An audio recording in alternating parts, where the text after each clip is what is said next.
It requires a lot of time and effort. Isabel said, this is also one of the reasons why Isabel gave up. She considered her talent to be quite good, but after seeing the contents of the Golden Book, she already understood the difficulty of those materials. The reason the double-sided mirror was ultimately lost to history, although related to its confidentiality, was more importantly due to the difficulty of its manufacturing that requires a very high level of alchemical skill, just like brewing a felicity elixir, and it really tests the maker's abilities. Moreover, it's not just about mastering alchemy, it also requires advanced transmutation skills. Without sufficient knowledge and technical accumulation, even if one masters the technique, the result will only be subpar products. Mass production, there's no such good fortune. Isabel also noticed Albert's abnormality. This guy was absorbing knowledge at a very bizarre speed, which is why she so readily gave up that surname. Actually, Isabel also believes that they are more likely to let Albert inherit in the end. After all, under the same conditions, everyone wants to choose the better option. The house elf quickly brought out breakfast, which included milk, sausages, fried eggs, and bread. Saying a quick thank you and taking a big gulp of milk, Albert casually started chatting with Isabel about some trivial matters. Some things should still be actively pursued. The casual conversation between the two parties only stopped after Katerina's arrival. What are you talking about? Katrina asked curiously. Talking about how to improve the beauty potion. Albert briefly mentioned skiing in France. Is that Miss Louise very pretty? Katrina's focus seemed a bit different. Very beautiful. They say she has a quarter of a Muon's blood, and has inherited the beautiful side of the Muons very well.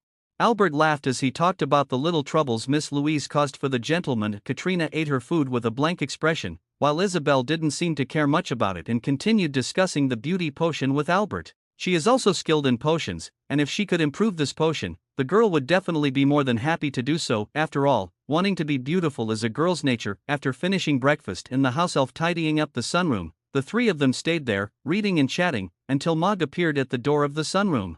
Long time no see, Mr. Mog. Albert greeted him with a smile. Long time no see, I just heard you talking about Mr. Dracula. Yeah, Albert mentioned the Mr. Dracula he met in France. I've met Mr. Adrian Dracula, he's a humorous and charming wizard, Mog said, pulling a letter from his pocket and handing it to Albert. I have a few things to attend to, so I won't disturb you any longer. Albert took the letter with a puzzled expression, watching Mog's departing figure with a raised eyebrow. He flipped the letter over, glanced at the sender, and saw it was a letter from Sarah Harris. What's wrong? Katrina asked curiously. Nothing. Your expression doesn't look like it's nothing. Chapter 352, Rules come in. A gentle knock sounded at the door of the headmaster's office. The door opened, and Professor McGonagall walked in. After glancing at the mirror on the desk, she handed a document to Dumbledore. She said, the review of Mr. Albert Anderson and Miss Katrina McDougal's time-turner application has been completed.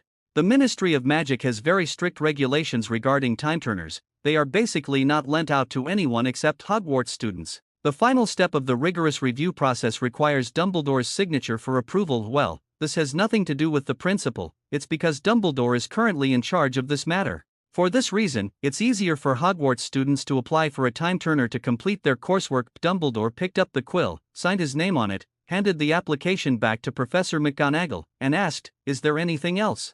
Are you really planning to leave the Philosopher's Stone at Hogwarts?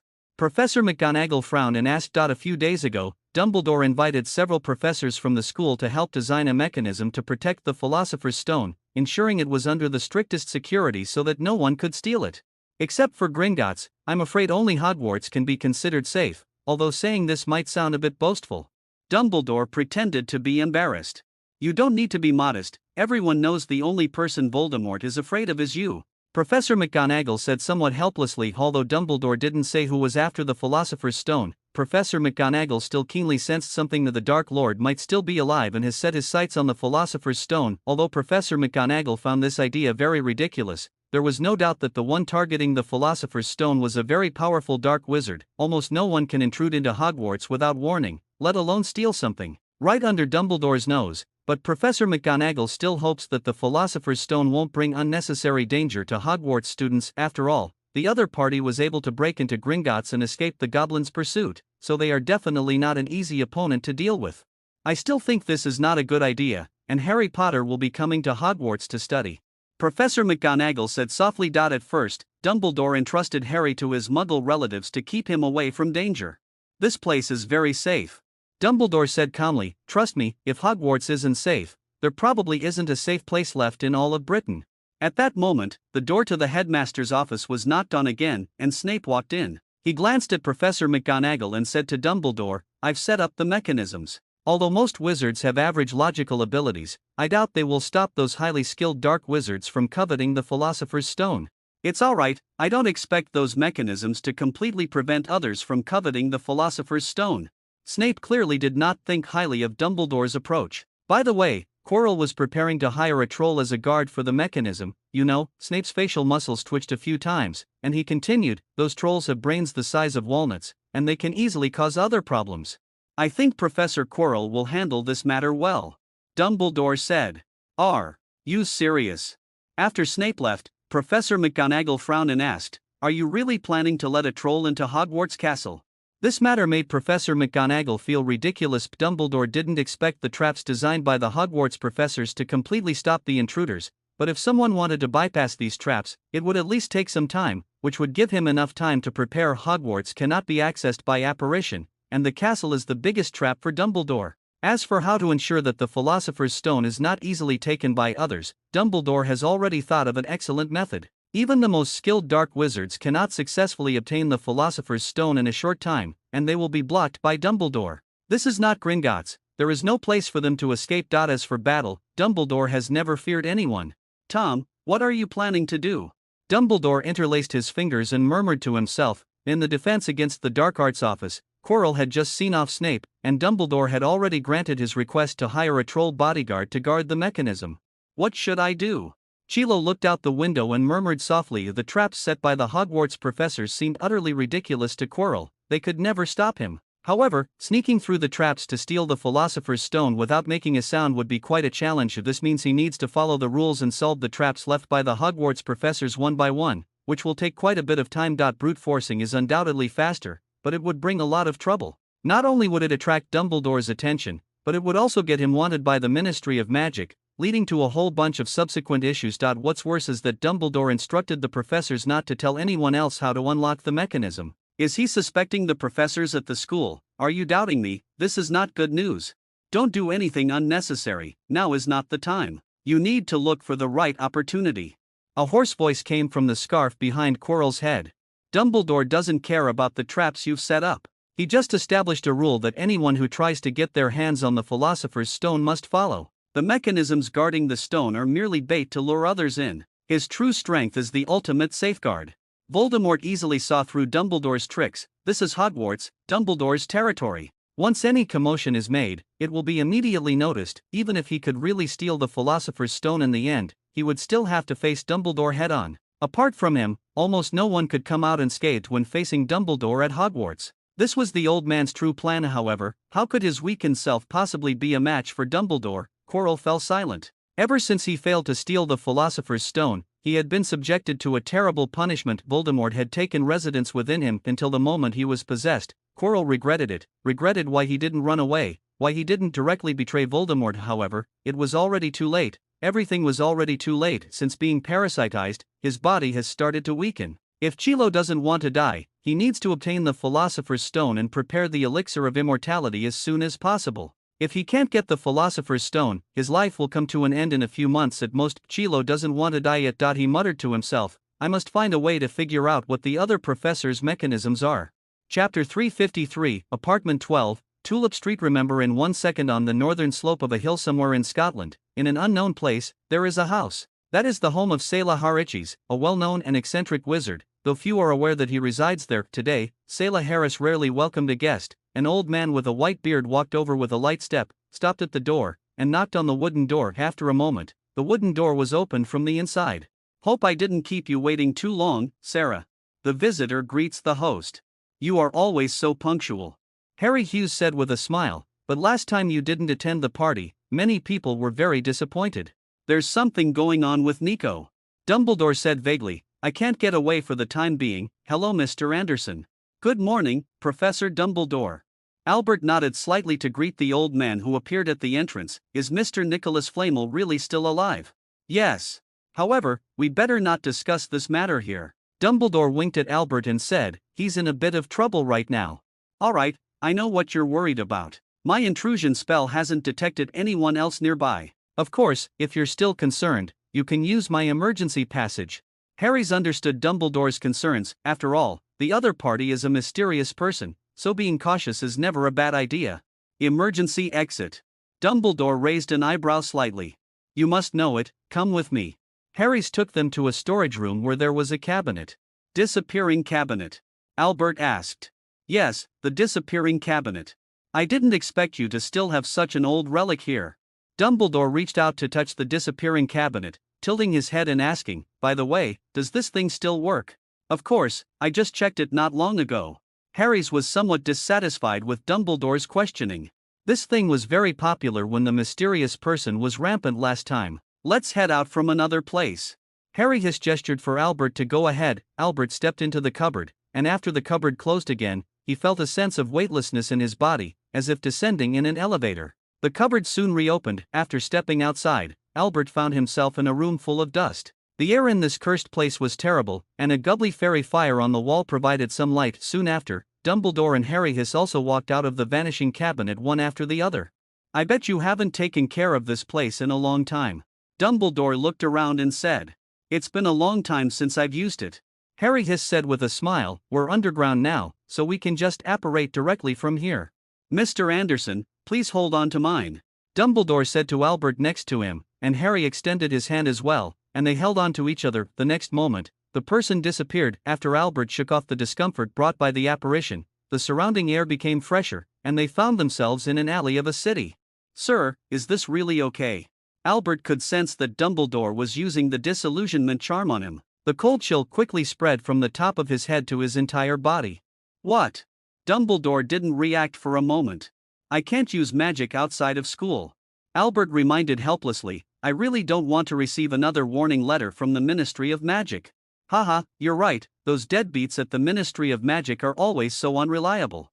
Harry seems to not like dealing with those guys from the Ministry of Magic either. Don't worry, they know you'll be with me today. Dumbledore blinked and said, also, laws always have some loopholes. Usually, you have to restrain and abide by them yourself. Albert kept sneering but didn't say anything more. There are indeed loopholes in the law, but how many of those loopholes are prepared by the lawmakers for their own benefit? The saying allow officials to set fires, but not the common people to light lamps will never go out of style, no matter where it is. Follow me. Dumbledore gestured for the two to follow, leading Albert across the street and into a bustling nearby apartment. As they passed the corner of the staircase, Dumbledore stopped at the corner and knocked rhythmically on the wall, as if he were knocking on a door. After waiting a few seconds, Dumbledore led the two of them directly through the wall, and they appeared in an endless corridor. Welcome to apartment 12 on Tulip Street, Dumbledore said softly. When Dumbledore mentioned apartment 12 on Tulip Street, a red wooden door suddenly appeared in front of Albert. Is this the effect of the unbreakable vow? This was Albert's first experience like this, and it felt quite magical. At that moment, when Dumbledore said that sentence, it was probably when he leaked the information to them.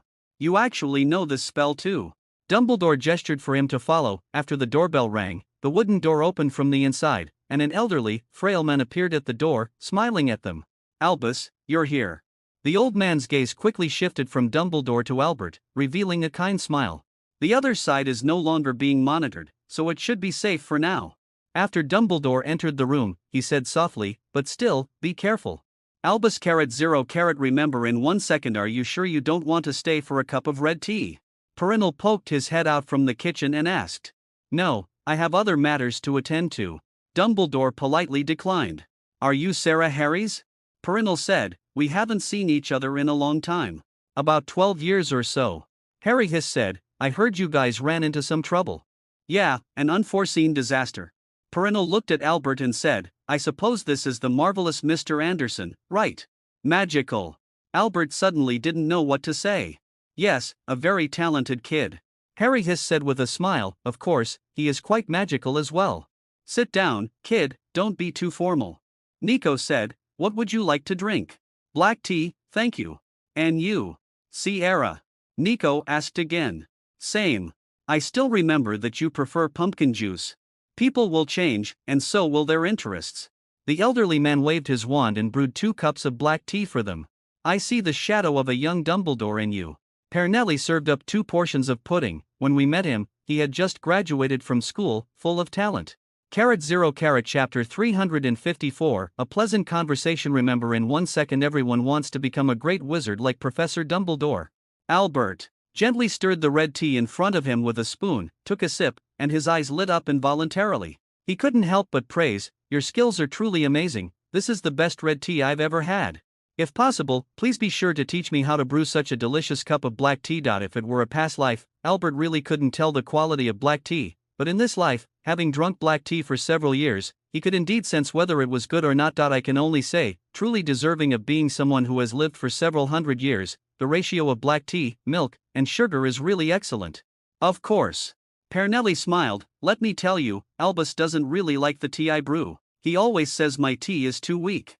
Everyone has their own favorite flavors. I heard that Professor Dumbledore has a particular fondness for sweets."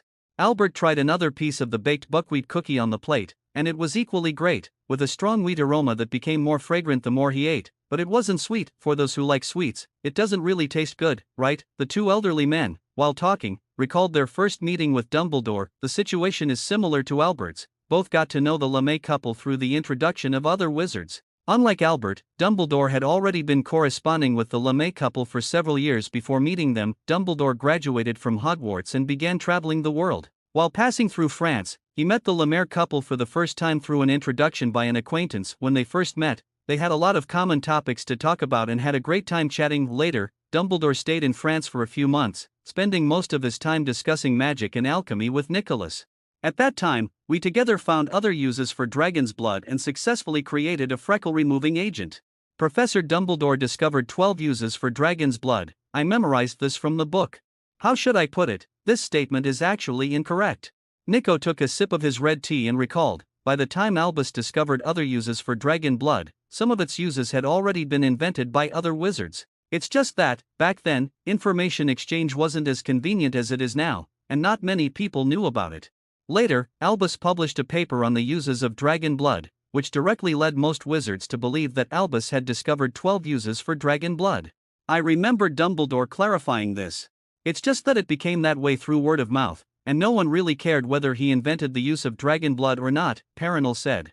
I remember Ivan Delansby once claimed that by the time Dumbledore borrowed his thesis, he had already discovered 8 uses for dragon's blood.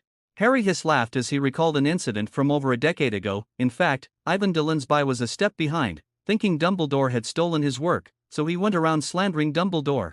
That guy didn't have a great reputation. I remember he even claimed to have cracked the formula for fizzing Whizbees, and then blew himself out of the fireplace when he tried it. Listening to a few people reminisce about the past, Albert felt like he was truly gaining knowledge. Although he didn't care about Dumbledore's past, he didn't mind listening to it as a story. Sometimes it was really interesting. Especially those long-buried tales. The truth of history is often not necessarily recorded in the information on parchment. After all, that is something written by the victors.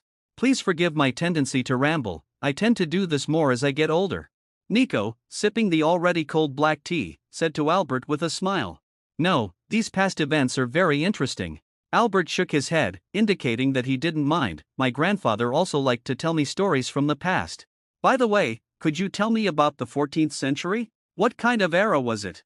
He continued, I've heard that ancient magic was more prosperous than it is now, and many spells and alchemy have disappeared in this era.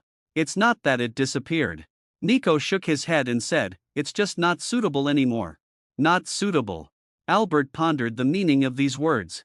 The 14th century, that era was called the Dark Ages. The old man reminisced. In a way, this statement is actually not wrong. It was a very ignorant and dark era.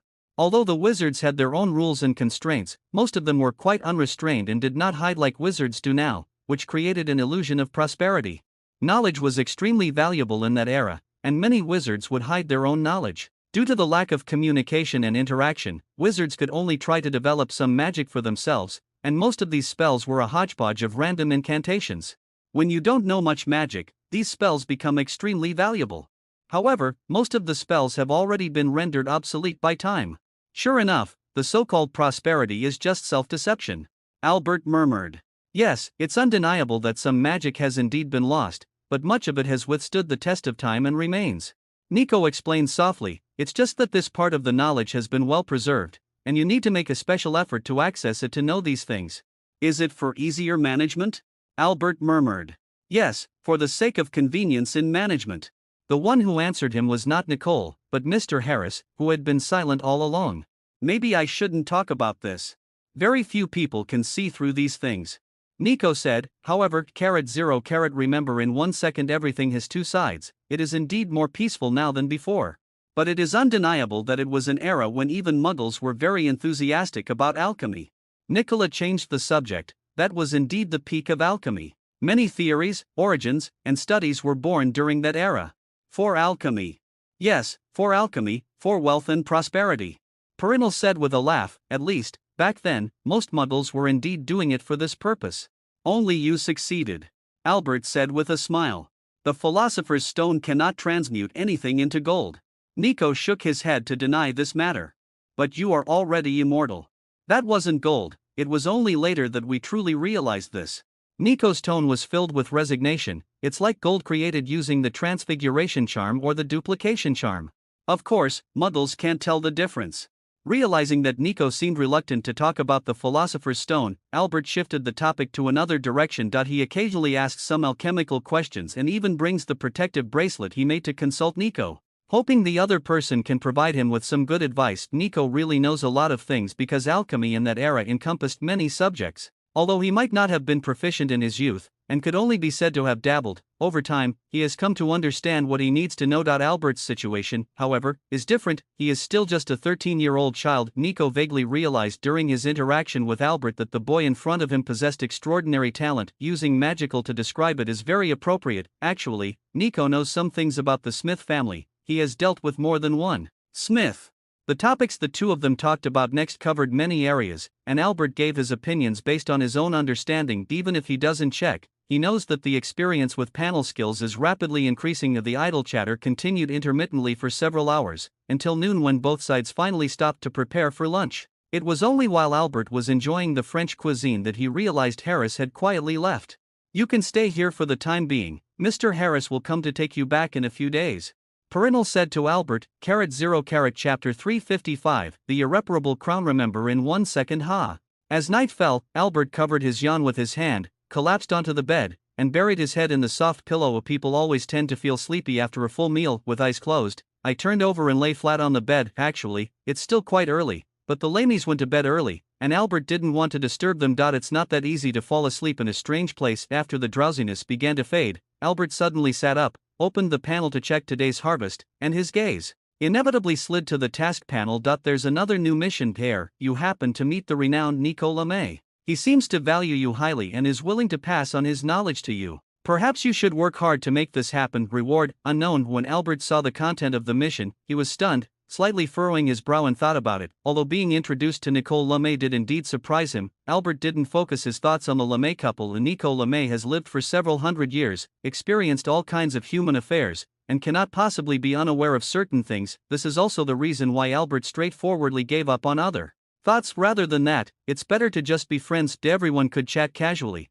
and that kind of ease made him feel very pleasant, somewhat like a relationship between elders and juniors. If he really intended to get something from the other person, Albert doubted whether he could still enjoy the conversation as much as he did today. The Lemay couple gave Albert a very good impression. Their long lives made these two elderly people much wiser than others. Despite their old age making them prone to affectionate rambling and getting lost in long memories, they are not at all senile. They are still as wise and witty as ever. By the way, Albert remembered who they were when they met last year. The two parties had a brief encounter at an opera house in France. Perhaps the wonderful connection began at that moment. Unknown reward. Usually, it's quite good. However, for Albert, Nico Lemay's knowledge was actually dispensable. He wasn't greedy enough to want everything. If he hadn't gained the wealth of knowledge stored by the Smith family, Albert might have considered fighting for it to inherit Nico's knowledge. But now, Albert's pursuit of magic is not as eager as before. He absorbs that knowledge more because he feels it might come in handy. Undeniably, Albert accepted the surname Wildersmith partly for the knowledge of the entire Wildersmith family, and partly for their wealth, which could make his future smoother. He really couldn't think of a reason to refuse. Anyway, before actually reaching adulthood and accepting that surname, you can still change your mind, even though doing this is a bit shameless. As for now, working hard to learn and absorb more knowledge is mainly because Albert feels that his knowledge is insufficient. Just like game skills, some also require prerequisite skills. Moreover, Albert has always adhered to the idea that learning a little is never a bad thing. Forget it, why think so much? Just go with the flow. Now, sleep. Albert yawned again, closed his eyes, and began to drift off to sleep that night. He had a dream where he successfully created the Philosopher's Stone, lived for several hundred years, and then one day, he got tired of living and didn't want to live anymore, so he threw the Philosopher's Stone away. Sigh, what a spendthrift. Albert woke up from his sleep, still a bit dazed, and vaguely remembered what kind of dream he had just had, muttering to himself, people really do need a goal. Speaking of which, what are your own goals? After turning 30, becoming a salted fish that doesn't need to worry about anything, living carefreely and doing whatever one wants, even though Albert actually didn't have anything special he wanted to do. Don't be fooled by Albert's hard work and studying right now, it's actually more for self-preservation. After all, strength is still very important. Moreover, ever since Harry Potter started attending Hogwarts, the school hasn't been safe. Without some skills, you might end up in trouble. There are still a few years until Voldemort is completely eradicated, only then will my life be free from threat. By then, forget it, we'll talk about it then. Albert got up, got dressed, and went to the hall. The LeMay couple was already up, smiling and inviting him to have breakfast together. Breakfast is French style, not much different from English style. Nico and Albert continued their day's idle chatter, this time discussing the topic of amulets. Nico told Albert several older spells and suggested that Albert try using garnets to make talismans. In Nico's words, the effect of the talisman is just SOSO. Once Albert reaches a certain level, he will realize that the talisman is really not that useful. Most magical items are probably just like that. In Nico's eyes, Albert felt that Nicole was comparing him to Dumbledore, and he suddenly didn't know what to say. Let me show you something. Nico brought a wooden box and placed it in front of Albert, gesturing for him to open it and take a look. Albert opened the box. (0) Remember in 1 second, child, looking at the familiar diadem inside, fell into a brief silence. He asked softly, is this Ravenclaw's diadem? Yes, Dumbledore asked me if I could fix it. Nico said with a smile. Is it broken? It's broken. They say someone turned it into an evil dark magic artifact. Nico suddenly said, Albus said you found it. Aha! Albert curiously asked. Have you successfully repaired the crown? No, it won't work, it failed. Nico gently shook his head and said, Ravenclaw cast a spell on the diadem to enhance the wisdom of the wearer. However, when the diadem was damaged, the magic on it had already lost its effect. Do you know what magic Ravenclaw used on the diadem? Albert remembered Dumbledore's old wand, which was a deathly hallow that could even repair broken wands. Yet, it couldn't completely restore the diadem. Unfortunately, I don't know. Nico shook his head and said, that part of the record has already been lost. What a pity. Albert fell silent for a moment, then muttered, I was just thinking about trying to see if Ravenclaw's diadem could make me smarter. The wisdom of Ravenclaw does not come from her diadem. Nico shook his head with a smile. He could tell that Albert was just saying it offhand. Mr. Nico. What's the matter?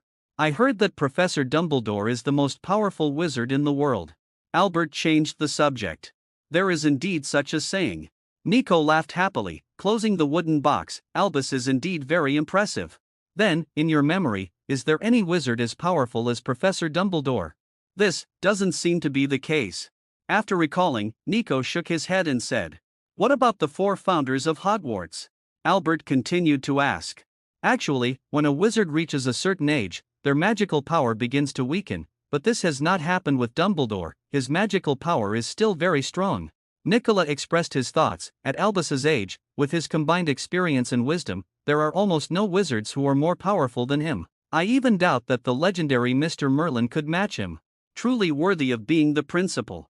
Albert sighed. (0) Chapter 356. Saw it. Remember in 1 second here, your bubble tea.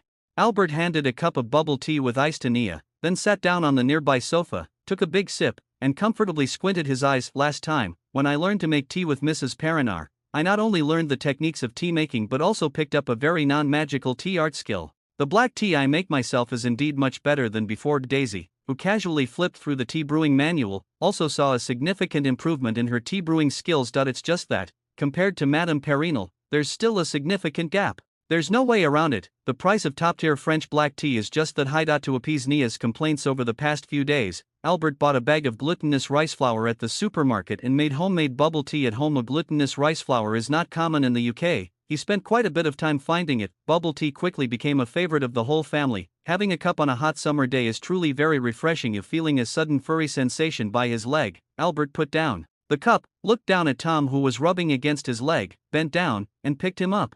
Being cute won't work, you're already 20 pounds. Albert scratched Tom's chin and placed it on the nearby sofa. After Albert returned, he found that his cat had gained weight again. Reluctantly, he decided to implement a weight loss plan, fearing that it wouldn't be able to run when he took it to Hogwarts. If possible, Albert actually doesn't want to take Tom to school, worried that it will be bullied by those mischievous kids. There's no way around it. Bratty kids are hard to deal with. In the past, when Tom was left at home, Nia would help take care of him. Now that Nia has gone to high school, if Daisy and Herbert get busy, they can't take care of him at all. The silly cat doesn't go out to hunt for food by itself like Sheila does. Who knows what would happen if I didn't take it to school? You can't just leave it to Grandpa Luke to take care of. Although the two old folks also like Tom very much, that's not an excuse to abandon the cat or hand it over to someone else to raise. I'm almost unable to carry Tom. While combing Tom's fur with a brush, Nia said, Grandpa Luke always says Tom should be a bit fatter to look better. Albert suddenly didn't know what to say. Will Tom get lost if he goes to school with you? Nia was still a bit worried. After all, they had been together for quite a few years, and Tom was considered part of the family. Don't worry, I asked an old friend to make a cat tag for Tom. Albert took out the custom-made cat tag that he had asked Nico to help with from his leather bag and casually explained, this thing has a location feature. Saying this, Albert took out another compass, and the needle of this one pointed in the direction of the cat tag's location. With this thing, Tom won't get lost. Magic is really convenient. Nia enviously took the pointer and tried it out, unable to help but exclaim. No, magic isn't as convenient as you think. We actually had similar things here a long time ago. Albert shook his head and said, unfortunately, electrical appliances can't be used at Hogwarts. Oh. Nia casually replied, looking at the open book on the table, and asked, what book are you reading again? The divination book. I'm self-studying crystal ball divination. Albert was flipping through the section on crystal ball divination and clearing the mist to see the future.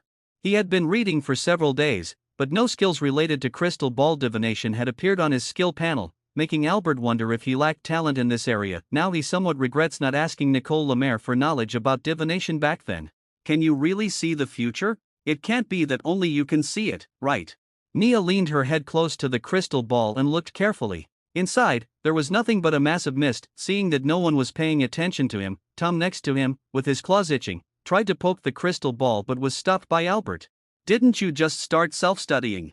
Albert, quite helplessly, picked up Tom and placed him on the ground, explaining to Nia, the day I can really see the future, I can make a fortune with this.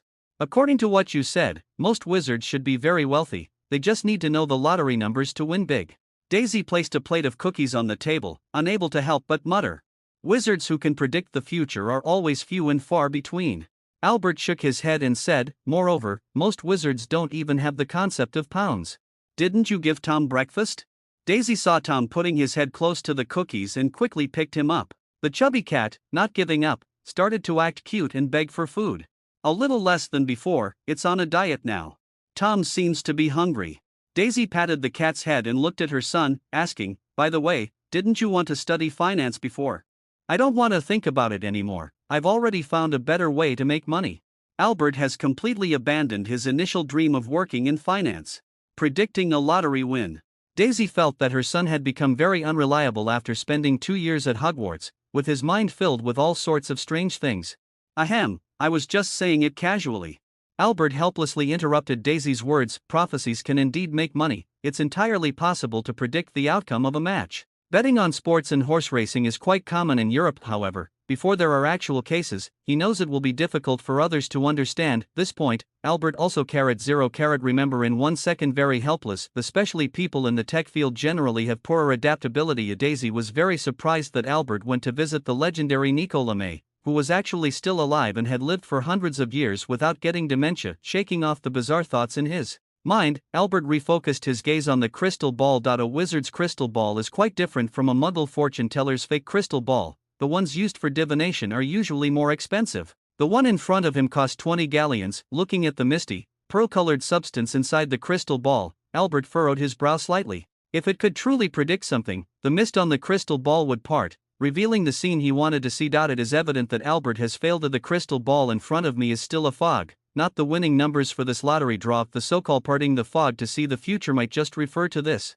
The wizard who wrote this book can't possibly lack the gift of prophecy. Albert began flipping through the books while maliciously speculating. Suddenly, the white mist inside the crystal ball began to swirl, and Albert immediately dropped his book and started to gaze at the changes within the crystal ball. Nothing has changed in the fog, however. After he opened the panel and searched carefully, he indeed found a crystal ball divination skill appearing on the panel. Albert immediately upgraded the skill to level 2 and then redirected his attention to the crystal ball. At this moment, the mist in the crystal ball seemed to lighten a bit, and faintly, Albert felt as if he saw a hand writing a series of numbers on the parchment. U-0 chapter 357, the cat that killed itself. Remember, in a second Albert didn't predict the winning lottery numbers, but he predicted what he would write in his notebook 2 days later. So, he won. Nolo, I only won a few £100. The experiment was undoubtedly a success. This money was used for the Anderson family's dinner to celebrate Nia's admission to Castleton Middle School. Since this incident, Daisy's expression when looking at her son has been very strange. Herbert was very disappointed after finding out that his years of hard work might not even compare to a single lottery ticket of Albert's. It's a good thing they both like the profession of a lawyer, otherwise, they might just quit and let Albert predict a big prize for them. During the remaining summer vacation, Albert stayed at home doing holiday assignments. Since he was doing the same repetitive tasks every day, he always felt that time passed particularly quickly. On the last night of August, Albert was organizing his luggage in his room when someone suddenly knocked on the door. After the door was opened, Tom was trying to squeeze through the crack. "Mom asked me to give this to you." Saying this, Nia placed a bag of candy by the side of the suitcase, then plopped down on the bed, watching Albert, who was busy packing. It seemed she was about to say something but then held back. "After you go to Casteaton High School, remember to find a few good friends and don't let anyone bully you," Albert, without looking up, advised. "I also studied karate," Nia reminded. "Learning that isn't for you to go pick fights with others." Albert pushed Tom, who had come over, aside, turned his head to look at Nia, and said, "Girls shouldn't be so violent, or people will dislike you." "Then why are you learning karate?" Nia pouted in dissatisfaction. She hadn't forgotten how someone had taken down a few unfortunate souls at school back then. "I study karate," Albert replied without hesitation. "Of course, it's so that others can speak to me calmly." "Excuses. When the other party can't beat me, do you think they prefer to get beaten up or reason with me?" Albert unwrapped a piece of candy and popped it into his mouth, smiling at Nia as he said, "By the way, there's something you need to remember." "What's the matter?" "The things I give you, don't flaunt them. Ordinary people are very fearful of magic, they might even do some irrational things." Albert seriously reminded, "You should learn to protect yourself. You're more nagging than Mom. By the way, here you go." Albert ignored the other person's complaints and took out a garnet pendant to hand to Nia. "This is the amulet he tried to make with Nico when he visited her. By the way, that piece of garnet was generously provided by Nico. He was quite satisfied with the finished product he made in collaboration with Albert. Both of them had cast very powerful protective spells on the amulet. "Another talisman?" Nia took the amulet, examined it closely, and thought it looked more like a piece of art. "The amulet I gave you before has already lost its effectiveness. This one in your hand should last longer. I made this for you after consulting with Mr. Nico Lemay." "Did you carve this?" Nia asked incredulously. "The pendant is a phoenix reborn from the ashes, very finely crafted, and paired with red garnet, it looks truly beautiful." "Otherwise, your brother is quite talented. I really don't know why Mom always worries that I can't find a job." Albert chattered, "Remember, don't mention anything about magic to anyone. From now on, I'll have the family forward your letters." "Got it." Nia took the necklace and quickly ran downstairs to share the gift with Daisy. Albert couldn't help but shake his head. The next day, Albert got up very early. He took a long time to persuade Tom to stay in the cage. Although he had the experience from the last trip, Tom still didn't want to be locked up. After Herbert loaded the suitcase onto the car, the family set off toward King's Cross Station. They successfully arrived at the station before 10 o'clock. Herbert helped unload the suitcase onto the cart, while Albert was saying his final goodbyes to his family. "Remember to write to me." Nia stepped forward and gave Albert a hug. "When you find good friends at school, you'll forget all about me." "Not at all." The girl was a bit unhappy. "All right, take care of yourself when you go to school." "I'm not a child anymore, stop saying these things all the time." Herbert and Daisy couldn't help but laugh, both stepping forward to give Albert a hug, and Daisy even kissed Albert on the forehead. "Then I'll leave." Albert took advantage of the moment when no one was paying attention and pushed the cart through the wall. At this point in time, not many students have arrived yet, and the platform is quite deserted, with only the Hogwarts train engine puffing out white smoke. In the middle carriage, Albert found an empty compartment. After entering and closing the compartment door, he finally let Tom out of the cage. This fat cat found itself in an unfamiliar place, seemingly feeling very insecure. It sniffed around left and right, then squatted on the table in front of Albert, staring at him intently, as if asking Albert where he was planning to take it. Sheila in the cage next door was shaking her head, staring at the back of Tom's head. If she weren't locked in the cage, she would have already given that fat kid a whack, probably sensing that his back was being targeted. Tom turned his head to stare at the owl in the cage, who was shaking its head, and licked his paw. 0 remember in 1 second, jumped into Albert's arms and defiantly meowed at the owl in the cage. The owl in the cage started scratching the cage with its claws, seemingly preparing to come out and peck the fat cat's head to bits. "Alright, stop messing around." Albert hurriedly soothed the two pets to prevent them from causing a ruckus in the car. Before long, the platform began to bustle with activity, more and more wizards appearing to send their children off on the train or to say their final goodbyes. Albert observed the situation outside the platform through the window, looking for the boy with the lightning-shaped scar on his forehead. Although he knew that doing this was unlikely to find Harry Potter, he didn't mind treating it as a way to pass the time. At that moment, a voice caught Albert's attention. When he turned around, he saw Tom crouching in front of Sheila's cage, tapping on the birdcage with his claws, provoking the owl inside. "You're really asking for trouble. Tom never dared to do this before. Does he know that Sheila is trapped in the cage and can't get out?" Albert reached out to rub his forehead, preparing to separate these two groups before things got out of hand. However, it's already too late. I don't know if Sheila suddenly became clever, but she actually knew how to use her claws to pry open the latch on the birdcage, kick the door open, and crawl out from inside. Before Tom could react, Sheila had already stretched her neck and pecked at his head, causing chaos in the compartment. 0 Chapter 358 Toxic. Remember in 1 second the door of the carriage was suddenly knocked on, and Lee Jordan, pushing his luggage, stood outside the carriage, watching the standoff between the cat and the owl with great interest. "Your cat?" he asked. "Otherwise," Albert said irritably. "It feels even fatter than in the photos."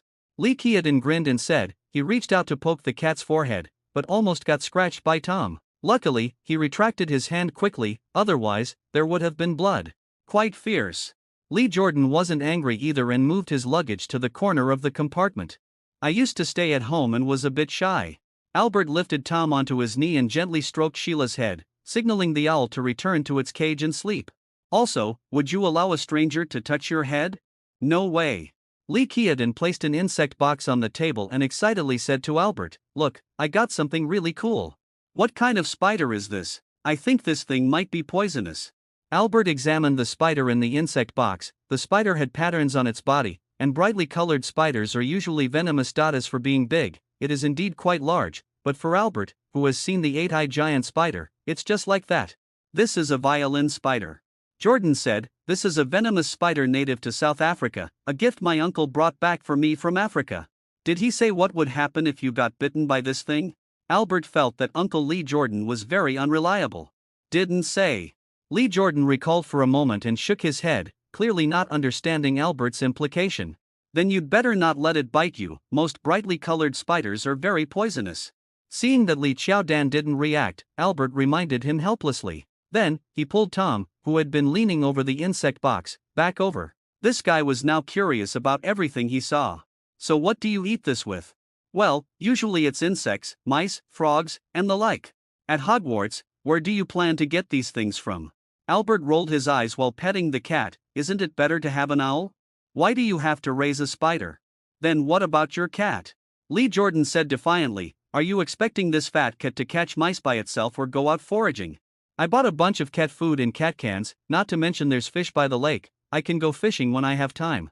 Albert pulled a bag of cat food out of the suitcase. Tom saw his rations and immediately rushed over, trying to use his claws to tear open the cat food packaging. As a result, Albert gave him a hard flick on the head, and only then did he settle down. Lee Jordan's gaze shifted from the cat food to the bag spider in his insect box, and he immediately felt frustrated because he indeed hadn't prepared any food for his bag spider. "If it doesn't work, we can just release it into the Forbidden Forest," he muttered gloomily, his eyes secretly glancing at Albert's bag of cat food, as if considering whether the bag spider could eat this stuff. "You should get an owl, they're easier to take care of and don't need much attention." Albert pointed to Sheila and said, "She can also help deliver messages, she's a reliable companion." "You are right." Lee Jordan was even more frustrated. "By the way, why did you only bring 2 pets?" He stared at Tom's fat belly, also wanting to reach out and touch it. "Hogwarts never said you could only bring 1 pet." Albert scoffed. "They don't even let us go out for a night stroll." "That's true." Lee Jordan suddenly felt that what Albert said made a lot of sense. Mainly because there's no one at home to help take care of them, so I had to bring them along. Albert noticed that Lee Jordan was not in a good mood, so he casually said, "Look, George and Fred have already arrived." "Where are they?" Lee Jordan looked up and peered out the window, but he didn't see the Weasley twins' shadows. "You're not trying to trick me, are you?"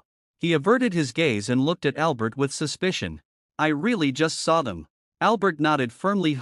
Albert is indeed just rambling. He thinks it's already past 10:30, and the Weasley family should be arriving soon. "Are you sure?"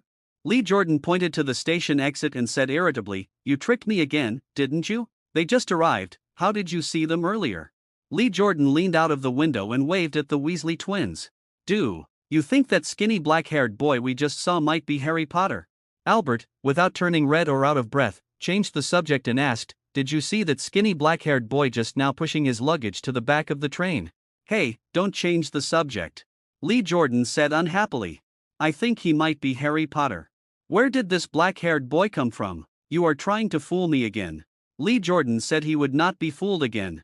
"Last night, I predicted it with a crystal ball." Albert said mysteriously, "Harry Potter enters the station with the Weasley family." Lee Jordan has already started rolling his eyes. "If it's fake, I'll give you a can of cat food. If it's real, what do I need your cat food for?"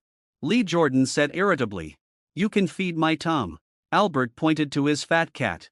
"As a result, it ended up in your cat's stomach. Can you be any more shameless?" Fred was knocking on the door outside, and after Lee Jordan opened the car door and walked in, he smiled. "0 remember in 1 second asked, who was just talking about Harry Potter?" "Albert said he saw you with Harry Potter entering the station together last night through the crystal ball." Lee Jordan, not in the best of moods, relayed to Fred and George what Albert had told him. "Harry Potter, just now." Fred and George exchanged glances, and the latter suddenly said, "There was indeed a black-haired boy near us just now, asking for directions." "Are you sure he is Harry Potter?" George quickly dropped his luggage and turned around to go check. "Where are they going?" Lee Jordan watched the twins hurriedly leave, unable to help but ask. "Go watch Harry Potter," Albert said helplessly. "Is it really Harry Potter? How about we go too?" Lee Keaton obviously also wants to see the legendary Harry Potter. "Harry Potter isn't a monkey in a zoo, you'll see him during the sorting hat ceremony later," Albert said helplessly. "Moreover, Harry Potter's father was in Gryffindor, so he should also be sorted into Gryffindor. You'll be able to see the savior every day from now on." "Do you think he still remembers what the mysterious person looked like?" Lee Jordan suddenly asked. "Do you still have memories from when you were 1 year old?" Albert asked irritably. "Maybe he has memories from that time," Lee Jordan murmured softly. "After all, he is Harry Potter." Albert was momentarily speechless. In these people's eyes, what on earth was Harry Potter? 0 chapter 359 Impressive. Remember in 1 second it's really Harry Potter. I saw the lightning scar on his forehead with my own eyes. The train had just started moving when Fred and George hurried back to the compartment, bringing them some good news. Harry Potter was on this train. "Did Harry Potter really just go into the station with you?" Lee Jordan asked incredulously. "Wasn't that just that bastard Albert trying to pull a fast one on us? That boy with black hair is indeed Harry Potter. However, it seems he hasn't been doing too well over there with the Muggles." George sat in the seat opposite Albert, examining the large spider in the insect box on the table, and curiously asked, "Where did you get this fellow from?" "Everyone. This guy's not that big, right?" Fred tapped the insect box with his index finger, but unfortunately, the bag spider inside didn't react much. "Are you really planning to keep this?" "No, I found out that I might not be able to afford it, and I'm considering whether to release it." Lee Jordan's tone carried an unmistakable sense of frustration. "Why?" Fred asked in confusion. "If you don't want it, just give it to me." Lee Jordan couldn't help but roll his eyes and said irritably, "I'd rather set it free and let it live in the forest." George, who was next to him, couldn't help but ask, "Can I take a look at it?" "It's best not to." Lee Jordan shook his head in refusal. "This is a venomous spider. If I get bitten and poisoned, I won't be able to do anything." "It's okay, we'll just amputate it then." Albert grinned and threatened, "Before the venom spreads throughout your body, chop off the bitten arm." George's face involuntarily twitched. Although he thought Albert's statement was indeed exaggerated, he still temporarily abandoned the dangerous idea he had just had. "By the way, your cat is even fatter than in the last photo." Fred reached out to pet the cat, but ended up getting his shirt scratched. "The real culprit. You should bribe it with food first," George suggested with schadenfreude. What does your cat eat? Fred pulled out his wand to mend the scratches on his clothes and, glancing at the plump cat squatting on the table, asked. Little dried fish. Won't it hunt for food by itself? No, if it could, I wouldn't have to bring it to Hogwarts. Albert said with a hint of helplessness. Chubby and seems very pleasant to touch. George muttered softly, but seeing Fred's unfortunate state just now, he temporarily gave up the idea of petting the cat. Can't pet the cat, the twins have other activities, teasing spiders. They use sticks provided by Lee Jordan to poke the funnel web spider in the insect box, trying to make it move. What do funnel web spiders eat? Little dried fish. Albert said without a moment's hesitation. Stop messing around. Fred, holding his stick, tried to tease Tom, but the latter ignored him completely, jumping off the table and landing on Albert's lap. Be careful, Tom might catch a mouse tonight and throw it on your bed. Albert said with a half smile. This one from your house still catches mice. What do you eat this thing with? Frogs, mice, or other insects? Lee Jordan helplessly chuckled. The school has no idea where to get this food. You actually don't believe me? Albert pulled a small bag of dried fish from his pocket, tore open the packaging, casually handed one to Tom, and then stuffed two more into the insect box. The bag spider was quickly attracted by the food and immediately pounced on it, starting to tear into the fish jerky. The three people who witnessed this scene felt uneasy. Look, this thing eats dried fish. Albert said proudly, seeing that his rations had been stolen. Tom immediately got angry and let out a warning call, staring at the spider in the box. I've never heard of spiders eating dried fish before. Lee Jordan seems to be considering whether to feed fish jerky to the bag spider in the future. You can try Bertie Bott's every flavor beans. Fred suddenly said. Spiders are carnivorous, and fish is naturally meat. Albert joked, as for Bertie Bott's every flavor beans, Lee Jordan probably wouldn't have enough to eat himself. Lee Jordan actually took out some leftover Bertie Bott's every flavor beans and tossed a few into the insect box, but unfortunately, the tarantula showed no interest in these treats at all. Don't force the spider to do the impossible. Lee Jordan was a bit discouraged and asked Albert about the price of that kind of dried fish. Not too expensive. A big bag for £5. Well, probably around a gallon. Albert, no longer teasing the other person, asked, why didn't you go to the magical creature shop in Diagon Alley to buy some food for your spider? Fred and George exchanged glances. Buying food for pets, is this because they think galleons aren't being spent enough? How much do you think it will cost? Lee Jordan couldn't help but ask. You don't need too many galleons, right? I often buy owl nuts for Sheila. Albert thought for a moment and said, 1 galleon should last for a long time. 1 gallon. Lee Jordan's face instantly fell. Having pets is very expensive. Albert kindly reminded, especially keeping a fat cat like this costs even more. You're right, maybe I should give up on raising this good-for-nothing. Lee Jordan looked at Tom, who was staring at Albert's pocket, and felt even more frustrated. He envied Albert's ability to spend money freely, but unfortunately, he didn't have the same earning power. Okay, $0 remember in 1 second, don't be sad, I'll treat you to some candy. Fred took a few taffies out of his pocket and handed them to Jordan. George gave Albert a look, signaling him not to interfere. Lee Jordan looked suspiciously at the toffee in front of him, then glanced at the few guys in front of him, peeled off the wrapper, and popped the candy into his mouth. Your toffee flavor. Lee Jordan was chewing on the toffee when he suddenly frowned, and the next moment he started coughing violently. A long, slimy, purplish-red tongue emerged from Lee Jordan's mouth, causing him to gag repeatedly. It seems you succeeded. Albert immediately took out his wand and transformed Lee Jordan's tongue back to normal. Cough cough, bastard, what did you just make me eat? After regaining his composure, Lee Jordan lunged at Fred, causing a ruckus before finally calming down. Albert struggled to keep himself from laughing. Bastard, do you know too? Lee Jordan glared at Albert, swearing that the guy definitely knew what that toffee was just now. You actually didn't recognize it. Albert picked up a fat-tongued toffee, sniffed its flavor, and said to Fred and George, the taste of the expanding agent has faded a lot, but there's still a hint of it. Just a bit more improvement and it should be good. Of course, you can add other flavors to dilute the taste of the swelling agent. Is saying this, Albert, under the astonished gazes of the three, threw the toffee into his mouth, chewed it a couple of times, and then swallowed it, simply commenting, the taste of the toffee isn't very good, but you can still taste a bit of a difference. Why you? Lee Jordan stared at Albert in disbelief, and at that moment, all the admiration on his face was replaced by shock. Are you saying it doesn't work? The three of them nodded stiffly. Because I just chewed it a few times and then swallowed it. Albert casually explained, that stuff has medicinal properties too. The expanding agent in the fat tongue toffee isn't much, and if you don't chew it a bit, it won't even have any effect. What do you think about selling this stuff at school? Fred asked tentatively. They hoped to make their first galleon with this thing.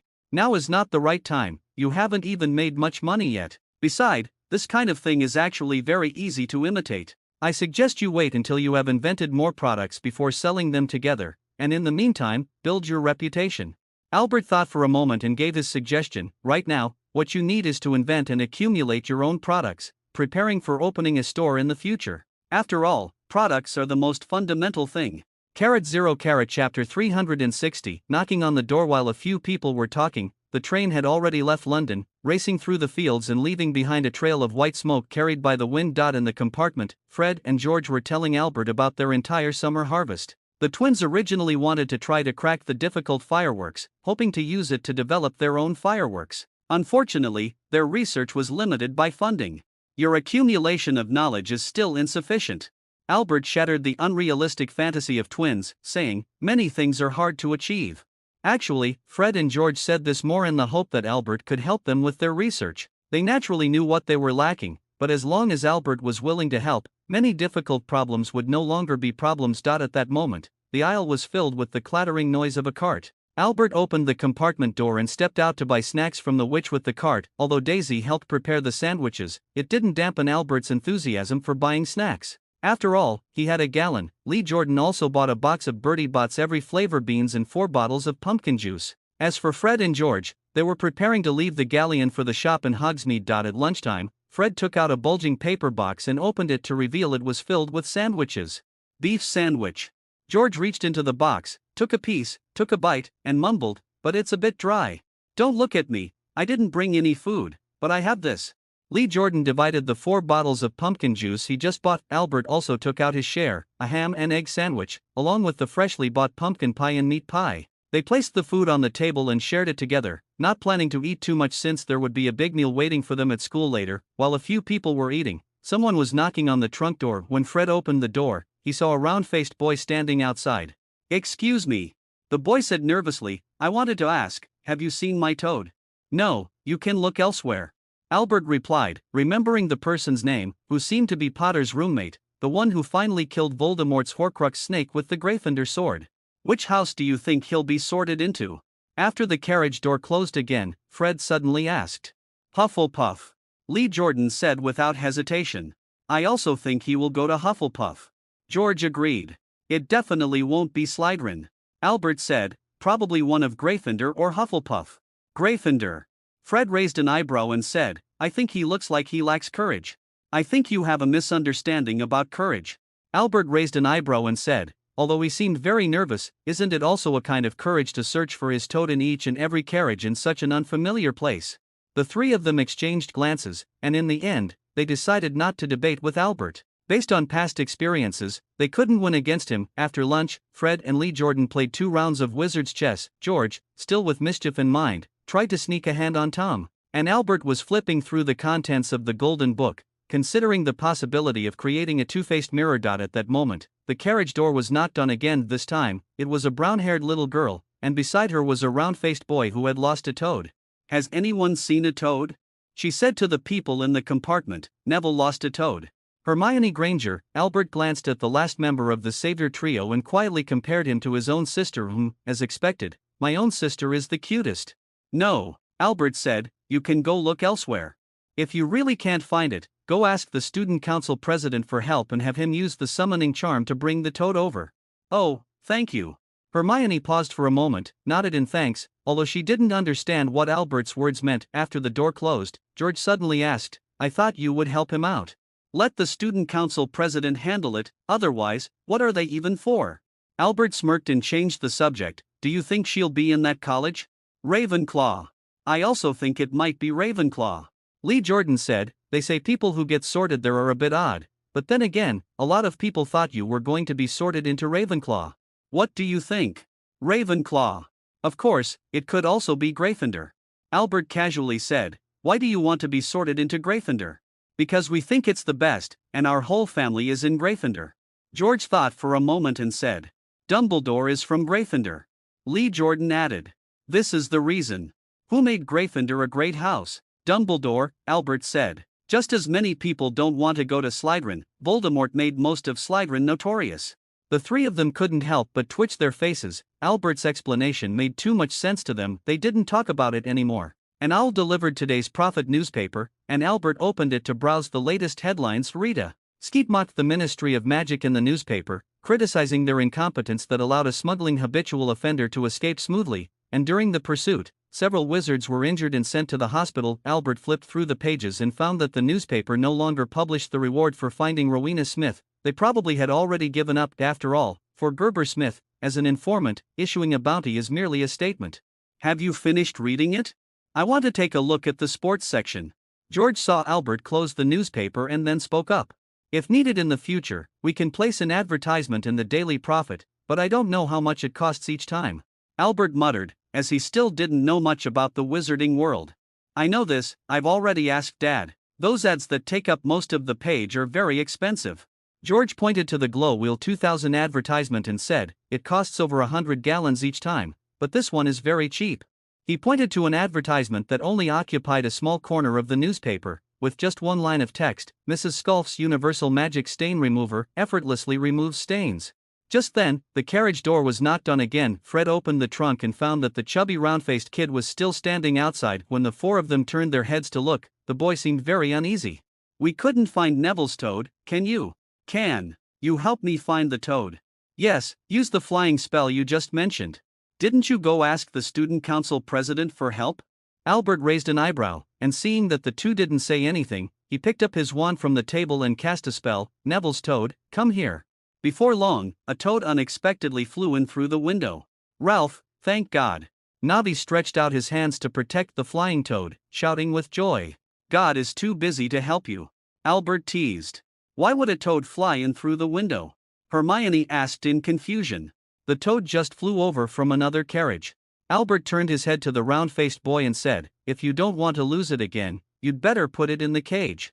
Pete, please remember the book's initial domain, chapter 361, things that have not changed. The train slowed down and finally came to a stop. Albert scooped up the well-fed and drowsy Tom, placed him back into the cage, and then, along with Fred, George, and Lee Jordan, made their way toward the door. Everyone got off at a dark and small platform. Although it didn't rain this time when coming to Hogwarts, the coldness of the night still made Albert tighten his robe involuntarily. In the darkness, a lamp swayed above the students' heads, and a familiar voice could be heard from afar. Hagrid was greeting the first-year students. It was his duty to take the newcomers across the lake. Let's go. Fred called everyone to follow the crowd. The four of them moved their feet little by little with the crowd, passed through the pitch-black platform, walked a short distance, and found hundreds of horse-drawn carriages waiting for them. Albert chose an empty carriage, and after the four of them got on, the carriage followed the long convoy toward Hogwarts Castle. On the way, Fred, George, and Lee Jordan were talking about Harry Potter again. Albert, too lazy to join in, leaned by the window, gazing at the brightly lit castle in the distance. The carriage finally stopped at the stone steps in front of the oak door. Albert got off the carriage, climbed the steps, and was about to enter the castle when he saw Professor McGonagall by the oak door calling him. Mr. Anderson. George and the others, who were chatting with Fred, all stopped in their tracks and looked over curiously. Professor McGonagall also called out to Katerina, signaling for the two of them to follow her. She led the two into the room next to the chapel, closed the wooden door, ensured no one was eavesdropping, and then took out 2 timers from her pocket and handed one to each of them. This is a time converter. Wear it around your neck, and turning it once represents 1 hour. Professor McGee warned, once you exceed 5 times, which means going back 5 hours at once, it will have a negative impact on your body. Time and time again, I know how to use it. Albert nodded, indicating that he knew. A Katrina, who was next to him, glanced at Albert upon hearing this, indicating her understanding. Very well. Before leaving, Professor McGonagall didn't forget to remind again, don't let others know, and don't use it for learning unexpected things.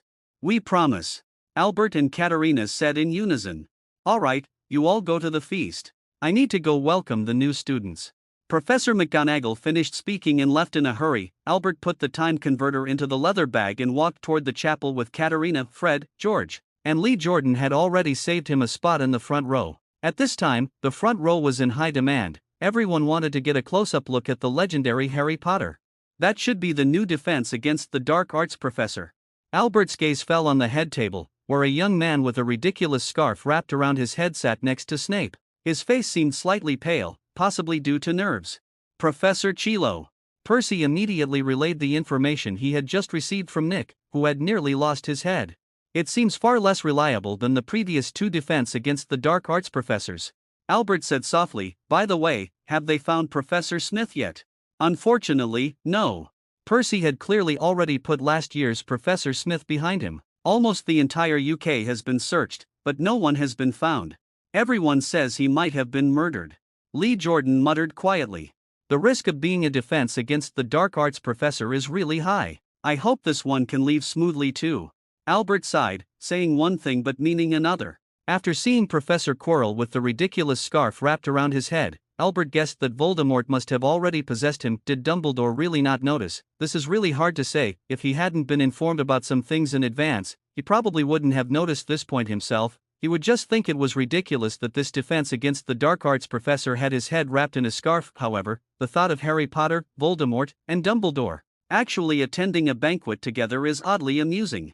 The situation isn't as serious as you say. Although no defense against the dark arts professor has lasted more than a year in recent years, many of them haven't had any major incidents either.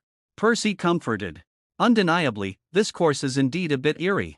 Albert muttered quietly, I think if Professor Chilo doesn't resign early, something bad will probably happen. Stop cursing him already. Fred covered his face with his hand. I think if Professor Chilo really gets into trouble, it's probably because of what you just said. George couldn't help but complain. Shut up, Professor Quirrell has a tough job as the defense against the dark arts professor too. Lee Jordan felt that Professor Quirrell was likely to be in big trouble soon. The auditorium suddenly fell silent as everyone turned to look at the new students who had just entered the hall, trying to catch a glimpse of the legendary Potter. Albert actually found it. Knowing the information was actually quite easy, it was right next to the red-haired Weasley. That slightly thin, black-haired boy with glasses is Harry Potter. The whispers in the auditorium began to stop, and soon it was completely silent. Then, the sorting hat in front of the new students began to sing, You might think I'm not that pretty, but never judge a person by their appearance. Please provide the text you would like to have translated. Please provide the text you would like to have translated, because I am a thinking magic hat. Another new song, and this time the sorting hat, after finishing the song, actually bowed to each of the four tables. Albert felt his face twitching and raised his hand to clap along with the others. After the applause died down, Professor McGonagall began calling the roll. The first one was a blonde girl named Hannah Abbott, who was sorted into Hufflepuff. As for the little girl who helped Neville find his toad, it turned out to be Hermione Granger, who was unsurprisingly sorted into Gryffindor. I thought she would be sorted into Ravenclaw. Lee Jordan muttered quietly. The boy who lost the toad was also sorted into Gryffindor. George turned his head to look at Albert, and he thought to himself that he really shouldn't have tried to predict against Albert. I thought he would be in Hufflepuff. Fred turned his head to look at Albert and asked, How did you know he would be sorted into Gryffindor? Guessing. When Professor McGonagall called out Malfoy, Fred said with a look of disgust, This guy is definitely going to be sorted into Slytherin.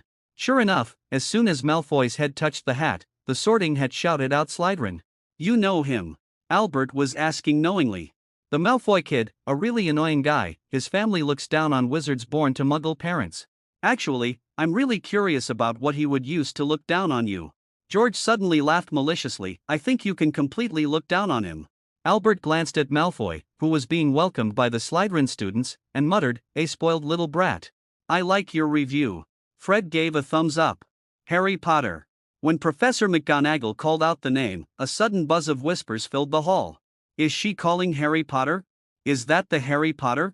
In order to get a good look at the legendary Harry Potter, the restaurant was crowded with people. Many were craning their necks, hoping to catch a glimpse of Potter, and some students even stood up directly to look over. The scene gave Albert a sense of déjà vu of being a fan. In a moment, the sorting hat called out Gryffindor. The Gryffindor long table immediately erupted with the loudest cheers and applause. Percy, sitting in the front row, stood up and shook hands with Harry, exuding an air of leadership. Look, in Gryffindor. Albert said softly. Fred and George didn't hear him. They were both shouting, We've got Potter! We've got Potter! We've got Potter! However, Albert did notice Lee Jordan's perfect lip movements. He looked back at the guest of honor's seat, his gaze landing on Dumbledore, who was slightly raising his glass, seemingly satisfied that his savior hadn't gone astray. Please remember the book's initial domain, Chapter 362. There are secrets on the fourth floor of the castle. Harry Potter was unsurprisingly sorted into Gryffindor House and received a warm welcome from everyone. Albert even suspected that if he weren't still in the Sorting ceremony and the professors at the guest seats were watching. Everyone would have probably already crowded around to shake his hand and chat for a bit before long. Ron, the second to last, who was Fred and George's brother, was also sorted into Gryffindor, sitting next to Potter and becoming the envy of countless people. After the sorting ceremony concluded, Dumbledore delivered a brief speech, and the feast officially began. The once empty golden plates and goblets suddenly filled with an abundance of food and drink. Looking at the large pile of food in front of him, Albert felt his stomach growl. He quickly added some of his favorite food to his plate. Just as he was putting the cut roast beef into his mouth, Fred's curious question sounded from beside him. "What does Professor McGonagall want with you?" Regarding the course schedule. After swallowing the food in his mouth, Albert smiled and said, "Some of the class times might overlap, so I need to use some other special methods to catch up on all the classes." "Cut you in half." With his mouth full of food, Lee Jordan mumbled indistinctly. "You actually guessed it." Albert pretended to be surprised and said, after quickly finishing the roast beef on his plate, he added a piece of fried pork chop and, noticing the skeptical expressions on a few faces, laughed and said, "If you don't believe me, you can ask Percy. He's been using a clone to keep up with all the classes." Ghostly doppelganger. Lee Jordan completely did not believe Albert's nonsense. "Indeed, it's a clone, right, Percy?" Albert said to Percy. "Well, in a sense, it's like a doppelganger." Percy, who was discussing Transfiguration with Granger, looked up and noticed that many people's gazes were on him. He nodded in agreement with a somewhat helpless expression. "When will you teach us? If we could have clones, doing homework would be much easier in the future." Upon hearing this, George's eyes lit up, and he couldn't help but look at Albert. "You won't be able to learn this trick unless you're prepared to take all the elective courses." Albert cut off others' questions, added 2 more sausages to his plate, and said with a grin, "And don't even think about using a clone to do your holiday homework. No such luck." Everyone fell silent. "What's the use of a clone that can't do your holiday homework?" The topic was quickly derailed, and everyone else focused their attention on the trip to Hogsmeade at the end of October. Seeing Albert engrossed in his meal, Lee Jordan raised an eyebrow and asked, "You didn't forget to get your family to sign, did you?" "Albert is not you." Fred glanced at Lee Jordan and said, quite speechlessly, "I suddenly remembered something. I still haven't learned that spell from last time." Saying this, Albert took out a small notebook from his pocket, flipped through the records inside, and found that he still had many things left to do, which instantly made him feel frustrated. "Which spell?" Lee Jordan asked in confusion. "That one," Fred said with a grin. "Oh, so that's what it is. I thought you had already mastered it." Actually, George had also forgotten what spell Albert had said. He thought Fred had probably forgotten too, but that didn't stop them from making fun of Lee Jordan. "That one." Lee Jordan swallowed the fried potato in his mouth, glanced sideways at Fred and George, and suddenly said, "Don't think I don't know, you forgot it yourselves." Using the Guardian spell to convey messages is really difficult, especially when you have to figure it out on your own. Albert originally thought he would master it before the end of last semester, but after practicing for over half a year, his skill experience with the Guardian spell did improve a lot, yet he still couldn't figure out how to make the Guardian convey messages. He still remembers giving Aberforth a galleon as tuition for this, only to end up not learning it at all. What a total loss. Thinking of this, Albert became even more frustrated, stuffing a large piece of fried potato into his mouth, preparing to turn his frustration into appetite. This is a sumptuous feast, with everyone eating their fill, the hall echoing with laughter and the clinking of cutlery. The banquet lasted for over an hour. After the chocolate souffle in front of him disappeared from the golden plate, Albert took a handkerchief out of his pocket and wiped the corner of his mouth. Just then, Dumbledore at the guest of honor's table stood up again and said, "Now that everyone has eaten and drunk their fill, I would like to say a few more words." Everyone turned to look at Dumbledore, and the noise in the hall gradually quieted down. Before the semester starts, there are a few important points to note. The so-called few points from Professor Dumbledore are nothing more than a few things. Students are forbidden from entering the Forbidden Forest, students should not use magic in the corridors, and the Quidditch team should sign up with Madam Hooch. Albert felt that Dumbledore was looking this way while saying the first item. Alright, they do often come and go from the Forbidden Forest. However, Albert doesn't want to go into the Forbidden Forest this year. After all, with Voldemort hunting unicorns in the forest, he feels that the Forbidden Forest isn't very safe. No way, Albert didn't want to encounter that guy in the Forbidden Forest at all. He might just end up missing if Fred and George didn't really take this matter seriously. You could hear such talk every year at the start of school. "I must tell everyone, if you do not wish to encounter an accident and suffer a tragic death, please do not enter the corridor on the right side of the 4th floor." When Dumbledore mentioned this, many people couldn't help but laugh, and Harry Potter was one of them. Fred and George exchanged glances and began to whisper. The corridor on the right side of the fourth floor. I've been there before, and it doesn't seem to have anything particularly special. It's no wonder Fred would think that. They had indeed been to that place before and had even ambushed Slytherin students there. The sad story of a Slytherin student whose head was shoved into a toilet began there. George nudged Albert with his arm, wanting to hear what Albert thought. I guess the principal made some changes there and put something dangerous over there.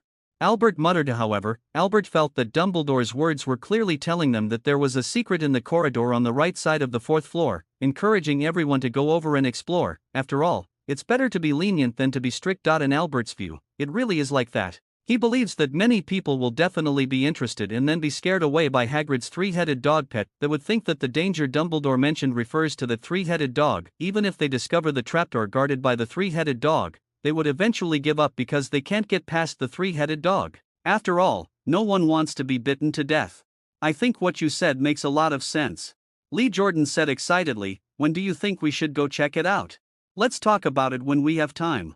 Albert covered a yawn with his hand and began to lip-sync the school song along with everyone else. After the banquet ended, everyone went their separate ways. As for the new students, they will be led by the class monitor to their respective colleges. Albert, Fred, George, and Lee Jordan surged up the marble staircase along with the other Gryffindor students. At this moment, everyone was already full and didn't want to move, but they still had to walk along more corridors and climb more stairs to reach the entrance of the Gryffindor common room. However, Albert and the others secretly took a shortcut halfway and arrived in front of the fat lady's portrait ahead of time. Did you hear that Harry Potter has come to Hogwarts? The fat lady asked. Yes, and you were sorted into Gryffindor, you'll see in a bit. Albert said. Do you know the password? Lee Jordan stifled a yawn, interrupting Albert's chat with Mrs. Fat. He didn't want to stand there listening to their idle chatter. Albert noticed that everyone was looking at him and helplessly shrugged his shoulders, asking, haven't you all asked Percy? I think you asked. I also think you know. Alright, the password is Dragonscum. Albert did indeed ask. Please remember the book's initial domain, chapter 363. The reason it cannot be mentioned. The next morning, when Albert opened his eyes and woke up, he found a fluffy object next to his head. The next moment, he found himself face to face with a pair of vertical pupils. Albert blinked, clearly seeing the face of Tom the big cat nestled at the head of the bed. He sighed helplessly and sat up. Tom, go back to your cat bed and sleep.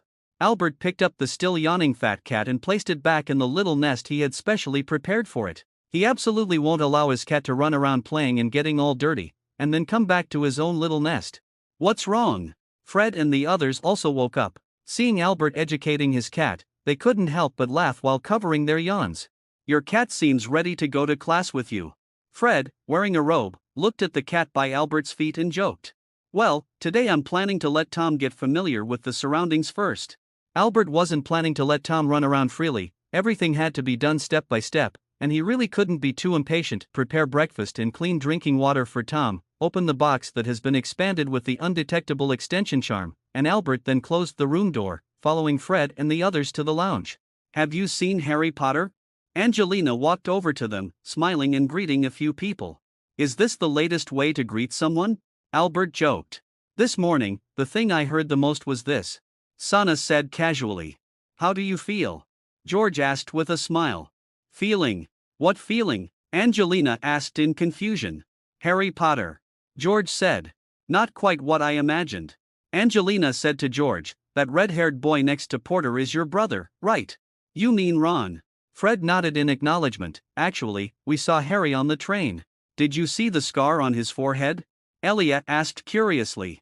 Of course I saw it.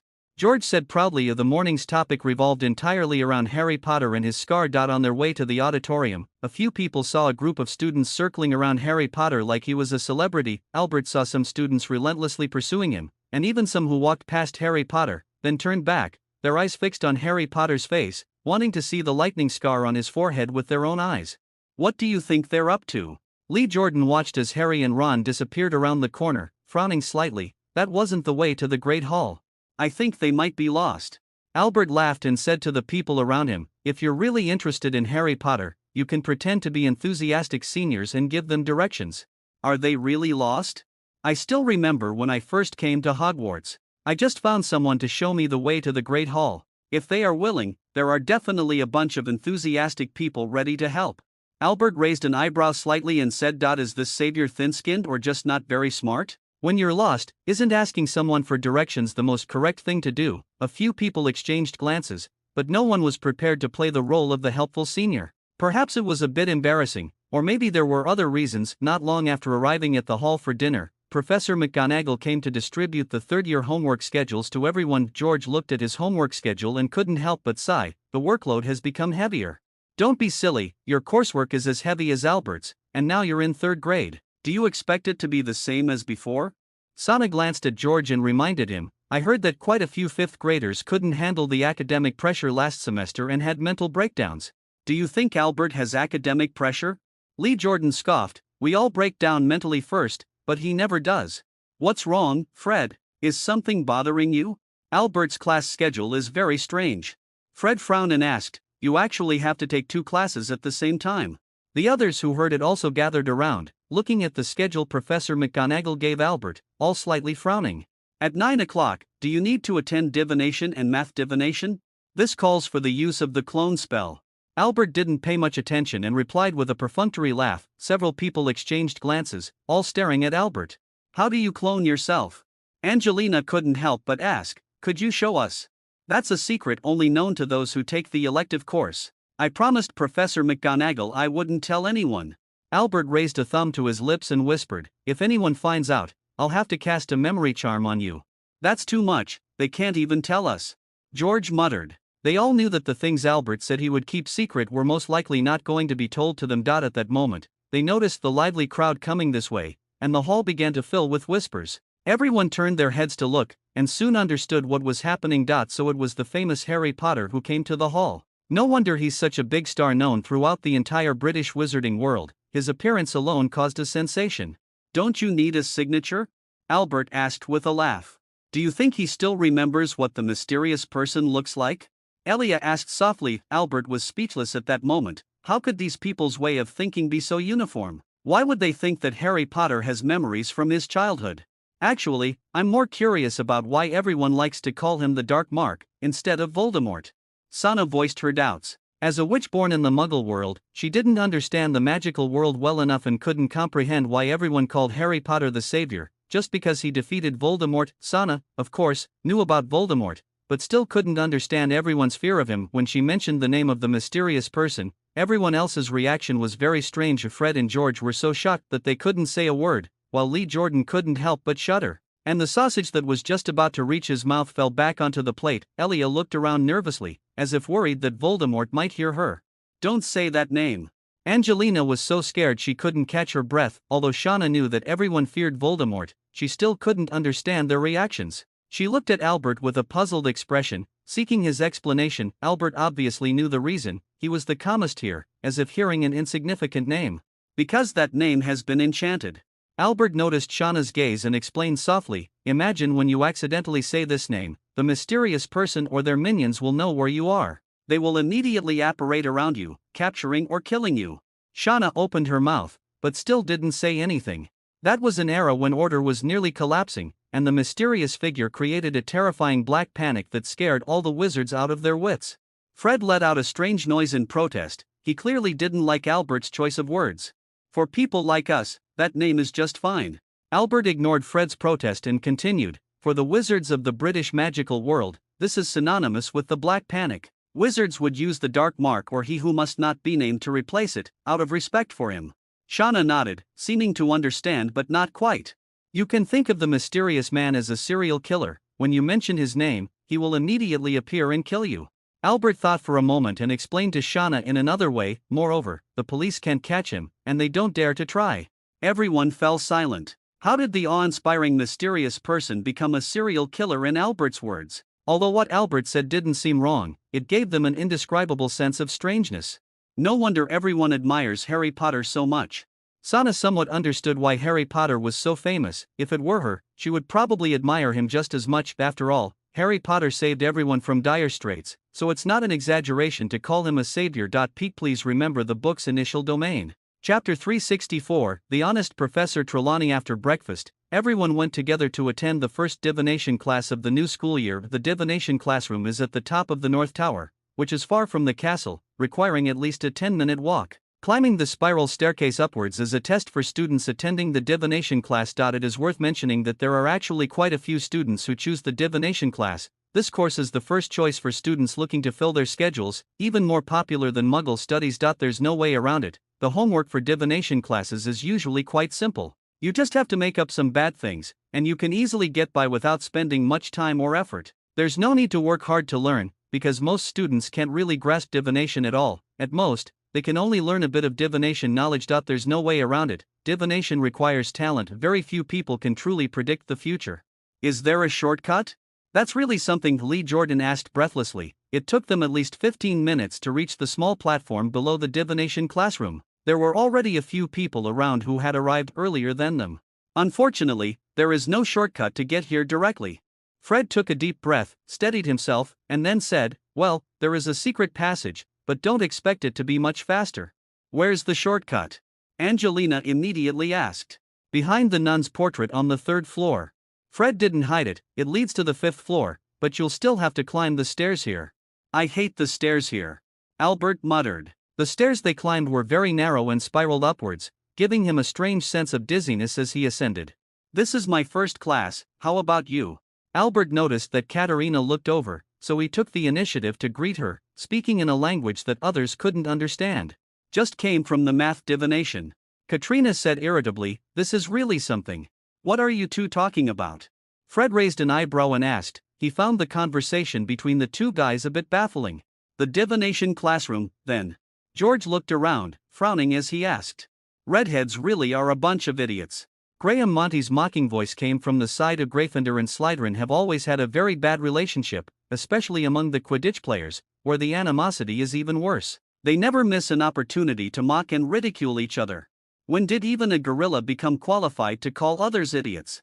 The twins looked at Graham Monty and said with a straight face. Monty did not retort because a spell had been cast on him, causing his tongue to stick to the roof of his mouth, leaving him momentarily speechless, let alone able to refute the twins' words. He pointed at his own tongue and gestured toward his partner, his cheeks flushed red with frustration. In the end, he almost threw a punch at the twins but was held back by his partner. Before Fred could continue mocking the other person, the hatch above suddenly opened, and a silver ladder was lowered. Seeing this, the others stopped watching the commotion and climbed up one after another. "Well done." George winked at Albert, feeling very pleased. Albert pretended not to hear and surveyed the divination classroom. "This place doesn't really look like a classroom. It resembles more of a mix between an attic and an old-fashioned tea house." The classroom is very warm, with a bunch of small round tables around, each surrounded by a few armchairs and soft cushions. A fire is burning in the nearby fireplace, with a large copper kettle on it. The curtains were all drawn, and the surrounding lights were covered with deep red lampshades, creating a strange atmosphere. The circular walls are lined with shelves, filled with dusty feathers, candle stubs, old playing cards, countless crystal balls used for divination, and a large pile of teapots. "Welcome to the divination class," Professor Trelawney said to all the students. "I am Professor Trelawney. You may not have seen me before. The divination class is the most difficult course among all the magical arts." Professor Trelawney said in a soft, hazy voice, "So, I must remind you from the very beginning, if you do not possess sight, then there's very little I can teach you. In this regard, books can only take you so far." After hearing this, everyone looked at each other, most of them unable to understand what Professor Trelawney meant. "Does she mean that this book isn't very useful?" Katrina frowned and asked Albert. "She means that divination requires a lot of talent, and without talent, it's just like that." Albert explained quietly. "There are actually very few wizards who can truly predict the future." "Mr. Anderson is right," Professor Trelawney said, having somehow walked over to Albert's side, smiling at him. "I'm very glad you could come to my class." Many people turned their gaze toward Albert, leaving him unsure of what to say. "Sit down, everyone, please take a seat." Professor Trelawney sat in an armchair in front of the fireplace and continued. "This year we will learn various basic divination methods. In the first semester, we learn how to read tea leaves. Next semester, we should learn palmistry. By the way, I don't expect to teach you how to predict the future. As Mr. Anderson said, there are very few true seers, but I can help you understand the most basic divination knowledge and its fundamental applications." The students began to whisper to each other. In the summer semester, Professor Trelawney pretended not to hear and continued. "We will learn to read crystal balls, which is also one of our main subjects. If you possess sight, the crystal ball will take you into entirely new realms." I remember that Albert seemed to be able to see things from the crystal ball already. Lee Jordan, unsure if it was intentional, muttered softly.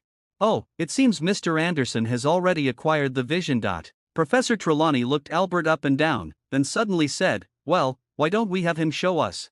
Albert shot a fierce glare at Lee Jordan and, under Professor Trelawney's urging and the watchful eyes of countless students, took a seat next to Professor Trelawney. Professor Trelawney placed a crystal ball in front of Albert. At this moment, all the students gathered around, seemingly wanting to see how Albert predicted the future. Albert stared at the crystal ball, reached out and brushed over it, and the silver mist began to swirl, with faint shadows moving within. He stared intently at the mist inside the crystal ball, recalling in his mind the things he wanted to know. With the previous experience, Albert didn't doubt that he would fail.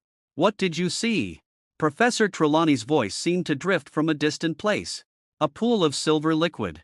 A pool of silver liquid. Professor Trelawney repeated with confusion. I was just predicting the possible danger.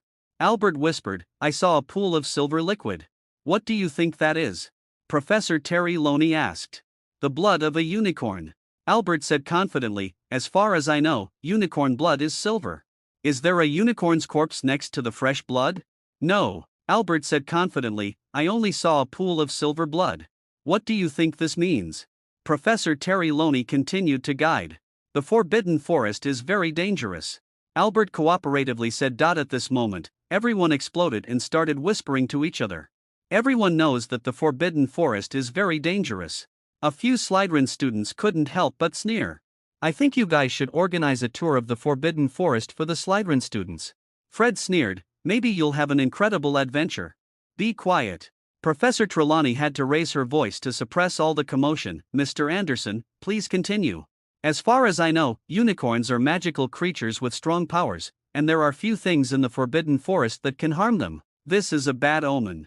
Albert said calmly. Professor Trelawney looked at the crystal ball on the table, then looked at Albert. To be honest, she wasn't sure if Albert could use the crystal ball for predictions either. During her time teaching at Hogwarts, Professor Trelawney had never encountered a student with genuine prophetic talent, but she did just see a fleeting change on Albert's face. Perhaps he really did see something from the crystal ball. Actually, Professor Trelawney was right. Albert just predicted the potential dangers at Hogwarts, and he even foresaw that, through the misty fog, he saw a scarf in the crystal ball. He realized immediately what it was, a ridiculous scarf wrapped around Kiro's head. Albert, however, could never reveal this matter, so he could only fabricate a true prophecy, conveniently keeping his few thrill-seeking roommates away from the forbidden forest. Professor Trelawney. Albert suddenly said, I have a question. What's the problem? Professor Trelawney said. Why can't I see my prophecy clearly? Albert said, as far as I know, a true seer can make the visions in the crystal ball visible to themselves and others. Yes, many people think so. Professor Trelawney looked at Albert with a complex expression and replied softly, however, very few people know that such talent is possessed by only a select few. But having talent doesn't mean you can do it right away. You need training, you need to try, and you need this part of the knowledge. She continued, I suggest you finish reading Leering the Fog to see the future first. This book will introduce you to the world of diviners, but you don't need to worry too much about it, because that's all it really does. Alright, go back to your seat, we are about to start the class. Professor Trelawney said again, Gryffindor gets 20 points, you truly have a talent for this. Perhaps because of Albert's influence, everyone was particularly attentive during class, all hoping to possess the ability to predict the future like Albert. No one thinks they can't do it. Did you really see it? Lee Jordan finally couldn't help but ask when Professor Trelawney was teaching everyone how to use tea leaves for divination. What do you think? Albert asked back with a blank expression. Katrina next to her was going crazy. She couldn't be sure if Albert could really use the crystal ball for predictions, but just a few simple words had tricked Professor Trelawney into giving him 20 points, which she simply couldn't accept. Chapter 365, Simple Arithmetic Divination. I don't understand, I really don't understand, what is all this about? Lee Jordan, who had just left the divination classroom, looked very anxious. This divination class didn't teach everyone anything useful. Most of the time, Professor Trelawney had them use the content on pages 5 and 6 of the book Unveiling the Future to interpret the shapes of the tea leaves. Later, Fred's cup actually led Professor Trelawney to interpret the worst omen and omen of death. This made Lee Jordan very uncomfortable because he was the one responsible for interpreting Fred's cup. You're not serious, are you? Albert could sense the oppressive atmosphere around him and suddenly spoke up. Several roommates stopped in their tracks, all looking toward Albert. As far as I know, Professor Sybil Trelawney has predicted the death of a student every year since she came to this school. Albert calmly recounted a fact: foreseeing the signs of death is her favorite way of welcoming the new class of students. Is it like this every year? Fred couldn't help but ask. Yes, it happens every year. Albert patted Fred on the shoulder and said, so far, not a single one of them has died. It seems you don't need to die after all. George chuckled as he put his arm around his brother's shoulder. Yeah, that's really great. Fred couldn't help but exclaim, honestly, I was also taken aback by Professor Trelawney's prediction. But, the prophecy. Lee Jordan was still struggling with this matter. Prophecies are obviously fake. I doubt Professor Trelawney can even predict the future. At least, she can't predict the future directly like those fortune tellers. Otherwise, she would definitely have demonstrated her predictive abilities to us during class. Nothing would be more convincing than that. So what about your prophecy? Lee Jordan still asked, not giving up. Of course it's a scam. Albert noticed a group of people eavesdropping nearby, and with a slight sneer, he said, ever since Harry Potter came to Hogwarts, and Dumbledore has been mysteriously setting up a restricted area in the castle, I've always felt that something bad might happen. You rascal, I thought you were. Lee Jordan stared at Albert in disbelief, knowing he had been tricked again. You've been together for 2 years, and you still don't understand Albert. George had a look on his face that said, are you even still one of us? Does Albert still need to make predictions? Fred joked, he doesn't need it. If he really wants to predict, all he has to do is speak up, and I guarantee it will be more accurate than any prediction. The twins looked at each other and couldn't help but laugh. That's right, in the eyes of the Weasley brothers, Albert's mouth is more accurate than a prophecy. As for Professor Trelawney's death prediction, it's probably just her way of welcoming new students to her class. If you just ask someone, you'll know whether it's true or not. As for whether Albert would predict, Fred and George are more likely to be this guy. There's no way around it, his mouth has already predicted many things. Also, Albert doesn't like too many people knowing certain things, such as whether he can actually tell fortunes. Maybe. Albert doesn't mind telling them these things privately, but asking in public is just asking for trouble. Moreover, this guy likes to say some truths, some lies, and some half-truths, making it completely impossible for people to tell which are true and which are false. Fred and George never ask about more secretive matters in front of everyone. Even if they do, it's purely in a joking manner. Want to know something? Just ask privately in the dorm tonight. It was just that Lee Jordan's stiff brain couldn't turn around for a moment. Fred and George both shot Lee Jordan a look to tell him to shut up, then changed the subject. Next, there's a transfiguration class, and in the afternoon, we have a care of magical creatures class and a potions class. These days are packed with classes, it's really exhausting. Your math divination just got cancelled like that. As they passed through the empty corridor, George frowned and asked. No, I've already sent my clone to class. Alright, don't ask how I did it, this needs to be kept a secret. Albert took out his pocket watch to check the time and said as he walked into the boys' restroom next door, wait for me a moment. Albert gently pushed the partition door and found it locked. He knocked 3 times, and the partition door echoed with 3 knocks. Albert turned and walked into the adjacent partition. Just as he closed the door, the previously locked door opened, and a somewhat weary-faced Albert walked out from inside. As for the compartment that had just been locked, Albert was taking out the time converter from his leather bag, putting it around his neck, and then turning the time converter once. Albert felt as if time was rapidly retreating, with something pounding in his ears. The next moment, he felt solid ground beneath his feet, and everything came back into focus. Putting away the time converter, Albert quickly pulled out his pocket watch to check the time, then swiftly walked out of the boys' restroom, ready to attend the math divination class. By the way, it seems like the class for arithmetic divination is in room 7A on the 8th floor. Albert muttered to himself, sigh, I have to run a long way again, this is really tough. The numerology of arithmetic divination can be considered a branch of arithmetic, referring to the mysterious relationships between many events and the events that occur simultaneously. Albert had already read Wicklefield's numerical divination and graphs during the summer vacation. It wasn't very friendly for most wizards who had never truly studied mathematics. These things reminded him of a book called the Kabbalistic Numerology, which is a secret Jewish divination technique, what people refer to as numerology. In Albert's view, the field of arithmetic in the magical world is equivalent to a mix of probability calculations and a bunch of very strange things. If that's really the case, it might explain why curse breakers need to be proficient in this stuff. This will allow them to evaluate the success rate of the decryption without actually executing it, meaning they can minimize the risk of decryption failure to the greatest extent. When Albert appeared on the 4th floor of the castle through a shortcut, and was about to take another secret passage to the 8th floor, he happened to see two unfortunate souls arguing with Filch, Ron Weasley from the red-haired Weasley family, and one more, the famous Harry Potter. Red-haired Wesley, humph. Don't think I don't know what you're up to. Students are forbidden from going to the restricted corridor on the 4th floor. As Albert approached, he heard Filch's angry voice. Lost? I don't believe for a second that you would coincidentally get lost and end up in the restricted area on the 4th floor. Soon, Albert saw someone heading over there. It was Professor Chilo. He was probably going to check the security checkpoint and happened to help the two lost souls out of their predicament. If I see you two trying to wander into the restricted area again. Filch looked at the two who had narrowly escaped and threatened, I'll put you in solitary confinement. Maybe spending a day in the dungeon will help clear your heads.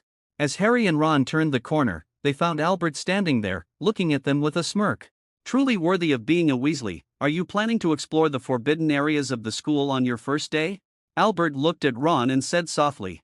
No, we just got lost. Ron argued. We just want to find the charms classroom. Harry muttered quietly. Then go ahead, just keep walking straight from here, and you'll get there quickly after passing through the armor corridor. Albert said softly, if you get lost, it's best to ask someone for directions rather than wandering around the school by yourself. That's something only brainless people would do. Trust me, many people would be willing to help you find your way, Potter, as long as you ask.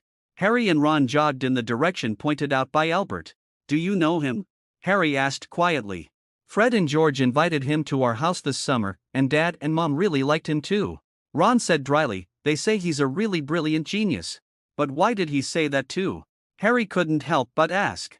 Fred and George like to cause trouble at school, and he probably thinks I would be like them too.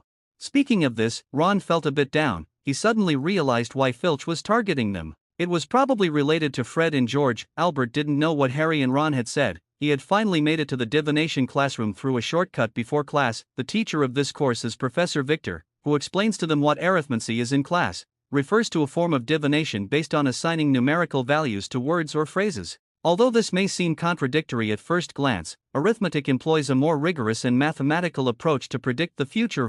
This is actually a direct quote from numerology and graphology. Mathematical divination requires rigorous logic.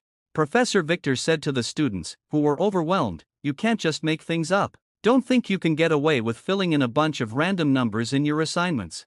Next, Professor Victor showed them the densely packed numbers on the blackboard and began teaching everyone how to perform mathematical divination, except for a few Muggle-born students like Shauna and Albert. Most of the students in the class were frowning and listening attentively. There's no way around it. A group of students who haven't even fully mastered basic arithmetic will undoubtedly find it very difficult to learn mathematical divination. However, Albert understood it very easily. Well, the content was just probability calculations. Alright, finish the remaining questions as well. If you don't complete them in this class, take them home to finish. This will be today's homework. Professor Victor said to the class. Aren't you going to do it? Sana raised an eyebrow and asked. She certainly wouldn't think Albert didn't understand. Albert pointed to the chart on his parchment. He had already finished calculating. It's very simple. You can get the answer in no time. How could you finish the calculation so quickly? Katrina felt it was unbelievable. She had just noticed that Albert had hardly done any calculations and had quickly solved the numbers on Professor Victor's blackboard and filled them in on the parchment. I have studied advanced mathematics. Albert said casually. Compared to advanced mathematics, the current arithmetic divination is indeed very simple. Undeniably, in this regard, Muggle-born wizards have a significant advantage over those from wizarding families. After all, they attended school as children and learned some mathematics, becoming familiar with the 4 basic operations. Professor Victor walked over here, casually picked up the parchment on the table, and glanced at the numbers in the form. Everything is correct. Professor Victor looked at Albert with surprise. She had heard about Albert's deeds before, but it was only when she personally taught him that she truly understood why other professors held him in such high regard. Look, Mr. Anderson has finished and got everything right. Gryffindor gets 10 points. After Professor Victor finished speaking, he leaned down and said to Albert, stay behind after class, I have something to discuss with you. Arithmetic divination is indeed very difficult for many students. Except for Shauna, even the studious Katrina couldn't finish calculating that pile of numbers before class ended. This enormous gap hit Katrina hard. After Albert came out of the classroom, Katerina wanted to say something, but Shauna beat her to it. What does Professor Victor want with you? Shauna asked curiously. Professor Victor told me to attend the advanced class whenever I have time. Advanced class. I heard that the advanced class only admits the smartest students. I heard from other seniors that it's called Advanced Arithmetic Divination Studies, and the classroom is on the first floor of the castle. Sana suddenly asked, "Can I go with you to attend the class?" "I don't mind at all." Albert shrugged and said, "How did you do it? I mean, how did you learn it so quickly? Do you have any tips?" Katrina finally couldn't help but ask. "You find it difficult possibly because you haven't studied math." Albert spoke frankly. Arithmetic divination is very similar to Muggle probability calculations. If you've studied this kind of knowledge, learning the current arithmetic divination will feel very easy. Katrina shot Albert a fierce glare and turned to leave. She didn't want to talk to that guy, he was just too infuriating. Chapter 366, a bit flustered. I didn't expect it, but things really turned out just like you said. After Transfiguration class, Fred's expression was quite complex. He had personally learned from Professor McGonagall that Professor Trelawney, who taught divination, liked to welcome new students with death omens, which finally made Fred stop obsessing over death omens. To be honest, death omens and such are still quite frightening. Professor McGonagall seems to think that Professor Trelawney has no gift for prophecy. After making sure no one was around, George muttered quietly, "Divination is one of the least accurate subjects in the study of magic. And very few people can truly foresee the future, and Professor Trelawney, although Professor McGonagall didn't finish her sentence, one could easily guess what she was about to say. Professor Trelawney did not have the gift of prophecy. Some people say Professor Trelawney is a fraud." "Who said that?" Fred suddenly asked. "Albert means exactly this." George didn't hesitate to pin the blame on his roommate. He thought Albert was exactly that kind of person. "What are you thinking about?" Seeing that Albert remained silent, Lee Jordan couldn't help but ask. "About the content of the Transfiguration class, how to become an animagus." Albert shot George a glance. "Don't think I didn't hear you slandering me just now. Do you want to become an animagus?" George quickly changed the subject. "Well, unfortunately, it's very difficult. According to Professor McGonagall, becoming an animagus takes several years." Albert still remembers that there was such a task on his mission panel. If he could unlock the animagus skill on the skill panel, after the animamagus panel task appeared, Albert had already gone through the relevant books on this part, but the panel still didn't show such a skill. He needed to consider how to get the animamagus, and leveling up experience had become a secondary concern. "I think you should be able to learn it quickly," Fred said with great certainty. "I didn't know you had so much confidence in me." Albert glanced at Fred and said, "Of course, if you ever become an animagus, remember to teach us. Just think about being able to transform into an animal like Professor McGonagall, it sounds amazing."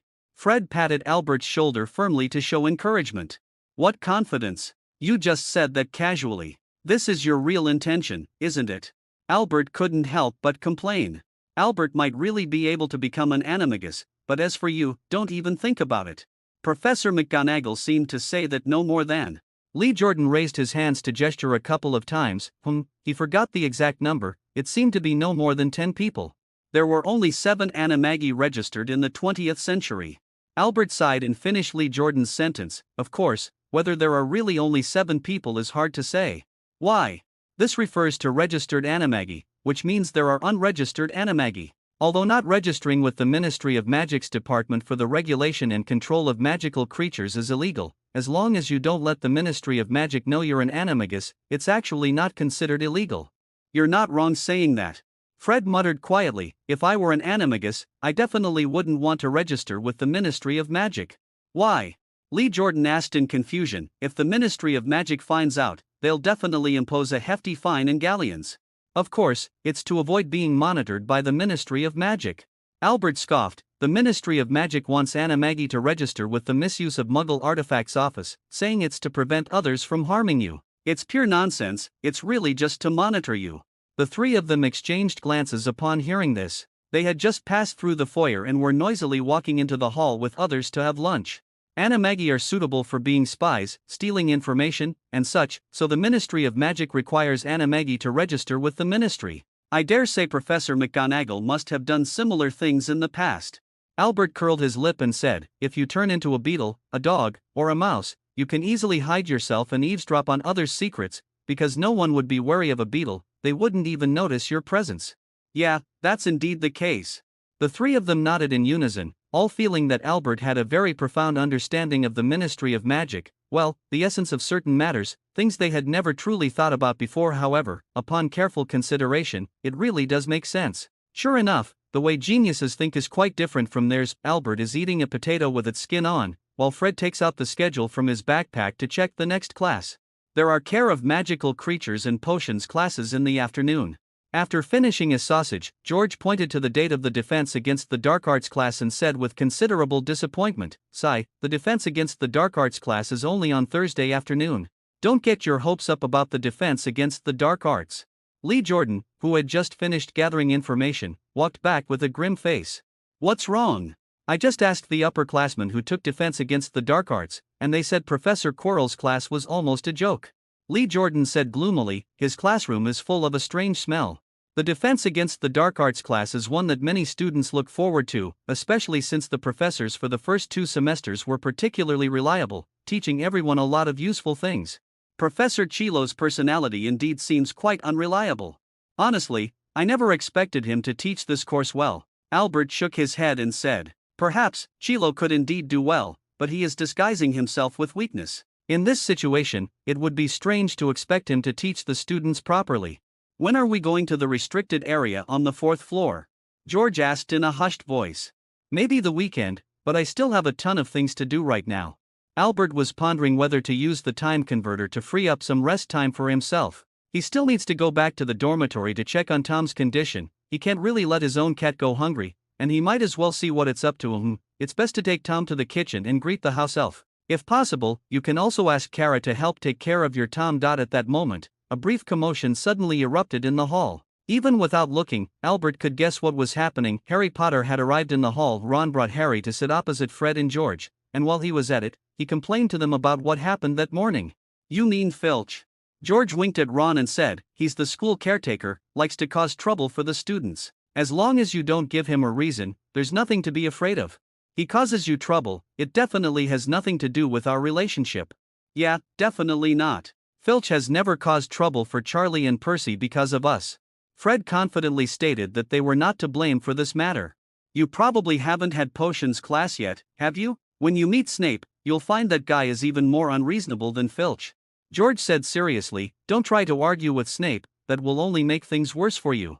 Also, Snape never gives points to students outside of Slytherin." Lee Jordan added. Ron opened his mouth, suddenly unsure of what to say. "If you don't believe me, you can ask Albert. He often adds points to Gryffindor, but he's never received a single point from Snape." George pointed his chin in Albert's direction and said, "As far as I know, it's been like this for the past few years. Wesley, speaking ill of others behind their backs is not a good habit. Gryffindor loses 20 points. Lee Jordan, imitating Snape's voice, said in a hushed tone. Suddenly, laughter erupted all around. Cough, cough. Albert cleared his throat twice, and the laughter immediately came to a halt. Lee Jordan, cautiously looking around, confirmed that the sound had come from Albert and couldn't help but roll his eyes at him. "Potter, here's a suggestion for you." Albert looked at Harry, who was eating, and said, "Take a good look through 1,000 magical herbs and fungi." Harry was a bit confused and didn't understand what Albert meant. "Albert means that Snape will ask you questions," Fred casually explained, turning to Albert and saying, "I remember in our year, Snape asked you a question in the first potions class, right? However, I remember that Albert seemed to have answered everything correctly at that time." "Yeah, he got it right, but he still didn't give Gryffindor any points. He just said, copied verbatim from the book, but basically correct." "Why do you still remember what Snape said back then?" The 3 of them were all surprised. "Every time I was called up to answer a question, as long as I answered correctly, he basically always said this." Albert finished the last piece of potato on his plate. "Why me? I mean, why does Professor Snape want to ask me?" Harry was even more puzzled. "Because you are a Gryffindor student, and you are the famous Harry Potter." Albert said without hesitation, "Snape will definitely question you, using you as an example to intimidate the other Gryffindor students." Harry Potter suddenly didn't know what to say. He didn't want to be famous, and beside, wasn't it a bit unfair if Snape was only targeting him? "Don't worry, Potter, Professor Snape is a professor at the school." "Okay, I admit that Professor Snape does have a bit of a bias toward Slytherin students, but he won't deliberately target you." Percy sat down next to Albert, glaring disapprovingly at the guys who were making jokes about the professor. He lowered his voice and warned, "Be careful not to let Snape hear you. If he finds out, he'll definitely deduct a lot of points from Gryffindor. Don't worry, Percy, Albert can afford it, he just gave Gryffindor 20 points in today's divination class. Fred said nonchalantly. Albert stood up, tidied the dishes, and greeted Fred and the others. I'm going back to the dormitory for a bit, so Tom doesn't tear our room apart out of hunger. The first class this afternoon is Care of Magical Creatures. Remember not to be late. I'll be back soon. You guys go to the library and save me a spot. We should start writing the shapeshifting class essay today, so we don't end up with a pile of homework all at once. After Albert finished speaking, he walked away. He is right, if you don't hurry up and do your homework, you'll end up with a pile of assignments all crammed together and won't be able to finish them. Percy watched Albert walk away and said to the twins, after third grade, the homework will become especially heavy every day. Yeah, Ron, could you pass that plate of condiments over here? Fred didn't take Percy's words seriously. If they really couldn't finish, they wouldn't have borrowed from anyone. You should know, Albert has to take all the courses. Harry, I suggest you listen to Albert's advice, that guy's words are particularly accurate. After finishing the sausages on his plate, George said, Snape will probably come after you. What is all this about? Harry feels a bit panicked. Chapter 367, Fire Lizard. As soon as he opened the dormitory door, Albert saw a shadow dart past his feet, startling him. He thought his pet Tom was trying to sneak out while the door was open, so he instinctively reached into his pocket to pull out his wand and summon Tom back. However, he soon realized that something furry was rubbing against his ankle. Alright, I'll go prepare lunch for you now. Albert bent down to pick up Tom and kicked the door shut. He opened the drawer, which was stuffed with cat food and canned cat food, pushed Tom's head aside, took out a can of cat food, opened it, mixed it with cat food, and put it in the bowl. Then, he waved his wand, emptied the water from another bowl, and replaced it with fresh water. It seems I need to ask how others are raising cats at school. After Albert waited for Tom to finish eating, he fished it out, weighed it in his hand, and it was as heavy as ever. You need to lose weight. Come on, I'll take you to the public lounge. That will be your space for a long time. After Tom gets familiar with the dormitory, Albert will let it move around in the Gryffindor common room, and then gradually expand its activity space, allowing it to slowly get accustomed to the castle environment, interact with more students, and distinguish between good and evil, so it won't be at a disadvantage in the future. There weren't many people in the Gryffindor common room at noon. Albert found an empty seat and sat down, casually taking out his pocket watch to check the time. He planned to let Tom move around the common room under his watchful eye, but he soon realized that his cat didn't seem to intend to roam around. Instead, it jumped onto the table next to Albert and lay down there, dozing off. Eat until you're full and then go to sleep, you're really something. Albert raised his hand and ruffled Tom's hair, gently sighing, if you don't exercise soon, you're going to get as round as a ball. Someone nearby was covering their mouth, chuckling softly, curiously observing the fat cat over here, whispering to each other. Albert turned his head to look, and the speakers were two young girls. He didn't know them. It should be a freshman or sophomore. When the other person noticed Albert looking over, they also felt a bit embarrassed and quickly turned to leave. Albert withdrew his gaze, pulled a cat teaser out of his pocket, and tried to get his cat moving. After spending nearly an hour in the public lounge, Albert returned Tom to his dormitory and then used the time converter to go back an hour. He went straight to the school library, only to find that Fred, George, and Lee Jordan hadn't arrived yet. Now it was his turn to save seats for the three of them. Not long after, the three of them walked into the library one after another, still surprised that Albert had actually arrived at the library before them. On the first day of school, the library was as crowded as ever, with a bunch of people rushing to finish their holiday assignments. Regarding this matter, Fred is still somewhat gloating, completely forgetting that he was once part of it too. In the afternoon, the first class is Care of Magical Creatures, held in the clearing at the edge of the Forbidden Forest. Professor Kettleben has a good reputation at the school, and many students have signed up for this class. This elderly professor has been teaching at the school for many years, and he knows very well how to pique the students' interest in protecting magical creatures. With Hagrid's help, Professor Kettleben prepared a bonfire for everyone and told them that it was filled with fire lizards, and understanding fire lizards was the topic for today. Everyone sat around the bonfire, observing the fire lizards and the flames while listening to Professor Kettleberg explain these magical creatures. The way the class is conducted is very interesting and immediately piques everyone's interest. Professor Kettleberg pointed at the fire lizards in the campfire with a stick and told everyone, fire lizards are born from flames and feed on flames. As long as the bonfire in front of them doesn't extinguish, they will continue to live. What if the flame goes out? A Ravenclaw girl raised her hand and asked. After leaving the flames, the fire lizard will soon die. Are they too pitiful? The campfire will eventually go out, which means the fire lizard inside the campfire will soon die. Professor Kettleberg raised his hand to signal everyone to quiet down. If you feed the fire lizards that have left the flames a certain amount of chili powder at regular intervals, you can delay their death, but they can only survive for a maximum of 6 hours. He told everyone, after the campfire goes out, I will take the fire lizards back with me. They usually need wizards to create a special environment for them to survive. This Albert actually knows, because the fire lizard represents the number 6 in the Runi alphabet. Of course, when feeding chili powder to fire lizards, you can't give them too much. Professor Kettlebell demonstrates to everyone why you shouldn't feed fire lizards too much chili powder. After eating a large amount of chili powder, the fire lizard's skin becomes more vibrant, and it continuously spits out sparks, igniting Professor Kettleberg's white beard. That's how it is, you need to feed it chili powder every 10 minutes. Professor Kettleborough brushed off the embers from his beard and tossed the fire lizard back into the campfire. By the way, keeping a fire lizard alive at room temperature for an hour has been one of the end-of-term exam questions for years.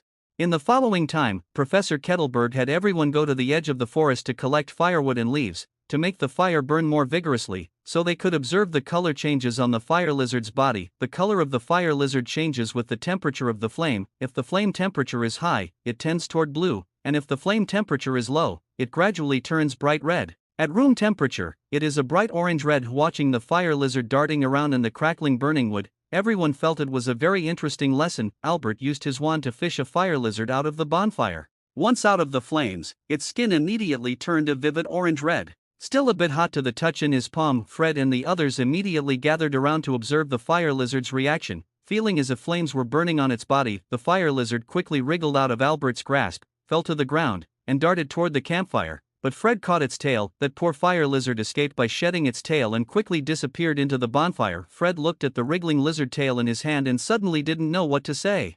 Did a fire lizard's scales rot? It actually lost its tail. Professor Kettleberg exclaimed in surprise when he saw the tail in Fred's hand. The latter's face was a bit awkward. The fire lizard had lost its tail, which was clearly unrelated to its scales rotting. Fire lizards, like fire dragons, can also experience scale rot. Once the scales rot, they will lose their tails. If you have a fire lizard and encounter this situation, just apply some chili powder to treat it. Professor Kettlewell said to the students who were chatting and laughing, why not write it down? Sir, is there anything special about fire lizards? Fred tossed aside the tail and changed the subject, saying, why do wizards keep them? The blood of fire lizards has strong healing and recovery properties, and it can also be used to make various potions. This is also one of the reasons why wizards raise fire lizards. Professor Kettleborough explained. How are we supposed to draw blood from a fire lizard? Albert asked. They don't look like they have much blood in them. Very well, this is something you were supposed to learn next year. Of course, if you want to know. Professor Kettleborough waved his wand, and a fire lizard flew out of the fire pit, landing on his hand. We mentioned earlier that fire lizards die quickly after leaving the flames, so we need to be fast when drawing blood. Professor Kettleborough took out a small knife and a test tube to demonstrate to everyone how to draw blood from a fire lizard. The method is very simple. Just make a cut on the hind leg of the fire lizard near the tail, and then squeeze it from head to tail like milking a cow. That's right, it's that simple and straightforward. As for stopping the bleeding, alright, the blood of the fire lizard has strong healing properties, and the wound will heal on its own in no time. The pressure must be just right, otherwise it can cause the fire lizard's internal organs to rupture. While this won't kill them, it will make the fire lizard very uncomfortable. Professor Kettlebell threw the blood-sampled fire lizard back into the bonfire and continued, it's best to wear gloves when taking blood, otherwise you might get burned. Of course, if you need fire lizard blood, you can buy it at the pharmacy. A small vial costs 10 sika. George didn't know what he was mumbling about. Fire lizards are easy to care for, the only problem is that the blood collection process is quite complicated, and many wizards are reluctant to do this job. However, fire lizard blood is needed in many areas.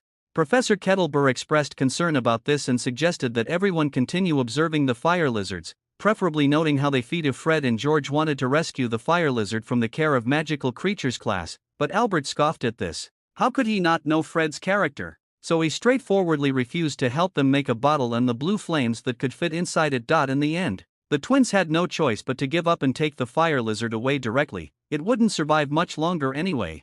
We just want to keep a fire lizard. Fred muttered, you have a cat, Lee Jordan has a spider, we don't have our own pet yet. I don't think Snape would be willing to let you bring that thing into the potions classroom. Albert reminded them, and what do you plan to feed it?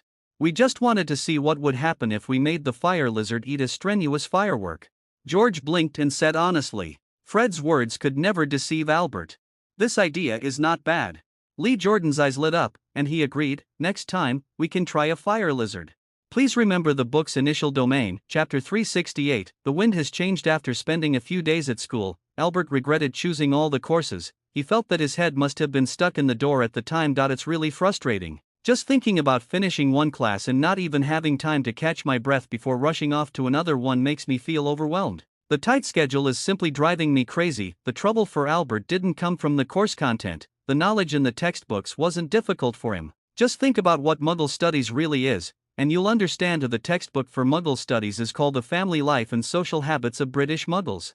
Just by looking at the title, you can tell what kind of content is inside. Carrie de Bubeji is a pro-Muggle witch, and in the first class of Muggle Studies, she told everyone that wizards and Muggles are no different. Albert is a bit skeptical about whether this Muggle Studies professor truly understands Muggles and whether they have spent over a year in the Muggle world without using magic. It is undeniable that Professor Carrie de Bubeji is an expert in Muggle Studies, alright, based on his past life experience. Albert doesn't like the term expert. Why did I choose to take all the courses? Actually, Albert wants to obtain the time converter. He hopes to acquire the time converter through a mission or to obtain the manufacturing method for the time converter. The mystery of time, Albert actually didn't care much about it. He knew very well that it was dangerous, but with this thing, there would be a lot of room for maneuver in some matters. Of course, using the time converter requires extreme caution. Albert is always very careful every time he uses it. However, having to walk a long distance to school every day is the most frustrating and unbearable thing for him. Spending the whole day climbing up and down several floors in the castle consumes more energy than any other exercise. Even if shortcuts are available, the situation wouldn't improve much. Albert even wondered if taking Tom to school with him every day would make him lose weight quickly. That's actually a good idea, but putting it into action is ultimately very difficult. He can't possibly take a cat to class every day because of bringing Tom to the common room. Now all the students of Gryffindor College know that the famous Albert Anderson has a very fat British shorthair cat, and whenever he has free time, he will take a feather and play with the cat in the common room. Albert, Quidditch captain, Wood walked over, stood in front of Albert, and solemnly placed a hand on his shoulder, saying, "Remember to come to practice this weekend." Wood, give me a break. I have 12 assignments to do right now, and I don't have any extra time to play Quidditch.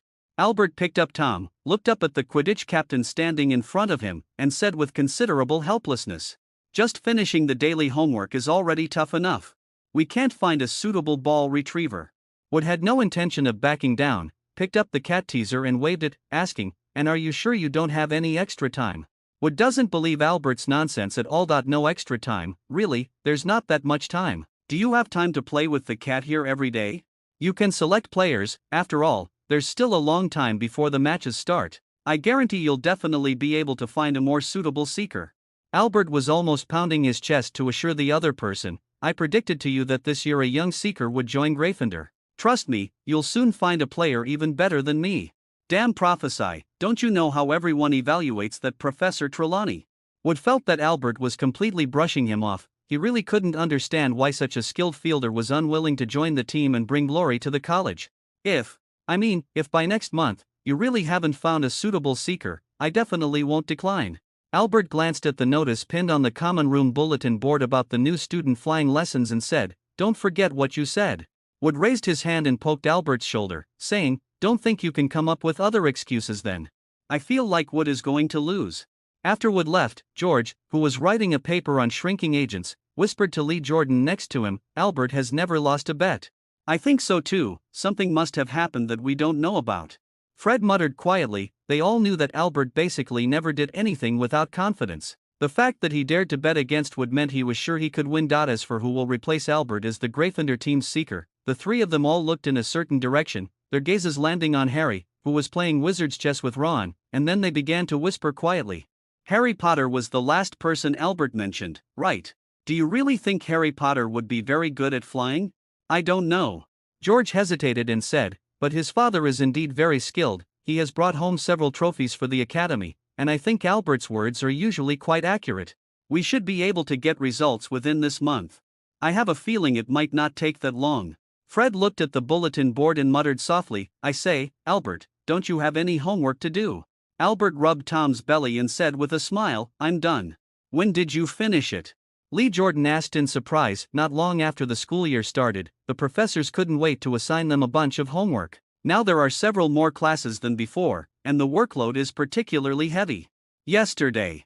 You actually told Wood you didn't have time. Fred had a look on his face that said, watch out, I'm going to tell.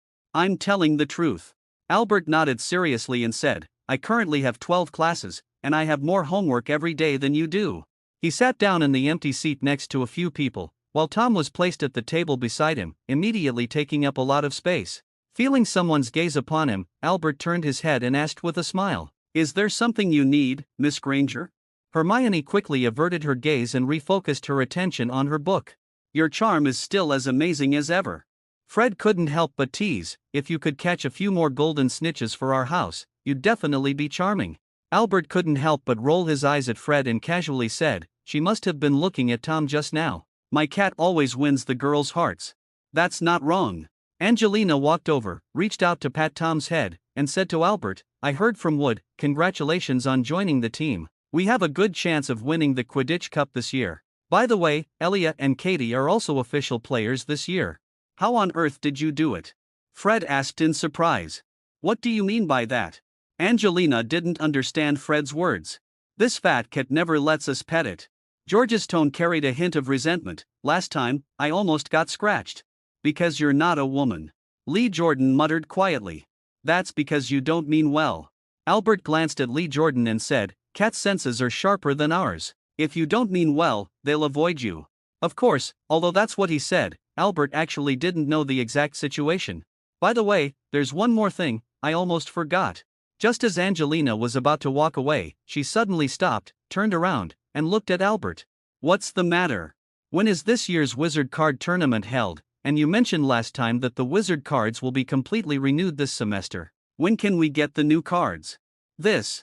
Albert was very troubled because he really wasn't prepared. There was no way around it, there were just too many things keeping him busy.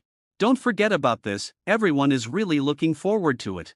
Angelina finished speaking and turned back to the girls' dormitory. Don't tell me you really forgot about this matter. Jordan is still very concerned about the wizards. I couldn't use magic for most of the summer vacation. Albert muttered, What? Suddenly, they heard an explosion nearby, and everyone turned to look in the direction of the sound, only to see a cloud of black smoke rising from the teacup in front of a boy whose cheek had been singed. Cool, is that a new hairstyle? Lee Jordan looked over at the new student, got up and walked over, even waving the teacup still emitting black smoke, and asked the person next to him with a smile, What were you just doing? It seems like he's trying to turn the water in the cup into red wine. The boy sitting next to him, whose cheeks were slightly darkened, said uncertainly. Fred and George also curiously gathered around, grinning and saying, By the way, how did he make the cup explode? Maybe we could use this spell sometime. Blow up the toilet. This idea is not bad. If I had known you blew up the toilet, cough cough. Percy waved his wand to disperse the smoke, glared at Fred and George, and then said to the boy, Are you alright? If you're injured, you should go to the hospital wing. If you need a hair growth serum to regrow your eyebrows, a bottle of Jixie can easily do the trick. Fred also did not forget to advertise, of course, you can also go to see Mrs. Pomfrey, maybe she can help your eyebrows return to normal. Where did you get the hair growth serum? Lee Keaton muttered. Albert's medicine cabinet has it, we can help him sell it. Beside, even if we didn't, we could brew it ourselves. Fred said without a second thought. Are you sure the hair growth potion you brewed is usable? Lee Jordan hurriedly left after finishing his sentence. Harry, who was playing chess nearby, was utterly dumbfounded, while Ron couldn't help but cover his face with his hand. He knew Fred and George were mischievous, but he never expected them to be like this at school. Previously, they would get into trouble with Furchie, and indeed, it was all their fault. Please remember the book's initial domain, chapter 369. Darker, have you dealt with Filch over there? Hearing footsteps behind him, Albert turned to see Fred and George returning to the secret passage. He asked them if they had successfully distracted Filch to other floors. Done. Fred raised his hand to make an OK gesture and grinned maliciously. Someone threw a few big dung bombs down the corridor on the west side of the second floor, and someone else smeared frog brains on the walls.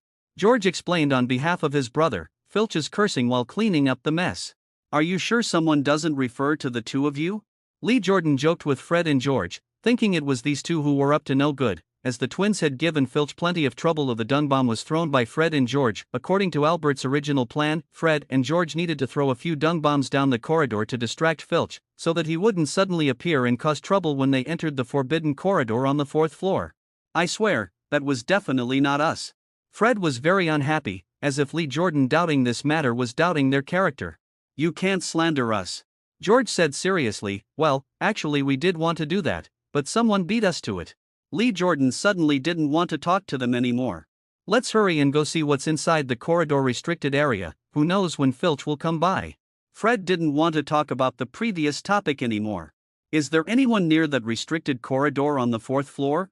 George looked at Albert, who was holding the live map and had always been rather quiet.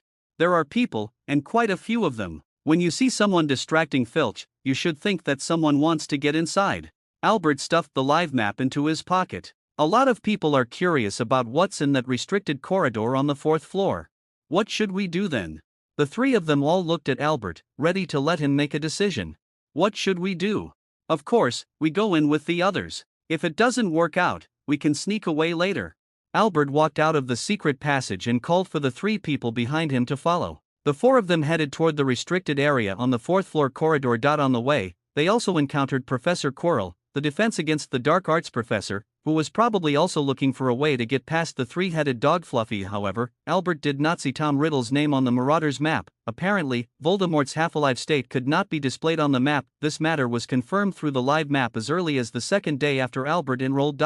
It's a good thing it didn't show up, otherwise Fred and George would definitely have noticed. Who knows what they would think? Could it be that Professor Quirrell carries around a pet named Tom Riddle? Why say pets? They already have a cat named Tom in their dormitory. Of course. Even if Voldemort appeared at Hogwarts, the Marauders map would not directly show Voldemort, but rather Tom Riddle. Albert didn't let everyone use the disillusionment charm. He knew Professor Quirrell was watching this way. If they hid and were discovered, it would be even stranger. It was better to disguise themselves as, well, in reality, the four of them were indeed just curious students. Quirrell indeed knew that many students had entered the forbidden corridor on the 4th floor, but he had no intention of stopping them. He had already checked the first barrier protecting the magic stone on the first day. As for that three-headed dog, Chilo still hasn't figured out who owns it. At Hogwarts School, beside Professor Sylvanus Kettlebun from the care of magical creatures class, who has the ability to tame such a creature, only Hagrid, the big guy from the Forbidden Forest, might be able to tame it. Actually, with Quirrell's abilities, he could easily subdue the three-headed dog, but he was worried about making too much noise, so he had no plans to act for now. His opportunity might only come once, and if he failed, Dumbledore would not give him another chance. As soon as Albert got close to Professor Quirrell, he could smell the strange odor on him. He thinks the smell is likely due to Voldemort possessing Quirrell. After Professor Chilo walked away, Fred whispered, "Did you notice that strange smell coming from the big scarf on Professor Chilo's head? Last time, the classroom was filled with the smell of garlic, and no one noticed it, but this time it's different. The smell coming from that scarf is really strong. Maybe the scarf is stuffed with garlic." George said without hesitation, "Why don't we try selling the garlic cross to Professor Chilo? This idea is not bad." Fred agreed. Albert's lips twitched. Everyone says that Professor Chilo, in order to drive away a vampire he encountered in Romania, was afraid that the vampire would come back to trouble him, so he made himself smell strange all over. This way, he could always be on guard against vampires. This matter is most likely fake. It's just Quirrell making excuses for himself. As for how to deal with Voldemort, isn't there still the savior Harry Potter? If it really becomes necessary, Albert can subtly give Potter a little hint, urging that passionate savior to charge forward. When the four of them sneaked over, they found that someone was already lurking around. Undoubtedly these people were looking for a chance to quickly pass through that door. I think Professor Chilo definitely knows what they want to do. Fred pointed at the people ahead and couldn't help but complain. There's no way around it, it was too obvious, and it was easy to spot the flaw at first glance. Professor Chilo actually didn't stop them. Lee Jordan looked at Albert with confusion. Actually, Professor Dumbledore doesn't really care if others enter the so-called forbidden area. Otherwise, he would have used more powerful protective spells on that door, and then no student would be able to open it. You are right. You all need to explore that forbidden corridor too, Albert said as he walked over to Truman and patted him on the shoulder. Sigh. Oh, it's Albert, you scared me. Truman turned around and saw Albert, and couldn't help but breathe a sigh of relief. This won't do.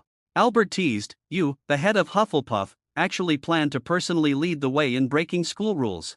Albert joked, you, the Hufflepuff prefect. actually plan to personally lead the way in breaking school rules. Aren't you here yourself? Truman smiled at the door and said to Albert, everyone is very curious about what's inside the restricted area. Someone just went in. I heard that Furch is throwing a fit on the second floor. Is this your doing? The upperclassman from your Gryffindor house threw it, and I saw it happen. Truman felt a bit guilty talking about it because the frog's brain matter was actually the graffiti he tricked Peeves into doing. Of course, Truman wouldn't tell anyone about this, pretending he knows nothing. He counted the number of people and said to Albert, with so many people, it's easy to get noticed if we go in together. As long as Filch is no longer here, the professors at the school basically don't care about this matter. Otherwise, do you think they would have opened that door? Albert began to usher Fred and the others into the restricted corridor. Please remember the book's initial domain: Harry Potter and the Philosopher's Stone, chapter 370, the three-headed dog guarding the treasure. The corridor on the right side of the fourth floor of the castle, which is off limits to students, is actually no different from the other corridors in the castle. It's just that, because Professor Dumbledore prohibited students from entering during the start of term feast, this place became completely deserted and appeared eerie. It feels like there's nothing special here. Truman also brought his friend in, and then closed the wooden door behind him to prevent others from noticing someone had entered the restricted corridor. After the door closed, the visibility in the corridor immediately became very dim. Why does Professor Dumbledore want to ban other students from coming here? A freckled boy next to Truman couldn't help but ask. No one could understand, according to Dumbledore, that anyone who did not wish to encounter an accident or meet a painful and tragic death should not enter the corridor on the right side of the fourth floor. Which is here. Does that mean there will be something in this corridor that threatens their lives? There's definitely some secret hidden here. Fred had already drawn his wand from his pocket, cast a spell to light the tip of the wand, and began to look around, trying to figure out what the so-called danger really was. Others also lit their wands one after another, warily looking around, and the atmosphere suddenly became tense. Everyone knows that there are secrets hidden here. The freckled boy next to Truman said irritably, what happened to those seniors who just came in? Lee Jordan quietly walked up to the freckled boy and whispered, maybe he fell into a trap and died accidentally. Since the last time he bravely ventured into the Gryffindor challenge, he has been quite calm in the situations he encounters. The freckled boy was startled by Lee Keaton and almost screamed. By the time he came to his senses, his cheeks had turned bright red, and he glared angrily at Lee Jordan. This is not interesting at all. Truman couldn't help but scold. Since Dumbledore said this place is very dangerous, we should stay alert. I don't want to see you accidentally die in front of me. Although the words were meant to intimidate them, Truman didn't want anything bad to happen to anyone. Alright, enough fooling around, let's take a look around. I have a feeling there will be some unexpected surprises here. Albert placed his hand on Lee Jordan's shoulder, signaling him to stop joking around with everyone. I didn't expect him to be that cowardly. Fred and George couldn't help but laugh, and both rushed forward to find the so-called danger. Albert shook his head helplessly, waved his wand lightly, and the torch on the nearby wall was lit, illuminating a large part of the previously dim corridor. There were no other classrooms on either side of the corridor, and as they walked through, they encountered no danger. What came into view at the end of the corridor was a door. Maybe the secret is hidden behind the door. Just as everyone was preparing to go check the situation inside the door, the wooden door was suddenly slammed open by someone, and several senior students screamed as they ran out from inside. The next moment, under the gaze of the crowd, a monstrous large dog squeezed out from the door. One of its heads bit the leg of the senior student running at the back, and amidst the screams and gasps of the people, it prepared to drag the unfortunate soul back inside. To be honest, Albert was also taken aback by Louis' size. This guy was already big enough to fill the space from the ceiling to the floor. Its 3 heads, with 3 pairs of menacing eyes that dart around, all fixate on these uninvited intruders. As soon, Louis quickly regained his composure, the deafening roar echoing through the corridor. It seemed poised to charge at everyone, causing the others to scream and turn to flee. Albert squinted slightly, waved his wand, and a ball of light suddenly exploded in the corridor. After Louis released the student who had been bitten on the leg, he immediately waved his wand and dragged the unfortunate victim from the floor. The student screamed in terror as they were dragged across the marble floor by magic. By the time the 3-headed dog came to its senses, the prey had already been snatched away. However, Albert had already erected a transparent magical shield between the 2 parties. The 3-headed dog crashed into the magical shield, looking very angry, scratching at the invisible magical barrier with its claws. Albert had no doubt that the big guy in front of him had already forgotten about him, but he was completely sure that the poor guy he had just pulled back was already scared to the point of fainting. Hurry, hurry, hurry, quickly drag the person away. Albert urged. Most of the students who had entered the corridor had already run away, and Fred and the others who were still standing there seemed to be considering whether to use the stunning spell on the large dog in front of them. However, after hearing Albert's words, they decided to follow his instructions. Each of them took one side, supporting the student's shoulders and thighs to quickly lift him away. After Albert finally left the corridor, they closed the wooden door again. Now they know why entry is prohibited here.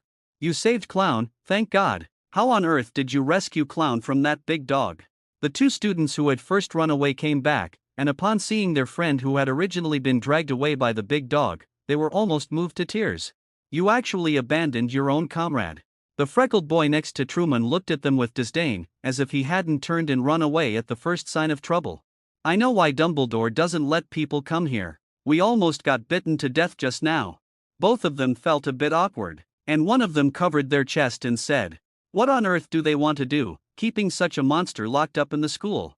Truman, panting and filled with a mix of shock and anger, said, clearly still shaken by the earlier events. All of them actually slipped away. Fred disdainfully curled his lip and looked at Albert, asking, "What should we do with this guy? He seems to have passed out." You think everyone is as fearless as you are. Someone muttered quietly. Albert and the others didn't escape, and they even managed to rescue the people. All right, calm down, guys. First, take your friend to the school infirmary. His leg has been bitten. Hopefully, Mrs. Pomfrey can treat him. Albert interrupted the argument, and only now did he realize who the guy with the bitten thigh was. Clown Pruitt, the previous head boy. That's the guy he met when he first came to Hogwarts in his first year. It seems like this year's student council president wasn't elected. They're not Gryffindor students, Fred said quietly. I know. Albert had already noticed that these three were all class leaders: the former head boy of Gryffindor, the former head girl of Ravenclaw, and the former head girl of Hufflepuff. Did the three of you not get elected as student council president, so you came over here for some excitement? Excuse me, could you lend a hand and take him to the school hospital? Fred said to Truman. After Fred and the others carried the person away, Albert looked at the two who didn't look too good and asked, "You used a spell on that three-headed dog, right? The coma spell, but it seems to have no effect." It just shook its head and woke up. One of them still had lingering fears but still thanked Albert again for saving Clown Pruitt. That guy actually tried to hold off the three-headed dog at the back, but since he didn't have the protagonist's halo, he almost had his leg bitten off and even lost his life. Using the coma spell. Albert raised an eyebrow and asked again. We saw that big dog, it looks like it's guarding something. There's a trapdoor inside. The Ravenclaw boy suddenly said, I'll bet 10 galleons that Professor Dumbledore has hidden something valuable in there. Probably, but our skinny arms and legs aren't enough to be lunch for that big dog. Albert didn't deny this either, and as he walked toward the medical room, he turned back and asked the two, Are you coming with me?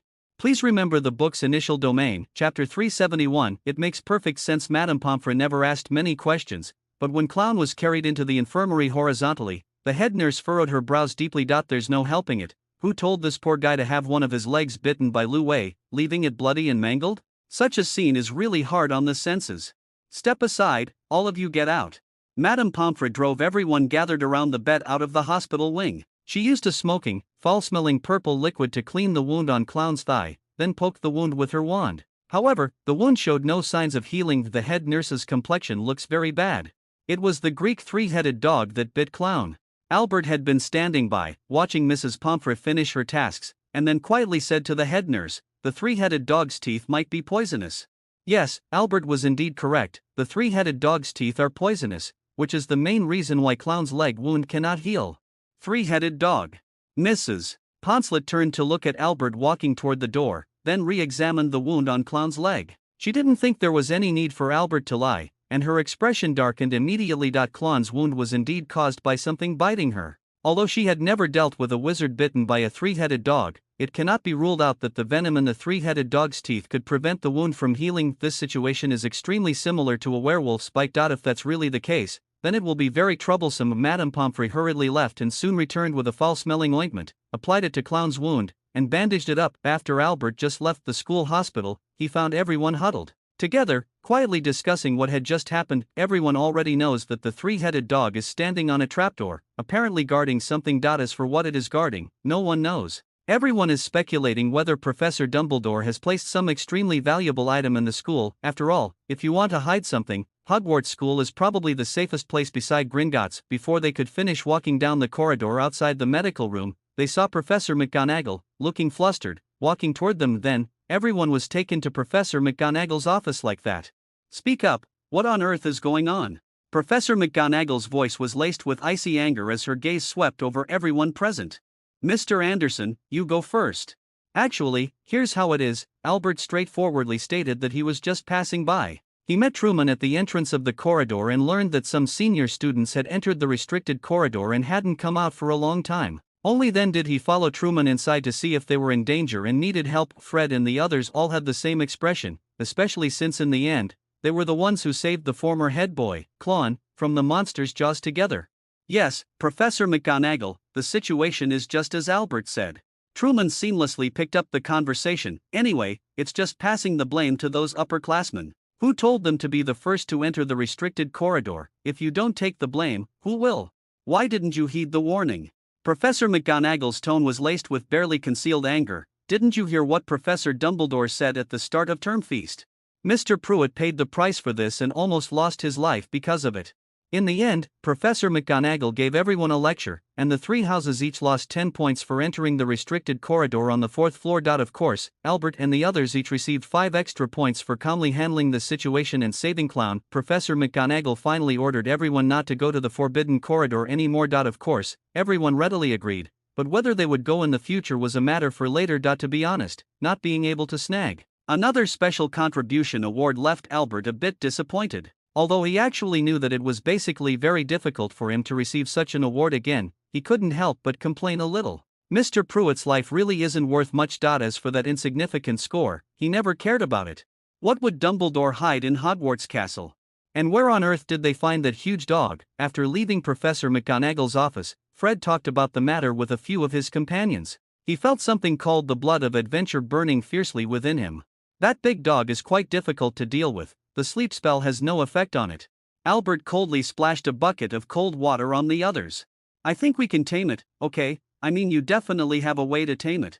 Lee Jordan looked at Albert with the same eager expression. Not only Lee Jordan, but Fred and George also looked at him with eager faces, as if they wanted to hear a positive answer from Albert's mouth. Naive, truly too naive.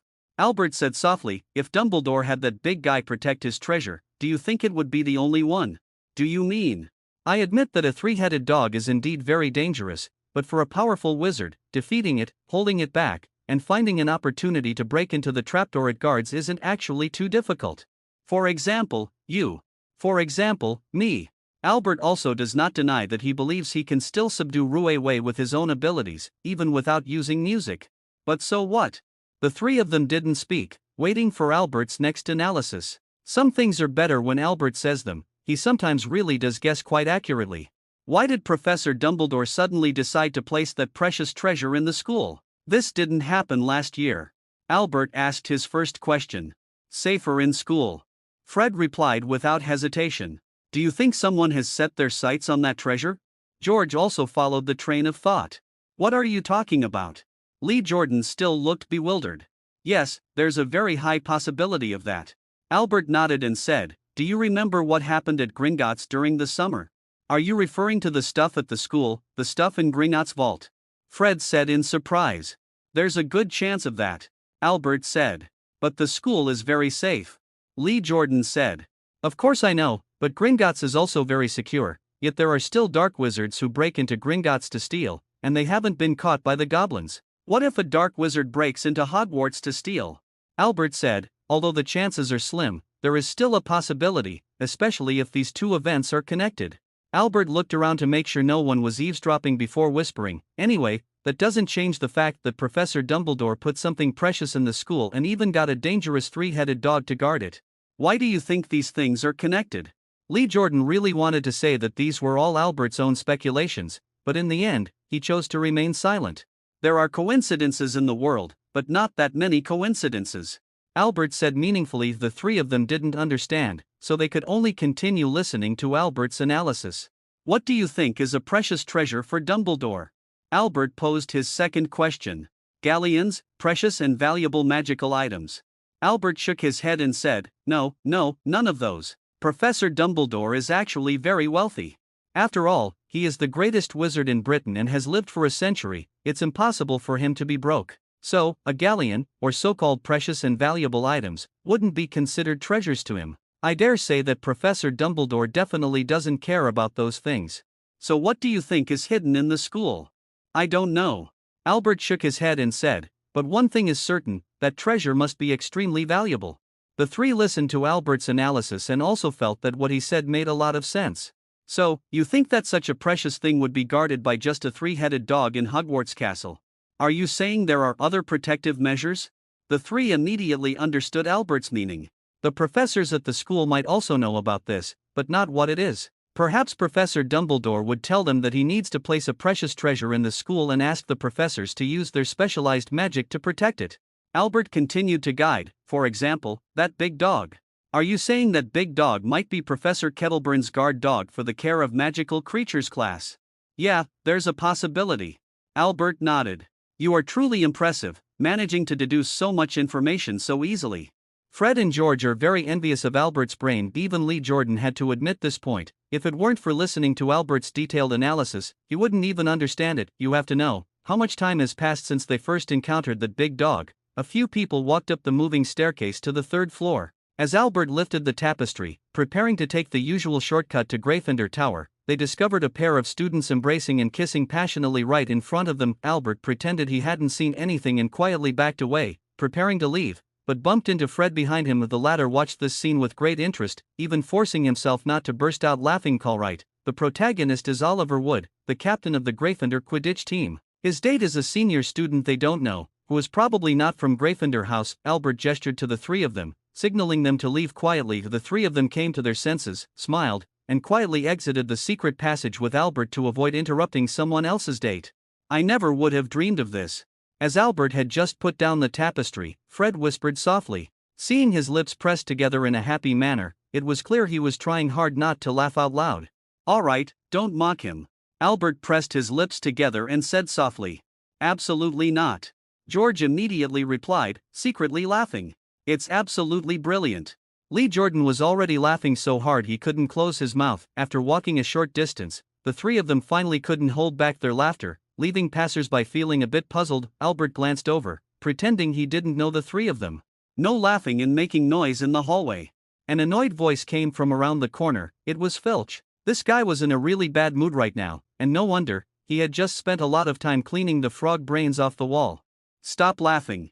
Albert shot a glance at Furchie, pushed the shoulders of the three, and signaled them to leave quickly to avoid trouble from Furchie. Who is Wood's girlfriend? Do you know her? The fact that Wood got a girlfriend indeed shifted the attention of several people significantly. Even when they returned to the public lounge, they couldn't steer the conversation back to the original topic. As soon as he opened the dormitory door, Albert immediately saw Tom sunbathing by the balcony. Probably hearing the footsteps, Tom turned his head to look over, his ears twitching slightly, and then continued to lie there soaking up the sun. Do you think there's still? George brought the topic back up only after closing the door. Are there any other measures to protect that precious treasure? Albert finished George's sentence. Yes, that's exactly what I mean. Of course there are, and there might even be more than one. Albert suddenly looked the three of them up and down and asked, Are you planning to steal something from Professor Dumbledore? We're just curious. Fred muttered. Of course, we wouldn't steal anything from Professor Dumbledore. Lee Jordan seemed to nod his head to emphasize his affirmative tone. Even if you wanted to steal it, you probably couldn't take it. Albert said with a smile, Do you think Professor Dumbledore would just leave the treasure there, only setting up some security measures and not doing anything else? I dare say, even if you really did manage to get the treasure the headmaster hid under the trapdoor, you won't even have to wait until the next day. He'll come looking for you to have tea. Perhaps, in Dumbledore's and the other professors' eyes, it would be difficult for any strange fellows to infiltrate Hogwarts, but they would still be on guard. I think this could be another great adventure, and if we miss it, we will definitely regret it for the rest of our lives. I think this could be another great adventure, and if I miss it, I'll definitely regret it for the rest of my life. Yeah. The three of them hoped that Albert could join them on their adventure. As for the punishment of getting caught, it was nothing more than losing a few points and being grounded. They really didn't care much about that, and with Albert's help, the chances of them getting caught by the professors at the school were quite low. After all, my roommate is very reliable. The three of them had no idea that their thoughts were exactly what Albert wanted. Actually, when Albert entered the restricted area on the fourth floor, the mission panel had already triggered a series of missions. The Brave Game mission involves Albert going through a series of challenges set by the Hogwarts professors to find the final hidden treasure. The rewards for the mission are quite generous, including 15,000 experience points, 2 skill points, plus 15 favorability for each of the 3 people, and also Dumbledore's favorability, plus an unknown skill. Peek. The news about the 3-headed dog in the 4th floor forbidden corridor quickly spread within a small circle. More and more students began sneaking into the forbidden corridor, forcing Filch to spend more time patrolling the area to prevent other students from secretly entering the restricted corridor. Albert would occasionally overhear groups of students whispering about the 3-headed dog, and even some of the Gryffindor students took pride in taking a stroll down the forbidden corridor. Of course, most of the students who were prepared to take the risk ended up being thwarted by Filch. That caretaker has increased his patrols more than once, and anyone who dares to go over there will be driven away or caught by Filch and taken to his office. Albert wasn't in a hurry to complete the Brave Game mission, which required passing through a series of levels protecting the magic stone. So, does the Mirror of Eris that Dumbledore prepared count as part of the challenge if we manage to get through, but then find out that the Eris mirror hasn't been placed yet and we can't find the magic stone? Wouldn't that be awkward? Moreover, the corridor to the restricted area is currently under scrutiny, so it's not the right time to go there. Albert stuffed the unfinished homework into his backpack, planning to do his assignments in the room of requirement and take Tom out for a stroll, lest it spend the whole day lounging in the room sleeping. The fact that it hadn't lost any weight since coming to Hogwarts really troubled Albert. When Albert was about to go out with his homework, he ran into Fred and George, who had just returned from training, at the entrance of the common room. Woods didn't find the right player. The Weasley twins told Albert the bad news. Wooda wants you to get ready. Remember to attend the next training session. The first week of this month isn't even over yet. Albert bent down to pick up Tom, turned around, and said to the twins, "When have you ever seen me lose? Isn't he a bit too confident?" Fred watched as Albert disappeared into the entrance of the public lounge, then elbowed George beside him. "By the way, Albert thinks the Seeker is Harry, right? It's just that, how could Harry possibly join the team in his first year?" George was equally puzzled. "Don't forget, first-year students aren't allowed to bring brooms into the school, let alone join the Quidditch team. Of course, becoming a substitute on the team is fine, just like them." Albert had no idea what Fred and George were talking about. He was staring at Tom, who was running around joyfully ahead. This guy had probably been cooped up for too long, and as soon as he was let out, he immediately ran off and was nowhere to be seen. "Seriously, always causing me trouble." Albert waved his wand, and Tom, with all 4 paws off the ground, was flying over here, continuously making terrified meowing sounds. By the time Tom landed in Albert's arms, he was already trembling all over and too scared to move. Flying is hardly a friendly experience for a cat. What a cowardly little guy. Albert gently patted Tom's head, placed the cat back on the ground, nudged it with his foot, but the timid fellow just huddled there and wouldn't move. In the end, Albert had to carry it into the wish-granting house. Tom lay on the table for a while, and it was only with the temptation of the little fish snacks that he barely managed to overcome the shadow of flying. "Your cat." When Isabel walked into the wish house, she immediately saw Tom playing with a ball of yarn on the floor. She bent down to observe the chubby cat and curiously asked, "It's called Tom." "Hello, Tom." Isabel greeted Tom. She could tell that the cat was wary of her, so she didn't have any intention of reaching out to pet it, even though she really wanted to. "How was your week?" Albert put away the quill pen, looked up at the girl sitting in front of him, and asked with a smile. "Very busy, starting to prepare. The LSAT is coming up, and I hope to get a good score." Isabel looked at the somewhat lazy Albert and gently said, "What about you?" "Equally busy. Every day is spent either attending classes or rushing to classes. I really don't know how others manage to get through 3 years of such a hectic study schedule." Albert called Tom over, bent down to pick up the cat, and placed it on the table. "If you're all so busy, what are the rest of us supposed to do?" Isabel didn't believe Albert's words. She was very clear about his abilities, and it was hard to challenge him in terms of learning. "I don't know, I remember Percy was also a prefect." Albert mentioned this matter and said to Isabel with a smile, "You are now the head of Ravenclaw, congratulations." Isabel actually didn't care much about this, lightly nodding and saying, "The class president has some privileges, and it feels quite nice." "What privilege?" Albert asked. He only knew there was a separate luxury bathroom, but he wasn't very clear about the rest. "There is a very luxurious bathroom. This place is fine too. If necessary, the wish-granting house can also be transformed into a very luxurious bathroom." Albert shook his head and interrupted. "That's true." Isabel didn't mind Albert interrupting her, and with a smile, she said, "I was actually planning to tell you the location. The door next to the statue of Clumsy Boris." Albert recalled, I remember the password was something like, fresh pineapple. You actually know about it too? By the way, you haven't already been there, have you? I haven't been there yet, but I know some secrets. I understand Hogwarts Castle much better than you do. Albert actually has no interest in these things. I believe that. I've heard that your two red-haired friends know just as many secret passages as Filch. Isabel had heard about it too. By the way, is the class monitor's bathroom really that luxurious? Albert suddenly said, when are we going together? Go together. You mean the prefect's bathroom? Albert didn't look into Isabel's eyes, lest something be discovered. If you want to, it's not impossible. Icebel said nonchalantly. Of course, this is just talk. For the two of them, a bit of over-the-top teasing isn't a big deal. When are we going together? I can't wait. Albert tried his best to put on a lecherous expression, causing Isabel to burst into giggles. After a moment, Isabel reined in her smile and changed the subject. Katrina isn't doing too well. She's too tense. When you have the time, help her out, okay? That's your younger sister. She is very stubborn in some ways. Isabel sighed helplessly. Actually, this is a problem that comes with choosing any course. Generally, you have to overcome it on your own. Have you encountered it too? I took 2 weeks to get used to it, but you seem completely unaffected. Isabel didn't see any fatigue in Albert. Using the time converter to attend classes could sometimes make people very tired, which was something that made Isabel feel a bit emotional. Because I'm a genius, Albert shamelessly said. Yeah. Isabel replied perfunctorily, not denying the matter. Her gaze fell on Tom beside her, and she couldn't help but ask, can I touch it? Of course. However, Tom isn't very friendly to strangers, Albert said as he pulled a pack of small fish snacks from his jacket pocket. Just try feeding Tom a little, and if you get on its good side, it'll let you pet it. As soon as the package was torn open, Tom lunged over. Even though his head was gently pushed aside by Albert, the guy still desperately tried to bring his head closer. Isabel, who was standing nearby, watched this scene and laughed happily. She reached out to take the small fish snack that Albert handed over, brought it to Tom's face, and said to Albert, I used to want to have a cat, but the situation at home didn't allow it. Does your cat not eat food from strangers? I used to teach it not to eat things randomly. Saying this, Albert reached out and took Isabel's hand, bringing the dried fish to Tom. This time, the chubby cat cautiously approached, ate the small dried fish, and even licked Isabel's hand.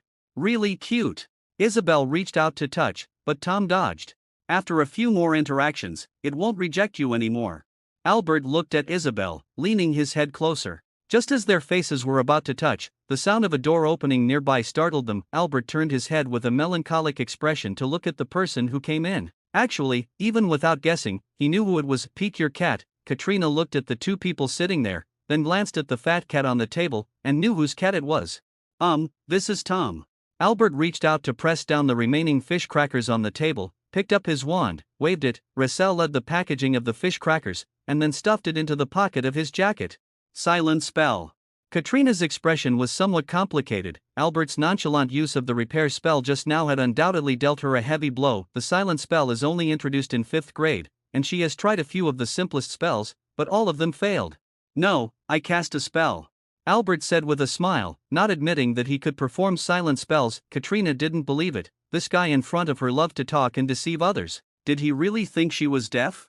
If you're done, don't hog the spot, she said. Also, your cat needs to lose weight. I've never seen a cat so fat before. How is it supposed to catch mice like this? Tom doesn't need to catch mice, it just needs to be cute, Albert said with a smile. He gave up his spot to Katerina and moved to the newly appeared table in the corner, starting to create new wizard cards. Since they wanted this new card game to become popular, they naturally needed to spend some time on it. As for the materials and style, he had already collected and designed them during the summer vacation. Although he couldn't use magic at home, it didn't mean he couldn't do anything. The back of the wizard card will feature 2 crossed wands, along with a hat as the background. He originally planned to use a W as the background, but thinking about how the Ministry of Magic uses this thing, Albert simply gave up and changed it to a beautiful pointed wizard hat. However, considering the preparation to use the duplication spell for promotion, there aren't any magical effects on it. It's just an ordinary Muggle card. The 1.1 version of the Witcher card is several streets better than the handwritten version. Of course, in order to give everyone a big dream, Albert still made his own cards very exquisite, letting them see what the future wizard cards would look like. People always need a bit of dreams and expectations. Albert put the cards into the box one by one to prevent Tom's claws from causing trouble. I feel like the divination course is just garbage. A voice came from the side, and Albert turned his head to see Katerina using Clearing the Mist to see the future to predict this month's fortune. Katrina was very anxious. She had already attended several classes but couldn't see the prospects of this course. What a bunch of nonsense using tea leaf reading. There's no way around it. Aside from Albert, who seems to actually know how to read fortunes, and can at least chat with Professor Terilani, the rest of the class has completely lost their curiosity and anticipation for this course. They all understand why Professor Terilani is considered a fraud. As for the homework, you can tell at a glance that it's all made up. Professor Trelawney enjoys watching everyone predict their own misfortunes. Then, most people's homework is about what misfortunes they will encounter this month. Katerina is not someone who likes to be perfunctory, so she can't really be said to like divination classes. Isabel, why don't you give up on this course? Katrina asked her sister, even doubting whether Isabel could learn anything useful from this course. The divination class is just like that. Although I can't do divination, I can still learn some of the most basic things. Isabel looked up at her sister and said, divination requires talent. From the very beginning, Professor Trelawney has said so. Your tone is just like Albert's. Katrina was somewhat displeased. Is someone calling me? Albert's voice drifted over from not far away. Not calling you, Katrina said irritably. I'm not deaf. Albert looked at Katerina meaningfully. I heard everything just now. Well, I was just saying why I had to choose this damn divination class. Katrina said irritably, maybe I should just throw them in the trash, that's where they belong. Albert glanced at Isabel, then looked at the parchment in Katrina's hand that had barely any writing on it, raised an eyebrow, and said, you don't understand this subject well enough, and you're also unclear about its purpose. Alright, let me hear your great insights, O esteemed prophet. Professor Trelawney, in my opinion, is just a second-rate seer. I don't even think she deserves such a heavy title. At most, she's just a fortune-teller in the Muggle world. Albert pulled up a chair and sat down next to them, continuing, in the Muggle world, top-notch diviners can usually predict things through some clues. For example, your mindset, habits, reactions, and even other things, or by analyzing answers from some trivial information, or by subtly giving you a psychological hint to achieve it. So, this is how you predicted that the previous Forbidden Forest was dangerous. Katrina raised an eyebrow, but was interrupted by Isabel, who gestured for Albert to continue. Those who think rigorously do not like so-called divination, unless they are true prophets. Wizards who can genuinely predict the future are highly respected. Albert glanced at the irritable Katrina and continued at a leisurely pace, I think Dumbledore probably isn't very interested in Professor Trelawney's so-called divination predictions, or rather, our headmaster doesn't believe in Professor Trelawney's methods at all. In Dumbledore's eyes, Professor Trelawney might just be someone who enjoys boasting and lacks self-awareness. But why did Professor Dumbledore hire Professor Trelawney instead of choosing another wizard, or simply cancel the course altogether? Katrina voiced her doubts. How much do you know about the surname Trelawney? What? Cassandra Trelawney is a very famous seer. Isabel explained, Professor Trelawney is probably somewhat related to her, and the gift of prophecy is usually hereditary. Albert means that Dumbledore wouldn't hire Professor Trelawney just because of Cassandra Trelawney's reputation unless she truly had some real talent. That's just how it is. I can't see any real talent in Professor Trelawney.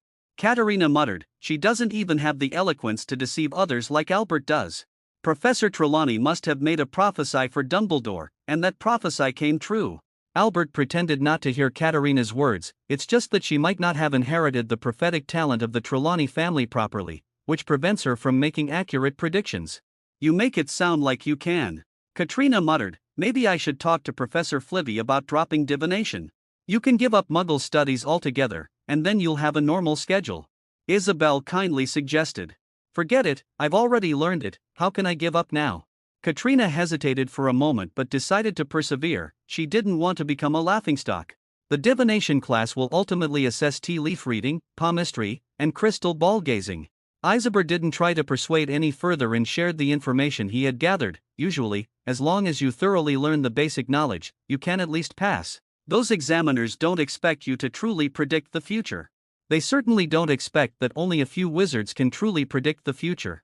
Albert made his voice sound as if it were coming from a great distance, imitating Professor Trelawney's speaking style. So, now you understand why Professor Trelawney says divination is the most difficult subject to master among all the magical arts. If you don't possess sight, then there's very little I can teach you. In this regard, books can only take you so far. Can you really tell fortunes? Katrina once again voiced her inner doubts. If I said Professor Dumbledore would die within 10 years, would you believe me? Albert suddenly said. Principal Dumbledore is already quite old. Alright, I get your point. Katrina understood Albert's meaning. Actually, it's just predicting something that might happen within a big circle. Even if it doesn't happen, it won't affect Albert. After all, there are still 10 years left, and by then, I will probably have forgotten all about it. Besides, this guy never claimed to be a fortune teller, so you can't call him a fraud. Alright, another con artist. Katrina had figured out Albert's trick. Predictions are indeed all just a scam. Please remember the book's initial domain, chapter 374, Clever Tricks of the Wise. Time flies amidst the busyness. As they entered the third year, the homework became more and more, increasingly difficult, and the demands grew higher and higher. However, for a time thief like Albert, the heavy homework didn't bring him any stress. Instead, he lived quite comfortably. After gaining a few extra hours each day, how to manage time effectively becomes very important, otherwise, it can easily lead to staying up late and making oneself extremely exhausted. It's best not to exceed 5 hours a day. This is Isabel's reminder to Albert. However, Albert didn't really mind it. For him, going back to the past through the time converter when necessary and taking a nap in the wish-granting house wasn't a bad idea at all. In short, although he attends more classes than others each day, Albert's day also exceeds 24 hours. Allowing him more time for rest and homework than others. The only minor issue is that the lifespan will be about half a year shorter than originally estimated. But Albert doesn't really care about such trivial matters. After all, most wizards live much longer lives than muggles. Dumbledore is the best example, having lived for a century. As long as he doesn't mysteriously fall ill and die, Albert believes he can definitely outlive Dumbledore. After all, that old man lost his life shortly after Albert graduated from Hogwarts. So this is truly a sad story. Just returned to an hour ago through the time converter. Albert was preparing to take his cat to the kitchen to greet the house elves there and ask them to help take care of Tom if they had the time. Just coming down from the boys' dormitory, Albert was blocked by Fred, George, and Lee. Jordan. Albert. Your prophecy has come true. It's truly incredible, your words actually came true. Harry Potter really became the seeker for the house team. The three of them were exchanging words back and forth, leaving Albert quite exasperated. Fred and George were still moving with their strange steps, surrounding Albert. Tom, who had originally been following Albert down the stairs, hurriedly stepped aside. Then, each person lifted one of Albert's arms and started spinning him around. Speaking of which, these two guys are really strong, they can actually lift him off the ground like this. Stop, hurry up and stop, I'm almost getting dizzy from you all. Albert felt like throwing up. This was exactly how he felt during his first attempt at phantasm manifestation. Absolutely terrible. By the time he came to his senses and realized that his feet were actually off the ground, he looked in a certain direction and glared at Lee Jordan, who had secretly cast the levitation spell on him. He then said, "How could Fred and George possibly lift me up so easily? Enough, I'm about to make you both dizzy." Albert struggled hard, trying to break free from the twins' arms. Guess how Harry got onto the team? Fred laughed and released Albert's arm. Guess if I can guess. Albert felt a bit nauseous. He reached into his jacket pocket, pulled out a pack of dried fish, and then put it back. Come on, have some Bertie Bott's every flavor beans. Lee Jordan pulled a bottle of Bertie Bott's every flavor beans from his pocket and held it out to Albert. Thank you, I don't want to eat anything strange again. Albert politely declined and began to take out a box of chocolates from the leather bag he was carrying. He opened the packaging and took out a piece. This box of chocolates was bought with the leftover pounds from the last family gathering, and there were a few boxes left. They weren't expensive. Wow. Wow. Wow. The three of them immediately gathered around and reached into the box to grab some chocolate. Lee Jordan opened the package, took a bite, and while chewing, muttered, "Muggle World chocolate isn't bad either." Albert took a big bite, glared at the three, and complained, "You guys are enough already. Give me another piece. I want it too. By the way, give me a piece. Alright, if you like it, this will be your Christmas gift," Albert suddenly said to the three of them. Alright. Truly worthy of being Albert. They all didn't know that Albert had already prepared a super bitter piece of dark chocolate for each of them. The shape-shifting lizard's pouch is really a great thing. Fred, chewing on chocolate, watched as Albert put the box away again and couldn't help but exclaim, "Fred, don't change the subject." George, dissatisfied, pushed Fred away. "Albert hasn't spoken yet, has he?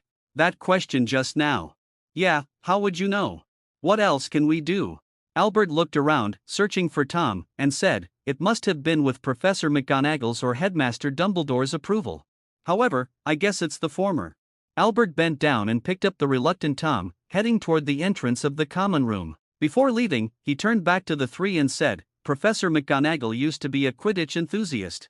Wow, wow, wow, another 3 exclamations. Truly worthy of being Albert, he even guessed this. Lee Jordan exclaimed. The Wood just told us, you didn't even see his expression. George recalled the captain's reaction and couldn't help but laugh. It was like finding a big bag of gold doubloons on the road. Wood said that the first time Harry rode a broomstick, he could dive 50 feet and reach out to grab the memory ball. Fred followed a few others out of the common room, and after subtly observing Albert's reaction, he spoke up, not even a scratch. He thinks Harry might be more talented than you. Lee Jordan hadn't finished speaking when Fred and George patted him on the back vigorously. I'm not that petty, and I don't care about these things. Harry Potter could take my place, I actually knew it long ago. Thanks to him, I was able to escape Wood's clutches. Albert shook his head with a smile and said, for me, flying on a broomstick is more about enjoying the pleasure of flying. Once I get tired of riding a broomstick, who knows, I might get a flying motorcycle, bicycle, or even a flying carpet. Don't even think about it, flying carpets have already been banned. Fred interrupted, our grandfather had an Axminster carpet with a pile so thick that 12 people could sit on it. I still remember flying around the neighborhood on a magic carpet when I was little. If you don't say anything, no one will think you're mute. Albert shot Fred a glare. Of course, he wouldn't go for a flying carpet, those things were too obvious. At most, he'd modify a motorcycle or a bicycle. Just imagine one day a bicycle rides over your head, it would be quite an experience. Let's call it the all-terrain, all-purpose bicycle. We're getting ready to say hi to Harry, do you want to join us?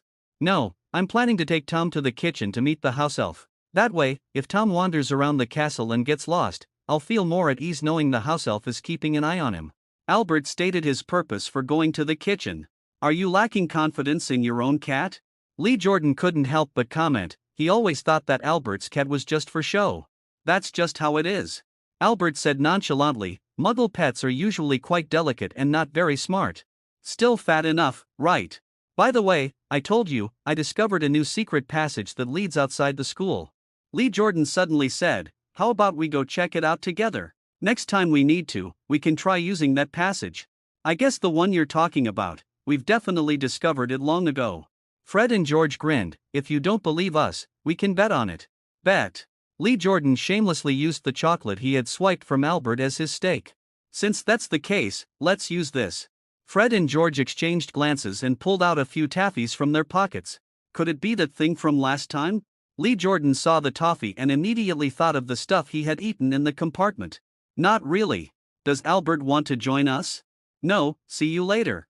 Albert had Tom follow behind him. Ever since Tom was summoned back by a flying spell after running around, he hadn't dared to wander off after leaving the common room. However, Fat Cat Tom can't run very far either. His stamina is really poured out on the way to the kitchen. Many students saw Albert sneaking out. Although they all found the scene amusing, geniuses always have their quirks. Speaking of which, ever since Albert started taking Tom out for walks, some girls have been coming over to chat with Albert. Lee Jordan even envied the way Tom brought women to Albert. Among the students at Hogwarts, there are relatively few who keep cats. They usually have owls instead. There's no helping it, most students really don't know how to take care of their pets. Owls are the easiest to manage, and they can help with delivering letters and packages, making them the best companions for young wizards. When Albert went down to the 4th floor, he found that his cat Tom was already too tired to walk. In the end, he had no choice but to carry him. Perhaps walking such a distance was a strenuous exercise for a fat cat. Of course, carrying a fat cat to the kitchen is equally a challenge for Albert. A person and a cat rested for a while in the secret passage before continuing on their way.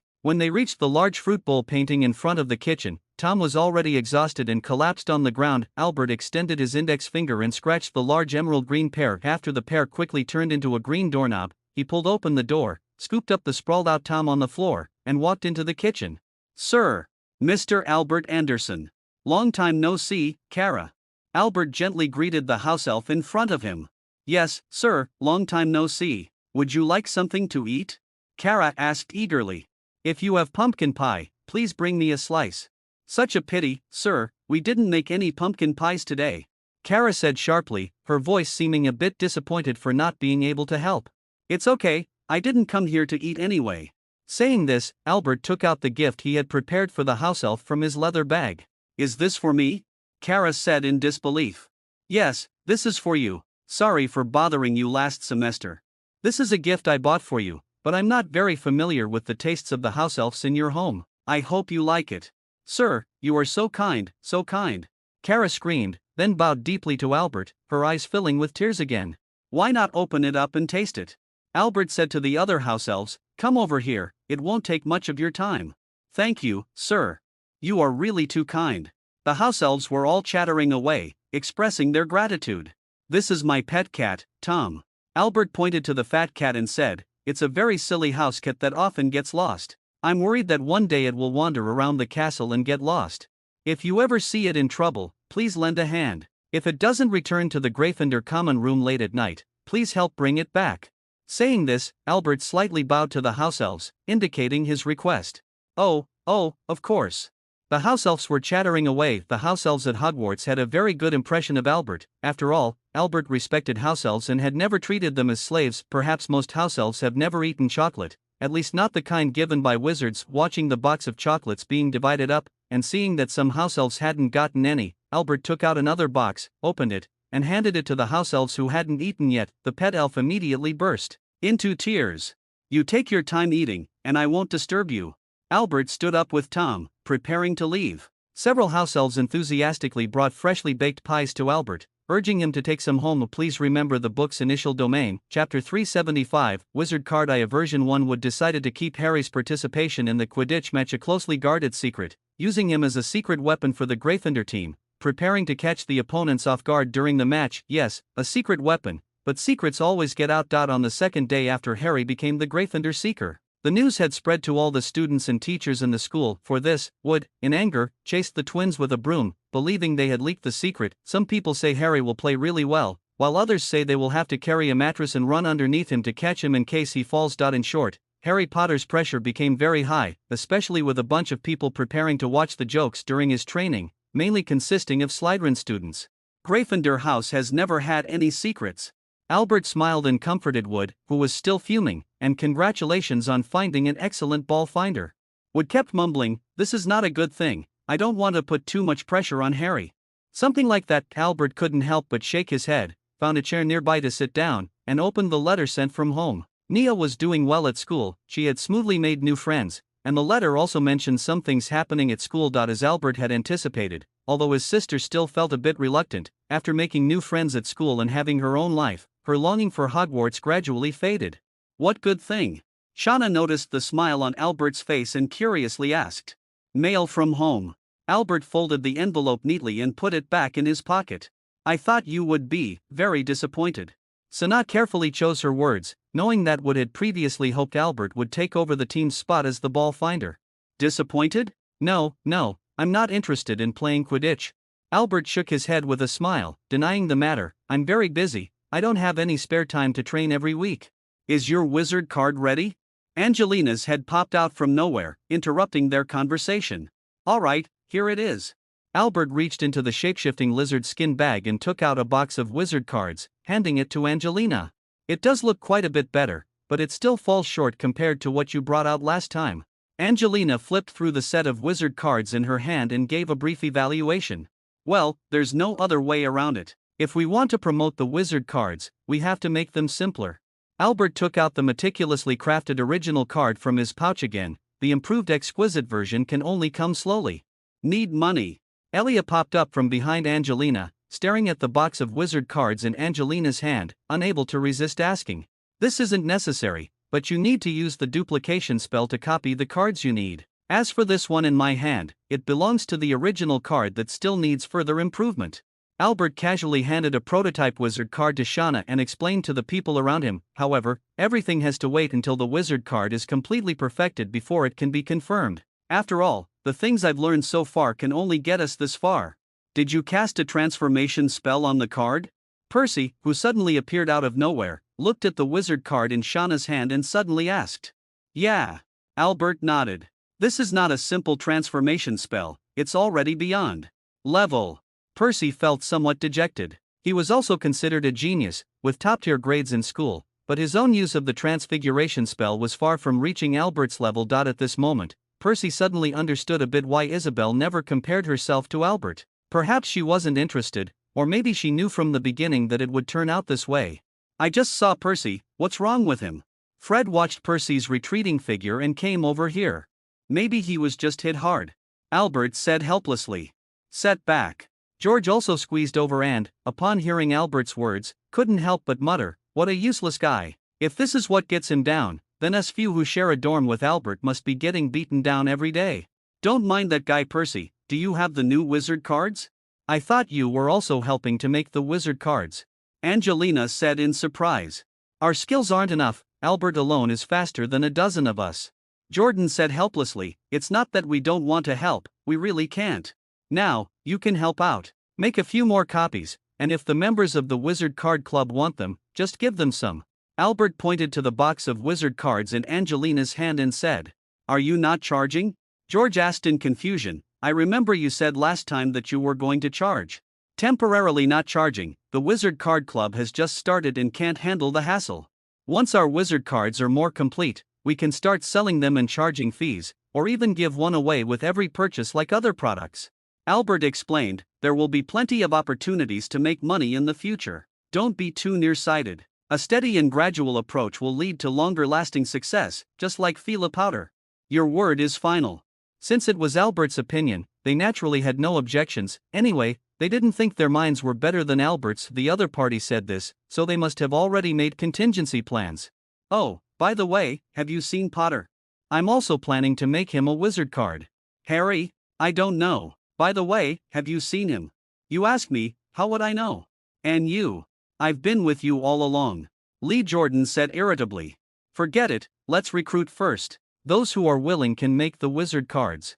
Albert thought for a moment, reached over to grab a piece of parchment from the side, and wrote an announcement about recruiting the making of wizard cards on it. Then, he took out his wand and tapped the parchment, causing it to split into 4 copies, one of which was handed to Fred. Put it on the notice board. Okay, I'll go right now. How many of the new students do you think will be willing to join the Wizarding Card Club? Angelina asked. If the club doesn't recruit new members, the number of people will keep decreasing. I don't know, I can only say that opportunities are rare and need to be seized by oneself. When the wizard card's fame grows, it will be very difficult to get such an opportunity. Albert's voice wasn't loud, but it was clear enough for the surrounding students to hear, so, make the most of this opportunity. Before long, Fred and George returned, carrying a young black-haired boy. Look, I've found Harry. Fred and George said with a grin. I said what you did was a bit too much. Albert reproachfully looked at the Weasley twins, then shifted his gaze to Harry and said straightforwardly, Harry Potter, we want to make you a wizard card, just like this kind of card. Saying this, Albert handed George's card to Harry. Which card? Oh, that is. When Harry took the witch card, his face was full of confusion and bewilderment. He looked at the so-called wizard card in his hand. It was a very exquisite card, and the person holding a broomstick and wearing a Quidditch uniform on it was George Weasley. You just happen to be in Gryffindor, so I don't think you'd want to miss it either. Does everyone else have it? Harry asked in surprise. Of course, there will be. Angelina nodded and said, I'm the seeker on the team, and Elia is also a seeker. Oh, all right. Harry thought for a moment and nodded in agreement.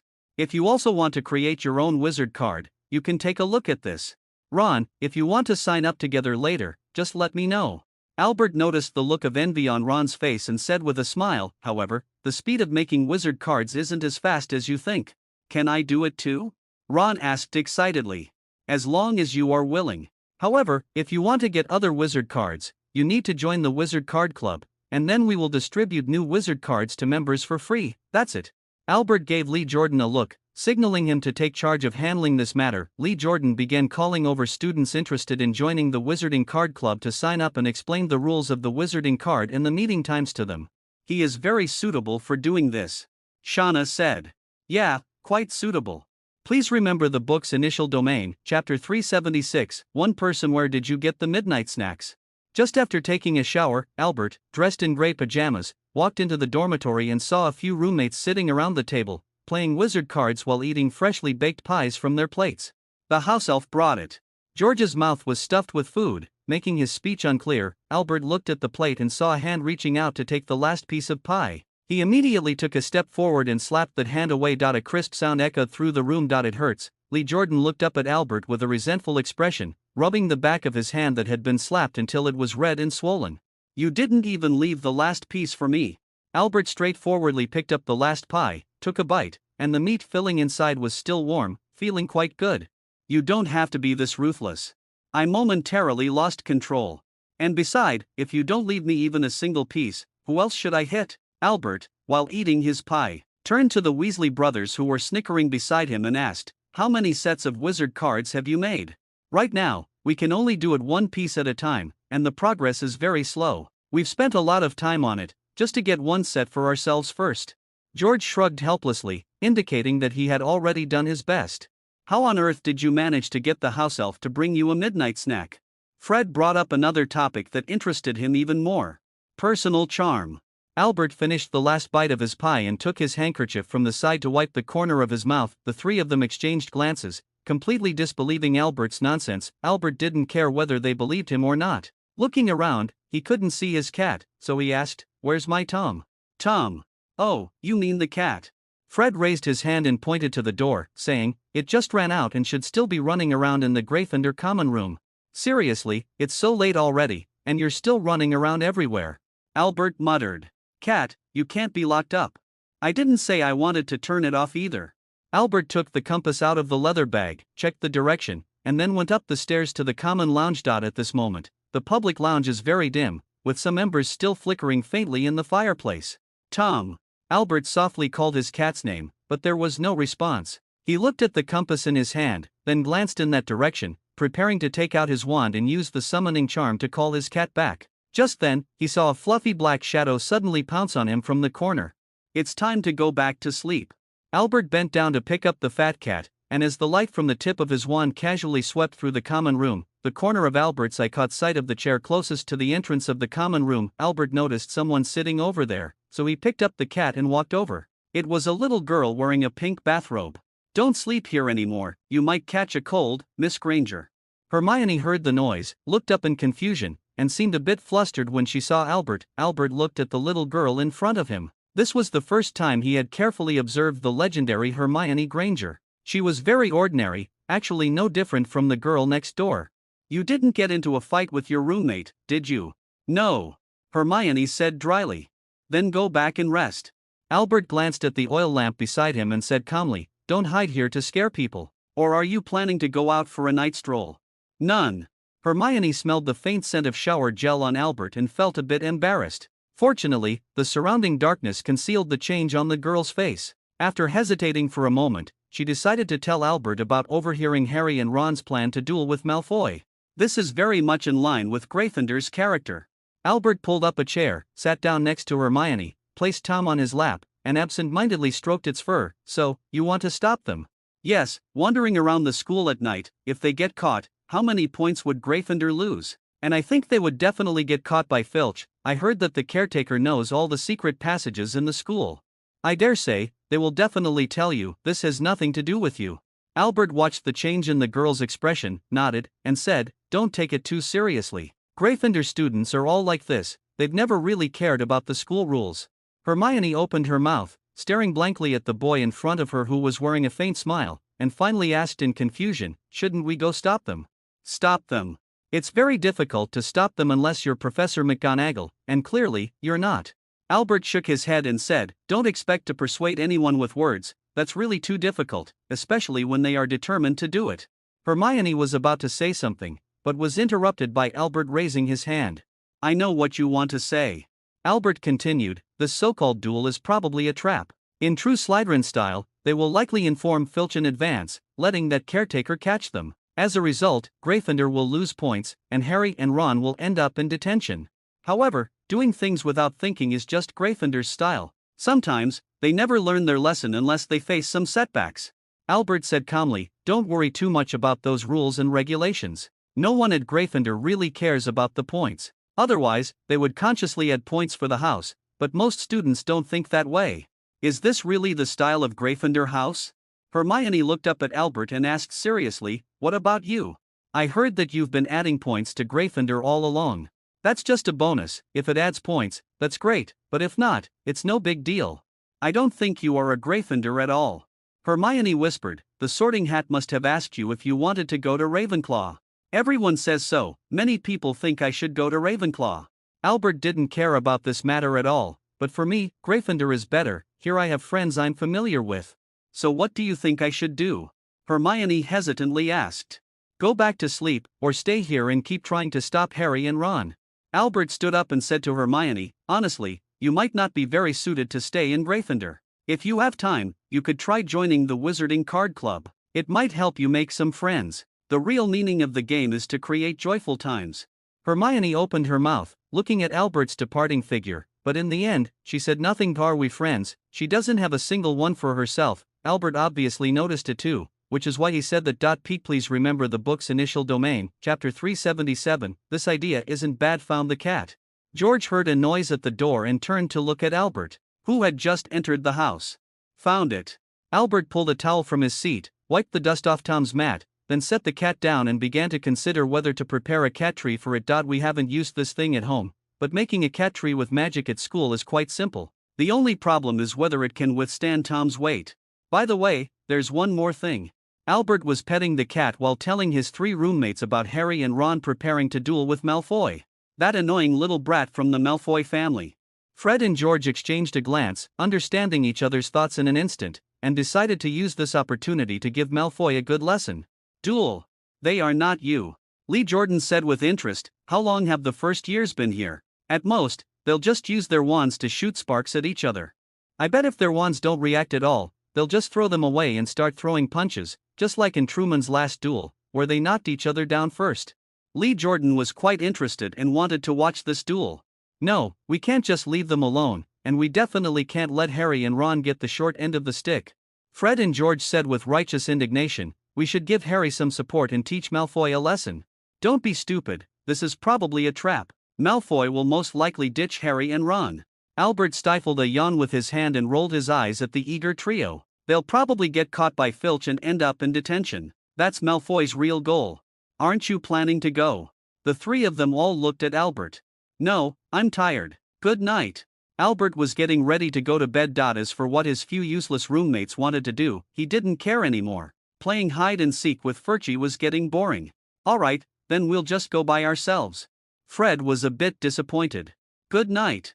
Albert picked up Tom, who was about to climb onto the bed, and placed him back in his own cat bed. The next morning, Fred, George, and Lee Jordan all had dark circles under their eyes. Although they looked very tired, their faces were full of smiles. After the 3 of them had just woken up, they began to introduce Albert to their remarkable achievements from last night. They not only helped Gryffindor avoid a major points deduction crisis, but also played a game of hide and seek with Filch, using the screaming inflatable skeletons bought from Zonko's, and pulled a good prank on him once again. Last night's event was a great victory for Fred, George, and Lee Jordan. Yes, a great victory. The only slight regret is not being able to prank Malfoy. They were just discussing how to teach that sneaky guy a lesson. For this reason, the 3 of them had no choice but to consult the more cunning and clever Albert. Dragging Malfoy into the bathroom, beating him up, and shoving his head into the toilet is definitely not acceptable. Finally, Albert suggested to the 3 of them to carry out a targeted explosion on the toilet when Malfoy was using it. This idea undoubtedly received high praise from the Weasley twins, who had originally planned to blow up a toilet, so it was a perfect match. If one day, when Malfoy is using the toilet, that toilet suddenly explodes, what would his reaction be? Just thinking about it feels very amusing. As for how to put it into action, it still needs to be discussed and planned. The 4 of them are not in a hurry, anyway. There is still plenty of time. Please provide the text you would like to have translated. I suspect Filch knows who did it. Albert was spreading jam on his slice of bread, and from the moment they entered the restaurant, Filch had been watching them the whole time, with Harry and Ron also enjoying this attention. Fletcher obviously knew who was wandering around the castle last night, but he didn't catch the person, which made the steward very unhappy. He has no evidence, he can't do anything to us. George said to Lee Jordan next to him, pass me the peanut butter. The latter didn't notice and was eavesdropping on Harry and Ron's conversation. This guy preferred eavesdropping on gossip. That thing is either extremely valuable or extremely dangerous. Ron was absent-mindedly eating, completely unaware that someone was eavesdropping on their conversation. Or maybe both are fully occupied. Harry said, what is something particularly precious and particularly dangerous? Fred covered a yawn and asked, what's that next to you? Ron changed the subject. A new wizard card. Fred glanced at last night's work and said, those are 3 wizard cards prepared for the other academies. Could you give us a copy? Harry also wanted to see the cards of the other members in the wizard card collection. No, Harry, this is for club members only. You guys aren't members yet, unless you're willing to join the Wizarding Card Club. George spread a thick layer of peanut butter on his slice of bread, took a bite, and said, "Of course, you can go sign up with Lee Jordan. Want to join?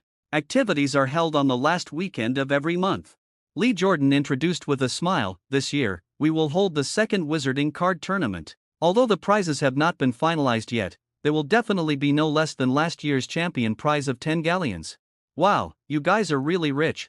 Ron opened his mouth in surprise. "You got it wrong, it's not that we are wealthy, it's that Albert is wealthy." Fred raised his hand and pointed at Albert, saying, "Can we join too?" Ron was tempted. No one would turn down money. "Sure, the Wizard Card Tournament is open to the entire school, so you can participate even if you don't join the club. However, if you don't join the club, you'll usually be eliminated in the first round," Lee Jordan kindly reminded. "Why?" Ron asked foolishly. "Of course it's because we lost," Fred said matter-of-factly. "Harry, let's join in too. Quidditch practice." "Don't worry, it won't affect anything," Lee Keaton reassured. "Don't worry, it won't affect anything. If we can get Harry in, more students will be curious to join. This is going to be a big draw. You guys trespassed into the restricted corridor on the 4th floor yesterday, right?" Albert lowered his voice and said, "Last time, Clown almost had his leg bitten off, and now he's still lying in the hospital." Harry and Ron stood there with their mouths agape, looking at Albert in disbelief. Fred, George, and Lee Jordan were also very curious. They didn't quite understand how Albert knew about this. "The thing that is being strictly guarded inside is Dumbledore's treasure, not yours," Albert warned. "Don't play with your own life." "I think what he said is very true."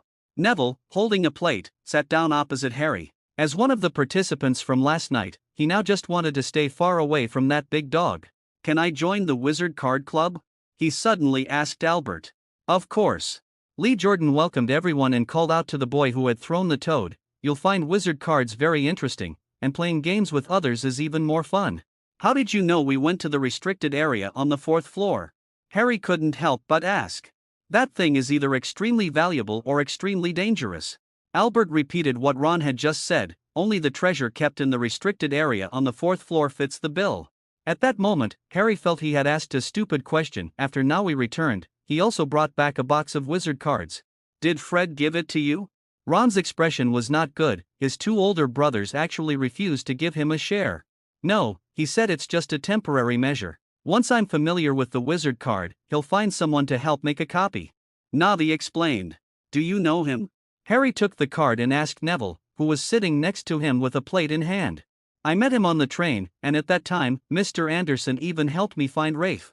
Navi had a very good impression of Albert, and beside, Albert himself had a good reputation in Gryffindor, a good personality, good grades, and was a genius.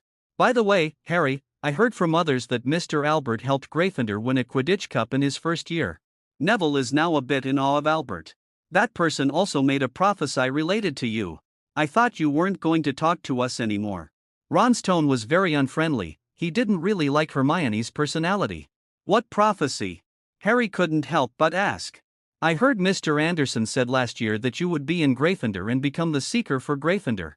Hermione, who had been sulking, completely ignored Ron and said to Harry, "Could Albert be predicting?" Ron looked at Albert, who was talking to the heads of the other academies. "This is a fact, he did indeed say that. I don't think there's any doubt about it. That genius in every field is said to have already published many articles in various magazines and even co-authored an ancient runes book with others." Hermione also somewhat admires Albert. "There's no helping it, the other person is just too impressive, practically a second Dumbledore. At school, apart from a few people who didn't like Albert, almost everyone had a good impression of him, a genius, approachable, friendly, polite, quiet, hungry for knowledge, and willing to help others if he had the time. Of course, in Gryffindor's eyes, it was even more so. They all knew that Albert often added points to the house. Plus, with the comparison to the two mischievous troublemakers, the Weasley brothers, Albert's image stands out even more. After Albert distributed the 3 sets of wizard cards to the heads of the other academies, he turned around to look at Fred, who was poking him in the ribs with his arm. At this moment, everyone's attention was captivated by the slender package carried by 6 long-eared owls, and everyone wanted to know what was inside. A few owls finally circled down, landing right in front of Harry Potter, and even dropped off a letter. After reading the letter, Harry hurriedly took the item and left. "What do you think is inside the package?" Fred turned his head to ask Albert. "It should be a Nimbus 2000 broomstick. Just look at the size of that package, you can guess it." I bet Professor McGonagall bought it for Potter. Albert looked toward the teacher's desk, where Professor McGonagall was looking this way. What do you think it is, a broomstick? Lee Jordan looked at the disappearing figures of Harry and Ron and asked again. Probably the newly launched Lightwheel 2000.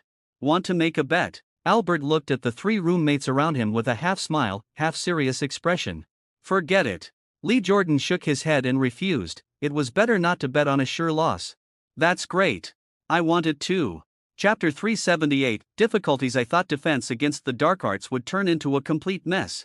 Fred quietly voiced the sentiments of many students in the classroom. Professor Quirrell's teaching level is far inferior to the previous two defense against the dark arts professors, but he can at least barely manage to teach everyone some useful knowledge. The third-year curriculum at Hogwarts is still taught based on offensive magical theory, and this dark arts defense textbook is expected to be used until the 5th year. The main content of the LS exam also comes from this book. Of course, some professors will selectively add a bit of new material they need based on their own requirements, such as the advanced con artist Lockhart. On the podium, Professor Kilo was explaining to the students the description of the revenant zombie and a series of countermeasures after encountering one. He had once told everyone that his scarf was a gift from an African prince, given in gratitude for helping him get rid of the revenant zombie's entanglement. However, no one really believes the story that Professor Kiro told. After everyone quickly recorded some relevant knowledge, they all turned to look in Albert's direction, as if waiting for something to happen. Do you have any questions, Mr. Anderson? Chilo looked at Albert, who had raised his hand to ask a question, and stammered, Do you have any questions, Mr. Anderson? Professor, I would like to know what the difference is between a zombie and the legendary Incorpse. Albert raised his own question. How will we distinguish between them? He paused for a moment, seemingly to give Chilo a chance to catch his breath and understand what he was saying, before continuing. What should we do if we encounter a shadow corpse? Area difference. Chilo actually didn't like Albert's questions, but this genius always managed to ask some very reasonable ones. He is now a bit dizzy from the barrage of questions. Everyone feels a bit sorry for Professor Kiro, but they all prefer to see Albert give Professor Kiro a hard time. Because they can learn a lot of useful knowledge from Albert's questions and Professor Chilo's answers, even possibly more than what Professor Chilo teaches in class. Shadow corpses are cursed resurrected bodies turned into terrifying puppet servants that can be manipulated by dark wizards. Professor Kiro stammered as he answered Albert's question, feeling quite helpless. This student, reputed to be the most brilliant at Hogwarts, asks questions in every class, and at some point, became a highlight of the defense against the dark arts lessons. Professor Chilo somewhat regretted why he had answered the question in the first place, but it was too late. If he hadn't answered, everyone would have been staring at him with eager eyes, a level of focus never seen during class. It is said that the dark magic created by that Dark Lord, whose name cannot even be mentioned. Everyone could feel that Professor Chilo's body seemed to be trembling uncontrollably, and his voice trembled as he mentioned the name of that monster, which couldn't even be spoken. At that time, that dark wizard whose name cannot even be mentioned killed many muggles and used their bodies to create a large number of inferi. Quirrell said dryly, honestly, it's not a pleasant topic. As for the distinction, a Incorpse is a dead body, a puppet that can only execute the commands of a dark wizard, while a revenant zombie retains some of its former consciousness, making it more similar in nature to a ghost. Of course, in the UK, you basically don't have to worry about encountering a revenant zombie. Sir, what should we do if we encounter a ghostly corpse? Albert patiently waited for Chilo to finish speaking before asking again. The undead haven't appeared in a long time. Chilo said uneasily, ever since that monster whose name cannot be mentioned lost power last time, the shadow corpses have disappeared. But that doesn't mean that whites have completely disappeared. Albert continued, as long as there are still people who know the magic to create whites, it is still possible to encounter them. I've checked the relevant information, and there are very few records. Whites, as warriors or guards who do not care about their own safety, have many uses. Yes, the undead, as warriors or guards who do not care about their own safety, have many uses. Chilo stammered, it becomes very dangerous once you encounter a horde of undead. However, shadow zombies fear fire and light. Chilo said, flames can burn them to death, and light can force them back into the shadows, making them chaotic and uncontrollable. Sir, can we use a spell to blow their heads off and thus stop or eliminate the undead? I mean, clean them up. In Albert's eyes, shadow corpses are like puppets, somewhat similar to the zombies in Resident Evil. So, can the methods used to eliminate zombies also take down shadow corpses? When Albert said this, many students couldn't help but touch their own heads. I haven't encountered a shadow corpse either, so I'm not really sure if what you're saying would work. Chilo stammered, "If one day you really encounter one, I suggest Mr. Anderson not to try recklessly. As warriors or guards who do not care about their own safety, shadows should be dealt with using the correct and safest methods. Otherwise, once entangled by a shadow, it will be a disaster."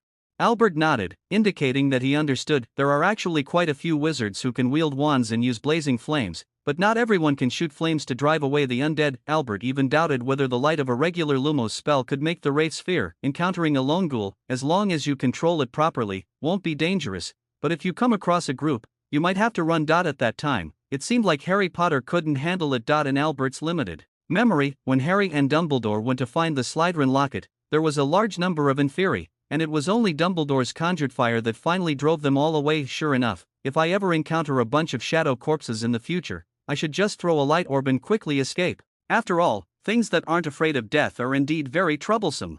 By the way, why do you always like to give Professor Chilo some trouble? When class was over, Fred finally couldn't help but ask.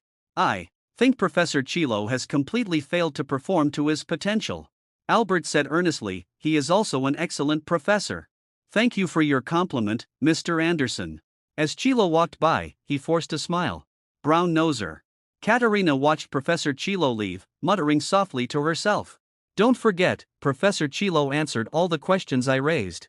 Albert reminded, "What we see on the surface isn't necessarily the truth. This judgment is based on Kiro's deeds. Since he was able to escape from the pursuit of the Gringotts goblins and make them mistakenly believe that a dark wizard was responsible, he naturally has some skills, otherwise, he would have been killed by the goblins long ago. Moreover, the most important point is the fierce fire, also known as the Devil's Flame. That stuff is very difficult to control. Since Chilo can control the Devil's Flame to burn through the vault door, how could he possibly be weak? To some extent, wizards who dare to play with fire and haven't been burned to death are quite impressive. The other party must have a high level of proficiency in dark magic, at least much stronger than Albert. Of course, actually, there's another reason. Albert discovered a new mission on Chilo. Good student, your defense against the dark arts professor seems to be hiding a big secret. You discover that he is not as incompetent as he appears on the surface. Using a student's approach, you test and uncover his hidden abilities, making an effort to ask him 100 questions. 5/100 reward, 10,000 experience, 1 skill point, acquire a specific skill from the target. That's right, this is the main reason why Albert is trying so hard to ask questions. He needs to reasonably finish asking his questions before Chilo is defeated by Harry. Pete, please remember the book's initial domain, chapter 379, unwilling to admit defeat. Where is he? Where's Albert? Just now, he was right behind us. How did he suddenly disappear? Fred, George, and Lee Jordan were all very confused. The four of them had just been about to go to divination class together when Albert had inexplicably disappeared. "You're not too tired to walk, are you? Do you believe he will suddenly pop out and hit you later?" Fred rolled his eyes at Lee Jordan beside him. "By the way, don't you think that duplication spell is really strange? I've never heard of such a strange spell before." Lee Jordan expressed his confusion. "I've looked through many books, and even asked Professor Flitwick, but I couldn't find this so-called duplicating charm." "Don't be silly, that duplication spell was just something Albert made up to fool us. Do you think I don't know?" Fred curled his lip, doubting whether his roommate had used his brain. "After spending so much time together, you still don't understand him. He must be hiding some secret from us." George's thoughts were similar to Fred's. "I bet Percy knows the reason too, but obviously, he won't tell us. If you could choose all 12 courses, you would probably know how they managed to not miss a single one." Yes, the three of them have already asked students from other colleges in the same year, and Albert and Katerina have never missed a single class. However, no one knows exactly how they did it, and they can only assume that Albert used his so-called duplication spell. Actually, even if the three of them are curious and want to ask, Albert won't say anything when necessary. Albert's secrecy is truly terrifying. "What are you guys talking about?" Albert's voice suddenly rang out, and his figure silently appeared behind the three. "Where on earth did you just go?" Fred couldn't help but ask. "Don't ask, it's a secret." Albert straightforwardly stated that he didn't want to answer. "All right, let's go." "What about your Muggle studies?" Fred asked tentatively. "Of course, let the clone go to class." On the other side, Albert, who had just walked out of the restroom, followed the crowd toward the Muggle studies classroom. On the way, I encountered Katerina alone in the hallway. Albert stopped and, after the other person caught up, asked, "How do you feel about Muggle studies?" "Not really used to it. I don't understand a lot of things. What are batteries and plugs mentioned in the book? What are stamps, and why do you need to put a stamp on a letter?" Katrina glanced at Albert and kept chattering incessantly. She had indeed studied that book on Muggle life and social customs in Britain thoroughly, however, without having experienced the lives of ordinary people, one would find some common sense quite baffling. The two of them entered the classroom together, and Katerina glared somewhat displeased at Albert, who was smiling by the side of the seat. "What are you laughing at?" "Nothing much, this is probably what they call a generation gap. To be honest, there are some common knowledge about the magical world that I don't understand either." Albert shook his head and said, "If you really want to understand the Muggle world, it's best to spend a few months, or even years, in the Muggle world. Then you'll naturally understand, rather than just attending classes here." "I don't have the time, and I don't want to go." Katrina asked, "Why did you choose Muggle studies? You should already know a lot about Muggles." "Many people say that choosing Muggle studies is foolish, but I personally believe that wizards should understand a bit about the non-magical society, otherwise, you won't even be able to disguise yourselves properly."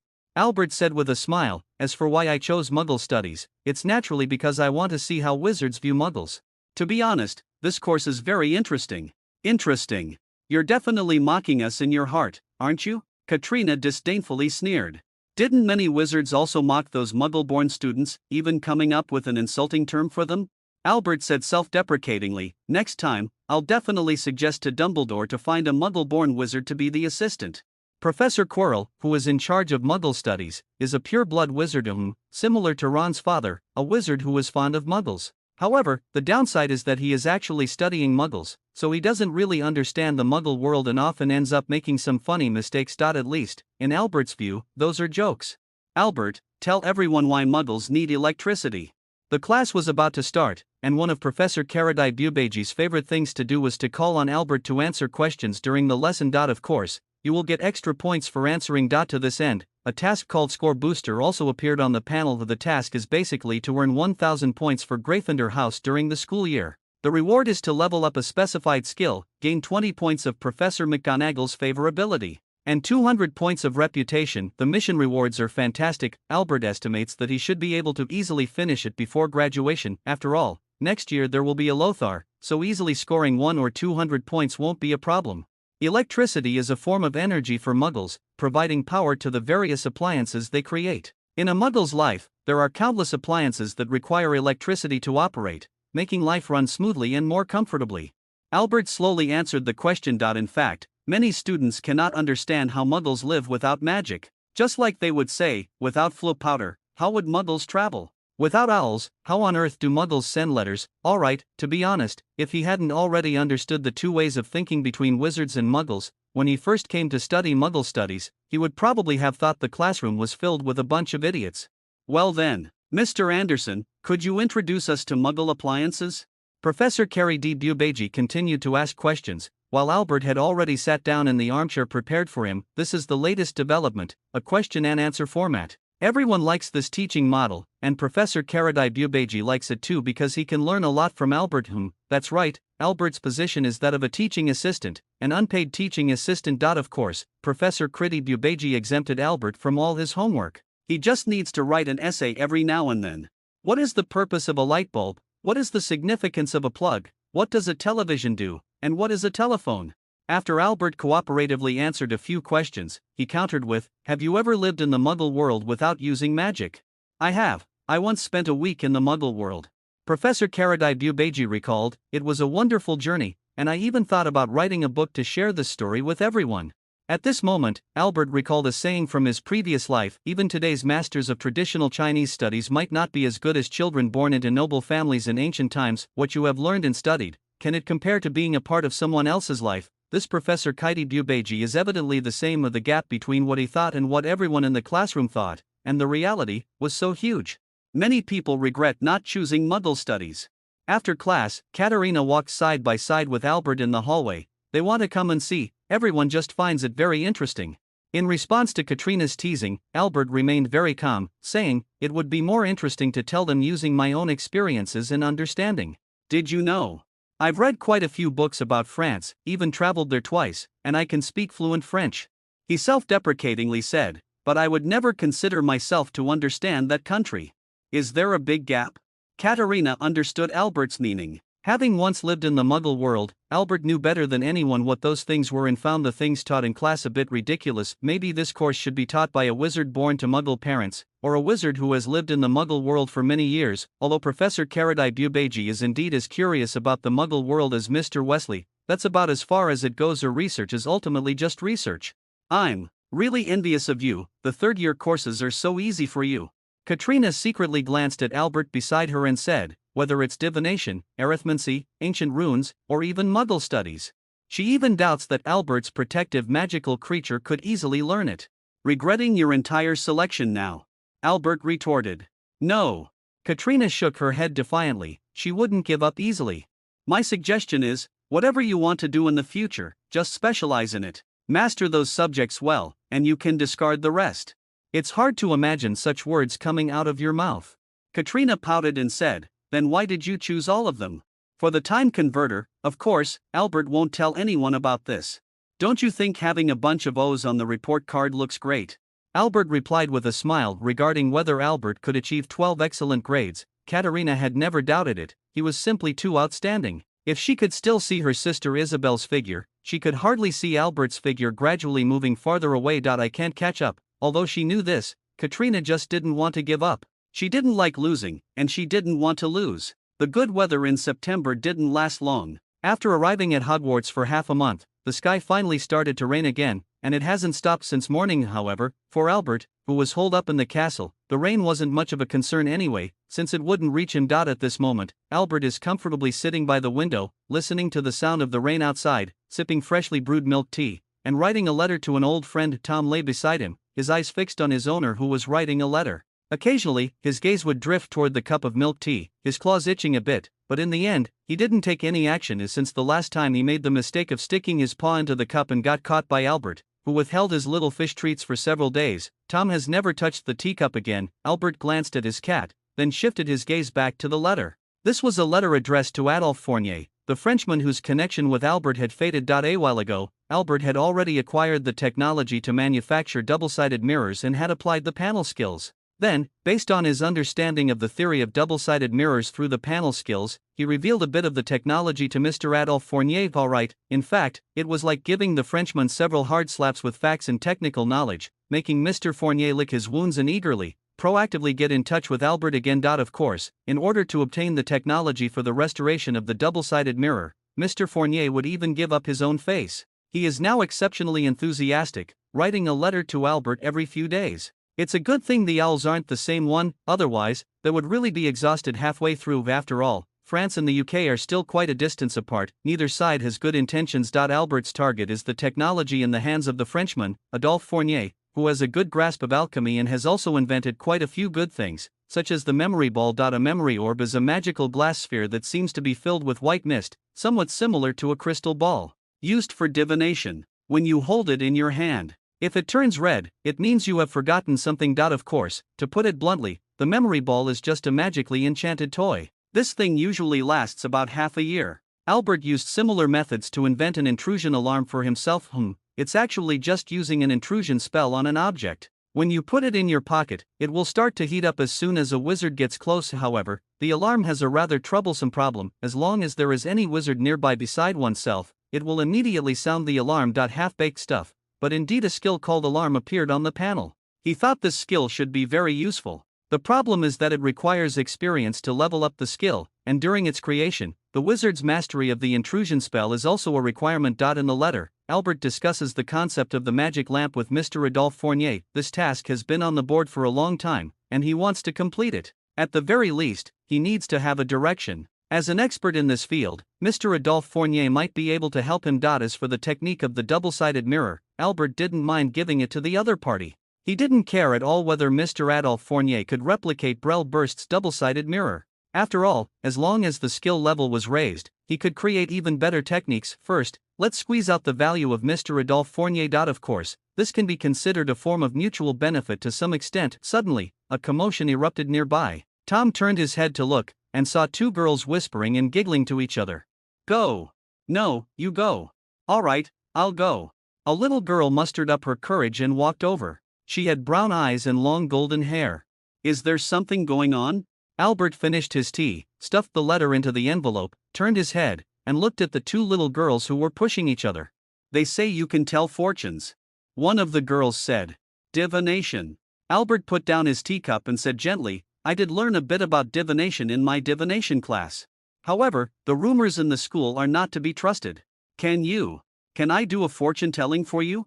Albert finished the sentence for the other person. The two little girls nodded like chicks pecking at rice. Knowing full well it's a scam, why still go for divination? Albert asked with a smile. The two didn't respond, so Albert didn't pursue the topic any further. After thinking for a moment, he said, let's not make this a habit. Who goes first? I. What is your name? Albert confirmed. Lavender Brown. The girl said nervously. All right, Miss Lavender Brown, remember your prophecy. Albert remained silent for a long time, then said in a vague voice, you will harvest a romantic story of your own. Whether to pursue it is up to you, and whether it can last depends on him. Does a romantic story refer to a love affair? Lavender Brown asked curiously. Albert smiled and didn't answer. He looked at another little girl and asked, what about you? Tell me, what's your name? Parvati Petal. Remember your prophecy, Miss Parvati Petal. Albert paused for a long time again before vaguely saying, at the ball, you will dance with your warrior. Could you also give me one? Asked the round-faced boy next to him, blushing. What is your name? Albert asked. Harry Lombard. The boy said. You are a qualified Gryffindor. Courage is not just what you see on the surface. You have a connection with plants, and there will be a place for you in the school. Albert recalled Neville's message and said. He suddenly realized that he also had the potential to be a fortune teller. Just like that. Someone asked in confusion. That's it, whether it's accurate or not, don't come to me. Albert glanced at the person who spoke and said calmly. Everyone dispersed in disappointment. No matter how you looked at it, Albert seemed to be brushing off those three new students. What's wrong, do you want some too? Albert looked at Hermione beside him and said. The latter hesitated for a long time before finally nodding. Actually, Hermione didn't really believe in such things. It all seemed like Albert was just fooling them. However, she had also heard that Albert's words were sometimes quite accurate. After all, the two prophecies about Harry had come true back then, regardless of whether they were actually prophecies. Before winter arrives, you will no longer be alone. Of course, this depends on your decision. Albert said. Hermione was stunned because whether she could find friends indeed depended on her own decision. Sorry to interrupt your little scheme with the girl. Fred and George, soaked through, walked over here. Is Quidditch practice over? Albert didn't mind the teasing and asked the two who were drenched like drowned rats. It's over, that was really something. Harry's performance was great, our names will be engraved on this year's Quidditch Cup. Albert shrugged nonchalantly and said softly, there will be setbacks. Shut up. Bastard. Both of them would love to take off their socks and stuff them in Albert's mouth. Don't worry, I'm just talking about the ups and downs. Albert waved his wand, and white steam rose from the Weasley brothers, filling the common room. He waved his wand again, conjuring a breeze that carried all the steam out of the common room. Is it really that accurate? Hermione looked at the Weasley twins, who were nervously wishing they could cover Albert's mouth, and muttered softly, please remember the book's initial domain. Chapter 381. The Alchemist. At a loss after it was confirmed that Albert had the ability to predict the future was rumor, it was quickly forgotten by the students. Yes, it's very interesting. Everyone's memory is quite short, and within just a few days, they will quickly be drawn to a brand new topic. As for their new topic of conversation, it stems from a recent event where Albert submitted a paper on advanced applications of the transformation spell at a meeting of the Transformation Club. After Professor Meg revised this paper, he helped submit it to today's Metamorphosis, which caused a stir. The general content of the paper is about constructing a video and text communication platform similar to a Muggle phone using advanced transfiguration spells. Alright, this thing is actually beyond the scope of students. Many wizards have not mastered the advanced use of spells, and those who can deeply explore the effects of spells are even rarer. A student from Hogwarts School of Witchcraft and Wizardry actually came up with such a structural concept, undoubtedly dropping a lot of jaws, especially the understanding and application of the transfiguration spell in the thesis, which demonstrates the author's comprehension and knowledge in this field. When today's Metamorphosis magazine was first released, that paper immediately attracted a lot of attention, especially from students who knew that Albert was still a student. Every time they saw Albert, they would look at him with a mix of admiration and complexity. Albert won this year's Most Promising Newcomer Award from today's Metamorphosis with that paper, which is undoubtedly a great honor. Many students believe that Albert has already surpassed the level of the exam in the field of transformation techniques. The level of the exam, however, what everyone didn't know was that the paper was merely a magical communication blueprint that Albert had conceived on a whim while studying the double-sided mirror. The simplest method is actually to create a communication book. When you need to use it, open the book, find the target page according to the table of contents, and then use something like a two-way mirror to communicate with the other party, whether through text or video. The downside is that it's not very portable. Albert plans to put it into action in the near future. Even if most wizards in the magical world don't buy it, he believes that couples in love will still need a two-way mirror to chat on the phone. This is much more practical than writing a letter. Before that, Albert needs to first master the advanced transformation spell. The advanced use of magic spells is really not easy to grasp, and he still needs to continue practicing. Of course, the advanced transfiguration spell is easier to master than the advanced patroness charm. Although it won't appear on the skill panel, Albert has indeed already grasped some advanced techniques for using transfiguration spells. If he is willing to invest enough experience or skill points into the transformation spell, he should be able to quickly master its advanced applications, but Albert still needs to consider the allocation of experience points. Although the experience pool does indeed contain quite a bit of accumulated experience, experience is usually never enough. He typically only chooses to upgrade the more important skills to level 1 or 2. Most of the time, Albert would still practice the spells taught in the textbooks by himself. His wizarding bloodline gave him a significant advantage. In the busy campus life,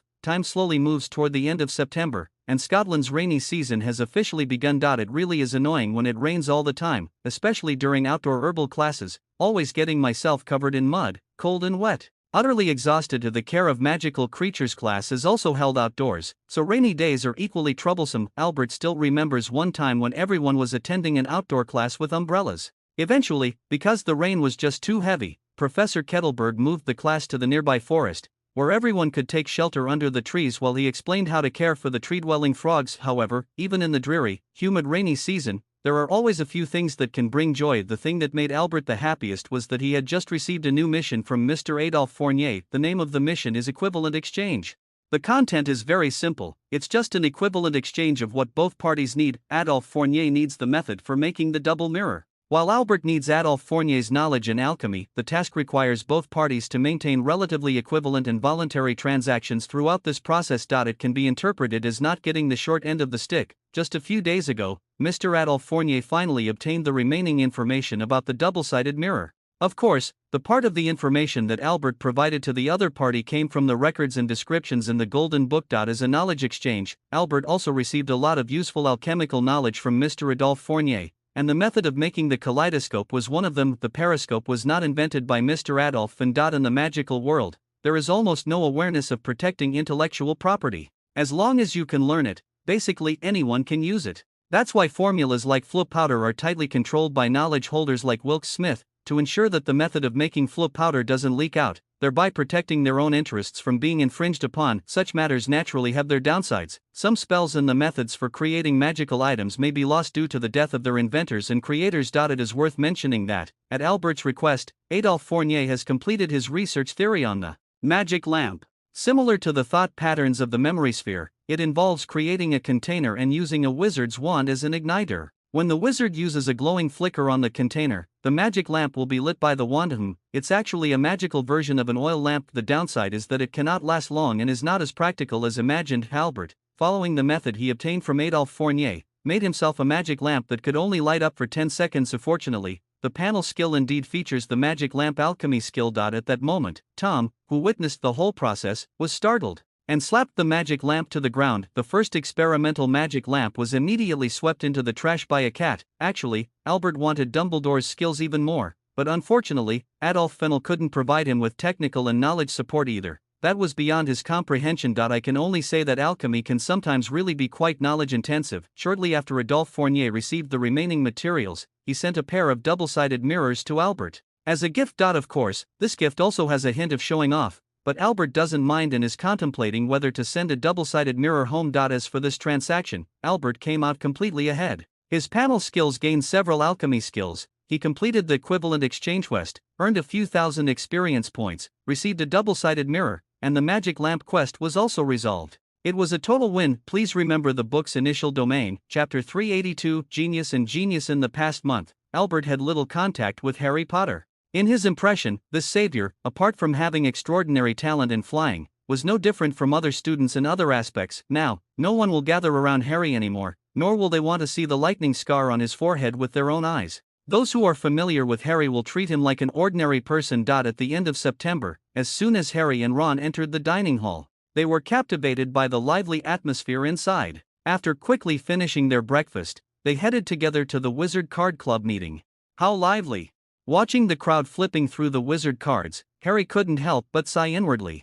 He and Ron weaved through the crowd, wanting to see what everyone was doing. Some students are exchanging opinions with each other, some are asking for help to copy the wizard cards they need, and a small number of new students are peeking around curiously. "How's it going, Harry?" Fred asked with a smile. "Is the Wizard Card Club very lively?" "It's very lively. It's really hard to imagine this as a newly established club. Everyone needs something interesting to balance the fun of life, just like playing wizard chess, but that thing is harder to master, and beside, you can also learn some useful knowledge while playing wizard cards." "What knowledge?" Ron didn't understand what Fred meant. "For example, the rules of Quidditch." Fred handed Harry a wizard card, which read Tactical Foul, featuring a broomstick on the front and a hand holding the broomstick on the back. Tactical Foul. When necessary, this tactic can be used. Although it's shameless, it's also very effective. George winked at Harry and explained, "Sometimes a free throw is better than losing the game, don't you think?" Harry stared in astonishment at George, who had just said those words.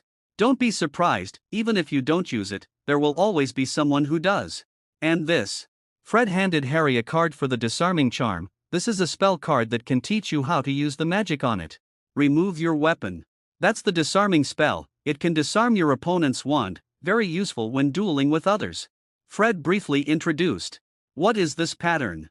Ron pointed at the line pattern drawn on the disarmament spell card and asked in confusion. "Of course, it's the correct way to wield a wand."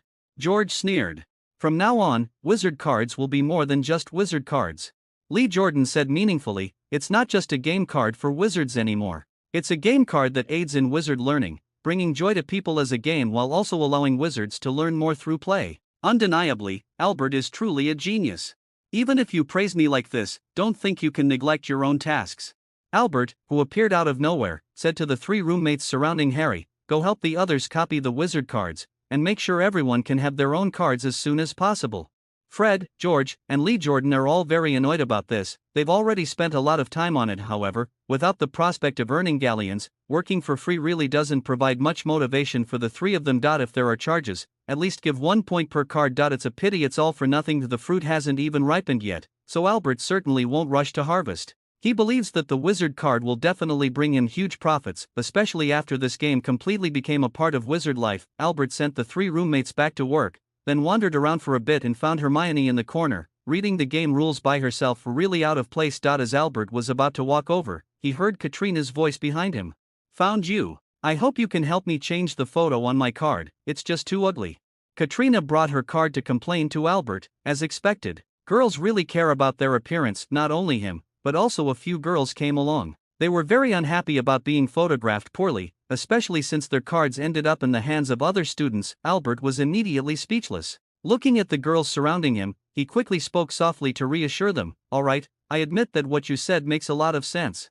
However, if you think you don't look good in the card, you can take a photo of yourselves that you think looks good and send it to me." He promised that next time, he would help them replace the photos in the cards. The girls exchanged glances, momentarily at a loss for words. Well, they did think that the wizard card photo made them look ugly, but they didn't consider other issues. They just meant to come over to protest and chat with Albert for a bit. "As for the photo, I'm already prepared." Katrina shoved a photo into Albert's hand. "Remember to edit it for me." Albert looked down at the photo that Katerina had given him, then raised his head to scrutinize Katerina up and down. In the photo, the girl is sitting on a chair reading a book. At this moment, she lifts her head and looks over in your direction. Why does it feel a bit like Isabel?" "What are you looking at?" "Your photo," Albert asked. "Any problem?" Katrina raised an eyebrow. "No, it was indeed me who made you look bad in the photo." Albert straightforwardly admitted his mistake. However, the two sisters actually look quite similar, it's just that their temperaments are different. Isabel is more gentle and refined, and she also has an added sense of composure and steadiness. Katerina left contentedly. Albert watched the other person's retreating figure, stuffed the photo into his pocket, and was about to turn around to look in Hermione's direction, only to find that the little Granger girl had already disappeared. Thank you for inviting me to this gathering. Hermione appeared by Albert's side without him noticing. You're welcome, how do you feel? Albert gently asked. Great, could you make a wizard card for me too? Hermione hesitantly asked. Oh, you want it too? The latter nodded gently. Alright, but you'll have to stand at the back and take the photo. If you think I took a bad picture, you can take one yourself. Albert kindly reminded. No problem. Hermione said, by the way, congratulations on the today's transfiguration thing. Although I don't understand it, you're really amazing. Go play with the others. After Albert watched Hermione walk away, a voice sounded in his ear. You actually care about a freshman.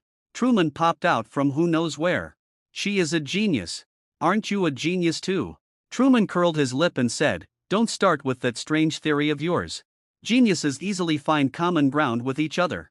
Albert said softly, while Truman next to him had already started rolling his eyes at him, and before long, he slipped away. Please remember the book's initial domain, Chapter 383, Toxic. After October, the weather cleared up, and Albert left Fred, George, and Lee Jordan, who were buried in their homework, and took his own Tom out for a walk. Some people say that walking a cat is not a good choice, but Albert has taken Tom out several times, and whenever they go out, Tom stays very close to him. If he runs around too much, he gets summoned back by a flying spell. After a few experiences of being summoned back by the summoning spell, Tom knew he couldn't run around after coming out. When the person and the cat passed by the 4th floor, they encountered Professor Cairo. With the complexion of this defense against the dark arts professor was far from the pleasant one they had when they first arrived at Hogwarts. Perhaps it was due to being possessed by Voldemort, or perhaps it was because they had been tormented by Voldemort for being unable to steal the Philosopher's Stone.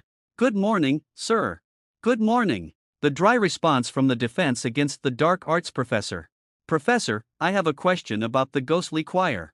Albert didn't wait for Professor Chilo to refuse and quickly talked about the ghost choir at the first-year Halloween party. Professor Chilo opened his mouth. He really didn't want to run into Albert right now. Every time they met halfway, as long as there was no rush, the other party would pull out those strange-looking questions. But you couldn't help but admit, they were questions of a very high standard. The voices of the female ghosts are deadly because their screams carry curses. I think that choir should approach it from this angle. As for other reasons, I have no clue for now. Chilo spoke very slowly, hesitating. I'll let you know once I find the reason. After finishing speaking, Professor Quirrell slipped away, fearing that Albert would come up with some strange question again. Looking at Professor Chilo's receding figure, Albert picked up Tom and scratched its chin, muttering softly, Tom, you're really not pulling your weight. Perhaps, Headmaster Dumbledore's arrangement for the professors to set up protections for the Philosopher's Stone worked, or perhaps, Quirrell himself was still waiting for the right moment, avoiding being discovered by the professors when taking the stone. In short, Chilo is still in hiding, and their efficiency is truly appalling. Of course, it could also be that students from Ravenclaw are considered to be more cautious. If Chilo were a student at Gryffindor, he would have probably rushed in recklessly by now when things didn't go as planned, without the time to slowly gather information and figure out what traps the professors had set up one by one. Although the efficiency was very low, it is undeniable that Chilo did quite well. In the end, he smoothly passed the mechanisms set by the professors, but he didn't manage to find out how to crack the mechanisms set by Dumbledore. If it weren't for Harry's timely appearance, Albert even doubted that Quirrell would ever be able to retrieve the Philosopher's Stone from the Mirror of Eristum. That's right, Albert thinks it's possible that having Harry Potter confront Voldemort directly is a scheme set up by Professor Dumbledore. On the way, Albert encountered a little setback. Tom faced off against Lady Loris, one very fat and the other very thin, creating a striking contrast. As soon as the two cats met, they stared each other down and bared their teeth in a show of aggression. Albert thought they were about to fight and was getting ready to pick up his cat when he saw his Tom raise a paw and swipe at Mrs. Loris. After Mrs. Loris dodged, Tom quickly ran to Albert's feet, looking as if he had backup. Alright, stop messing around. This scene made Albert want to laugh. He took out a small fish snack from his pocket, placed it in front of Mrs. Loris, and then left with his own Tom. I don't know if it's because he's been exercising lately, but Tom's physical condition has improved quite a bit. At least when he goes downstairs, he doesn't collapse on the ground from exhaustion anymore. On the way, there were still quite a few girls who wanted to pet Tom, but he rejected them all. This guy was still complaining that Albert gave his little fish treat to another cat. Albert took Tom out of the castle and headed toward Hagrid's hut. He didn't let Tom mess around in the bushes nearby. It had rained yesterday, and the ground was very muddy. If Tom got himself all dirty, Albert would have to spend time giving him a bath. Bathing a cat is quite a physical task, even if the cat is one that often gets bathed. Tom was suspended in mid-air by Albert's levitation spell. He had already gotten used to the feeling of floating in mid-air, unlike the first time when he was so panicked. His forelimbs moved continuously, as if he were taking a spacewalk. Albert raised his hand and knocked on Hagrid's wooden door. After a while, scratching sounds came from inside the door. Yaya was scratching at the door from within. After a moment, the door opened, and Hagrid, wearing an apron, was humming a tune, seemingly preparing lunch. Tom was startled by Hagrid and meowed. "Your cat." Hagrid glanced at Tom and stepped aside to let Albert through the door. "It's really fat." "Yeah, Tom is indeed a bit chubby. I've been trying to find ways to help him lose weight lately." Albert placed Tom on the table, and Yaya, curious, came over, resting her paws on the table and sniffing Tom vigorously, which startled Tom, who ran over and crouched beside Albert. "Hagrid, what are you doing?" Albert looked at Hagrid, who was stirring the ladle, and asked. "Mushroom soup, would you like some? The fresh mushrooms are really delicious," Hagrid said excitedly. Fresh mushrooms. After Albert fed Yaya some dog food, he came over to Hagrid's side, looked at the mushroom soup in the pot, then glanced around, his gaze landing on a basket in the corner. "Where did the mushrooms come from? Did you buy them?" Albert walked toward the basket and casually asked. "Bought? No, on rainy days, there are always plenty of delicious mushrooms in the Forbidden Forest. I went into the forest this morning and casually picked some to bring back." "Can you eat?" "Of course it's edible." Hagrid pointed to the oddly shaped mushroom that looked a bit like an animal's brain and said, "It grows when it rains. Do you want to stay and taste my cooking later?" Albert raised an eyebrow, looking a bit like a deer mushroom. If it's a morel mushroom, it must be cooked before eating. Consuming it raw can lead to poisoning. However, Albert quickly expressed doubt about Hagrid's claim of being able to eat. "Hagrid, I have to remind you, according to common sense, brightly colored mushrooms are mostly highly poisonous." Albert saw a bright red mushroom, which surprisingly had unique white spots on it, making it look like the cute red mushrooms from fairy tales or animated movies. Poisonous mushrooms. "You mean this? I call it the drunken mushroom. It's pretty good. A small amount gives you a slight tipsy feeling, just like having too much to drink," Hagrid casually said, clearly having already eaten it. Albert carefully recalled and seemed to have seen similar records before. A type of poisonous mushroom. A small amount can be used to brew potions, but if used directly, it can likely cause hallucinations and drive you insane. Albert peered into the basket again and thought that most of the mushrooms Hagrid brought back from the Forbidden Forest were poisonous. Perhaps Hagrid himself had a strong resistance to toxins, but if Albert ate even a bit of the poisonous mushroom soup, he might need to be carried sideways into the school hospital later. "Hey, I have to remind you."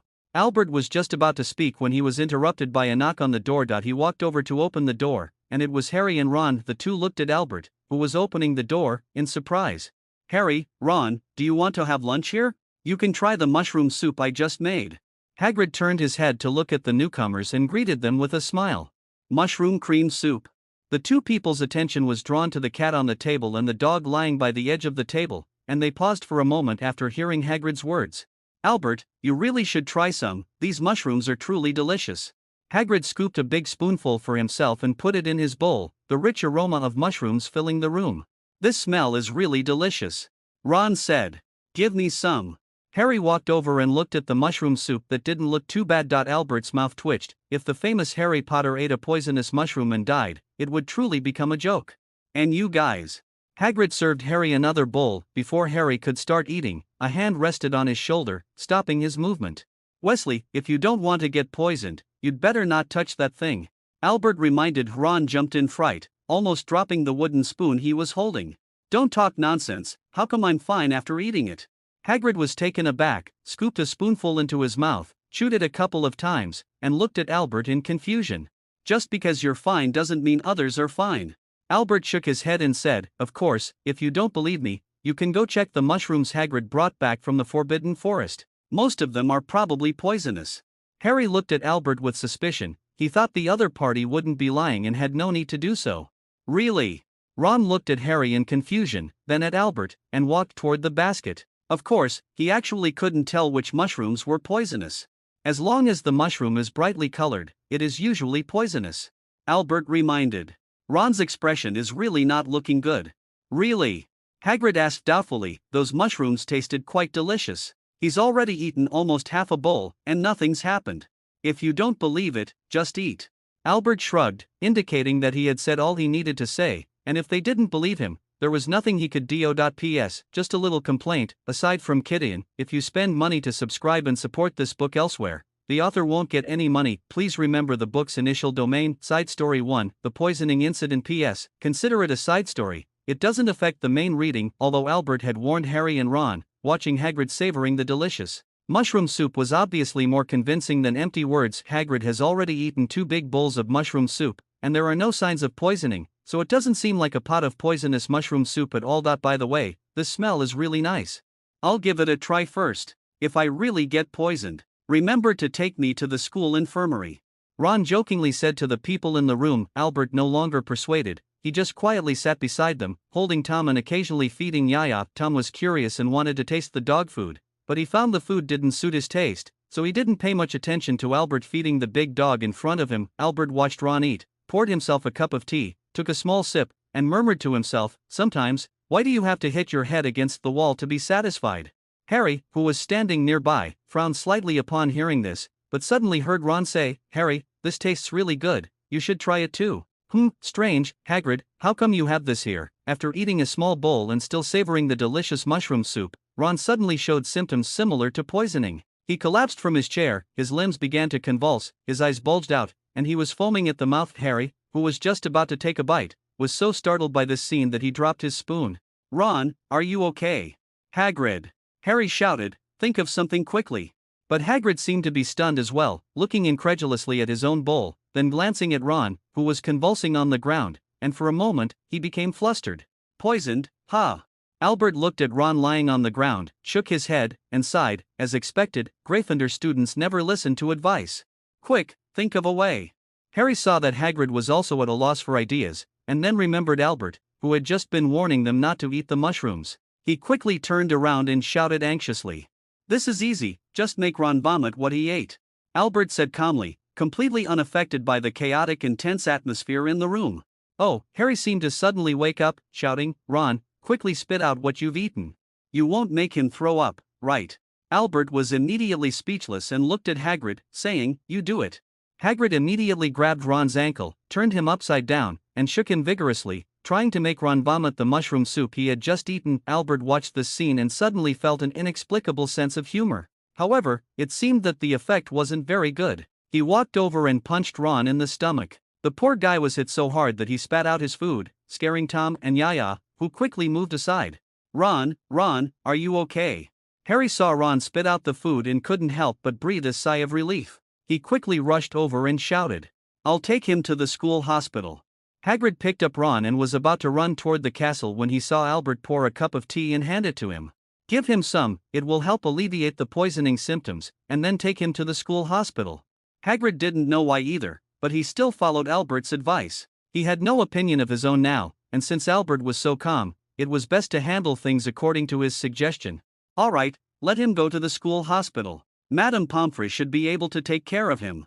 Albert waved his wand, clearing away Ron's vomit, and the mushrooms on the plate were also removed. As for the pot, it was likely that Dumbledore or Professor McGonagall would come by soon, so Albert didn't clear it all away, leaving some for them. "Please provide the text you would like to have translated." In the corridor outside the school hospital, many students were gathered, curious to see Ron's condition. Hagrid carrying Ron into the hospital had drawn a lot of attention and curiosity. Everyone patiently waited in the corridor outside the door, and whenever someone went in or out, they would strain to peek inside, trying to figure out Ron's situation.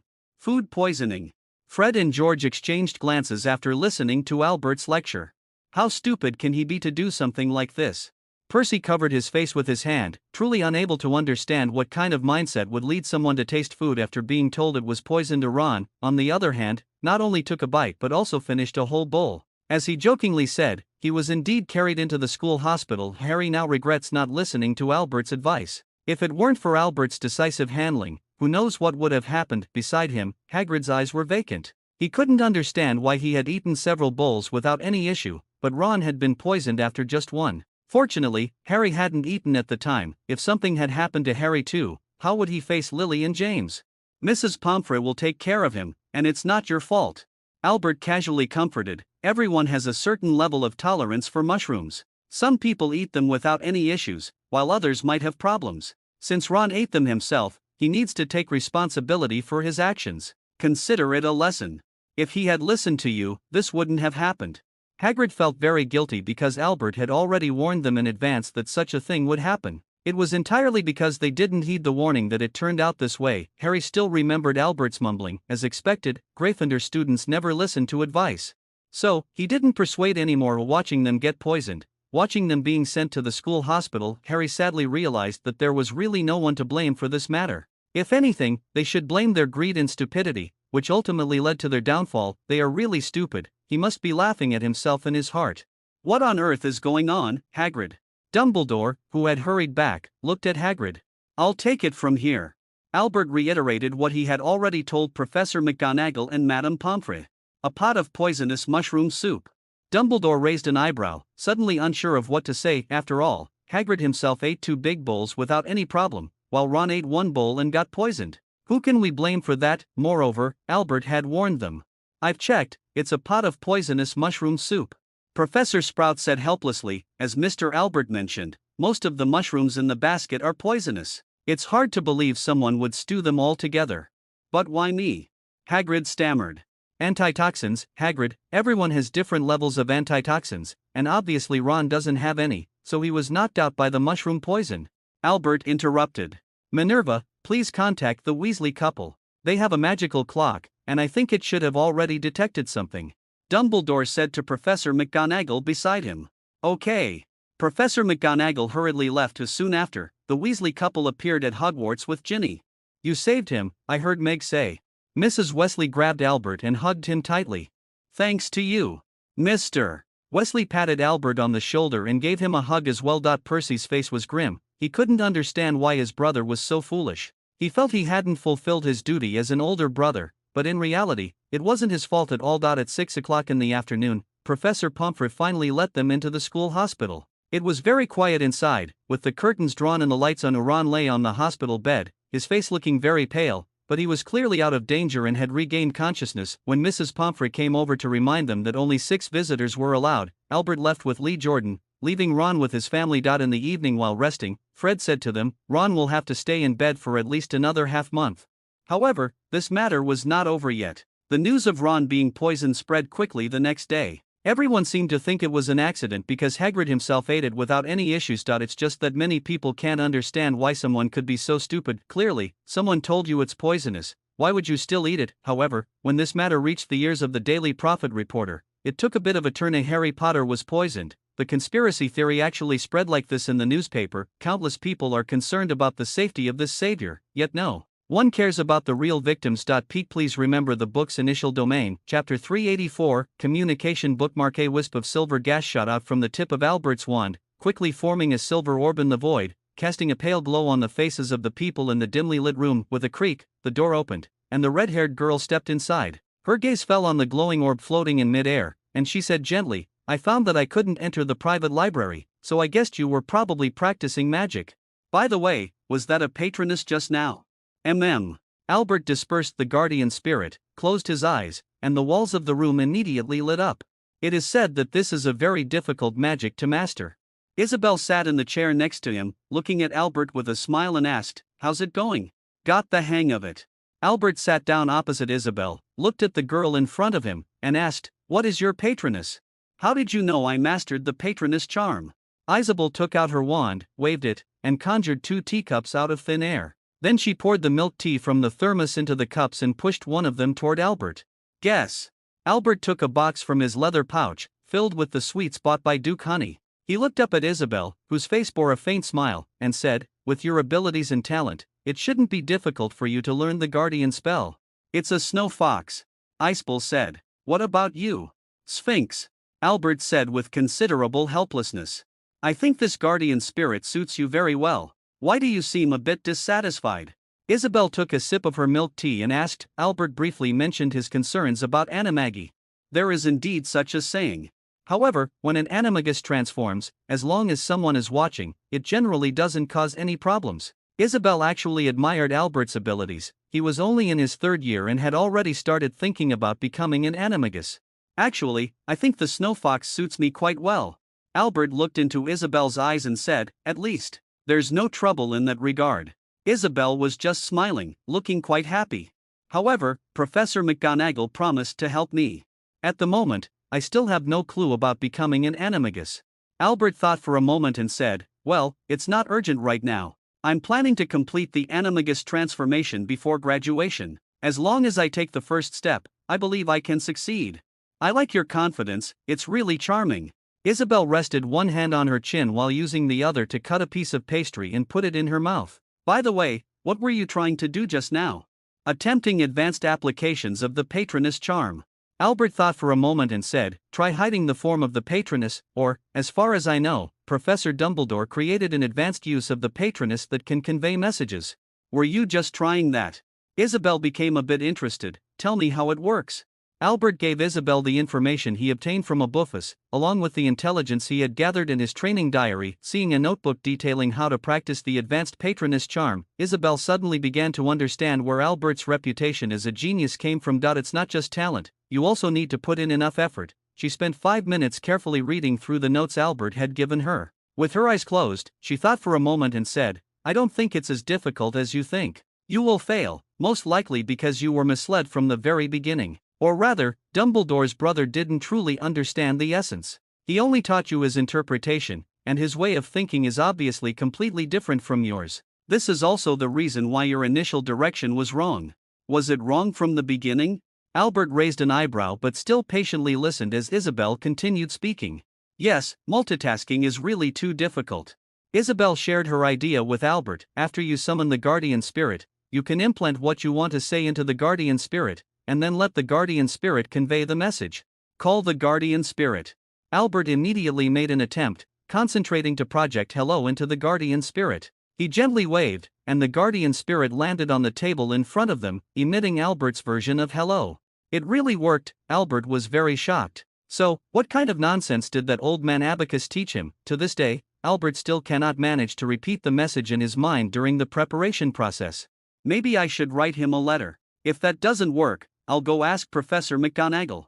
Albert lightly tapped his forehead with his finger, wondering how he could have forgotten about Professor McGonagall. That person seems to be a member of the Phoenix Society as well, so they should also be able to use advanced guardian spells. Even if Professor McGonagall is unwilling to teach, isn't there still Professor Flitwick? If Abacus dares to pull some fake tricks on himself, Albert would also accept it. He indeed didn't consider it at the time, but he doesn't mind giving the other party a bit of trouble. Taking his money for nothing will be very risky. It seems you succeeded. Isabel was also very surprised. She had merely expressed her opinion, and she didn't expect Albert to succeed so quickly. You are truly a genius, dear Isabel. Did you know that? I've been worried about this for a long time. Albert happily stepped forward and gave her a hug. Looking at her face, Albert leaned down and kissed her. A long few minutes, maybe half an hour, or a few days, before they finally parted ways. Albert's heart, which had originally quickened slightly, gradually calmed down as he watched Isabel grin. Sorry, I couldn't hold back. Actually, Albert wanted to do this a long time ago. The two of them being alone together like this, or rather, going on a date, is not the first time. This time, it feels more like going with the flow. Are we officially dating now? Isabel's index finger lightly brushed over her lips, and she suddenly asked. I thought we started dating a long time ago.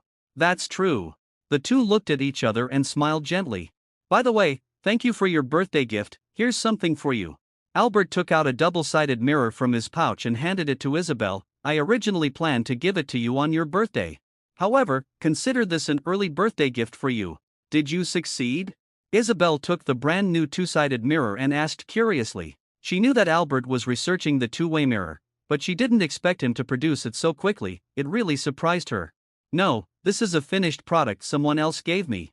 Albert took out another box from the leather bag and said, for now, this is all I can make. Saying this, he opened the box, took out a silver metal card slightly larger than a wizard card, and handed it to Isabel. It had an engraving of a griffin on it, along with the words, Dragon's Rest, do not disturb. As long as you change the text on the back of the bookmark, it will be displayed here. Albert introduced the use of the communication bookmark. It seems your advanced transformation spell is quite effective. Is this the prototype of the communication blueprint you proposed? Isabel used her wand to erase the text above, making it appear on the back of the bookmark. Yeah. Albert said helplessly, unfortunately, I found that its practicality is far from as high as I imagined. If we want to make this widely adopted, we still have a long way to go. Wizards can apparate, and when necessary, they can also communicate through the fireplace. However, Albert thinks that after a few years of chaos in the magical world, such things should become quite popular. This thing, although not as practical as a two-way mirror, will be loved by students in love. Isabel said with a smile, I promise. I trust your judgment, in fact, I think the same way. Albert said with a smile, of course, it would feel better to go on secret dates together. Please remember the book's initial domain chapter 385 to meet or not to meet. Albert put down the book in his hands, covered a yawn with his hand, turned his head to look at the corner of the lounge, where a group of students were huddled together whispering about something. What happened? He turned to ask Lee Jordan, who had just been by the notice board, and should know what had just been announced. The first Hogsmeade weekend. Lee Jordan pointed at a notice on the bulletin board and said, mid-October. Awesome. Fred blinked and said, our stink bombs are almost out, so let's head to the Zoko store to restock. Why do you always like to cause trouble for Felch? Sana, who was pondering the translation of ancient runes, raised an eyebrow and asked, I know Felch isn't likable, but there's no need to. No. It's Filch who caused us trouble first. George interrupted. Fred didn't plan to dwell on the matter either and changed the subject, saying, last time, we tried to pitch the garlic cross to Professor Chilo, but unfortunately, he seemed to think we were joking. At that time, I was puzzled. Didn't Professor Chilo fear that vampires would come looking for trouble with him? Do you just believe whatever he says? Albert couldn't help but roll his eyes. Why would he stuff garlic into the big scarf on his head? That smell could knock you out. The Weasley brothers still insist that the large scarf must be stuffed with garlic. Who knows? Albert muttered, maybe there's some big secret hidden inside. What big secret? Fred asked curiously, suddenly feeling that Albert's guess might be true. How would I know? I just guessed. Albert shrugged and said, how about we trick Peeves into taking Professor Quirrell's big scarf? George's eyes lit up, and he suggested, of course, convincing the mischievous spirit isn't easy. They need to prepare something interesting for each other. This idea was proposed by Albert. The relationship between the two parties is still quite good, but every time they ask Pippi Ghost to do something, they have to spend money.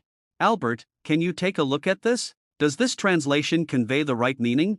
Angelina interrupted the group's scheming and handed the freshly translated parchment to Albert. Unfortunately, all wrong.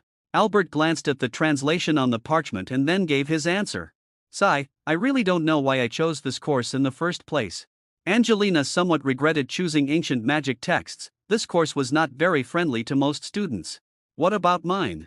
Shauna pointed to her homework, which was the answer she had just translated using the Rooney dictionary.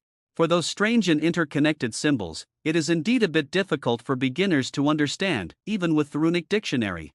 It's just like learning a foreign language, sometimes it really leaves you scratching your head. Moreover, this thing is even harder to learn than a foreign language. At first, everyone just needs to figure out what 0 to 9 represent. Later, you will need to use a dictionary to translate a small passage of Rooney into its meaning and remember the meanings of those words. This is the meaning of this course. It's actually to let you know what those strange symbols mean. It is said that the exam content will also test these things. However, the most difficult part lies in the fact that a single symbol can often have multiple meanings, and it is necessary to connect these symbols together and repeatedly ponder to decipher the meaning of the sentence. That's right, this is what we call translation, a carefully crafted translation.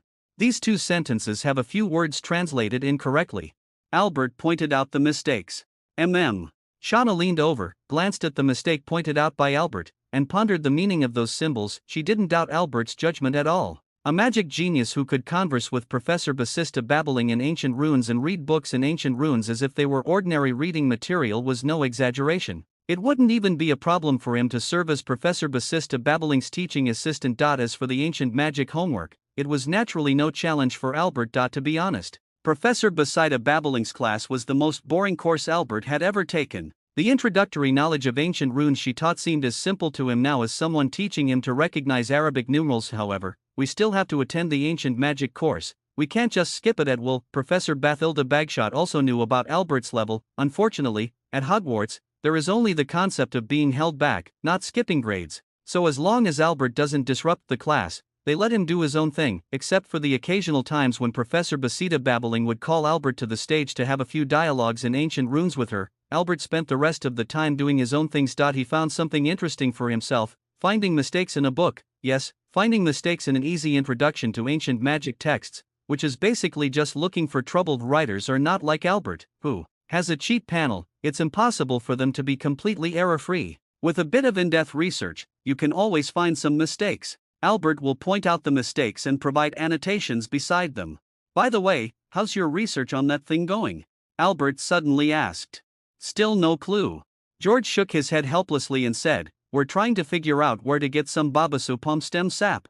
Not long ago, after hearing that a student tried extreme measures to remove acne from their face, the twins wondered if they could profit from this situation if Fred and George wouldn't take it for granted either, so they consulted Albert's opinion. The latter also believed that women like beautiful things and wouldn't be stingy with their galleons in this regard. If they could really produce such a potion, it would definitely sell well and make a fortune. Actually, there is a similar beauty potion shop in Diagon Alley. Fred and George naturally didn't think about competing with Madame Pomfret for business. Their target audience was school students, and the two were researching a potion to effectively eliminate acne and pimples. If we can get the raw materials, Albert is willing to provide technical and knowledge support. He has already asked Professor Sprout how to brew this potion. When the time comes, he just needs to invest some experience points to upgrade and improve it a bit, and it will be useful. Of course, Albert's willingness to provide support is also related to his own sister, as it just happens to be a birthday gift for Nia. Isabel might also use it, and it could even be a way to make money in the future. No matter how you look at it, it's quite a good deal. If Fred and George are plotting to sneak into the school's greenhouse 3 to get some bubatuber pus to make a potion for Albert. Of course, you can also buy it directly from Slug and Jigger's apothecary in Diagon Alley. However, since there is ready-made stuff at school, Fred and George don't mind making some themselves. Lee Jordan didn't pay much attention to this, he usually only focused on the Quidditch team. As for now, this guy is chatting with someone about another piece of gossip. Someone almost got bitten by that big dog in the restricted corridor on the 4th floor again. You're really bold. Last time, that poor guy who got bitten just came out of the school hospital, didn't he? I heard it was a Hufflepuff student who was so scared by that big dog that his legs went weak. Luckily, Professor Quirrell happened to be passing by and used magic to pull him out, so he didn't get hurt. This doesn't quite seem like Hufflepuff's style. Albert raised an eyebrow. If it were truly a moment of impulse, he should have been sorted into Gryffindor. Albert bent down and picked up Tom, who was warming himself by the fireplace. He scratched his cat ears, and he could probably guess what was going on with the soul-stealing curse. It seems that Professor Chilo has started looking for people to try, hoping to find a way to avoid defeating the three-headed dog. How should I put it? The students are just curious and getting themselves into trouble. It's not the first or second time. As long as they don't cause too much of a ruckus, it usually doesn't attract the professor's attention. At most, they might lose a few more points. Professor Kettlebun indeed deducted 10 points from Hufflepuff as a warning. What's on your mind? I was wondering when I would be able to complete the great feat of reading 100 books. Albert put Tom down and continued flipping through the book in front of him. 100 books. Shauna raised an eyebrow and said, I thought you had already finished reading them. I've probably read about 45 books. Albert said that since he moved up to year 2, he has had much less time to read. I read about Hogsmeade in that Witcher Relics book you had. It sounds like a very interesting place. I heard the headquarters of the Goblin Rebellion is there. Sana set aside her revised Ancient Runes assignment and started talking to Albert about Hogsmeade. The headquarters of the Fairy Rebellion is at the Pig's Head Tavern. It's a chaotic place, and it's really dirty, so if you go, remember to bring your own cup. Albert casually said, he didn't have a good impression of the Pig's Head Tavern, nor did he have a good impression of a Buffus. That bastard hadn't replied to him yet, although Albert didn't actually expect him to. I heard that place is the only one in the UK without muggles. Shauna wanted to talk to Albert about this topic, but she didn't know that Albert had secretly sneaked over there a few times with the twins, so it wasn't anything new to him. Are you not very interested? Well, it's okay. Albert shrugged at his roommates and said, the 3 broomsticks and honeydukes are more suitable. He glanced at the contact book, sent a message to Isabel, Hogsmeade, up for it. Before long, the bookmark changed color. Albert flipped it over and glanced at it. The other person only replied with one word, Next weekend, we're going to Hogsmeade, and everyone is getting together to discuss what we should do first once we get there. You seem very familiar with Hogsmeade, remember to give us a tour. Sana, encouraged by everyone's gestures, mustered her courage and said, let's all go together then. I'm familiar with it too, I can introduce it to you as well. Lee Keaton said with a cheeky grin. I have an appointment. Albert politely declined, let Jordan introduce you. A few young ladies couldn't help but raise their eyebrows, exchanged glances, and reluctantly nodded in agreement. Chapter 386 The Alchemist making big promises on a weekend morning. As soon as Albert arrived at the Gryffindor table to have breakfast, he was blocked by Truman and his group. The head of Hufflepuff was very dissatisfied with the progress of the wizard card's popularity and hoped that Albert could come up with a reasonable solution. The duplication of the wizard cards is indeed too slow, and it requires a lot of time and effort, far from meeting the needs of other club members. Currently, many club members have come to complain to him about this issue. Before the wizard cards are fully developed, I won't be mass-producing them, nor do I have the equipment or energy for that. Albert calmly said, if you think the speed is too slow, I suggest you find someone to help copy the wizard cards and pay them a bit. For example, if you pay a certain amount of nats to help copy a wizard card, a set of wizard cards would only cost a few sickles. Those upperclassmen with some free time should be willing to help with the copying and earn a little extra money. Truman thought carefully and found this idea feasible. After Truman left, Fred, who was frowning while eating his sausage, complained, "This is unfair to us. We three helped with so many wizard cards, and asking for a little bit of hardship compensation is not too much. You are working for yourselves, not for others." Albert looked at Fred, who had a sausage in his mouth and was mumbling, and retorted, "Have you ever seen a boss paying themselves a salary?" The three of them frowned and pondered. Although they felt that Albert's words made some sense, they still sensed something was off. Now, the wizard cards aren't even fully developed, and you're already starting to sell them for money. Aren't you just scamming others and yourself? Albert lowered his voice to a level only they could hear. Once the reputation is ruined, the club will fall apart quickly. But, we will definitely be selling booster packs, card decks, and premium cards to make money in the future. Before that, we need to refine our wizard cards, making them more formal, rather than focusing on those small amounts of money. That's not a small amount of money. George muttered. The Wizard Card Club has a bunch of members, so if they offer wizard cards that need to be bought with money, they can definitely make a small bag of galleons for the pocket-empty Weasley brothers. This is indeed not a small amount of money. However, after a few more glares from Albert, they obediently fell silent. The wizard card will bring us a continuous stream of galleons in the future, rather than just harvesting a wave now and leaving everything in chaos. You should think long-term. The wizard card will become our first job after graduating from school. Before that, we better thoroughly refine the rules in the wizard card, and we also need to have a sufficient number of groups. I think Albert is absolutely right.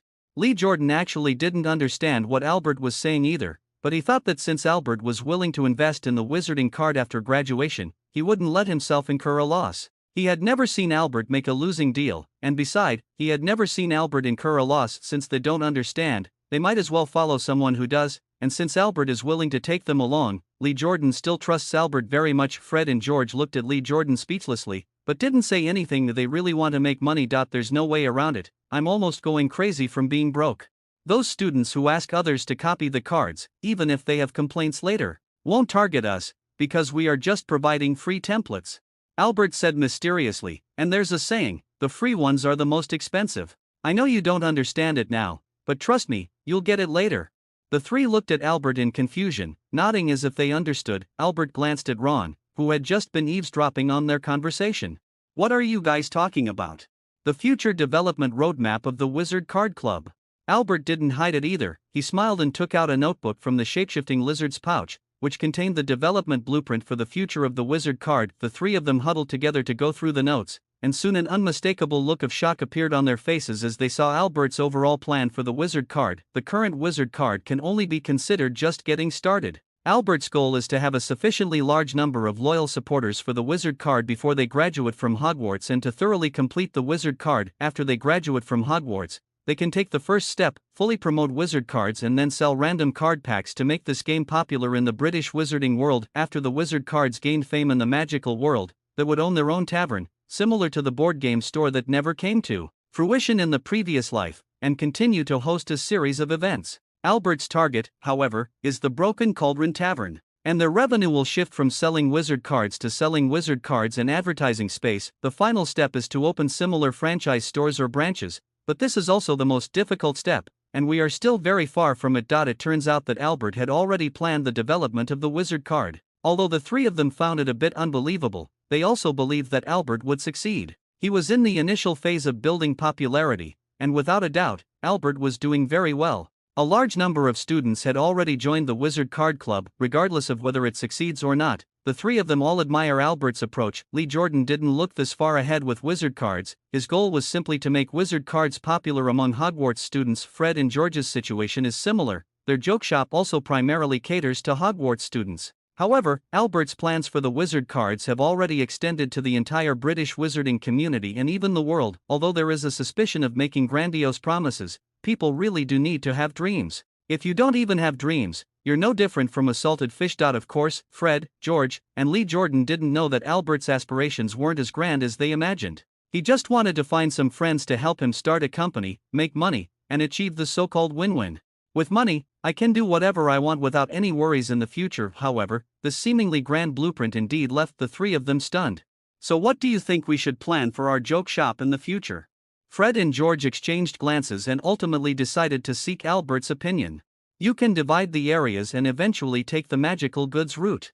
Albert thought for a moment and said, the joke shop can indeed make you a lot of money, but you need to remember that most of the students aren't exactly wealthy. The three of them didn't say anything and continued listening. The real money isn't in those joke props, but in this thing. Albert shook his protective bracelet and said, dark magic defense is the real money-making field. After the store opens, I'll help you get some interesting items to expand the product range. Just selling prank props has no future. Albert reminded with a smile. Interesting things. What interesting thing? Fred couldn't help but ask. This. Albert took out 2 metal cards from the shapeshifting lizard skin bag and handed them to Fred and George. What is this? Fred asked in confusion. Communication card. Communication card. The three repeated. Write on it, and another card will appear with the writing. Albert noticed the puzzled looks of the three and said with a smile, this thing costs 10 galleons. 10 galleons. The third person stared at the metal card in disbelief, unable to understand why it was so expensive. Do you know who this thing is going to be sold to? Albert asked with a smile. Who are you selling it to? Fred and George asked in unison. Couple.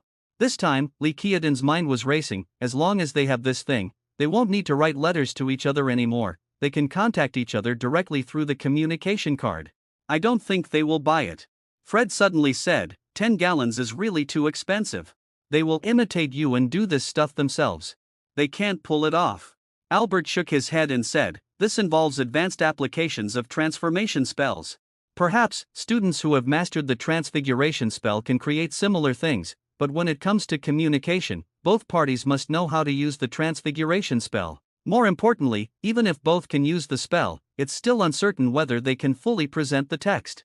Sell a pair, and you can take 20%. Albert said with a smile, there should be quite a few couples at the school. How many galleons you can earn depends on your skills. Really dark. However, we like it. Pete, please remember the book's initial domain, Chapter 387, exclusive deal communication cards, bridging the distance between us. Albert stood in front of the Gryffindor notice board, looking at the advertisement, and fell into a brief silence. His roommate is truly talented. This advertisement is well written. The text below the advertisement introduces the effects of the communication card, price negotiable. If we directly say 10 gallons, it will probably scare away a lot of potential customers. Alright then, let them do whatever they want. Albert didn't care at all what the Weasley twins were planning to do, as long as he could sell it and make money. That was all that mattered. By using inducements, they form interest groups, and their relationships become more stable. Although, in fact, there is no need for them to do this. However, Albert doesn't care that much about money, mainly because it's not difficult for him to make money now, at least not difficult to earn a large sum of pounds. I saw it a few days ago. Fred and George were going around trying to sell communication cards. Sana quietly stood beside Albert, also looking at the advertisement in front of them, and raised an eyebrow, asking, did you make this? Albert replied casually. Really impressive. Shauna had also read Albert's last paper, so when she saw this advertisement, she guessed what was going on as she sighed. Have you already succeeded? No, communication cards are just for one-way messages. Wizards don't really need these things. Beside couples and love, I doubt anyone would spend money on communication cards. Albert came to the fireplace, bent down to pick up his tom, and said, I'm just creating a prototype for now. That's already very impressive. Sana genuinely admired Albert's ability to take action. Not everyone can turn their ideas into reality. At this moment, the door to the common room opened, and Fred and George walked in. The two of them had rosy cheeks, a confident smile at the corners of their mouths, and even walked with their heads held high. We sold 8 copies in 3 days. Fred and George exchanged glances and said in unison. While the two were talking, Fred also took out a pouch of money and placed it in front of Albert. "And you?" Albert tilted his head and asked Lee Jordan. "1." Lee Jordan muttered quite dejectedly. "It seems you're not a qualified salesman." Albert teased as he poured out the gallon, starting to count the amount lightly. Sana looked at Albert counting the money and couldn't help but exclaim, "I can't believe 9 people actually bought that thing." She knew the price of the communication card. Last time, she happened to overhear the Wesley twins trying to sell this thing to a couple, even making them try out the so-called communication card to see its effects. It should be said that there are 18 people, and the communication card costs 5 gallons each. 2 cards make a pair, and usually, we each pay half. Of course, there aren't many students who can actually come up with that amount of money. Fred took the 8 galleons that Albert handed over and happily explained to Shauna. "About what I estimated, with the number of couples at Hogwarts, being able to sell 15 communication cards would already be the limit." Albert's action of counting the galleons attracted the attention of many students. "Wow, where did you guys get so many galleons?" Suddenly, a gasp was heard by my ear. Several people turned their heads in unison toward the direction of the sound, and Ron and Harry stood nearby, staring in astonishment at the recent distribution of spoils. Harry had his own vault, and it contained a large amount of galleons, so he didn't really care about money. But Ron was different. Ron had never had a single galleon in his pocket his entire life. He was dead broke. Watching Fred and George pocket the galleons they received made him green with envy and nearly drove him crazy. When everyone was poor, he wouldn't say anything. But now that Fred and George actually have money, and he has seen it with his own eyes, Ron's sense of imbalance suddenly flared up, and he couldn't help but feel envious. "Here, this is for you."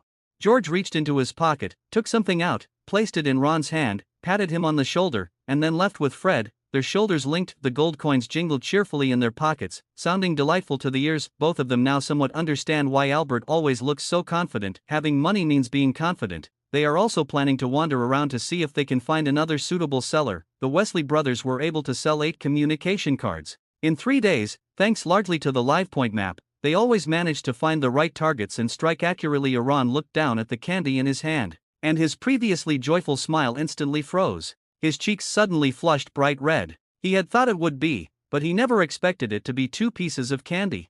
Those 2 little bastards' personalities are still as bad as ever. Lee Jordan watched the scene and couldn't help but laugh. "All right, Ron." Harry reached out and patted Ron on the shoulder, took a piece of candy, and casually slipped him a sickle. Ron saw a sickle in his hand, his eyes lit up, but soon dimmed again. He handed the money back to Harry, unwrapped the candy, and popped it into his mouth. He said to Harry, "Those 2 guys have liked to tease me since we were kids. All right, let's go study that treasure map we found in the book not long ago," Harry said to Ron. "Treasure map?" Jordan and Albert stared at each other. "It can't be, it should be that thing." Both of them had a meaningful smile on their faces. "You two are laughing in such a creepy way."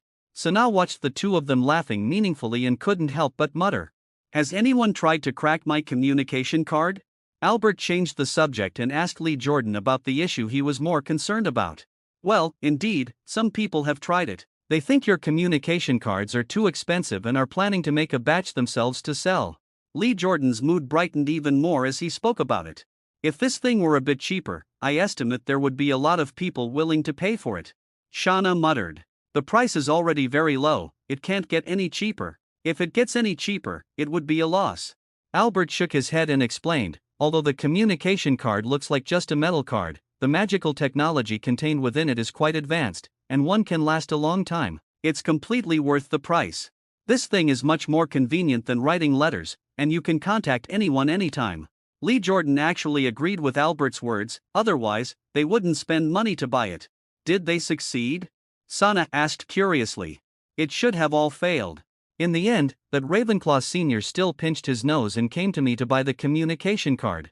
Speaking of this, Lee Jordan really wanted to share with the 2 of them the unfortunate state of that guy back then. Albert was not surprised at all. The communication cards involved advanced applications of transformation spells, and most students probably hadn't reached that level, let alone created similar items. Please remember the book's initial domain, Chapter 388, ALFG's trick. Harry took some time to calm Ron's emotions. He knew how Ron was feeling right now. In the past, Harry was also very poor, with hardly a few pennies in his pocket, and his uncle Vernon was never willing to spend a single shilling on him. Later, Harry inherited a large fortune left by his parents, but he himself had little concept of money and didn't have many places where he needed to spend it. The galleons he took out from Gringotts last time, apart from buying what he needed, were mostly still in his pocket. I really don't know where they got so many galleons from. Ron muttered quietly. Of course he wouldn't be foolish enough to think that Albert was paying for it himself. I think I know the reason. Harry recalled and said, do you remember that flyer on the bulletin board? What advertisement? Ron asked. It's that communication card, bridging the distance between us advertisement. Harry said. I remember the last time I saw Fred and George putting up ads there, and they even got warned by Percy for it. The contacts are Fred, George, and Lee Jordan. You mean to say they made that much galleons just by selling those so-called communication cards? Ron's eyes widened, his face filled with shock, almost unable to believe what Fred and George had actually sold. Maybe that Mr. Anderson got them to help sell things and then gave them money. Harry still knew a thing or two and explained it to Ron. After all, Harry had been living in the Muggle world all along, and Albert's actions were indeed very common in the Muggle world. But why doesn't he sell it himself? Ron simply couldn't understand. If it were him, he would definitely do it alone. I'm not really sure either, but it's very likely. Harry didn't know much about Albert either, but he heard that the guy was a brilliant genius and seemed to be quite wealthy. Probably doesn't want to waste time. Harry didn't think there was anything wrong with Albert's actions. If it were him, he would probably do the same, provided he could think of it. Why isn't it me making the money?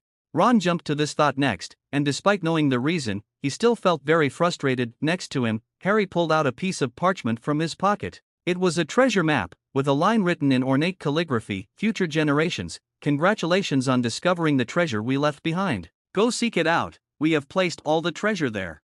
ALFG ALFG. Harry whispered the letters, then turned to Ron beside him and said, this must be a really twisted guy. Ron carefully examined the treasure map, slightly furrowing his brow as he asked, where did you get this thing? I found it in a book I borrowed from the school library when I was doing my homework last time. Harry had no intention of hiding this matter. At that time, he discovered that several pages of parchment had been glued together, and upon closer inspection, he found that a treasure map was hidden inside. Maybe the other party is just messing with us. Ron looked at the old parchment, frowned, and said, this summer, Fred and George were bragging to us about how they found Gryffindor's secret treasure through a parchment. Speaking of this matter, Ron couldn't help but show disdain in his eyes. Just thinking about it made it clear that this was impossible, not to mention that Fred and George boasted to him about having defeated a troll and a giant spider, and after going through numerous trials, they found the treasure hidden by Gryffindor. This kind of thing is obviously fake as soon as you hear it. However, when connected to the old treasure map in Harry's hand, it feels a bit strange no matter how you look at it. Could it be true? Ron engaged his not-so-thoughtful brain, and the final answer he came up with was nonsense. Let's go together. Harry thought for a moment and then invited him. He didn't want Ron to continue feeling upset about what had just happened, and he always thought that treasure hunting was a very interesting thing to do. Ron agreed. Since Harry wanted to go treasure hunting, he would go along too.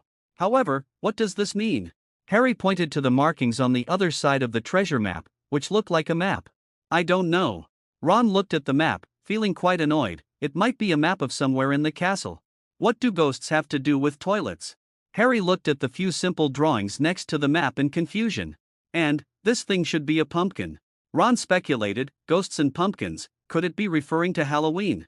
I don't think so. What does that toilet mean? The toilet in the bathroom? Harry was even more confused. He was terrible at solving puzzles. And, is this a map of the castle? It should be, the map of the second floor of the castle. Ron said after careful observation. If this is the map of the second floor. Harry said, but does the second floor have a bathroom? Seems like, no. Wait, it seems like there's a broken restroom? Ron's eyes lit up, feeling like he might have guessed something. But what do ghosts and pumpkins mean? Is it Hagrid's pumpkin patch? Harry often ran over to Hagrid's place. He remembered that there was a large pumpkin patch next to Hagrid's hut, and those pumpkins were specially prepared for Halloween. So, what does ghost refer to?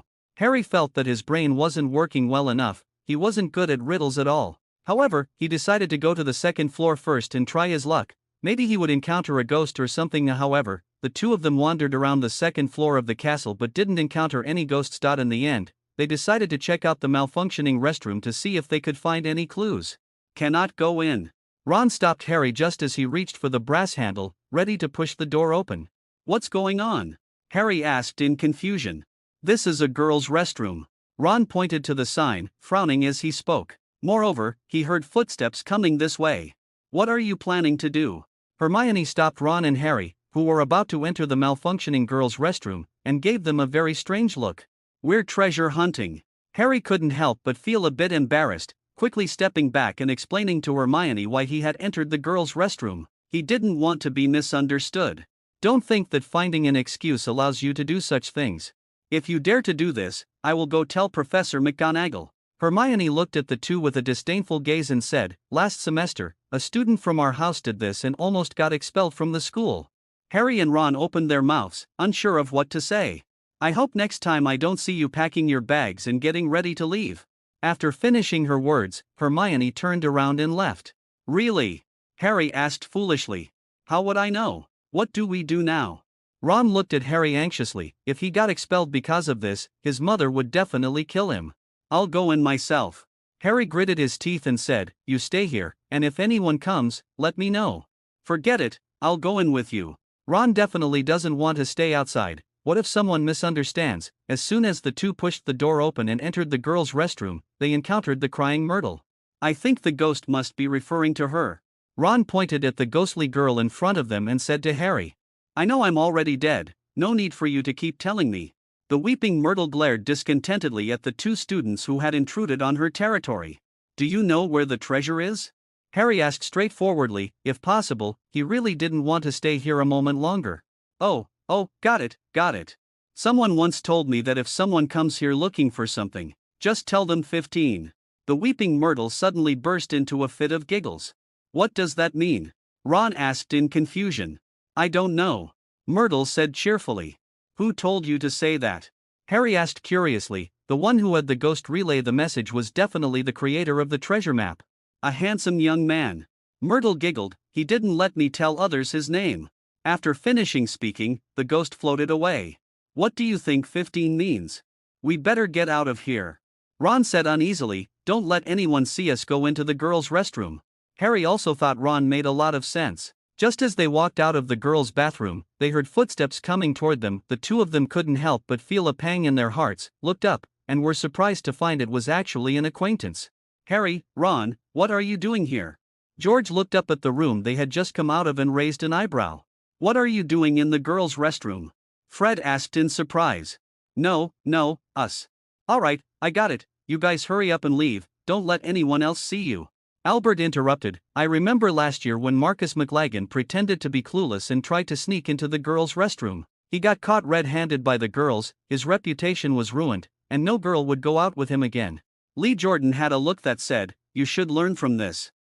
We are not." The two of them were blushing furiously, unsure of what to say for a moment. Please remember the book's initial domain, chapter 389. Asking for trouble. Albert opened his eyes amidst a chorus of whispers and discovered that his three roommates, who often slept in, were eagerly chatting about something. "What the hell are you guys doing?" Albert closed his eyes, covered a yawn with his hand, and groggily reached for the silver pocket watch on the bedside table. "It's only 7:30. He asked in confusion. "Isn't it a bit early to go to Hogsmeade? Or are you so excited that you can't sleep? Are you really not coming with us to Hogsmeade today?" Lee Jordan reminded once again. "The girls are counting on you to show them around Hogsmeade." "Isn't this you?" Albert sat on the edge of the bed, slipped on his slippers, and prepared to head to the bathroom. "I won't join the fun, and don't tease Tom, be careful he scratches you with his claws." "Who did you invite?" Fred happily counted his gallons, while George next to him was recording the items they needed to buy. "A pretty girl, are you satisfied now?" Albert said with a bad temper. "Who is that beautiful young lady? Take your time to guess." While Albert was brushing his teeth, he suddenly heard Lee Jordan scream coming from the dormitory. Apparently, he had disturbed Tom, who was sleeping, and ended up getting scratched by the cat. "If you don't court disaster, you won't meet with it. Why don't you understand that?" Albert gently shook his head, vigorously washed his face with a wrung-out towel, and the cold water washed away the lingering sleepiness in his mind, making Albert completely awake. After returning to the room, I saw Lee Jordan cursing while inspecting the scratches on his arm, with Fred and George standing by, relishing the moment and occasionally making a few jabs. Tom has already left his old nest and is lying on the reinforced cat tree that Albert made for him, yawning widely and glancing sideways at the three jokers below. "This cat is so fat. How can it still move so agilely?" Lee Jordan muttered. "This is so not normal. No matter how fat a cat gets, it's still a predator." Albert opened the window, the sky was overcast, and a cold wind blew in, making everyone in the room shiver in unison. "It's going to rain," he said. "If you don't say it, it won't rain, and also, close the window." Fred couldn't help but complain, thinking that if it started to rain later, it would definitely be Albert's fault. "Stop talking nonsense, maybe some fresh air will help clear your heads." Albert bent down and started preparing breakfast for Tom. Clearly, rations have already been controlled, yet Tom still shows signs of gaining weight. The only thing that comforts Albert is that Tom is much stronger than before. It is no longer gaining fat, instead, it is starting to gain muscle. Albert stroked Tom's smooth fur, comforting himself in this way. "If I don't come back in the afternoon, Kara will come over later to prepare lunch for you. And no sneaking food, no running around the castle. If I see you getting all dirty, I'll dock you a month's worth of fish treats." Albert kept nagging. Now the food given to Tom is all portioned. Every ton of rice is weighed on a brass scale. For this, he was even laughed at by 3 roommates. Meow. Tom stared at the brass scale, his eyes full of hostility. It had also tried to destroy this hated thing that limited its rations, but it had failed, and its food was still strictly regulated every day. "Remember not to run around everywhere," Albert reminded him once more before following his roommate downstairs to the common lounge. Tom can already walk sideways in the Gryffindor common room. Everyone knows that this very fat cat is Albert's pet, and on top of that, Tom himself is very cute, making him very popular with the girls. Albert once suspected that Tom was getting fat because the girls from Gryffindor were feeding him, even though he had once told them not to do so. On the way to the restaurant, they ran into Professor Chilo again. This defense against the dark arts professor always seems to haunt the 4th floor like a ghost, and everyone says Professor Quirrell is there to prevent students from entering the forbidden areas of the 4th floor. Albert scoffed at this. He knew why the other person kept wandering around the 4th floor. Professor Chilo quickly turned the corner upon seeing Albert, steering clear of this human question machine. He had already had enough of those endless tricky questions. "Professor Chilo doesn't seem too keen on meeting you." Fred chuckled and patted Albert on the shoulder, saying, "That's not true. Stop deceiving yourself. He definitely doesn't want you to ask any more questions. If I were asked like this every day, I would take the long way around to avoid you." A few people, still joking and laughing, went downstairs, but once they entered the foyer, they immediately composed their expressions. There's no way around it. Anyone who encounters the gloomy-looking manager holding a cat will instinctively stop smiling and keep their distance. Filch was in a bad mood. He really disliked Hogwarts students going to Hogsmeade. Every time the students returned, the school would be filled with a bunch of annoying brats who loved to throw stink bombs around, always increasing his workload and bringing him a heap of trouble. Just as I was about to have breakfast, fine rain started to fall from the sky above. During the rainy season in October, this kind of weather is quite common, but the bad weather has spoiled everyone's good mood for going to Hogsmeade. After all, after it rains, we can't properly stroll around Hogsmeade. "By the way, which girl are you dating? Even we didn't know you already found a girlfriend." The topic went around in circles and came back to Albert. Lee Keaton wasn't exactly envious of Albert finding a girlfriend. He was just curious and wanted to tease Albert about it. The girls next to me all put down their food and turned their heads to look over here, equally curious about the matter.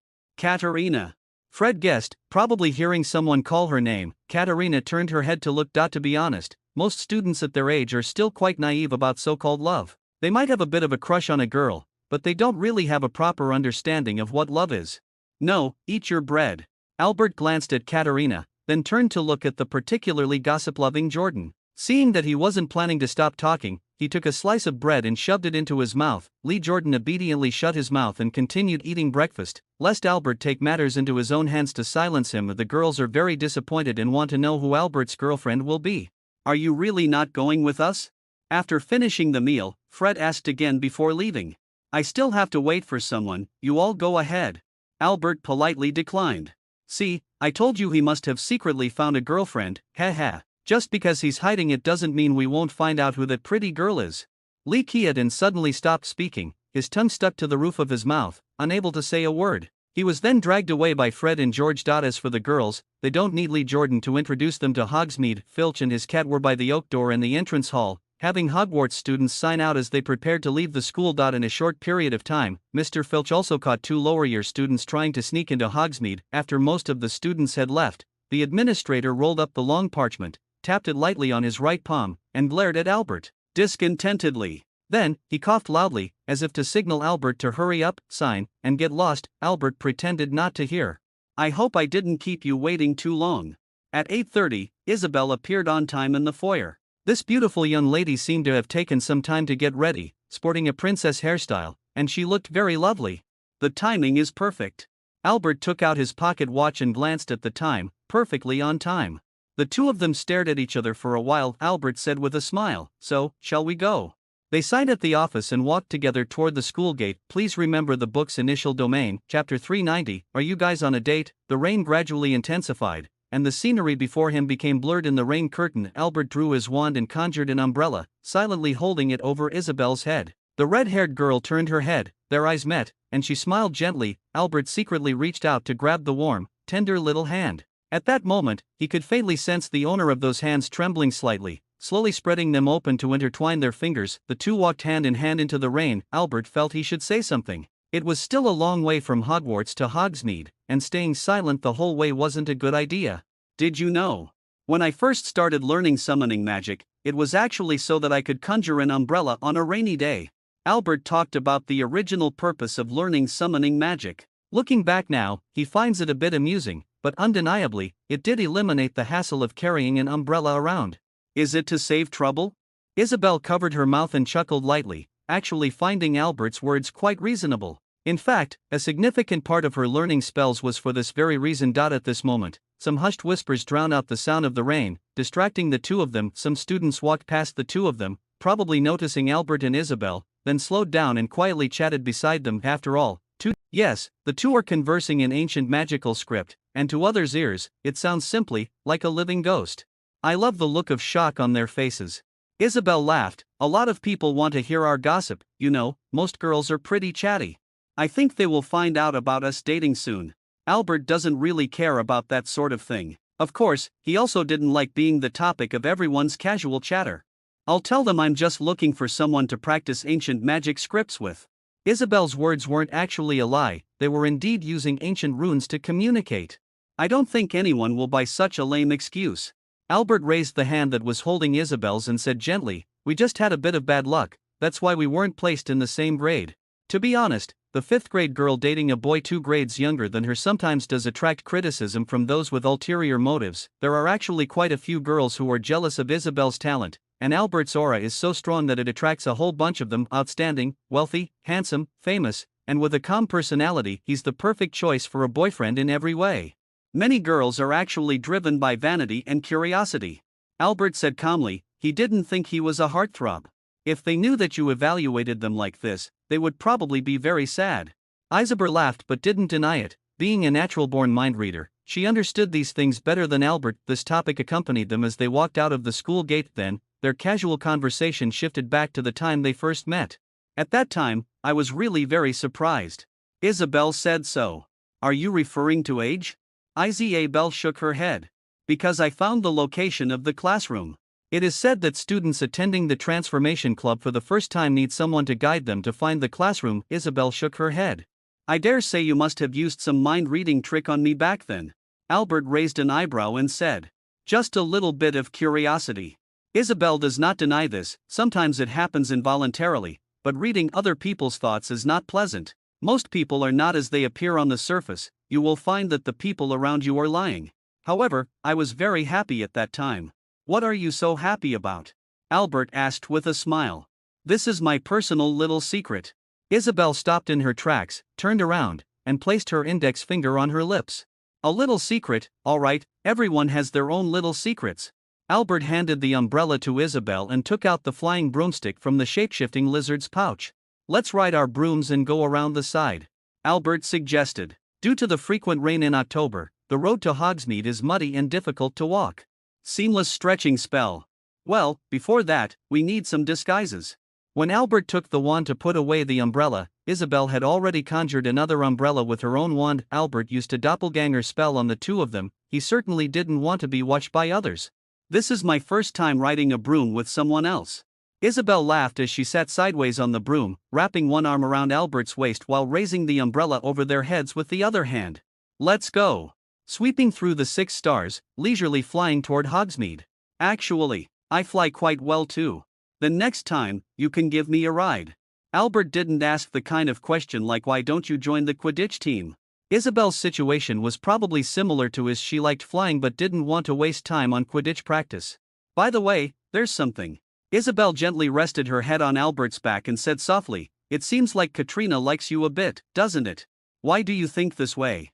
Albert paused for a moment and asked calmly.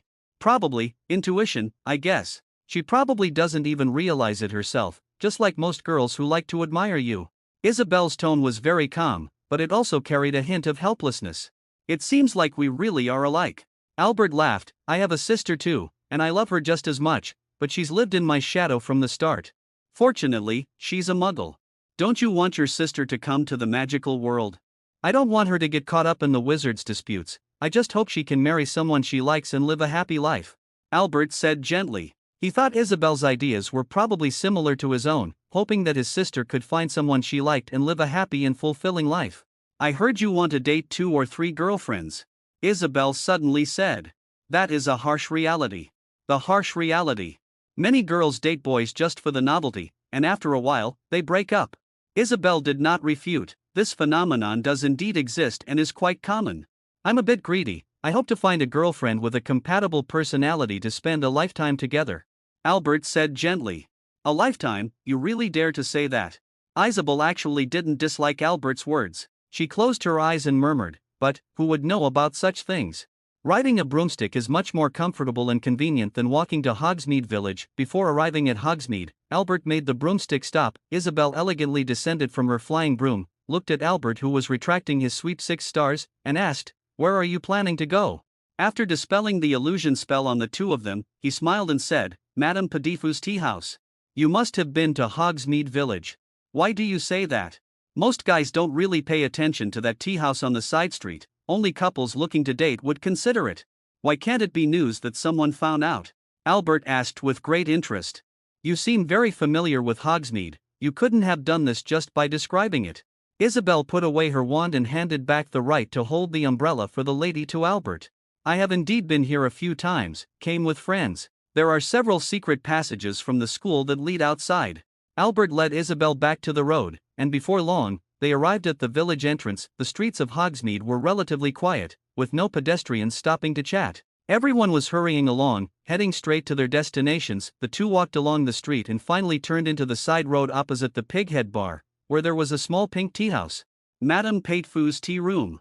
Albert softly read the name on the sign. The owner here has undoubtedly passed the romantic period. Even Albert, who considers himself not very romantic, feels this way. However, Madame Putafoot's tea shop remains one of the favorite date spots for Hogwarts couples. "Penelope suggested I bring you here," Isabel whispered, and Albert followed her gaze to see Percy Weasley, the Gryffindor prefect, chatting with a girl who had long, curly hair. That young lady is probably the Pinlo that Isabel mentioned. However, the two people over there were so engrossed in their conversation that they didn't notice them over here. There were only a few customers in the room, with plenty of seats to choose from. The two of them sat down next to the foggy window, keeping some distance from Percy's table. "What would you like to order?" The plump Madame Patafoot came over. "Please bring 2 cups of milk tea," Isabel said. "If this place were renovated a bit, I think many couples would be willing to come here." Albert looked around and muttered softly, "This shop is really small, and the decor isn't great either," making him wonder if this is the taste of most wizards. He couldn't help but wonder, if it weren't for the couples from Hogwarts visiting, this shop would have already closed down. Isabel didn't mind Albert's complaints. Resting her chin on one hand and tilting her head, she asked in ancient runes, "I'm curious, why did you refuse last time?" Albert sat next to Isabel, kissed her, thought for a moment, and said, "Last time, I thought it was a bit too early." Although asking Isabel about her birthday at that time did have some other implications, Albert thought it was still too early. He just didn't expect Isabel to guess it right away. "Many people are planning to set us up," he said helplessly. "At first, there was a vague feeling of this sort. Actually, I still really dislike it when others try to arrange my life." "Ah, so you noticed too." Isabel didn't mind Lady Potiphar's astonished gaze and continued, "Actually, I kind of dislike it too. Geniuses always have their own pride." The two looked at each other and couldn't help but laugh. Yeah, geniuses have their own pride. They will only accept what they believe and choose. What others impose on them will only make them feel disgusted and annoyed. They are ultimately smart people, far more experienced and seasoned than us. I admit that I might just go along with their wishes, but it doesn't really matter." Albert looked into Isabel's eyes and asked with a smile, "What about you?" "To be honest, it was really strange that you had such thoughts last year." "Why would you think that way?" In my impression, most girls are quite reserved, and some even like to test others with a bunch of trivial matters. Reserve. Isabel gently stirred her milk tea with a spoon and said with a smile, being reserved will only let the love you might have slip away. People's hearts can't withstand tests. Those who think like that are just self-righteous fools. If you want something, you should grab it quickly, lest it be taken away by someone else or slip away on its own. That makes sense. Albert nodded and said with a smile, looks like I'm quite the catch too. Of course, you probably don't even know that you've already become the dream lover of most of the girls at Hogwarts. Isabel squinted her eyes and chuckled lightly, right in front of you, there's a perfect example. Dumbledore. Albert felt he was right. So I made the first move. Isabel deliberately acted smug. Isabel possesses a maturity far beyond her years, and spending time with her makes Albert very comfortable. After all, he is indeed looking for a lifelong partner. I think you're not telling the truth. Albert said, this intuition comes from the ability to read minds. Ever since he acquired this ability, he could also vaguely sense whether the other person was lying. Your ability to capture and convey thoughts is more impressive than I imagined. Isabel raised a finger and whispered, this is my secret. All right. Women are beautiful because of their mystery, secrets make women more feminine.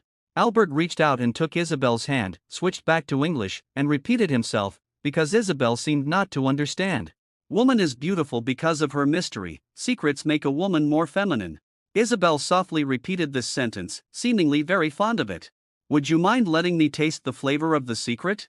Albert leaned his face closer. Please provide the text you would like to have translated if Fred, George, and Lee Jordan were late. When they searched the entire Hogsmeade and finally found Albert, they discovered he was chatting happily with a girl who looked a lot like Katrina, speaking in a strange language. As for the scene of the two kissing, they didn't see it. How should I put it? After chatting for a long time, the conversation gradually shifted toward the exchange of ancient magical texts. Percy left with his girlfriend after the rain started to lighten up, otherwise, he figured he would have become the subject of ridicule once the twins showed up. There are still a few couples in the tea house, but the way they are talking in their gibberish language looks so strange no matter how you see it. Aren't they on a date? How would I know? Wait for me outside for a moment. After paying, Albert looked at the three people pretending to drink tea nearby and asked with a smile, you guys aren't planning to disturb us, are you? The three of them shook their heads in unison, indicating that they wouldn't do that. After warning his roommate, Albert left with Isabel. They went together to the Scholar's Feather Quill shop to buy quills and parchment. Albert also bought 2 thick notebooks. He was always writing, and his notebooks were never enough. Before leaving, Albert even bought a shorthand quill pen. This thing doesn't work the way you think it does. When leaving the Scholar's Quill Feather Pen shop, Isabel did not forget to remind. It always automatically records your words with unrealistic sentences. I know, I hope to decipher its principles and recreate a shorthand quill. Albert did not hide his intentions. One day, if I crack the shorthand feather pen myself and then upgrade and improve it a bit, wouldn't it become my own thing? If you manage to get it, remember to get me one. Isabel casually said. Next, they went together to the Elegant Wizard Robes store and chose a finely crafted copper-colored plaid scarf. The gradual lightening from copper to a lighter shade looked really nice. As they were walking out of the Elegant Wizard costume store with their wrapped scarves, they happened to run into Katerina and her companion who were walking this way. You too? Katerina looked at the two people in front of her in surprise and asked foolishly, are you on a date? Are you two dating? Faced with Katrina's question, Albert was momentarily taken aback. Just as he was about to answer yes, Isabel's gaze stopped him. We're heading to the Three Broomsticks, do you want to join us? Isabel smiled and said to Katerina and her friends, perfect, take this opportunity to improve your ancient rune skills. Katrina's mouth dropped open, and she stood there in shock. Her friend did the same, completely unable to understand what dating had to do with improving ancient magic texts. Can we really go together? The blonde girl with freckles next to Katerina was curiously blinking her eyes at Albert. Of course. Albert glanced at Isabel, somewhat puzzled as to why his girlfriend didn't want to make their relationship public. Could it be that they're afraid of hurting Katrina? Countless absurd thoughts quickly flashed through Albert's mind, although Isabel mentioned on the road that Katrina might like him, which indeed made him feel a bit inexplicably excited and thrilled. Thinking about sisterly things was just something he kept to himself. He's not an idiot. When it comes to love, no one is willing to share it with others. Just like Isabel said, the smartest thing to do is to hold tightly to what you want. To those who are eating from the bowl, looking at the basin, thinking about the pot, and remembering the field, he can only say ha. The group crossed the street and arrived at the Three Broomsticks a few minutes later. Even though Katrina and the others had just come from there, it didn't hinder the girls' curiosity about the place. The small tavern was crowded and noisy. As soon as I walked in, I felt a wave of heat rush toward me. They were quite lucky. When they walked in, the guests at the table near the fireplace had just gotten up to leave, so they quickly rushed over and took the spot. To be honest, it's really lively here. If you don't speak loudly, others might not be able to hear you clearly. I'm going to order some drinks. What do you all want? Albert looked at the girls and asked, Butterbeer. Butterbeer. Albert went to the counter and ordered 5 cups of hot butterbeer from the tavern owner, Mrs. Rosmerta. Beside the Hogwarts students, there were a few wizards sitting by the counter at the 3 broomsticks, one of whom was chatting with the landlady, possibly Ms. Rosmerta's secret crush. Ron's crush seems to be the person in front of us. Among the witches Albert had seen, Rosmerta was considered one of the more beautiful ones, with a graceful figure and a striking face. Although he really wanted to say he had seen witches, apart from the students at Hogwarts, there were only a few. So, it turns out you really are inexperienced. While Albert was lost in thought, 5 large mugs of frothy hot butterbeer were placed on the counter in front of him. He began to pull out money from his pocket, paid 10 sickles, then drew his wand and gave it a flick, causing the butterbeer to float steadily behind him. A few young ladies were chatting, and Albert placed a mug of butterbeer in front of Katerina, casually asking, "You look a bit distracted?" "Oh, it's nothing." Katerina was kicked by her friend and finally snapped out of her daze.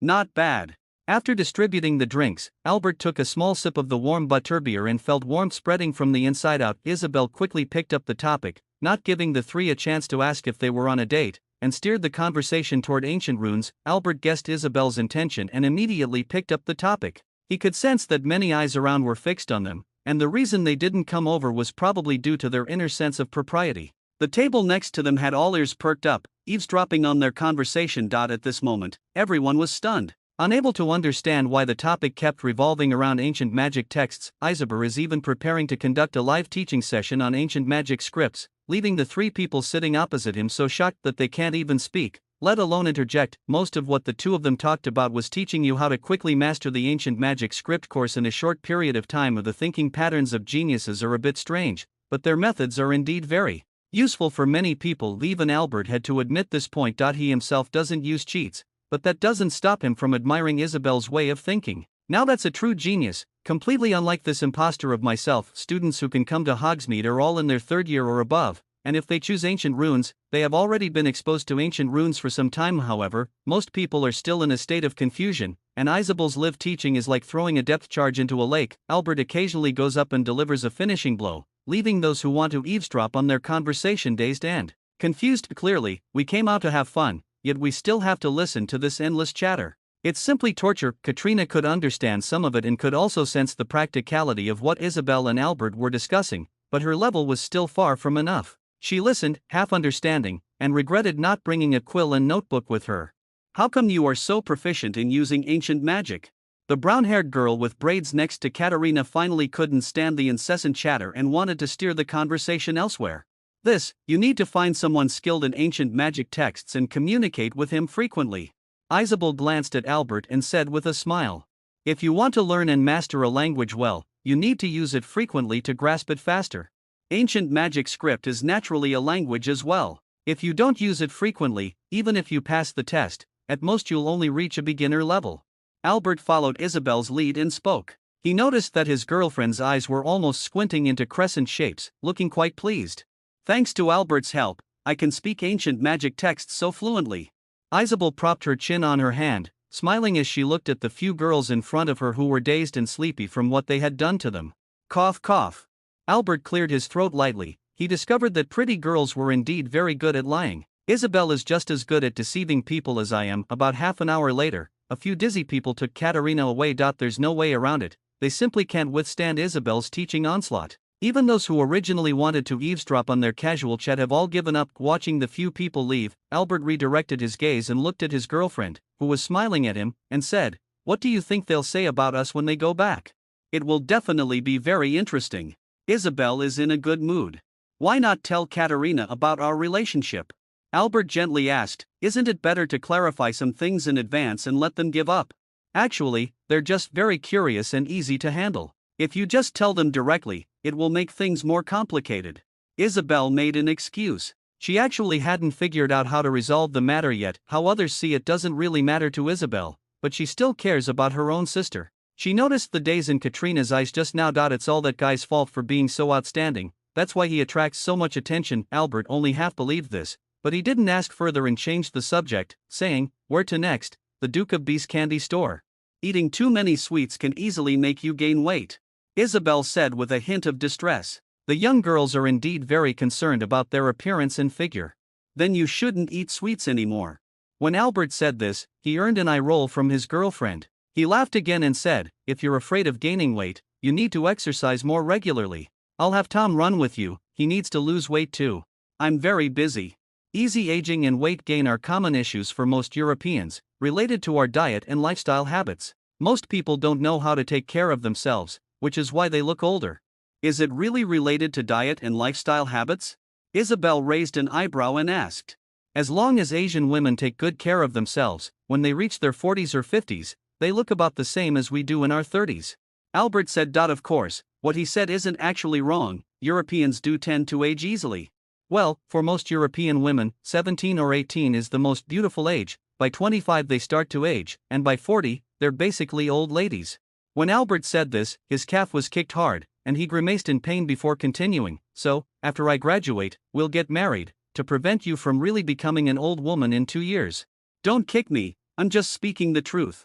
Albert, holding the umbrella, laughed and said, "Stop messing around, you're about to get soaked." "Do Asians really age more slowly?" Isabel raised an eyebrow. "So the girls really do care a lot about their appearance. When we get married, we can go to the East for our honeymoon, and then you'll know." "Aha!" Isabel was taken aback for a moment, and after coming to her senses, she angrily swung her fist at Albert. "Who wants to marry you? And what on earth is going on in that head of yours?" The two of them playfully pushed open the door of the Honey Duke's candy shop, and a warm, sweet aroma of fudge wafted over them. Chapter 392, Protest Ineffective. Albert and Isabel's date in Hogsmeade had a few minor hiccups along the way, but overall it was quite satisfactory. Their relationship was thoroughly clarified, and they headed straight to the altar after graduation. Before returning to Hogwarts Castle, the two of them went on a shopping spree at Honeyduke's. As for Katrina's problem, it was directly brushed aside by Albert. As for the matter between the McDougal sisters, Albert believed that Isabel could handle it herself. When Albert saw Katerina again, he noticed that she looked at him with a strange expression, but he didn't pay much attention to it. After all, their relationship is just that, barely friends, let alone a couple. Shortly after the end of the Hogsmeade weekend, rumors about Albert's romantic escapades began to circulate at Hogwarts. Most of the girls were quite interested in the fact that Albert was dating Isabel, but he himself was hardly affected by these idle gossip. As the matter faded away within a few days, there's no way around it. The number one gossip, Lee Big Mouth Jordan, who especially loves spreading rumors, was directly silenced by Albert. Fred and George were also quite discouraged because they missed the chance to witness the intimate scene between Albert and Isabel. They were still mulling over how they could have missed such a rare opportunity, considering that chances to tease Albert like this don't come by often. Even if they wanted to catch Albert in a date, they wouldn't be able to find any evidence. In their free time, Albert hardly ever met with Isabel privately, let alone went on a date. At least, the Weasley brothers couldn't find the meeting spot for the two through the live map. Fred and George, of course, couldn't find it. After all, the Room of Requirement doesn't appear on the Marauders map. However, after long hours of staring at the Marauders map, the two of them discovered a big secret. There were actually two Alberts appearing simultaneously in Hogwarts Castle. What on earth is going on? The two were very surprised and ran over to ask Albert, only to end up directly in the line of fire. "I've already said, you all have to be selected in all subjects to be qualified to know this, and beside, I've promised Professor McGonagall to keep this secret. If you really want to know, I suggest you ask Professor McGonagall." After Albert found out about this, he felt extremely annoyed. How idle could they be to pay attention to his date with Isabel? He decided to temporarily keep the Marauders map to prevent those two idiots from causing him more trouble. "You can't do this. Without the live point map, we won't be able to surprise Filch tonight." Fred and George strongly protested against this. Just in time for a few days of rest, Albert directly declared the protest invalid and stuffed the live point map into his pocket. After the three of them complained and grumbled for a while, they stopped discussing the two Alberts. Some things are clearly better left unasked, otherwise, Albert would use the forgetting spell to make them forget about it. They certainly didn't forget Albert's previous warning. This matter was clearly not as simple as the so-called duplication spell. Albert also began studying the Marauders map. This thing is not as simple as just casting a tracking spell on a piece of parchment. If you only use a tracking spell on the parchment, the magic left on the parchment will gradually lose its effect over time. In simple terms, it's about simultaneously casting spells to stack their magical power, thereby enhancing the effect of the spell. The most common case is the dragon tamers dealing with giant dragons. They use the sleep spell together with more than 10 wizards, allowing the sleep spell to effectively penetrate the fire dragon's skin and have an effect on them. The stronger the power, the longer the magic can last, and the sorting hat is the best example. On the Marauder's map, not only was a tracking spell cast, but magic was also used to conceal the entire content of the map. Of course, the most noteworthy is the advanced tracking spell used by the four on the parchment. The advanced application of most spells is no longer limited to their original forms, it is more about how they are used. Albert once tried to use a concealment spell to hide his presence, attempting to erase himself from the live point map, but he failed. Actually, the disillusionment charm is more about concealing a wizard's presence, preventing them from being found by tracking spells. Therefore, this spell is more effective against owls, easily preventing owl messengers from locating the wizard who used it. If he could develop an advanced application of the shielding spell, he might be able to successfully block the advanced tracking spell, but Albert doesn't have much time to waste on researching this spell. Albert thought that Nicholas Flamel must have used advanced concealment spells. For centuries, the Flamel couple had been able to effectively hide their presence, making it difficult for other wizards to find them. However, Albert didn't dare to write to Nico, lest it bring them unnecessary trouble. In fact, even if he really wrote a letter to Nico LeMay, the owl wouldn't be able to deliver the envelope to Nico's hands. If only there were a two-way mirror between them, then Albert could frequently contact the other person and consult Nicholas LeMay about alchemy and other areas of knowledge. In Albert's eyes, the LeMay couple is no less than a precious treasure trove of knowledge. Since the Marauder's map came into existence, Albert has occasionally kept an eye on Quirrell's movements. This defense against the dark arts professor seems to still be wandering around the fourth floor, and Quirrell appears to be still troubled by how to get past Hagrid's three-headed dog. As for the other professor's connections, Chilo should have already started snooping around. Next up, Halloween is just around the corner. Albert didn't intend to get involved in the business of the trio of saviors. He thought that if Harry Potter didn't have the help of a reliable friend like Hermione, he might have died mysteriously that day. The Savior Potter cannot fall. After all, he has to bear the pressure brought by Voldemort. If Harry the Chosen One Potter died mysteriously, what would the future hold? Could it be that I have to confront Voldemort myself? Although Albert thought his luck was pretty good, he didn't want to take any risks. Voldemort's wand might show mercy to Harry, but it wouldn't show any mercy to him. What if, by accident, I get hit by an Avada Kedavra? I might just drop dead on the spot. What system, what time traveler? All of it is nonsense in the face of death. Seeking good fortune and avoiding harm is the nature of a time traveler. Sure enough, dealing with Voldemort is still best left to the Savior, Harry Potter. People like him are best suited for the job of cheering on the Savior from the sidelines, and while they're at it, they might as well burn some paper money for Voldemort to help him on his way.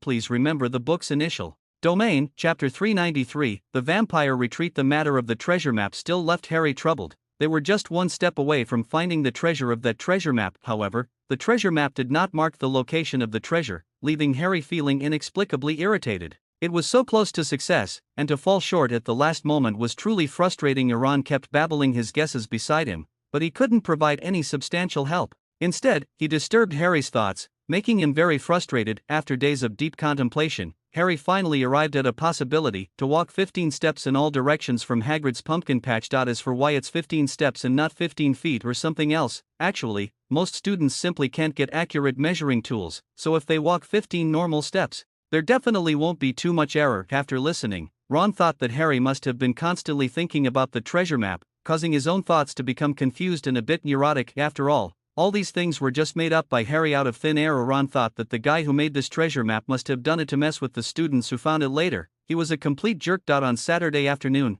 when the rain stopped, Harry and Ron hurriedly made their way to Hagrid's hunting lodge with the treasure map, preparing to dig up the so-called treasure. "You said there's treasure near my pumpkin patch." Hagrid, after listening to Harry's excited recounting, paused his hand that was pouring tea for them. He put down the kettle, reached out to take the treasure map that Harry handed over, examined it carefully, shook his head, and said, "Don't be fooled by this kind of thing. I dare say this so-called treasure map is definitely fake. Someone wants to use it to prank the student who finds the treasure map. If it's real, I'll eat this treasure map on the spot. I also think it's fake." Ron immediately agreed. "Hagrid, do you know what the connection is between pumpkins and 15? Harry didn't pay attention to Hagrid's words and talked about the 15 information the ghost girl had told him. "I don't know."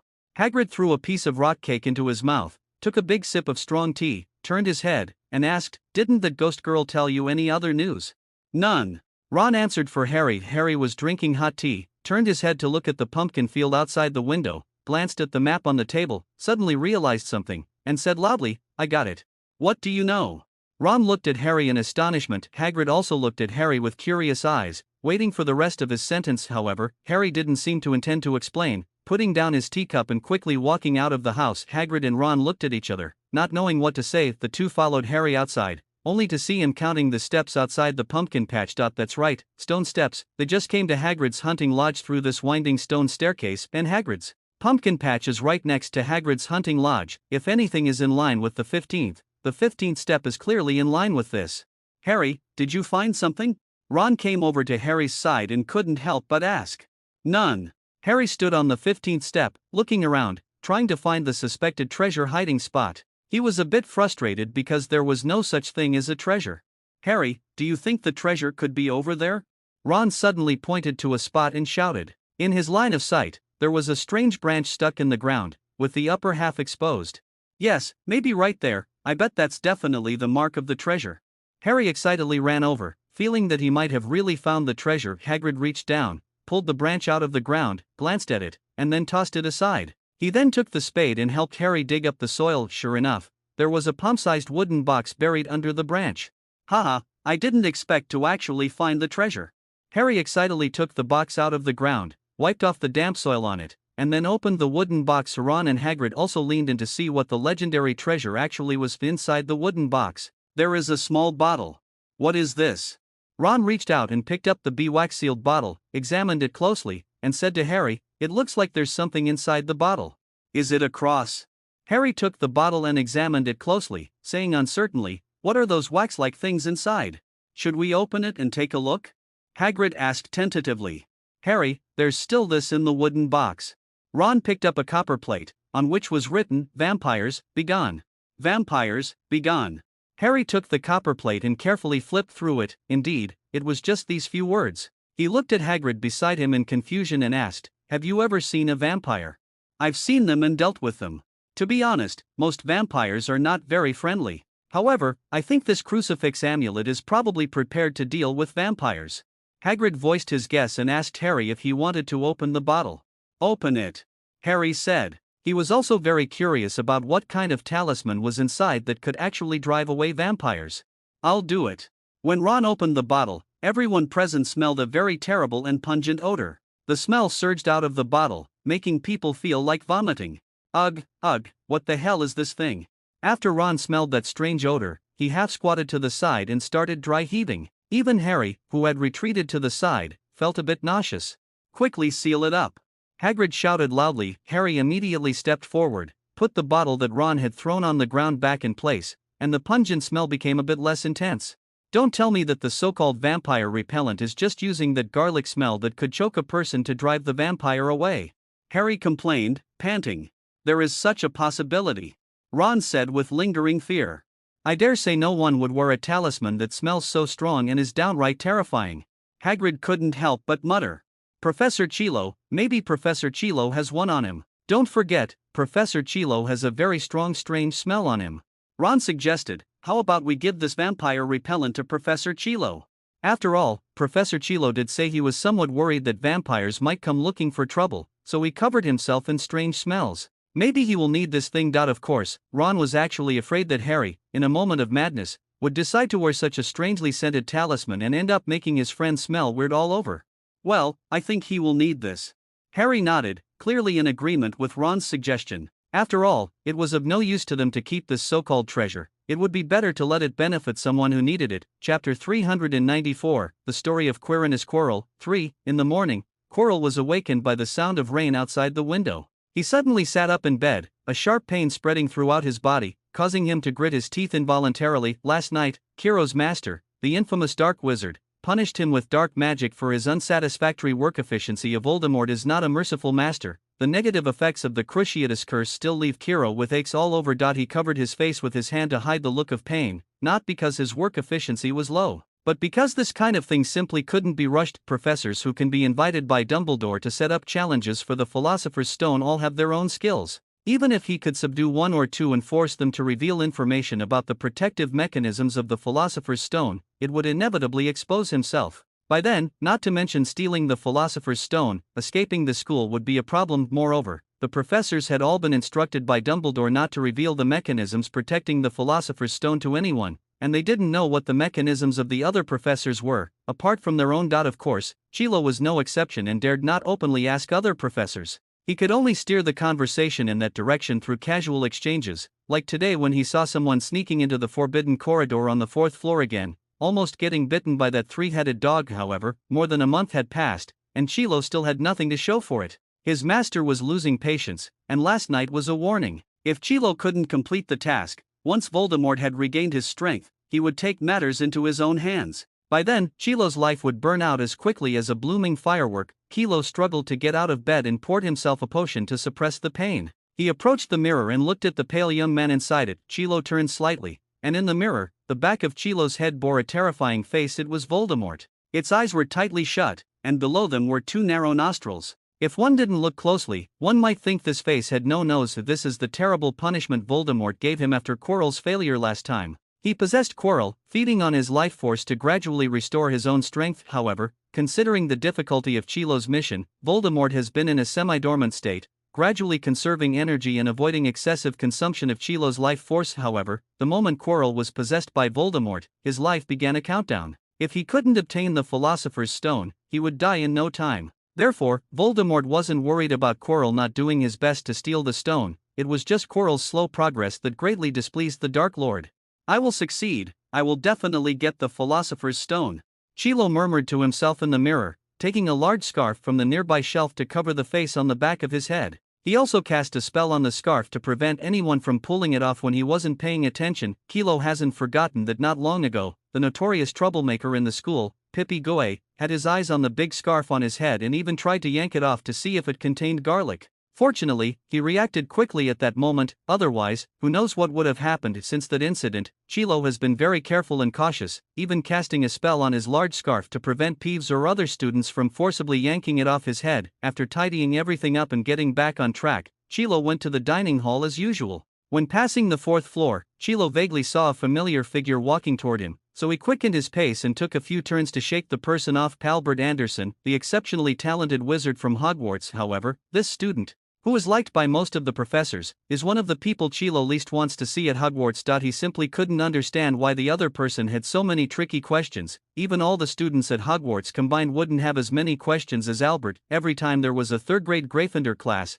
this Hogwarts genius would always ask him questions. It's one thing to deal with him in class, but if I run into him after class and he starts asking those tricky questions, it's really hard to answer. I feel like I might go crazy from the pressure. For this reason, Chilo now chooses to walk around Albert to avoid running into him again. However, despite going to such lengths, Chilo still finds himself frequently encountering Albert, as if Albert knows his exact location. Chilo had once consulted other professors at Hogwarts about this, and everyone said that Albert had a good relationship with the previous two defense against the dark arts professors. Frequently consulting the defense against the dark arts professor for questions has become a norm, especially when Chilo knew that his predecessor and the one before him often invited Albert over for afternoon tea. His expression completely froze, and he barely managed to refrain from cursing directly to "Damn genius, damn Albert, did you invite the other person for tea in the afternoon?"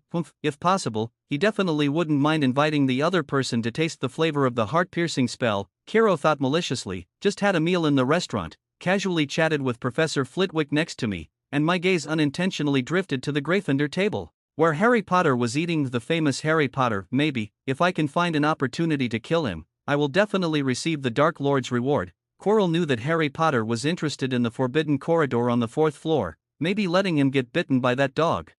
That's not a bad idea. Or wait until he's playing Quidditch and let him fall from a height and die. While Quirrell was pondering how to kill Potter, a large number of owls carrying letters and packages flooded into the hall. Among them, a white owl flew toward the teacher's table and dropped a small package in front of Quirrell. Chilo never expected to receive an owl letter. After all, he hasn't ordered anything by mail recently. Who sent it? Kiro's gaze fell on the sender, Harry Potter. At this moment, his mind was a bit confused, and he instinctively looked toward Harry Potter's position. Kiro couldn't understand why the renowned savior would send something to himself. However, Chilo didn't open the package immediately. Instead, he put it away and waited until he finished his morning classes and returned to his office before taking the time to open the package. There was also a letter inside the package, along with a strange bottle. Kilo opened the letter first, which described what was inside the bottle. It's just that Chilo couldn't understand what this thing had to do with the treasure map's treasure. What is a vampire repelling talisman? The moment Chilo opened the bottle, he regretted it. The terrible smell filled the entire room, making him want to vomit. Instinctively, he sealed the bottle again at the first opportunity. At this moment, countless thoughts flashed through Killa's mind. Was he being toyed with by the savior, Potter? No, it shouldn't come to that. Could it be that the sender isn't Harry Potter at all, but is just sending a letter to himself under Harry Potter's name? Kiro suddenly remembered something. Not long ago, a pair of red-haired twins tried to recommend a garlic-scented vampire amulet to him. Could it be them? Did they send this thing to themselves in Harry Potter's name just to mock themselves? Just thinking about it made Chilo's cheeks twist. However, he quickly calmed down again because the likelihood of that happening was low. Unless those red-haired twins want to frame Harry Potter? But why do they want to do this? No, it shouldn't be like this. After all, the Weasley family has a boy who was a friend of Harry Potter, so they shouldn't have done that in the first place. Right now, there's only one possibility. Is this really a gift that Harry Potter sent to himself? But why does Harry Potter have to do this? Quirrell carefully pondered Harry Potter's motives, then looked again at the contents of the parchment, and suddenly had an epiphany. It turns out this amulet is used to repel vampires. Last time, Chilo mentioned in front of the whole class that he was afraid of being troubled by vampires. Even though he understood the reason, he didn't know why. He didn't feel grateful at all to the savior who sent him the amulet. He even wanted to kill Harry Potter. Don't you think Professor Quirrell looks at us a bit strangely? On their way to the Great Hall, Fred, George, and Lee Jordan chatted about what had just happened. If it were me, I would definitely do the same. Walking side by side with the Weasley brothers, Lee Jordan couldn't help but complain. Why? Ever since you guys sold Professor Chilo the garlic cross amulet, he hasn't looked at you the same way. Lee Jordan covered his face with his hand and reminded them aloud. At first, he did not agree with the twins going to Professor Chilo to promote the amulets. But there's no but about it. If someone were to mock you to your face, how would you feel? Lee Jordan immediately interrupted. The twins might not mean it that way, but that doesn't mean Professor Quirrell wouldn't have such thoughts. But doesn't Professor Chilo need to get rid of the vampire's entanglement? Fred was quite puzzled. He remembered Albert as being, well, where is that guy? He turned around and looked around, but didn't see Albert, so he asked, where's Albert? You just noticed? He mysteriously disappeared a while ago. George had a look that said, you just noticed. They had encountered this situation many times before, and anyway, Albert would definitely show up on his own again soon. Have you noticed that Professor Chilo's strange smell has gotten stronger? Of course I noticed. Fred raised an eyebrow and said in a low voice, it's a real shame that Peeves didn't succeed last time. That guy took so much from us, and this is what we get. Speaking of Pee-Pee Ghost, Lee Jordan was very dissatisfied. That guy took quite a few stink bombs from them, but in the end, he couldn't get the job done. Pee-Pee Ghost said Professor Chilo is prepared, so it's impossible to succeed. George said, are we really going to give up? Everyone is very curious. Under Professor Chilo's big scarf, is it stuffed with garlic or garlic crosses? It's better to give up. Everyone has their own secrets they don't want others to know. Albert didn't know when he reappeared. Where did you just go? Lee Jordan asked. What were you just talking about? Albert intentionally changed the subject. What do you think is actually in Professor Chilo's big scarf? Fred knew that Albert wouldn't say anything, so he didn't press further and just told Albert about the failure of the prank. I already know. I heard that Chilo cast a spell on his big scarf so that it can't be pulled off by anyone. Albert shared the news he had heard. How would you know?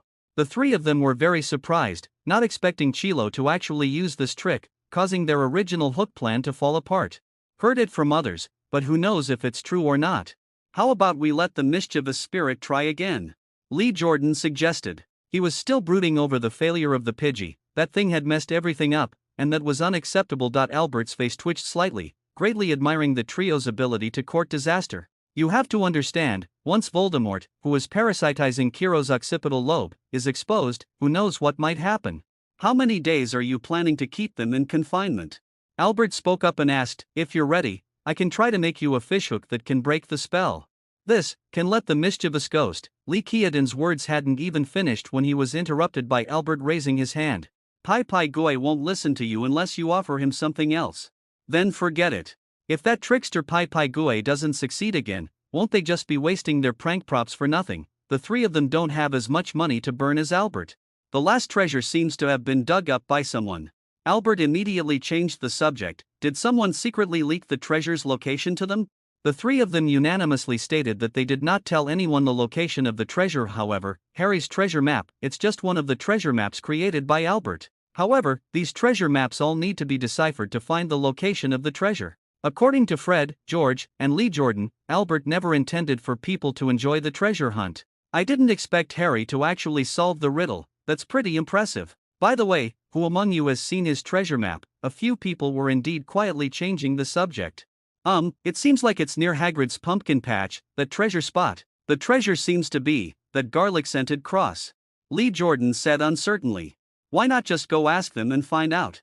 Fred pointed in a certain direction, and the three of them looked up to see Harry and Ron having their meal over there. I heard you guys got a treasure map last time. So, did you find the treasure? Fred came over to Harry, put his hand on Ron's shoulder, and asked. Found it. Unfortunately, the treasure inside is very strange. Ron shrugged off Fred's hand on his shoulder and couldn't help but complain. We found a bottle with a strong smell, and inside it was a strange vampire amulet. Later, Harry gave that thing to Professor Quirrell. No wonder. The four exchanged glances and said in unison. Why is that? Nothing. Fred casually said, you guys need to be careful, don't run into the Forbidden Forest. Last time, we also got one, and ended up running into the Forbidden Forest. We almost didn't make it back. Who's he trying to fool? Ron scoffed, completely disbelieving the two's nonsense. Do you know who ALFG is? Harry suddenly asked. ALFG. George changed the subject and said, you mean? No, it's ALFG. Harry gave his treasure map to George, and Hagrid still didn't end up eating it. Our form doesn't have a signature. George reminded. Could this possibly be one of your tricks? Ron looked up and down at the people in front of him and said, feeling very suspicious, these guys really look like the kind of people who would pull off something like this. We don't have that kind of ability. Fred pretended to be looking at the map. Of course, they actually didn't lie. After all, the treasure map was drawn by Albert, so it really has nothing to do with them. Is there any festival this Halloween? Albert casually brought up a light-hearted question when everyone sat down to eat. I remember it was the choir last year, right? This year is a pantomime performance. George said. I heard Percy will also be performing, playing an instrument. The class leader really has it tough. Mine was banned by the school a long time ago. Albert interrupted. It is said that a long time ago, the wizarding fairy tale A Fountain of Good Fortune was adapted and performed at Hogwarts, but the pantomime caused a huge fire, leading to a complete ban on pantomimes at Hogwarts. This year's Halloween is a circus show. Wood walked over and said to the group, remember Mario, Danny, Jack? The acrobatic trio. Albert asked tentatively. Yes, that's them. Those three guys actually started a circus after graduation. Apparently, they're about to go on tour, planning to use Hogwarts as the starting point for their world tour. I didn't expect they actually formed a mini circus. Fred and George were both surprised. Forming their own team wasn't easy. Micro circus, that's right, it actually refers to the street performing wizards. Mario, Danny, and Jack didn't have enough funds to support the initial investment in the circus, so they could only slowly accumulate capital. Chapter 396 The Alchemist. It's so good to meet you. Hearing Wood talk about the news of their former companion, Fred and George exchanged glances and fell into a brief silence. So they are of course well aware of what Mario, Danny, and Jack's dreams are. The former acrobatic trio hopes to form a circus and perform public shows around the world. However, reality is so cruel that without sufficient funding, their dream is just getting started. What about their own dreams? Open a joke shop. How much does that cost? Fred and George are both unclear. They haven't even investigated this matter yet. But it's definitely not something that can be achieved with just a few dozen galleons. They need to rent a shop, they need to advertise, their products need raw materials, they need skills, and they have no capital, no experience, and might mess things up. Without a bit of luck, they might even end before their dream has a chance to start. In fact, it's almost impossible for twins to gather a full 100 gallons before graduation. No money. Sometimes it's just that cruel. Now, the twins finally understand why Albert always said that money is sometimes really important. The two of them looked at Albert simultaneously, suddenly feeling lucky. Albert had said he would help them, and since he never let himself lose money, Fred and George were filled with confidence about opening a joke shop after graduation. Or perhaps it was confidence in Albert. Having a friend like this is truly wonderful. They are also lucky. Of course, Albert was unaware of Fred and George's thoughts. He was eating while casually responding to Wood about Quidditch. Wood really has high hopes for Harry, believing that this year's Quidditch championship will belong to Gryffindor House. Harry felt a bit embarrassed and buried his head in his food. He knew that his position originally belonged to Albert. Although Albert seemed to not want it himself, Wood's praise still made Harry feel somewhat uncomfortable. Although I like flying, Quidditch matches aren't suitable for me because I don't have that much time to train with everyone. Albert looked at Harry and calmly said, however, there's one thing you need to be careful about. Don't get yourself into a situation where you can't play in the match. This is a warning. Early warning. Yes, a warning. Fred frowned and reminded, although you might think it's exaggerated, Albert's words are usually accurate. You need to be careful. Yeah, Harry, you need to watch out for those bastards on the Slytherin team. They will do anything to win. Wood heard Albert's words and immediately reacted, reminding Harry out loud. No, Wood, Slytherin has always stopped at nothing for victory. Lee Jordan interjected. If you have time, you can teach Harry how to use Mark's feint. George reminded. Mark's fake move? Harry asked in confusion. That's an effective countermeasure, especially against some nasty characters. You always need a little excuse to give them a punch on the nose. Fred mimed a punch, saying, of course, since it's a fake move, you wouldn't actually hit anyone. If he really gets hit, it can only be considered bad luck for him. George shrugged and said. Harry opened his mouth, surprised and speechless. Lee Jordan's gaze fell on Albert, who was getting up to leave, and he asked, where are you going? I have a few things to take care of, so I'll be leaving first. Albert got up and left. See you later. Damn, is he really going to the library right after finishing his meal? After Albert left, George watched his friend's departing figure and couldn't help but mutter. Definitely not, I think he might be on a date. Lee Jordan speculated. Should we go back? This idea is not bad. The three curious fellows quickly finished off the food and left with Albert. What are they doing? Ron asked in confusion. Probably want to go see Albert on a date. Wood, of course, had also heard about Albert's situation. I think what Fred and the others did was very wrong. Yes, very bad. Date. Ron repeated, not understanding what the word meant. The three of them discovered that Albert didn't go on a date but instead returned directly to the Gryffindor common room, which greatly diminished their enthusiasm. They then decided to head to the room of requirement to perfect their prank props. Nowadays, their lab was located there, and Lee Jordan worked part-time as a tester for the prank props, providing them with some suggestions along the way. What's going on? Seeing George crash into the door, Fred reached out and pulled him up from the ground, frowning as he asked. Can't go in, there's someone inside. George said. Right, I got it. Fred suddenly exclaimed. What do you know? Do you think Albert might be inside? Don't forget, the wish-granting house can't appear on the map. Maybe they're just hiding inside on a date, and they don't have to worry about being disturbed by anyone. George and Lee Jordan were momentarily stunned, but then suddenly found it very plausible. Perhaps Albert had told his girlfriend the secret of the wish-granting house. That's right, they must be on a date inside, otherwise, how could they not get in? But how did he manage to do it? Lee Jordan was somewhat confused. Wasn't Albert in the public lounge? Don't forget, he can be in two places at once. Fred stroked his chin and reminded, only students who choose 12 subjects would know how to use the duplication spell. Don't forget, that girl named Isabel McDougal is also a genius. She must have a way to be in two places at once. No wonder they have always been unable to catch the two of them on a date. Albert had no idea that his tricks had been seen through. Of course, even if he gets seen through, he actually doesn't care. So what if he's seen through? Please provide the text you would like to have translated. At this moment, Albert was standing at the entrance of the lounge, covering his face and watching the scene before him. So, this is the reason why your weight has never been able to go down. Tom is being held by the girl, who is teasing him back and forth with small fish snacks. I can't believe I was tricked by a tiny little fish. What a glutton. Miss Granger, it seems you've found your first friend. Hermione looked at Albert walking over, somewhat flustered, as if she were a child who had done something wrong. Please make sure not to feed Tom anymore. Haven't you noticed that he has already exceeded the weight limit? Albert looked at Hermione and said with a serious expression. Sorry, I just. Hermione lowered her head. Tom has been spoiled by my grandparents. Albert reached out and scratched the cat's ears, saying somewhat helplessly, I turned my back for just a moment, and it got this fat. Sorry. Hermione's voice became even softer.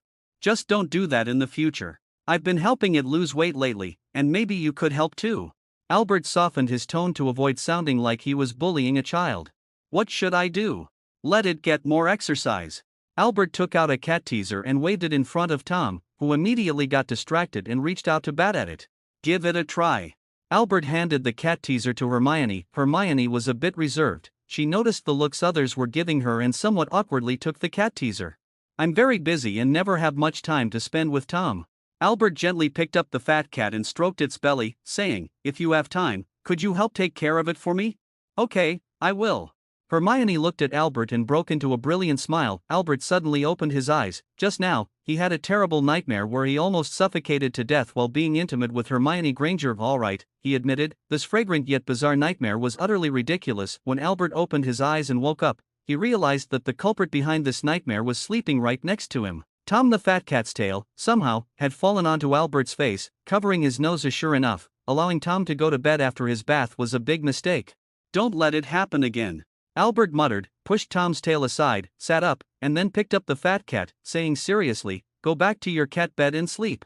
Tom closed his eyes, yawned with his mouth open, and continued sleeping. "A winter has arrived, and this guy is even lazier than I am. By the way, it seems like today is Halloween Eve. A giant monster incident will occur. The friendship of the Savior trio also begins today." Albert suddenly realized why he had that nightmare. As expected, I was overthinking. After all, the story has just begun. If my little butterfly flapping its wings causes the trio's relationship to fall apart, then things will get troublesome. Although Albert, as a time traveler, has a system and knows the plot, allowing him to control many things, it doesn't mean he is willing to get involved and become a vanguard against Voldemort. Surviving until the end and reaping the benefits isn't a bad thing either. So, Harry Shield Potter is still very important. If things went according to the original plot, there wouldn't be anything wrong with it. Hermione and Ron, as members of the trio of saviors, are naturally indispensable. At the very least, Hermione cannot be absent. Without her intellectual support, Harry Potter's bravery would probably turn into recklessness.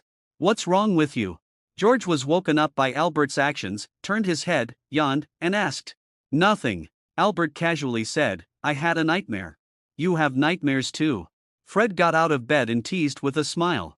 "What are you guys making such a racket about so early in the morning?"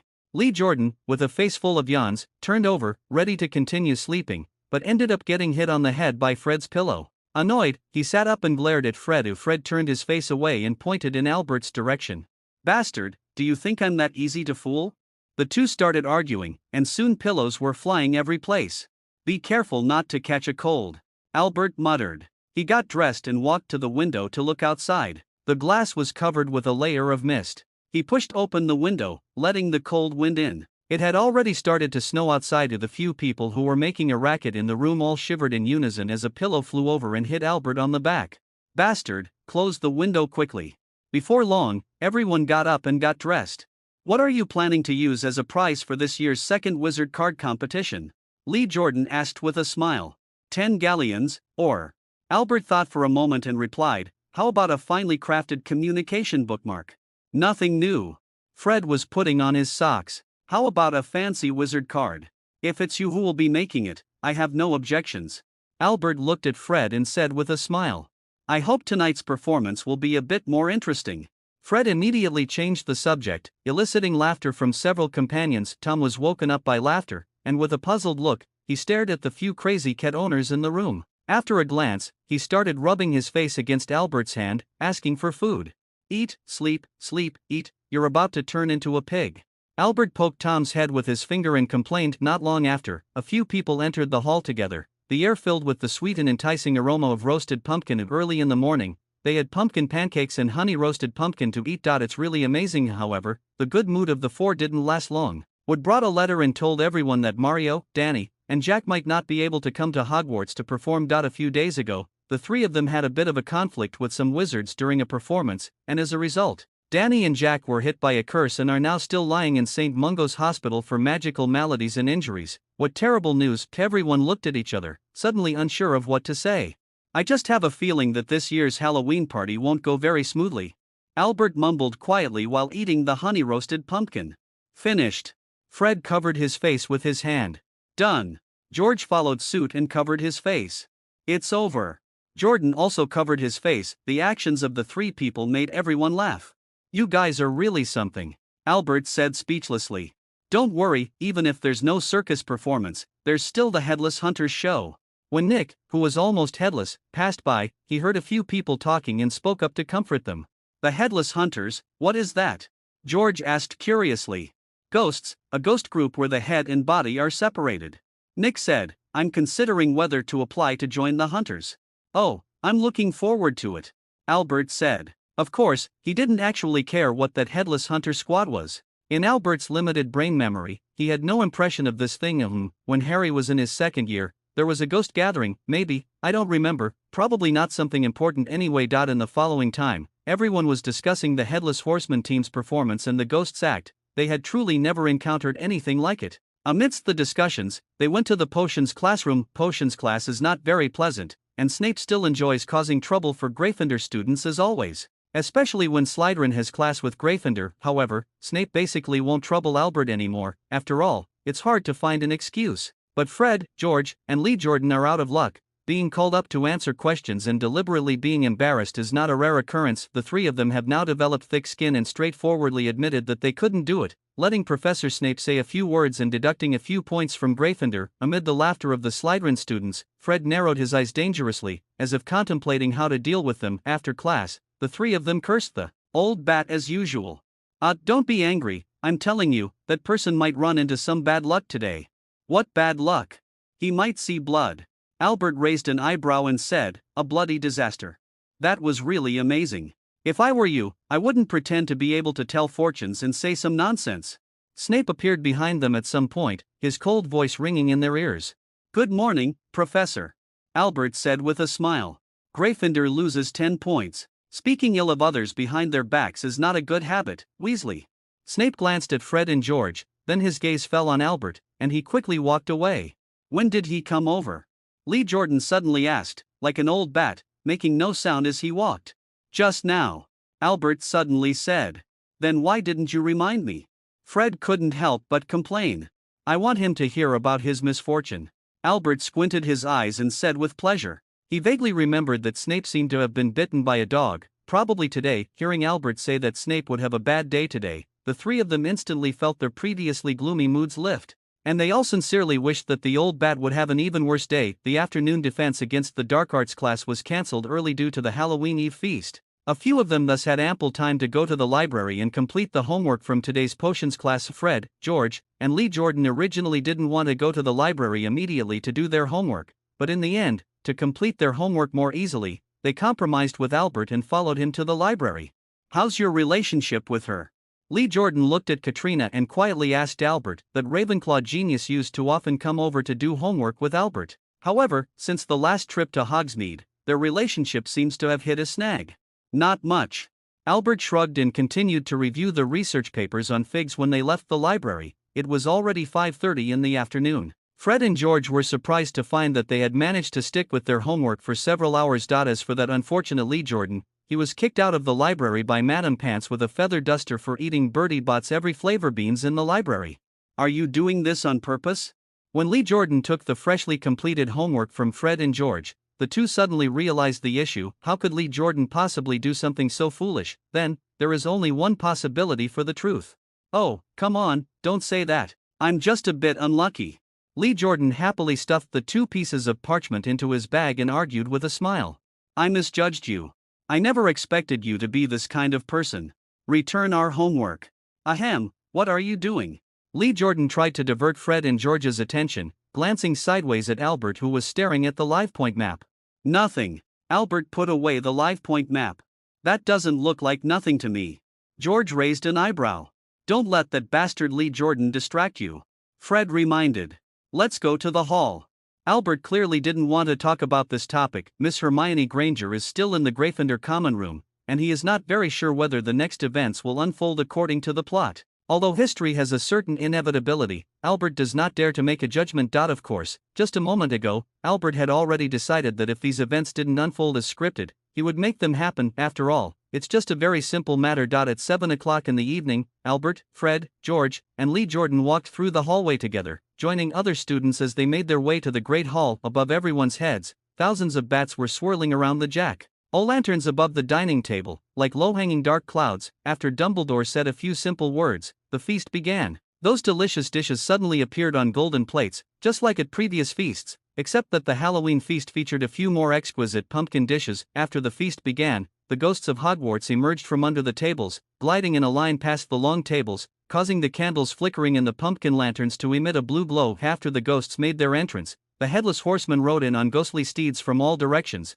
the sound of shattering glass drowned out by the whinnying of the horses and the eerie cries of the ghosts. A group of headless horsemen tossed their heads around like balls, running above the students' heads, leaving everyone dizzy. "Don't you feel dizzy?"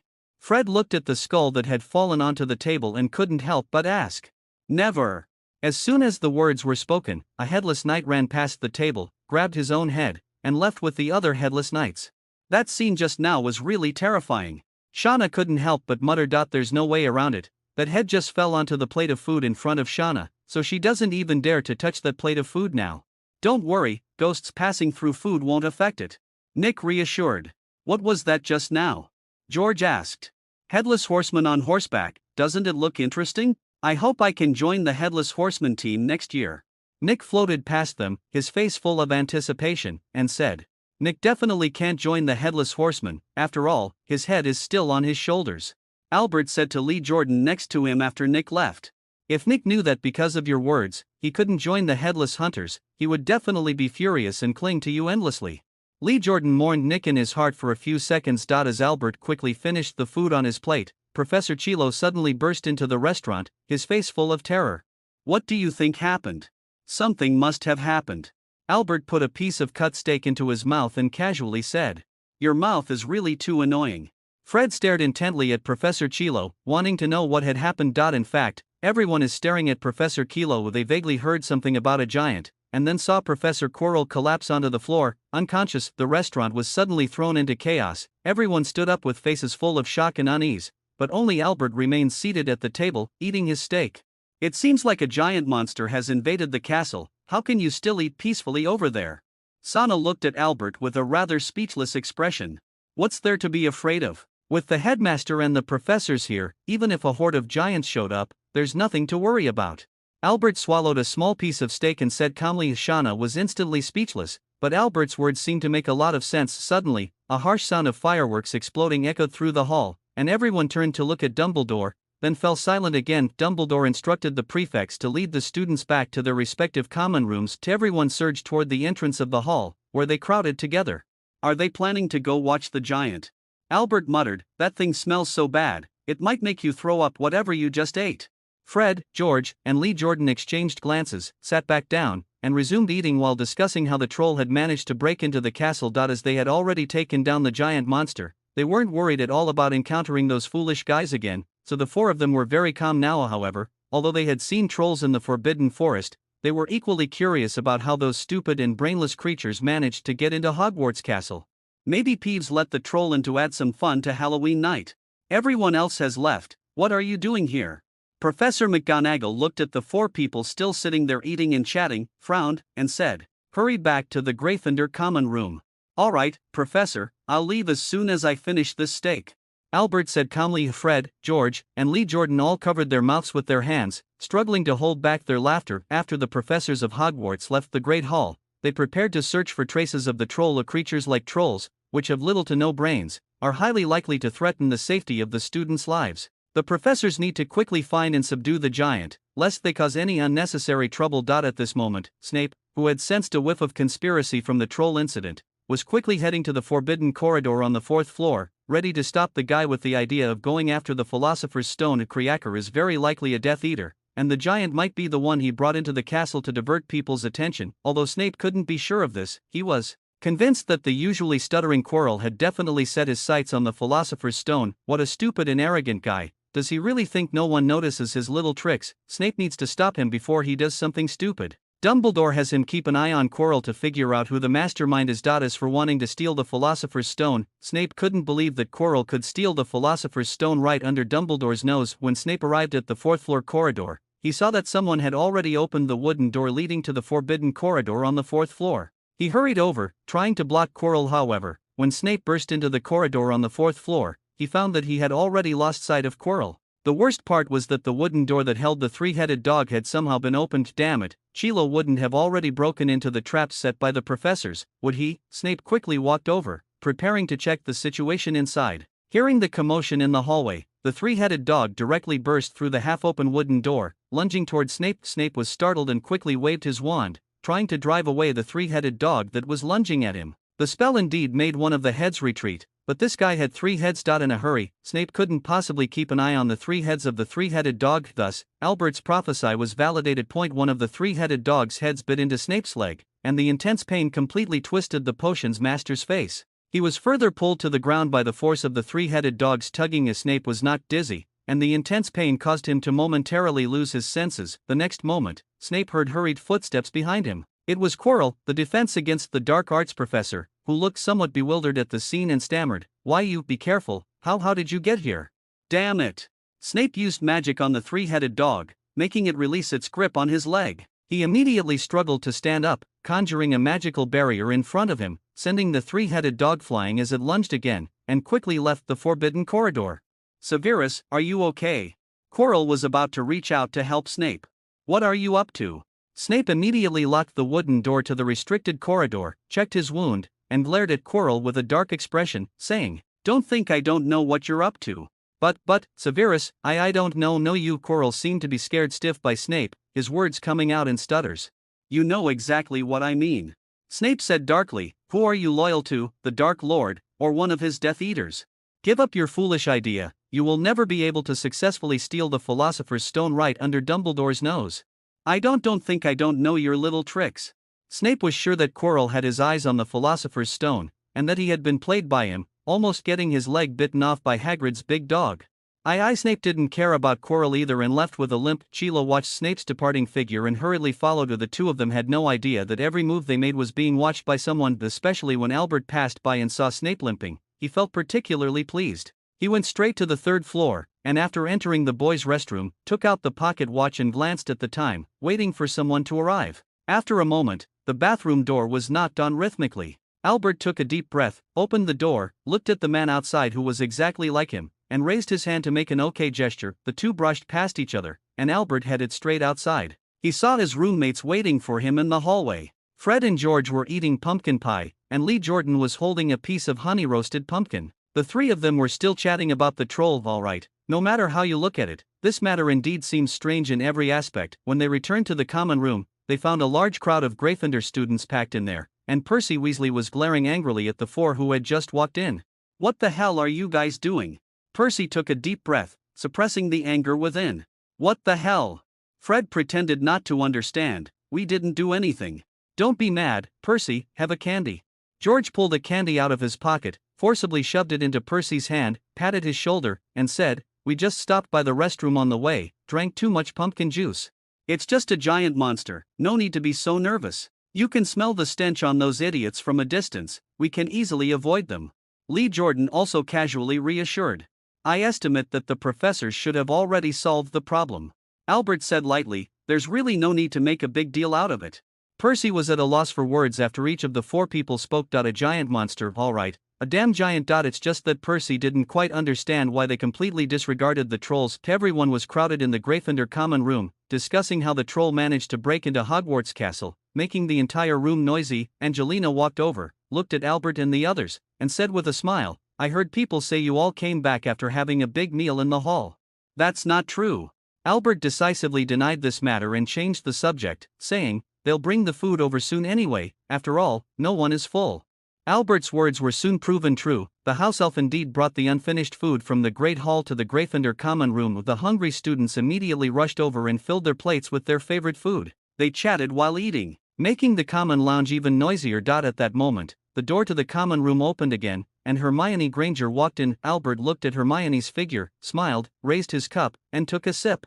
"What are you laughing at?" Shauna asked. The door to the common room opened again, and Harry and Ron walked in. "Where do you think they just went?" Shauna followed Albert's gaze and also noticed Harry and Ron, frowning as she spoke. "Maybe he's gone to become a warrior who defeats trolls," Albert joked. "The warrior who defeated the troll." Fred heard Albert's words, looked at Harry and Ron walking this way, and raised an eyebrow slightly, saying, "Smells bad. You guys didn't really go fight a troll just now, did you?" "I just took down that giant," Ron announced proudly. All right, warriors who defeated the trolls, please don't come any closer, thank you." George, with a look of disdain, kept Ron a few steps away, saying, "The smell on you will ruin our appetite." Nonsense. Ron was very angry. Where would we have any smell on us? Hurry up and take a shower. If you want something to eat, I can save some for you. Fred wrinkled his nose and said after Harry and Ron left, Albert suddenly said, "I bet they definitely encountered a troll and had a close encounter with it. That smell is absolutely unbearable. I really don't understand why they like dealing with those rotten deadbeats." Lee Jordan muttered, "Did they really take down that giant? Who knows?" Albert said nonchalantly, "Just a giant troll. Please provide the text you would like to have translated." The next morning, during breakfast, Albert noticed Snape's unusual behavior. The potions professor limped out of the Great Hall. "What's wrong with his leg?" George swallowed the bread in his mouth and looked up at Snape's departing figure. "Probably got bitten by a dog." Watching Snape limp away, Fred said with schadenfreude, "I hope he hurts like hell. The wound from the three-headed dog won't heal that quickly. That guy is probably going to be in pain for a long time." Albert announced with great delight. "So, even Snape can't escape Albert's mouth. It's really terrifying." Lee Keaton pretended to be shocked and teased. The four of them looked at each other and couldn't help but laugh. A few people took advantage of the time before class to sneak through the secret passage and once again observe the misfortunes of Professor Snape. They even deliberately whispered about what was wrong with Snape's leg as they passed by. Watching Snape limp away, the four of them instantly felt a sense of joy. "By the way, how did Snape get bitten by a dog?" George suddenly said. "Maybe Snape wants to get past that three-headed dog." Fred tentatively speculated, "He wants to steal that thing that Professor Dumbledore left in the castle. So, it really was him who let that giant creature in, to distract people's attention." Lee Jordan shared his guess with everyone. "I actually hope it's Snape. If it really is him, he'll definitely be out by next semester." Albert shook his head and said the other three didn't understand it at the time. "That idiot who went to steal something will definitely get caught and eventually be expelled by the principal." Albert naturally said, "If it really was Snape who had his eye on that thing, we won't see him around next year." At this moment, several people were silently praying in their hearts, hoping that Snape was the one who tried to steal the headmaster's belongings. Chapter 399, Suspects. "It seems you've made a new friend." Albert walked past Hermione and said softly. Hermione suddenly raised her head, looking at Albert's retreating figure with a complex expression. "What's wrong with you?" Ron followed Hermione's gaze and asked in confusion. "Nothing." Hermione shook her head and redirected her gaze. At that moment, she suddenly remembered the prophecy Albert had given her. "Before winter arrives, you will no longer be alone. The prophecy has come true. I have indeed found a good friend." "Do you think Anderson can really predict the future?" "Why would you think that?" Harry asked in confusion. "To be honest, Harry basically knew nothing about prophecies. Last time, he told me that before winter arrives, I would make a good friend." Hermione hesitated a bit, but eventually spoke up under their puzzled gazes. Harry and Ron looked at each other, both noticing the confusion and incomprehension in each other's eyes. Neither of them understood what Hermione meant. Maybe it's a coincidence. Moreover, does this count as a prophecy? At least, Harry and Ron both think this doesn't count as a prophecy. Prophecies should be something very grand and impressive. Both of them thought so. "I don't know." Ron hesitated for a moment and said to Hermione, "I don't think he can predict the future. It's said that very few wizards can do that, but Fred and George think Anderson can. You know, they are good friends." "I heard people say this." Many students thought Albert was just speaking off the cuff. Harry recalled what he had heard before and said to his two companions, "Everyone thinks Anderson likes to say some ambiguous things to achieve a prophetic effect." Hermione thought that Harry's words were not entirely wrong. Of course, Harry couldn't be sure if Albert would actually make a prophecy. "Harry, do you remember what Anderson said to you?" Ron suddenly remembered something, looked at Harry, and said, "It's that warning." "What warning?" Harry was completely baffled and didn't understand at all what Ron was talking about. "Regarding the Quidditch warning, didn't he say you should be especially careful and not get yourself benched?" Ron reminded him. "Oh, that." Harry remembered. Indeed there was such a thing, but does that count as a prophecy? "I don't think so. Didn't Wood say that Slytherin students might make it so I can't play in the next match? They don't know how well you play Quidditch, but Albert seems to be sure you'll do well." Hermione thought carefully for a moment and suddenly said, "He seems to have mentioned that this year, Gryffindor's team will face some challenges in winning the Quidditch Cup." "Hermione, don't listen to his nonsense." Ron didn't want to get involved in this at all, thinking that Anderson was just talking nonsense. How could Hermione believe him? Did Albert really say that? Suddenly, a familiar voice sounded next to Harry. "What? Did Albert really say that we would face setbacks in winning the Quidditch Cup?" Angelina raised an eyebrow and asked. It seems like I mentioned it before. Harry, you should pay attention to your safety. Angelina looked at Harry and said seriously, since Albert said you need to be careful, it means that the so-called setbacks might happen to you. Actually, Angelina didn't believe in prophecies either, but Fred and George always said that Albert's words were very accurate, and the three of them believed that what Albert said was very likely to come true. So she thought that believing a little bit wouldn't hurt. Harry looked at Angelina's back, even more confused. Could he really predict the future? Oh, right, there's something. Ron suddenly remembered something and quietly said to his two friends, a few days ago, I heard Fred and George talking about Snape's limp. Snape is limping. Harry was very interested. Snape's misfortune was the source of his happiness. They say Albert on Halloween Eve said Snape would be in for a bloody time. Ron shrugged and said, and the next day, Snape was found bitten by a dog. Snape got bitten by a dog? Harry asked excitedly, how did he get bitten by a dog? What are you holding, Potter? An extremely indifferent voice sounded from not far away. When Harry turned his head, he saw Snape limping over, looking rather unwell, clearly having just heard Harry say Snape was bitten by a dog. It's Quidditch through the ages.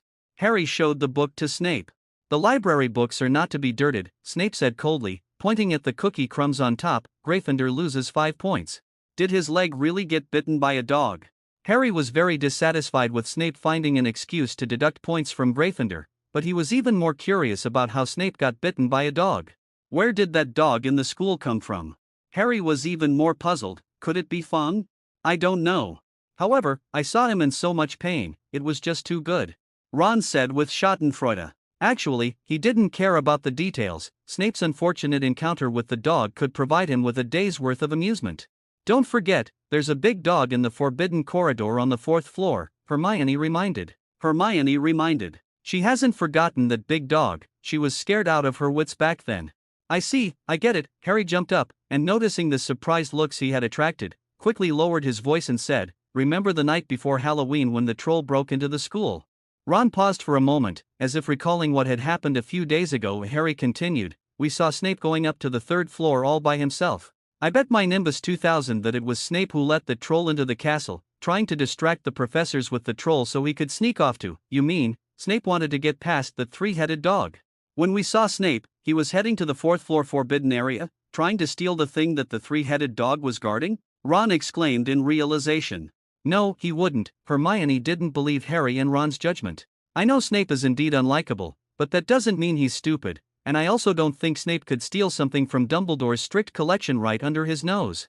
Honestly, Hermione, you always think all the teachers are saints. Ron had no good feelings towards Snape at all. No, that has nothing to do with this matter. Hermione noticed the expression on Ron's face and said helplessly, come on, Ron, think carefully. Why would Professor Dumbledore dare to put something at Hogwarts? Do you think the headmaster wouldn't consider such issues or take any precautions? Chapter 400. Who was the sucker? After entering November, the weather became very cold every morning. As long as you look out from the frost-covered window upstairs, you can see Hagrid, wrapped in a moleskin coat, sweeping snow off the Quidditch pitch with a large broom, preparing for the upcoming Quidditch match. Albert, do you think we can beat Slytherin today?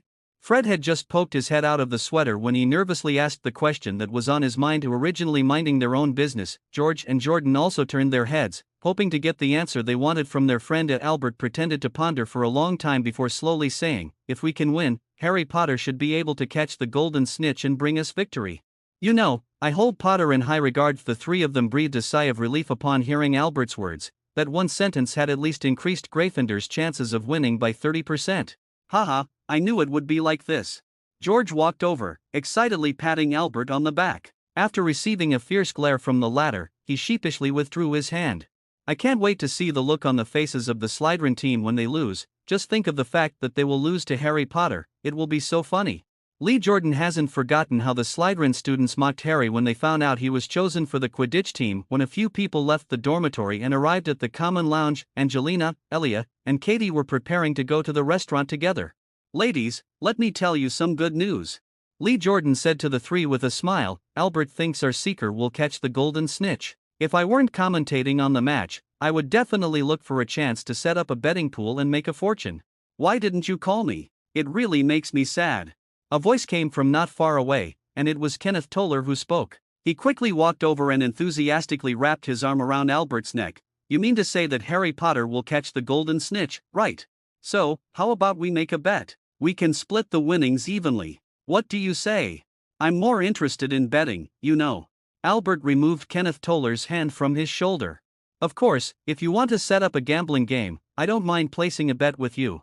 Oh, dear Albert, didn't you know that no one at Hogwarts is willing to take your bets anymore? Kenneth Toller wasn't embarrassed either, unless you take off that lucky title.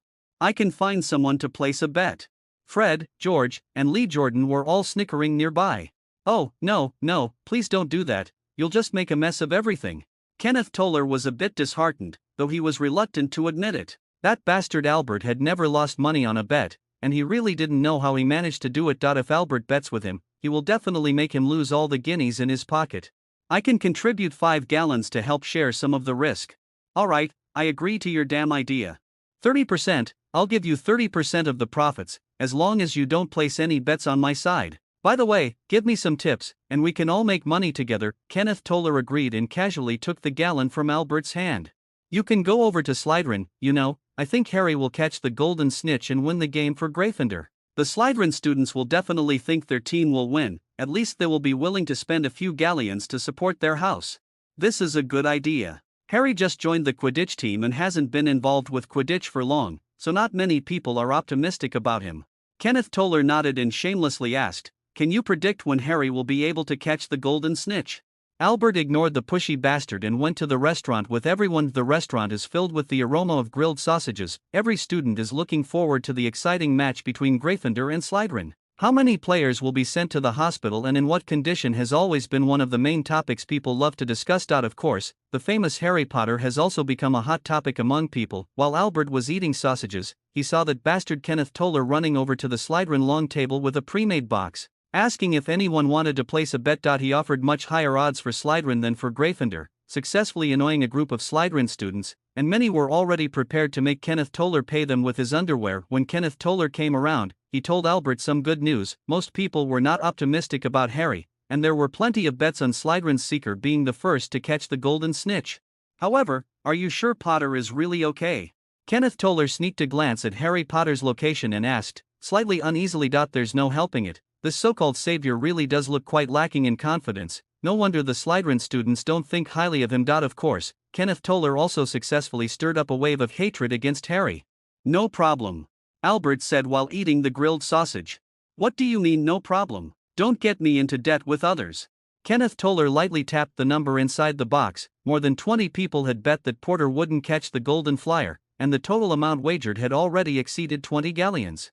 You have to trust me, and you have to trust Potter. We will definitely defeat Slytherin today, Albert said confidently. Really? Sana looked at Albert suspiciously, took a sickle out of her pocket, and handed it to Kenneth Toller, saying, "Then I'll bet on Gryffindor winning. Consider it supporting Gryffindor House." Alright, but you know, the odds I'm giving for Gryffindor aren't very high. Kenneth Toller grumbled, quickly jotting something down on a piece of paper, tearing it in half to give to Shauna, and then continued looking for someone to place a bet with. I'm just waiting for you to make me rich. Shauna shook the note in her hand and said with a smile, "If you want to make money, you need to put out a few more galleons." Albert looked down on Kenneth a bit. That guy had actually offered odds of only 0.7 for the Gryffindor team. However, most of the Gryffindor students didn't have any objections. They just thought it was Kenneth showing his support for the house. There's also someone over at Slytherin setting up a betting pool. Truman walked over to Albert, put his arm around his neck, handed him a betting odds sheet, and said with a smile, "Who do you think will win?" "Harry Potter will win." Albert thought for a moment, then pulled out 5 galleons from his pocket. "How much are you betting?" 2 galleons, I don't have as much money as you, and doing this will make others lose and refuse to pay back. Truman casually took 2 galleons. I think 5 guineas should still be within their range of affordability. Albert thought for a moment and said, "They'll probably think you're a sucker. I'm willing to be the scapegoat, but tell me, how confident are you?" "I'm counting on this to make my fortune," Truman said in a low voice. "I was ready to bet 5 gallons. Harry Potter caught the golden snitch, right?" Truman repeated it again. "Yes." Albert nodded. "Alright, wait for my good news." Before leaving, Truman casually took the 3 galleons that Albert had left on the table. "You are quite generous," Shauna said with a smile, a bit regretting that she didn't place a bet along with them earlier. Why not make some money, especially when you get to see Slytherin people have bad luck? Lee Jordan felt great. He had just pulled out a galleon to place a bet, however, not as generous as Albert. There's no way around it. That bastard Kenneth Toller wouldn't let them place bets, claiming they were definitely acting on Albert's orders, and the two were quite helpless. Unexpectedly, someone from Slytherin actually planned to open a betting pool, and Fred and George were naturally very willing to bet on their own team winning the match, as Slytherin is also very welcoming for them to place bets. Who started a gambling game over there? Albert raised an eyebrow and asked. It's Marcus Flint, the Slytherin Quidditch captain, a guy who's both stupid and foolish. That guy got a few other Slytherin players together to start a betting pool. The speaker was Fred. Seeing Albert's gaze, he shrugged and said, I just placed a bet, 1 galleon. Is his family wealthy? The Flint family definitely isn't short on money. The speaker is Elia, who just followed the twins to place a bet. I thought you guys would bet more. What if he doesn't pay back the money? George muttered that even if he let it go, he would still deliberately delay and not pay. At that time, just knock him out and take it back. Albert replied without hesitation, if he is unwilling to pay back. You actually bet 2 galleons. Ron had been eavesdropping on their conversation, looking at Fred and George with an incredulous gaze. He really couldn't imagine that these two guys were willing to bet a large sum of money. Ron, aren't you short on money? You can also bet with us, consider it support for Harry. Fred said, looking at Ron, who had a look of disbelief on his face. If I had money, I wouldn't mind. Ron said dryly. He really doesn't have much money, and he doesn't want to take a chance on gambling. The opportunity to get rich called out to you, and you didn't take it, so don't blame anyone else. George shrugged and looked at Harry, saying, you should have a bit more confidence in yourself. Albert said you could catch the golden snitch and bring us victory. All right, I'm in too, I bet I'll win. Harry muttered, pulling a galleon out of his pocket and handing it to George. Harry. Hermione looked at Harry reproachfully. She thought gambling was not a good habit. You won't lose out, Albert has never lost a bet. Lucky Albert isn't just a coincidence.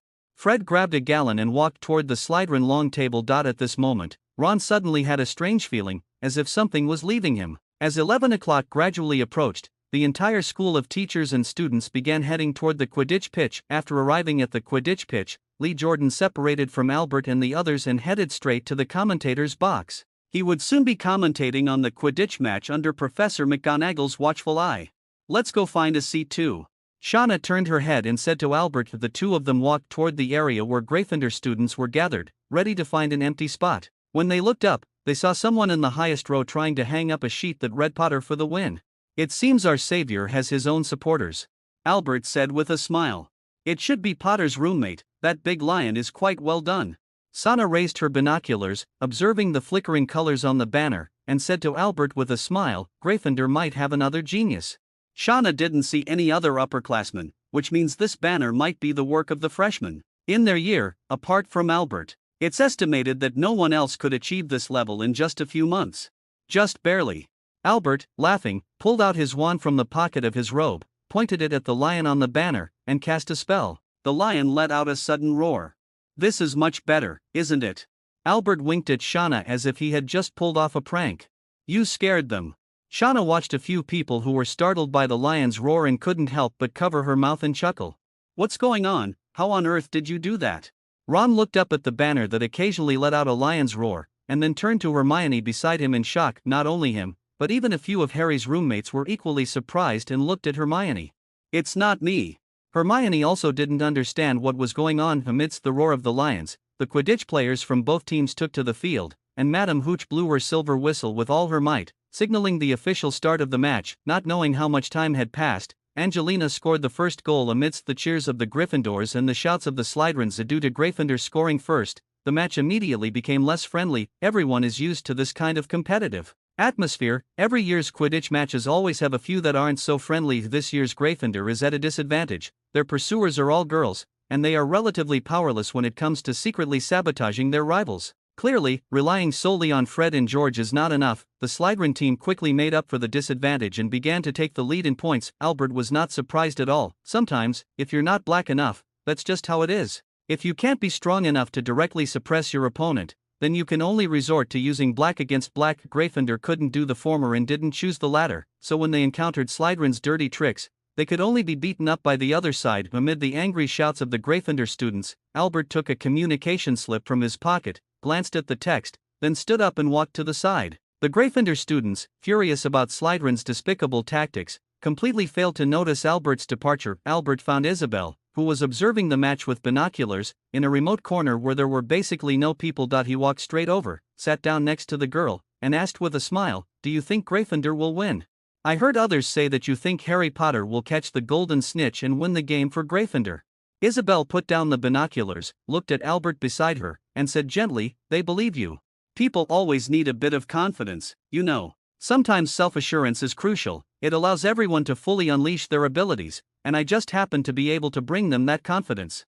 Albert reached out and took Isabel's hand, gently stroking her fair palm, and asked with a smile, "Do you feel more confident than before?" Isabel couldn't help but roll her eyes at Albert. Why not do something simple and effective to boost morale? Albert smiled as he lifted the binoculars hanging around his neck, scanning for Harry Potter. The savior is moving around high in the sky, searching for the whereabouts of the golden flying thief. Actually, flying high was to prevent Harry from being targeted by the Slytherin team. Ever since what was reminded by Albert last time, he has been very careful about protecting Harry's safety. In his words, "We don't want you to be attacked early." It turns out, this was a wise decision. After all, it was Harry's first time participating in a Quidditch match, and he had no idea that the Slytherin team would resort to such dirty tactics to win. "You always manage to come up with a bunch of excuses for yourself." Isabel gently held Albert's hand and said, "However, you're right, some methods can indeed effectively boost everyone's confidence. However, I heard you placed a huge bet on Harry catching the golden snitch to win the match for Gryffindor." "Not a large sum of galleons," Albert corrected, "it's only 10 galleons. Gambling is not a good habit," Iceball kindly reminded. "I rarely do things I'm not confident about, so I rarely lose." Albert shrugged and said, "But I still don't want you to gamble on certain things." Isabel looked into Albert's eyes and said seriously, "Some things shouldn't be gambled on, even if the odds of losing are very low." "Okay, I promise. You know, I value my life more than anyone else." Albert knew what Isabel was betting on. A true gambler is not someone who plays these so-called small bets, but someone who dares to gamble on other things, sometimes losing everything with just one bet. Just as the two were talking, some changes occurred in the sky above the Quidditch pitch. Harry, who had just dodged a bludger, was accelerating in a dive, chasing a golden streak of light. That's right, Harry Potter discovered the golden snitch. Just as Harry was diving, the entire Quidditch stadium suddenly fell silent. Everyone noticed the golden snitch and stood up, watching the impending battle for the snitch. Slytherin's seeker, Terence Higgs, had obviously seen it too. He was even closer to it than Harry. However, he was not as good on his broomstick, and Harry, with the advantage of his Nimbus 2000, had caught up. The two of them were now flying side by side, heading for the snitch. At this moment, everyone stopped what they were doing. The players seemed to have forgotten their own tasks, all suspended in mid-air, watching the struggle for the golden flying thief. As long as the player catches the golden thief, the game will be over. Harry's Nimbus 2000 was faster than Higgins' Clean Sweep 7. Just as Harry accelerated again, reaching out to catch the golden snitch and secure victory for Gryffindor, an unexpected event occurred. With a bang, Harry felt as if someone had forcefully bumped into him, and the broomstick was knocked sideways as a result. It was Marcus Flint, the captain of the Slytherin team, who deliberately collided with Harry to prevent him from catching the golden snitch. Foul! Amidst the angry shouts of the Gryffindors, Madame Hooch blew her silver whistle to pause the game, and she flew over angrily, giving Flint a thorough scolding. The latter's face revealed a triumphant smile. As the game was paused, the golden snitch had already disappeared from everyone's sight, and Gryffindor missed the chance to win the match. The Gryffindor team glared at Flint angrily, almost ready to eat him alive. However, many students who had come to their senses from their anger suddenly realized what had just happened. They began throwing debris onto the field, and some even drew their wands to cast curses at Flint, as a way to express their protest and dissatisfaction. "They seem a bit excited." Isabel raised an eyebrow slightly. "Because they all bet that Harry could catch the golden snitch and win the match, and Flint's actions undoubtedly made the galleons they were about to win slip through their fingers," Albert said maliciously. "Nothing makes people angrier than having a galleon slip through their fingers just when they thought they had it in the bag." "You're not even angry." Isabel looked Albert up and down, then asked, "I remember you also placed a bet. If nothing unexpected happens, Harry should be able to catch the golden snitch. His Nimbus 2000 broomstick is obviously faster than Higgins' Clean Sweep 7, and Harry's skills aren't bad either. As the chosen one, his luck is naturally quite good, so I don't think he will lose." "What kind of nonsense is this?" Isabel couldn't help but cover her mouth and laugh. Flint's despicable actions have completely enraged the spectators in the stands. Lee Jordan shouted into the microphone, his voice barely concealing his excitement. Look at that, someone in the stands is hurling abuse at him. This is brilliant, oh, I mean terrible, it's all gone a bit chaotic out there. Mrs. Hooch has had to blow her whistle to stop the game. Jordan. Professor McGonagall whispered angrily.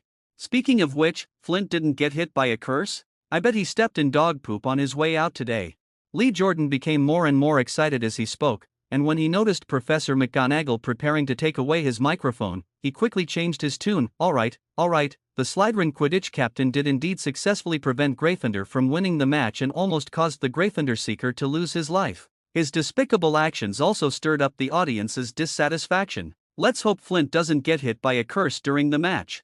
Mrs. Hodge shouted at the audience, stopping people from cursing at the players. The game was paused for 10 minutes before the chaos was finally calmed down. However, the recent chaos still cannot change the fact that Gryffindor has been thoroughly dominated by Slytherin. The current score is 20-40, with Slytherin temporarily in the lead. Fred and George are no strangers to this kind of situation. They had already started playing dirty against the Slytherin team. When the Seeker was threatened by Fred's stick, he had to lift his broom to dodge the stick, only to be hit directly by George's frontside maneuver, which broke his nose. Possum. The Weasley twins high-fived in the air, greeted by a cheer from Gryffindor House. However, everyone couldn't be happy for too long. The quaffle slipped from Belle's hands and was caught by another Slytherin chaser, who successfully scored amidst the cheers of the Slytherin team.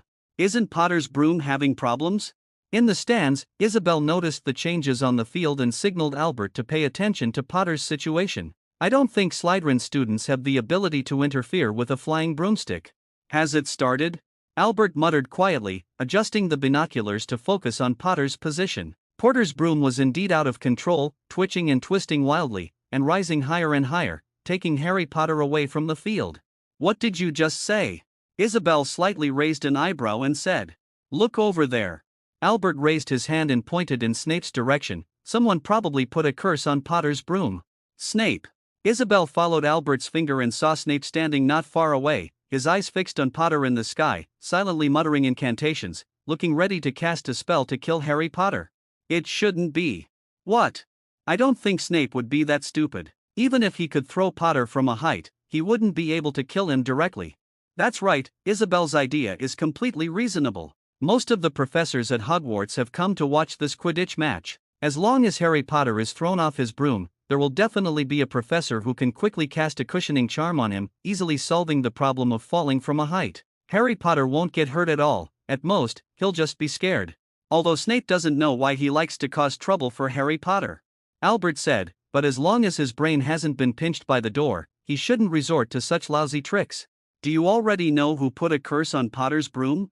Isabel looked at Albert in surprise. She also thought it was unlikely to be Snape. After all, that gloomy guy didn't seem like an idiot in any way. Albert smiled and did not answer. Isabel shifted her attention to the other professors, and when her gaze briefly passed over Professor Chilo, she slightly furrowed her brows. This new defense against the dark arts professor is indeed very suspicious. Professor Chilo. Why do you say that? Professor Chilo is actually very suspicious. That big scarf, I can't read his thoughts.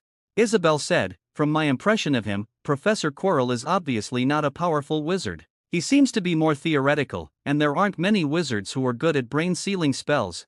Although there is no evidence, Quirrell could possibly be a minion of the Dark Lord. Albert said in a voice only the two of them could hear. From now on, keep your distance from Chilo, and don't try to use mind reading on him.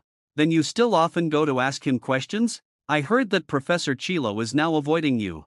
Isabel said somewhat speechlessly. But what is Quirrell doing at Hogwarts? To get rid of Potter, or to steal that thing in the corridor on the 4th floor?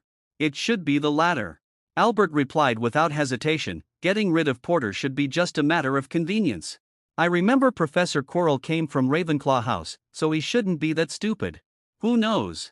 Albert actually couldn't understand why Quirrell thought that just by knocking Porter off the flying broomstick, he could kill him. Maybe Voldemort's possession caused his IQ to drop. Maybe he was actually forced to do this by Voldemort. Maybe, in summary, all of this seemed like a farce to Albert. That's right, a farce. At this moment, all the spectators in the stands had noticed the unusual behavior of Harry's broom. Everyone was whispering to each other, discussing what was going on with Harry's broom. The Slytherin students were all staring at Harry Potter, and some even started shouting, "Fall down, fall down." As long as Potter fell off his broom, they could empty Kenneth Toller's pockets of every single coin, and even strip his pants off him before leaving to settle the debt. Harry's situation is indeed not very good. He almost got thrown off his broomstick and is currently hanging in the air, holding onto the broomstick with just one hand, in a precarious state. Albert wasn't too worried about Potter's situation. His binoculars had fallen below the banner, and Hermione, who had been next to Ron, had already disappeared. Albert shifted his gaze to Snape and found that the guy had just been startled and was trying to extinguish the flames on his robe. Albert shifted his gaze back to Potter, and sure enough, the broom had returned to normal. Harry had climbed back onto the broomstick, much to the disappointment of most of the Slytherin students. They also experienced the feeling of the students who had just bet that Harry would catch the golden snitch, as if they were on a roller coaster. Albert discovered that Snape was indeed being framed, and it made sense. If he didn't know the plot and had seen that scene just now, he would probably think that Snape was cursing Potter's broomstick, at most suspecting that Snape's intelligence might be a bit questionable. The match had been going on for about another 20 minutes, and the Slytherin team was still slowly extending their lead, successfully scoring 2 more goals and increasing the score to 20-60. As people were outraged by the Slytherin players' attempt to attack Harry, they discovered that Harry suddenly dove down to dodge the approaching bludger, once again engaging in a thrilling chase with Higgins. This time, as they dove directly toward the ground at high speed, Higgins gave up at the last moment. Potter caught the golden snitch. When Albert saw Harry lift the golden snitch he had just spat out from his mouth over his head, he smiled and said to Isabel beside him, "Congratulations, you won again. Remember to treat us next time." The match ended in chaos, with Gryffindor ultimately defeating Slytherin by a score of 170-60. "He didn't catch the snitch, Potter almost swallowed it." Flint roared angrily, but it was completely ineffective. Harry caught the golden snitch and won the match for Gryffindor. To make matters worse, he and his teammates lost a huge sum of galleons because of it. After the match, Flint was cornered by a group of students at the Quidditch pitch. The debt collectors had come. Chapter 403, Group Debt Collection. "So, you mean to say that for now, you're only getting back the principal you bet from Flint?" Albert glanced down at the 5 galleons Fred had handed him, then looked up at Fred, George, and Lee Jordan sitting across from him, all wearing satisfied expressions. He asked, "Is Flint planning to not pay me back? That bastard really wants to renege." George said irritably, "Ever since Slytherin lost the match, he hasn't been planning to pay up. If we hadn't followed your suggestion and gathered a bunch of people to confront him, we might not have been able to get the money back." Lee Jordan actually admired Flint's thick-skinned nature. That guy really intended to deny the debt. "What does it mean to rob? Can this be called a robbery?" Fred and George were very dissatisfied with Lee Jordan's statement and protested directly, "We're just going to get back the galleons we won from the bet. You clearly used a spell to take him down secretly." Lee Jordan muttered under his breath, "It's all Flint's fault. That bastard actually tried to cheat, and all I did was silence him." Fred somewhat regretted not using the stunning spell directly back then. And beside, the one who used the coma spell was clearly George. "Nonsense, I clearly used the full-body binding spell." George protested discontentedly. Albert covered his face with his hand. "Those bastards must have secretly cursed Flint and the others during the chaos and turned them over." He asked again, "You didn't just leave them lying in the snow, did you? How could we possibly be those kinds of people?" Fred said seriously, "According to your suggestion, we threw Flint and his little friends into the Slytherin locker room, where it was warm, well, at most they caught a little cold, and when we returned to the common room, we kindly hinted to the Slytherin students that their Quidditch players had fainted in the locker room. I estimate that Flint won't be able to come up with this money anytime soon." Albert bent down to pick up his fat cat and reminded, "If you want to get back the gallons that belong to you, it will probably take some effort. Unfortunately, Flint and his companions don't have any extra gallons left." Lee Jordan really enjoyed watching Flint's bewildered and confused expression as he witnessed a group of people robbing him. "They bet a huge amount of galleons with that bastard Kenneth Toller, and some students haven't even gotten their principal back." Fred Morris, with the galleons between his fingers, began to tell Albert how they had managed to corner Flint and his companions and successfully retrieve the deposit. "Who were you just cursing at?" Kenneth Toller swaggered over, his face almost bursting with laughter. "We probably earned about 30 galleons this time. This portion is yours, and the rest has already been settled." He reached into the pocket of his robe, pulled out a pouch of coins, counted out 14 gallas from it, and handed them to Albert. Then, he pulled out a piece of parchment and handed it to Albert, indicating that he wasn't lying. At Kenneth Toller's place, very few people actually win money from betting. There are quite a few who support Harry, but the amount they bet is very small, just a couple of sickles. Most of the galleons are actually earned from Slytherin. Those guys were particularly confident in themselves, and as a result, they basically got wiped out. By the way, I heard that bastard Flint still owes someone over 100 gallons. Kenneth Toller sought answers from Fred, George, and Lee Jordan, knowing that these three had taken people to confront Flint and should know how much those unfortunate souls had lost. It's 235 galleons and 10 sickles. I just happened to copy Flint's bill, in case that bastard tries to skip out on paying. George, with a smile, pulled out a piece of parchment from his pocket. It contained the data on Flint's gambling house. They had just settled the accounts and discovered that those guys really were in deep debt. This is not a small amount of money. Kenneth Toller recalls the unpleasant experience from last year. Who gave him the audacity to offer odds of 1 to 4? Absolutely insane. Fred shrugged, showing no sympathy for the Slytherin loser, and during the match, they even deliberately broke the rules to stop Harry from catching the golden snitch. You must have seen it too, Slytherin practically lost twice. I even suspect that it was the Slytherins who almost made Harry fall off his broomstick. George said. Maybe it was Snape. Kenneth Toller suddenly said. Later, his robe somehow caught fire, and then Harry's broom returned to normal. Snape. The three of them looked at each other, then all turned to Albert. Could Snape be shameless to this extent? At that time, I did see Snape as if he was reciting something. Albert described what he saw, and although he didn't say it directly, it was as if he was pinning the blame on Snape. There's no way around it. Snape really is the one who deserves the blame. You guys have no idea. When I saw Harry almost fall off his broomstick back then, I was almost scared to death. Kenneth Toller recalled what happened back then, and it really can't be described as just thrilling. If Harry had actually fallen from the broom, he would probably be worse off than Flint now. After all, Flint has others to help share the pressure, while he has to bear it all by himself. Fortunately, Albert's words came true, otherwise, I would have had to pay for my pants to that bastard Flint.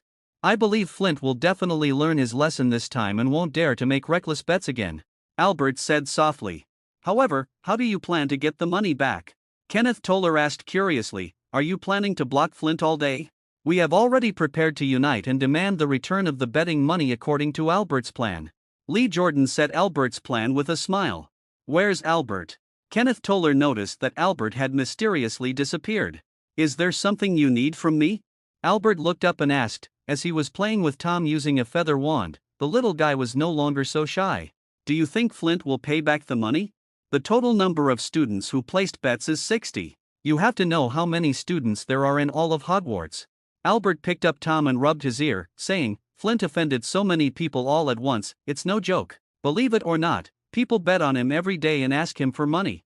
Moreover, Flint still has to stay at the school for 2 more years. As long as someone keeps causing him trouble from time to time, I believe Flint will eventually be forced to pay back the students who won the bets. What if he doesn't have any money? Then let's see who can't take it first. Albert said softly. If you really can't get the money, just take his pants off and give them to me. Kenneth Toller said with a smile, I'll pay a gallon for his pants. What do you want his pants for? Several people looked at Kenneth Toller with strange eyes. That bastard Flint said before that if I couldn't pay him back, he'd take my underwear as payment. Kenneth Toller's smile is a bit creepy. I don't want his underwear that hasn't been washed for weeks, that would make me sick. His long pants would be fine to settle the debt.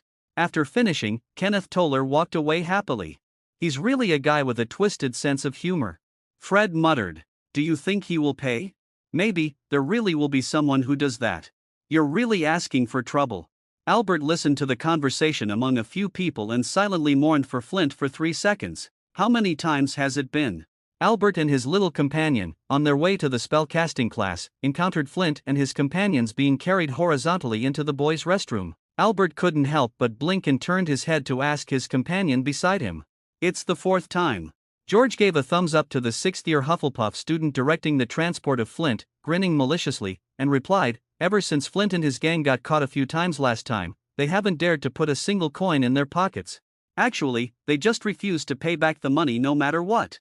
Fred disdainfully curled his lip and said, last time, that bastard even had the nerve to go to Snape, which got Truman a good scolding from Snape, 20 points deducted, and he was put in detention. I estimate Flint doesn't have much money left. Albert could guess even without thinking that even if the 200 gallons were split, most people wouldn't have enough pocket money to cover it. Since he didn't ask his family for money, it was probably impossible for him to pay it back. At the time, Kenneth Toller had to ask his family for money just to barely fill the hole left by the Baffy brain booster. We certainly knew Flint didn't have any money, but we already gave them a week to raise funds, and we didn't ask them to pay back the gallons immediately. But those guys just shamelessly said they had no money, and their attitude was quite bad. George had no sympathy for Flint whatsoever, especially since Gryffindor students had never had a good impression of Slytherin students. They want to renege, Lee Jordan said angrily. How could such a thing be allowed? A bunch of people thought they had made a small fortune, only to find out that their deposits and winnings were gone. How could they not be angry? What happened next? Albert asked. I don't think Truman did nothing. Later, Truman and his men knocked Flint out, stripped him of his pants, and got a gallon from Kenneth Toller. Speaking of this matter, the three of them were almost doubled over with laughter. Did Truman really take off Flint's pants? Albert felt he might have corrupted Truman. Wow, you actually didn't know about this? It happened the very next day after Snape deducted points and put him in detention. Fred wouldn't tell Albert that it was actually their suggestion to Truman, and the location for ambushing Flint was also provided by the twins through the Marauders map, all to teach the arrogant Slytherin team a lesson. You should have seen it, Flint in his underwear. It's a pity we couldn't get a picture of it back then. George's face was filled with regret. If it weren't for a Slytherin student going back to the dormitory to get him a pair of pants, that guy would probably have been the source of laughter for Hogwarts for the entire year. Actually, quite a few people want to take off their underwear, but Kenneth Toller refuses to accept it. You know, ever since they stopped carrying cash, it's basically impossible for us to get any money.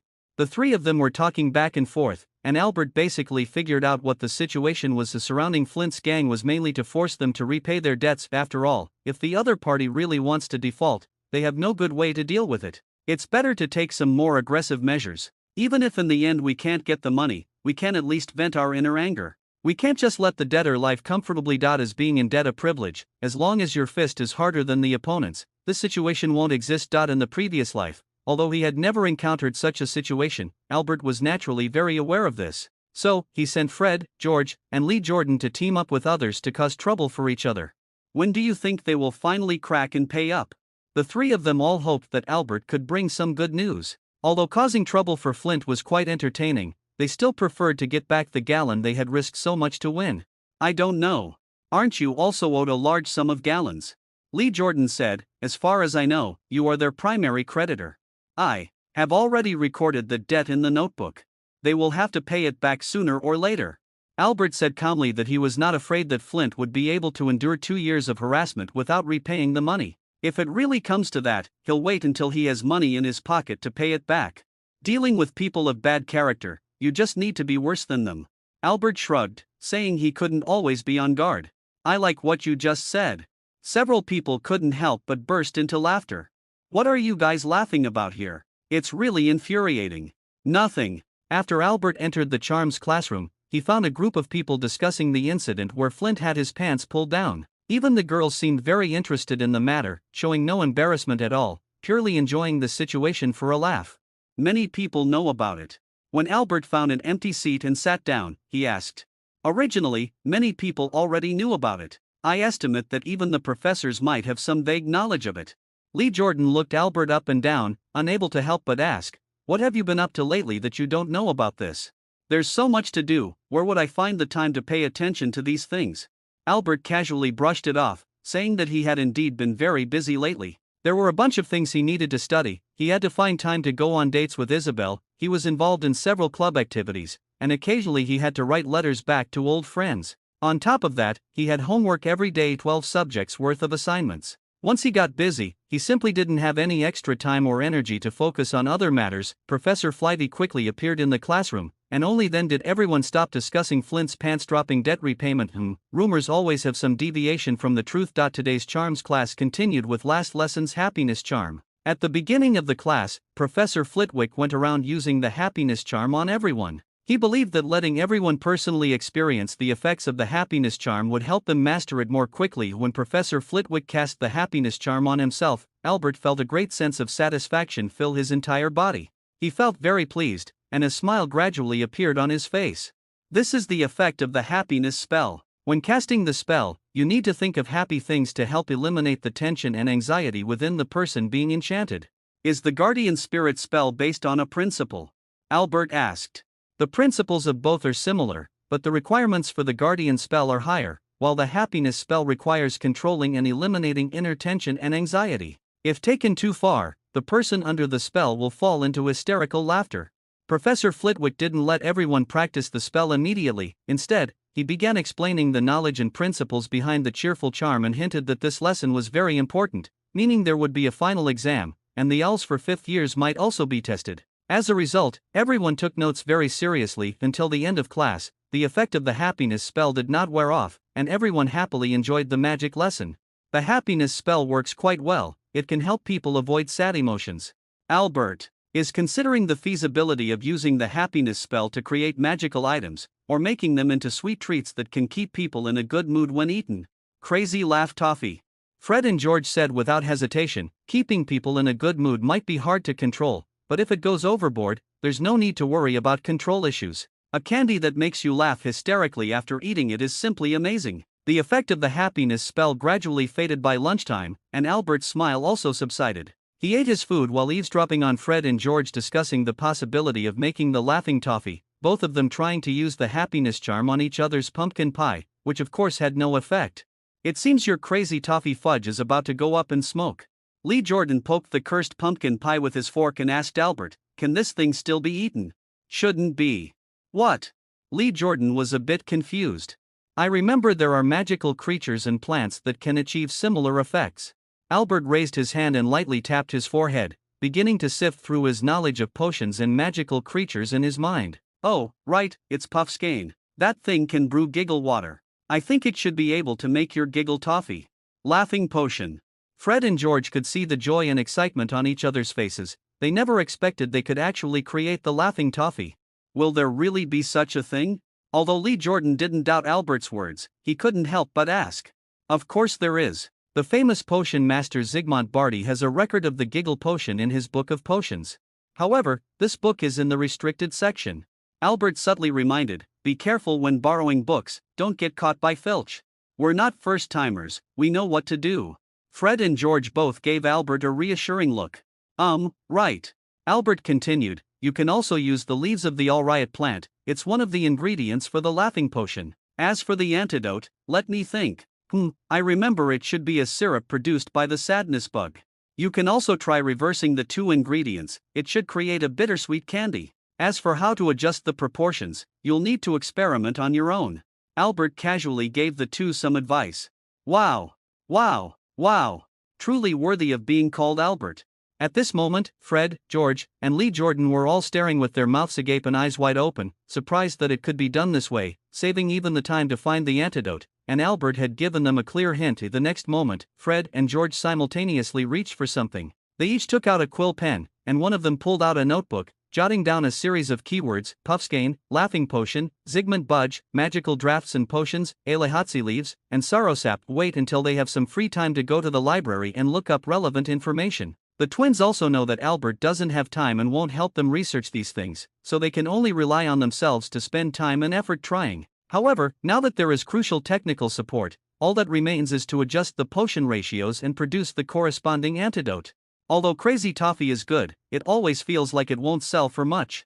Lee Jordan had just finished speaking when Fred and George shot him an angry glare. "That's true." Albert nodded and said, "It's impossible to make a fortune with Crazy Toffee." "Can you shut up?" Fred and George said in unison.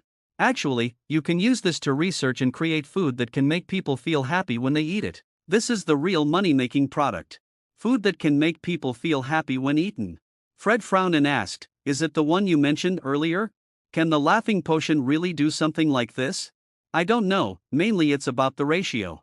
Albert wasn't actually sure either. He just gave the Wesley twins some ideas and let them try it out. If it succeeded, it would mean a huge profit, and if it failed, it would just be a loss of some raw materials and time. "Are you referring to magical food?" George asked, thinking that since Albert had specifically mentioned it, it must be quite profitable. Otherwise, how could he possibly pay special attention? The Honeyduke's buzzing bee candy is the kind of sweet that, when sucked on, can lift your feet a few inches off the ground. Albert casually gave the three of them an example. "I bet they added some dried billywig stings to the candy." Buzzing bee candy is indeed one of Duke Honey's best-selling products. Students heading to Hogsmeade always go to taste buzzing bee candy and enjoy that wonderful feeling of being lifted off the ground. The twins quickly started taking notes again, muttering to themselves, this idea is good. Knowledge is the greatest wealth of humanity.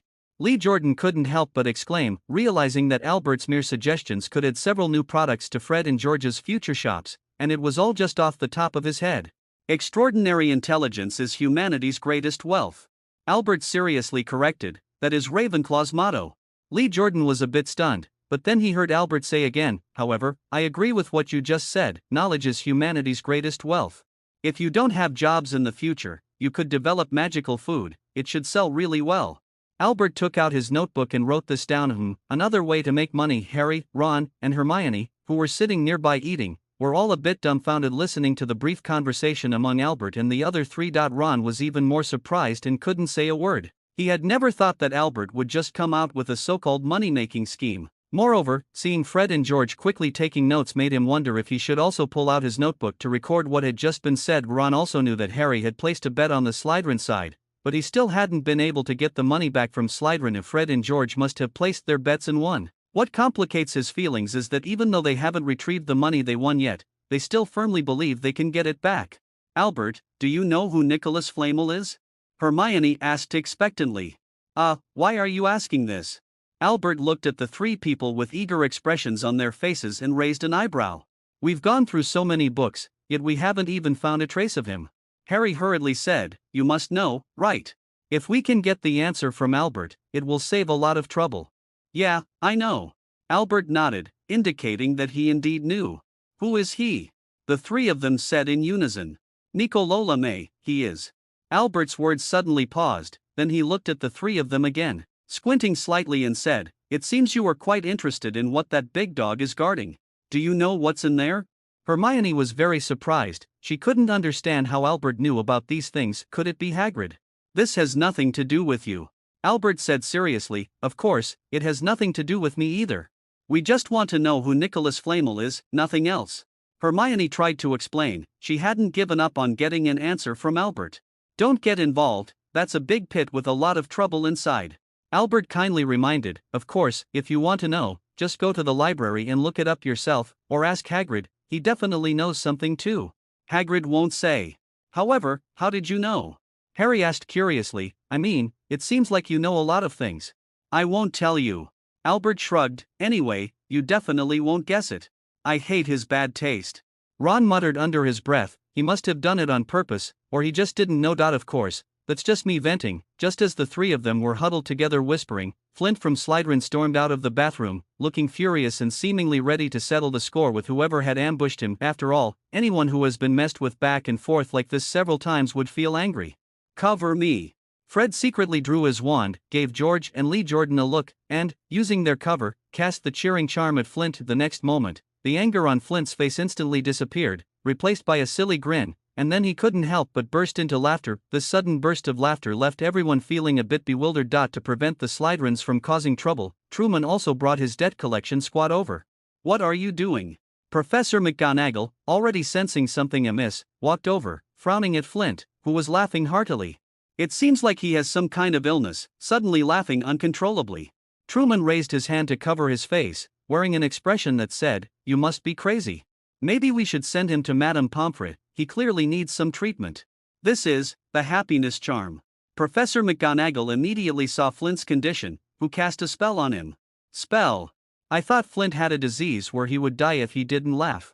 Lee Jordan looked as if he was about to burst into a fit of laughter. The members of the debt collection team who had gathered nearby couldn't help but burst into laughter, as if they had been infected by Flint, looking very foolish. Chapter 406, Curiosity. At this moment, Harry was very frustrated. Just when they finally had the opportunity to find out who Nicholas Flamel was, Albert unexpectedly didn't plan to tell them and even warned the three that this matter could very likely get them into big trouble. The insatiable curiosity left Harry, Ron, and Hermione feeling incredibly frustrated. What exactly is this so-called big trouble? What precious treasure is Lou Wei guarding for Dumbledore this time? All of this felt like a hand was secretly grasping at their hearts, making the three of them restless and unable to resist the urge to find out what was going on. Albert probably knows what treasure Lou Wei is guarding. He might also know who has their eyes on that treasure, and he is even more likely to be aware of what the so-called big trouble really refers to, but he has no intention of telling the three of them. Or rather, does Anderson really know who Nicholas Flamel is? Harry couldn't help but wonder, how did he find out that Nicholas Flamel was connected to the treasure guarded by Gringotts? If Hagrid hadn't let it slip, they would still be in the dark. The strangest thing is that the three of them spent so long in the library looking through books and couldn't find any records related to Nicolamé, yet Albert actually knew about it, and it seemed like he knew quite a lot. Albert always gave Harry a mysterious feeling, as if he knew a lot of things. He should know, Harry, you have no idea how formidable that Anderson is. Ron's expression was very complicated. That was the most brilliant genius wizard in the history of Hogwarts. The most powerful genius wizard. Harry thought this title was a bit intimidating, and he asked, somewhat cluelessly, is it really that impressive? Really impressive. Hermione said admiringly, Albert has published a ton of papers in academic journals, and he easily gets top grades in every exam. I heard his memory is super impressive, he can remember things just by looking at them for a while. If only I had that kind of memory. Ron also envied Albert's memory. If he could have such a memory, he wouldn't have to worry about not being able to remember the textbook when reciting it. It really seems impressive. Harry nodded and said. In fact, he didn't really understand any of this, so his impression of Albert was just that of an ordinary genius, like the kind of exceptional student he encountered in elementary school who had excellent grades, was great at sports, and was very popular. Should we go tell Hagrid about this? Hermione suddenly said. She also leaned more toward Albert, knowing about this matter, and also knowing what treasure Lue was guarding. You're right, maybe we should talk to Hagrid. Do we have class this afternoon? Harry thought for a moment and asked, if Albert is really as amazing as they say, maybe, we have class, we should probably go find Hagrid tomorrow afternoon. Hermione suggested. By the way, Harry, don't you want to get your galleons back? Ron suddenly asked. Fred said he would help me collect the debt from the Slytherin people, but he can't guarantee that we'll get the money back. Harry didn't really care about the single galleon wager, he wasn't short on money at all. I think they went a bit too far. Hermione frowned. She hadn't forgotten the scene where Fred secretly used magic on the Slytherin Quidditch captain. Moreover, she had heard that someone had taken off the other person's pants to exchange for money, which was truly despicable. No, that's not excessive at all. Ron calmly analyzed, it's those Slytherins who don't want to pay back, so Fred and George did that. Although Ron doesn't particularly like his brothers Fred and George who often tease him, he still stands by the twins in this matter. If he were in Harry's shoes, he would have already joined everyone in causing trouble for Slytherin. At the very least, he would have waited for others to take them down first and then sneak up to kick them a couple more times. Ron. Hermione, if all your money gets scammed away, are you not angry? Ron looked at Hermione and said dryly, anyway, I definitely can't stand it.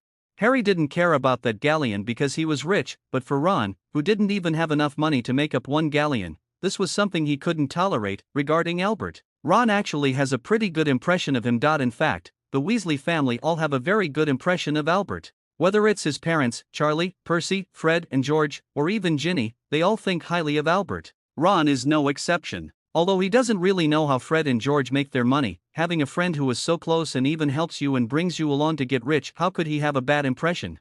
Next time for sure. Ron muttered to himself.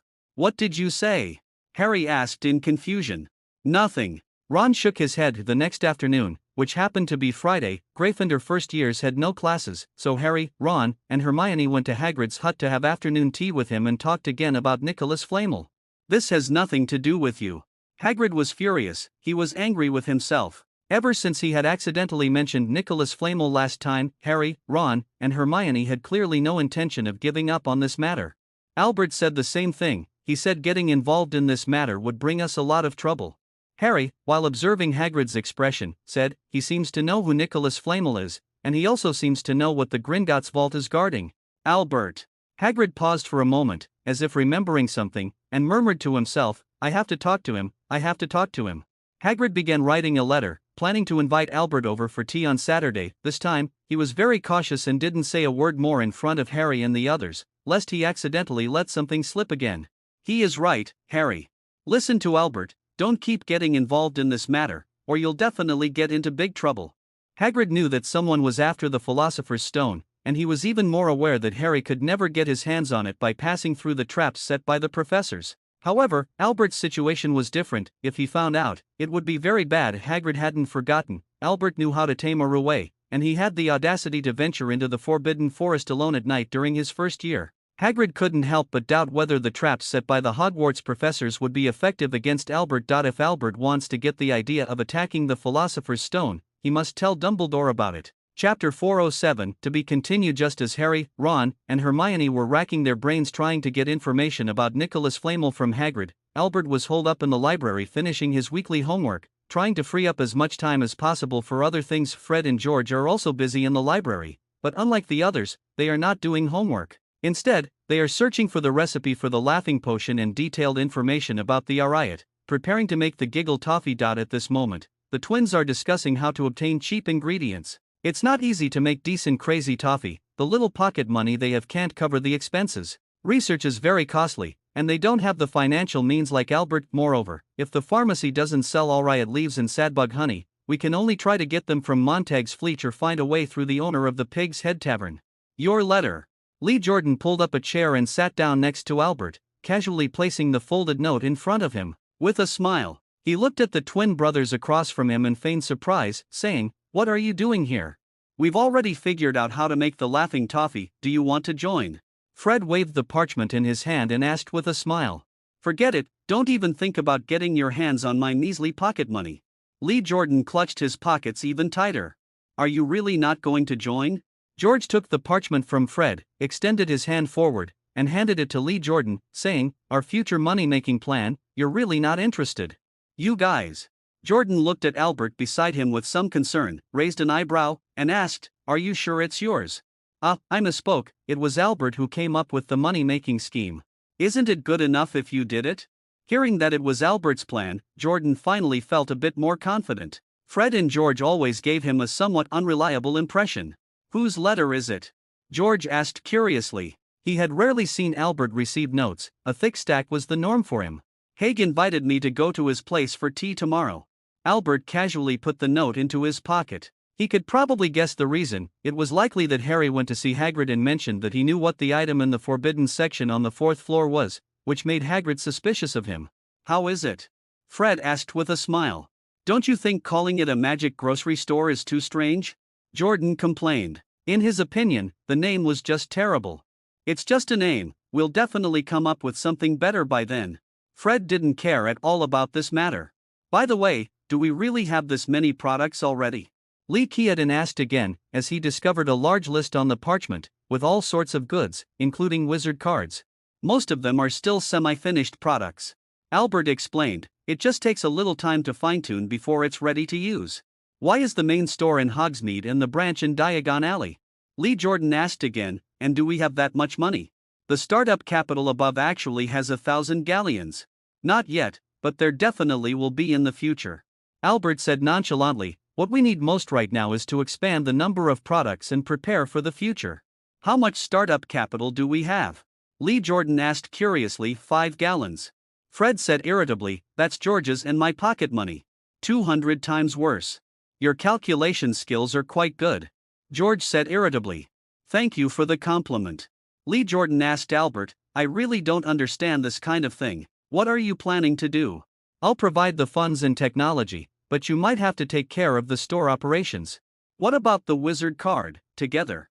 "At first, we definitely had to pool our resources together, after all, we didn't have that much money. Wait until it gradually becomes popular, and it will naturally start to split off." "Will the wizard card eventually be split off? Just like you saw above?" Albert lowered his voice and said, "We will gradually complete the plan, and the road ahead will be smooth. Of course, this is my business.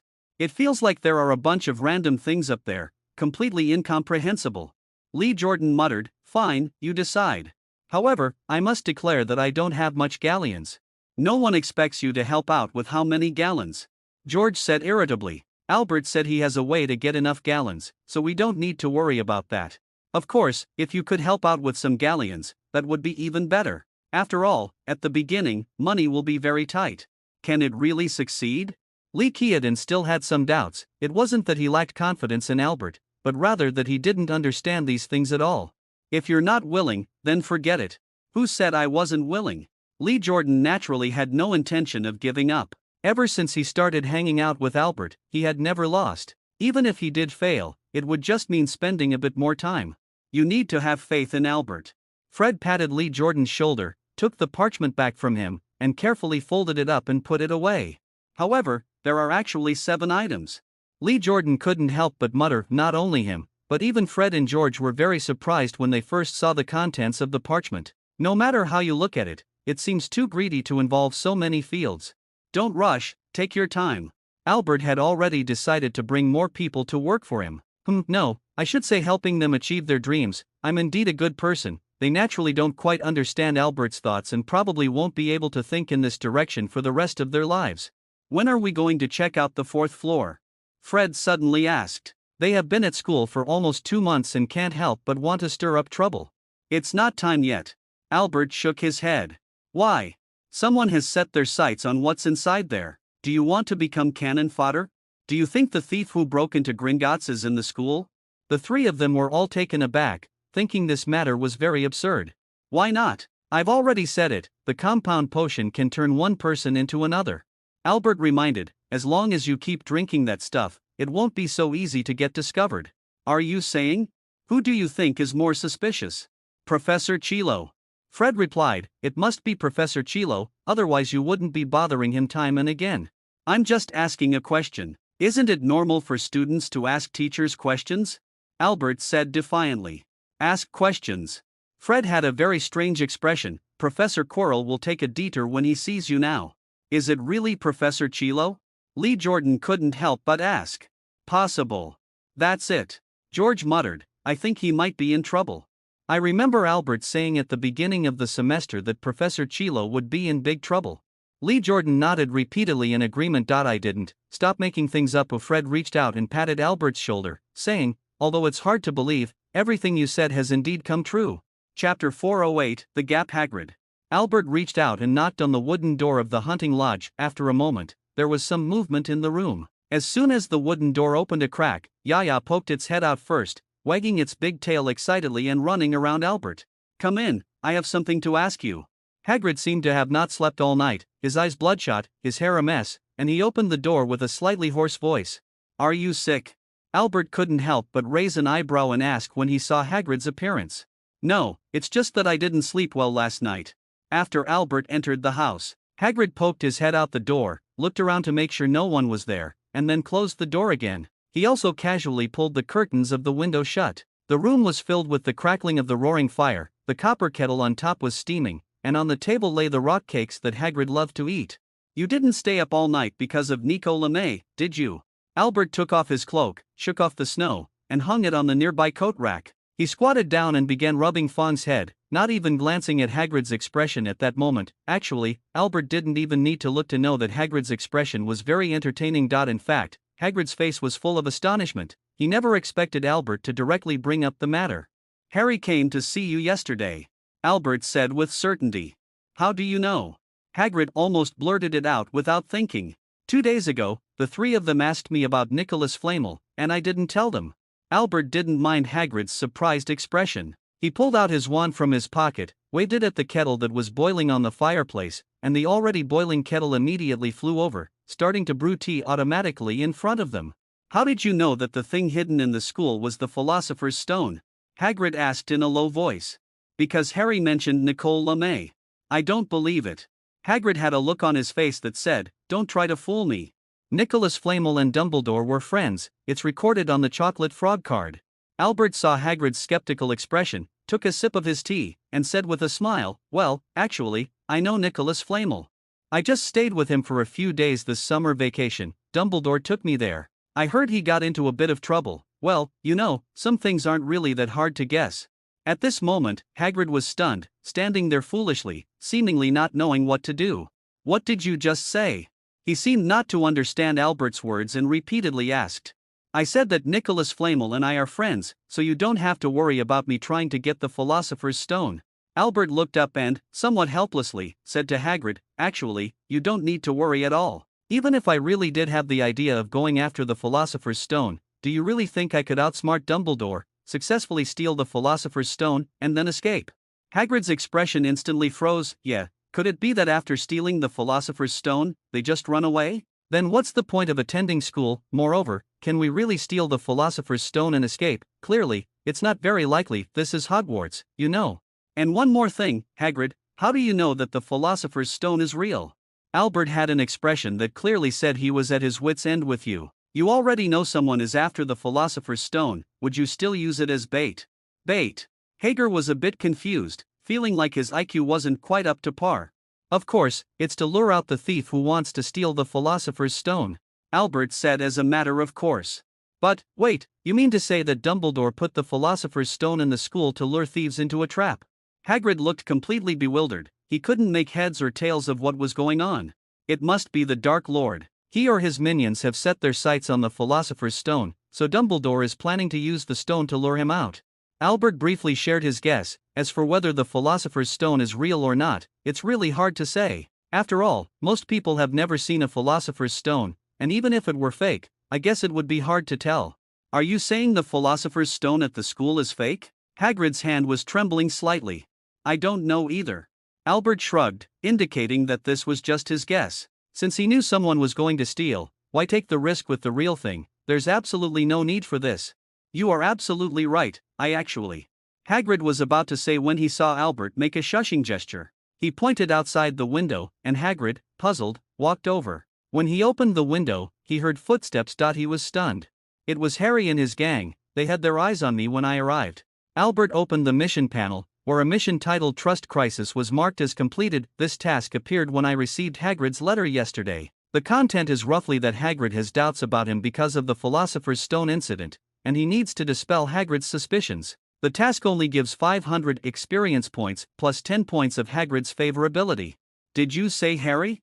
Hagrid's expression changed, and at that moment, there was a knock on the door. Don't worry, they just arrived, Albert said calmly. Hagrid finally felt a bit relieved. As he walked over to open the door, he saw Harry, Ron, and Hermione all cloaked and standing outside. Come in, he said leisurely. The three of them all showed a hint of embarrassment on their faces. Albert, you should know each other, Hagrid introduced. These three are Harry, Ron, and Hermione. We already know Hagrid, Harry said dryly.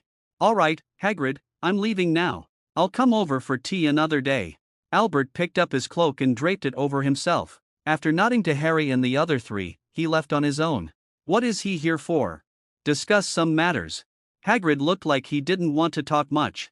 About Nicholas Flamel, Hermione asked tentatively. This has nothing to do with you, all right, damn it, don't worry about Nico Lemaire. Hagrid said somewhat helplessly, I hope you didn't come to see me for this matter. Don't say it was curiosity, that time it got you killed. What? Curiosity killed the cat. Hagrid took a sip of tea and said, I don't want to discuss this matter anymore. Sorry, Hagrid. Hermione noticed that Hagrid was unhappy and immediately apologized. Don't overthink some things. Do you really think someone could steal what Dumbledore has in the school, or are you planning to make a move on it? Hagrid scrutinized the three of them with a discerning gaze. I don't want to say anything else, but I hope you don't doubt Dumbledore's judgment. That would only insult your intelligence. Harry originally had more to say, but after seeing the look on Shanghai's face, he felt a bit guilty and quickly shut his mouth. Hermione and Ron both had somewhat awkward expressions on their faces. Chapter 409. About the Quidditch match between Ravenclaw and Hufflepuff took place at the end of November. Kenneth Toller came to Albert again, wanting to collaborate on setting up a betting pool. As expected, Albert ruthlessly rejected him, stating that he had no interest in it. In fact, Albert didn't know who would win, so naturally, he wasn't interested in doing something uncertain, especially when it involved the risk of possibly losing a large sum of gallons who would go against their own interests. Ravenclaw and Hufflepuff students weren't interested in placing bets either, and with Flint and his Slytherin cronies setting a precedent, no one dared to continue the foolishness. On the day of the competition, the weather was terrible. The sky was overcast, and it was raining mixed with snow. All the spectators were shivering in the biting cold wind. After Albert and Isabel met, they found a secluded corner to watch the match. For them, it was less about watching a Quidditch match and more about going on a date. The only one who could catch Albert's attention was Ravenclaw's seeker, Cho Zhang. This girl joined the Ravenclaw Quidditch team in her second year, but the broom she used was a Comet 260, which offered no advantage in terms of flying speed, but it is undeniable that Cho Zhang indeed flies quite well. What's this, are you interested in Cho Zhang? Isabel followed Albert's gaze and said with a smile.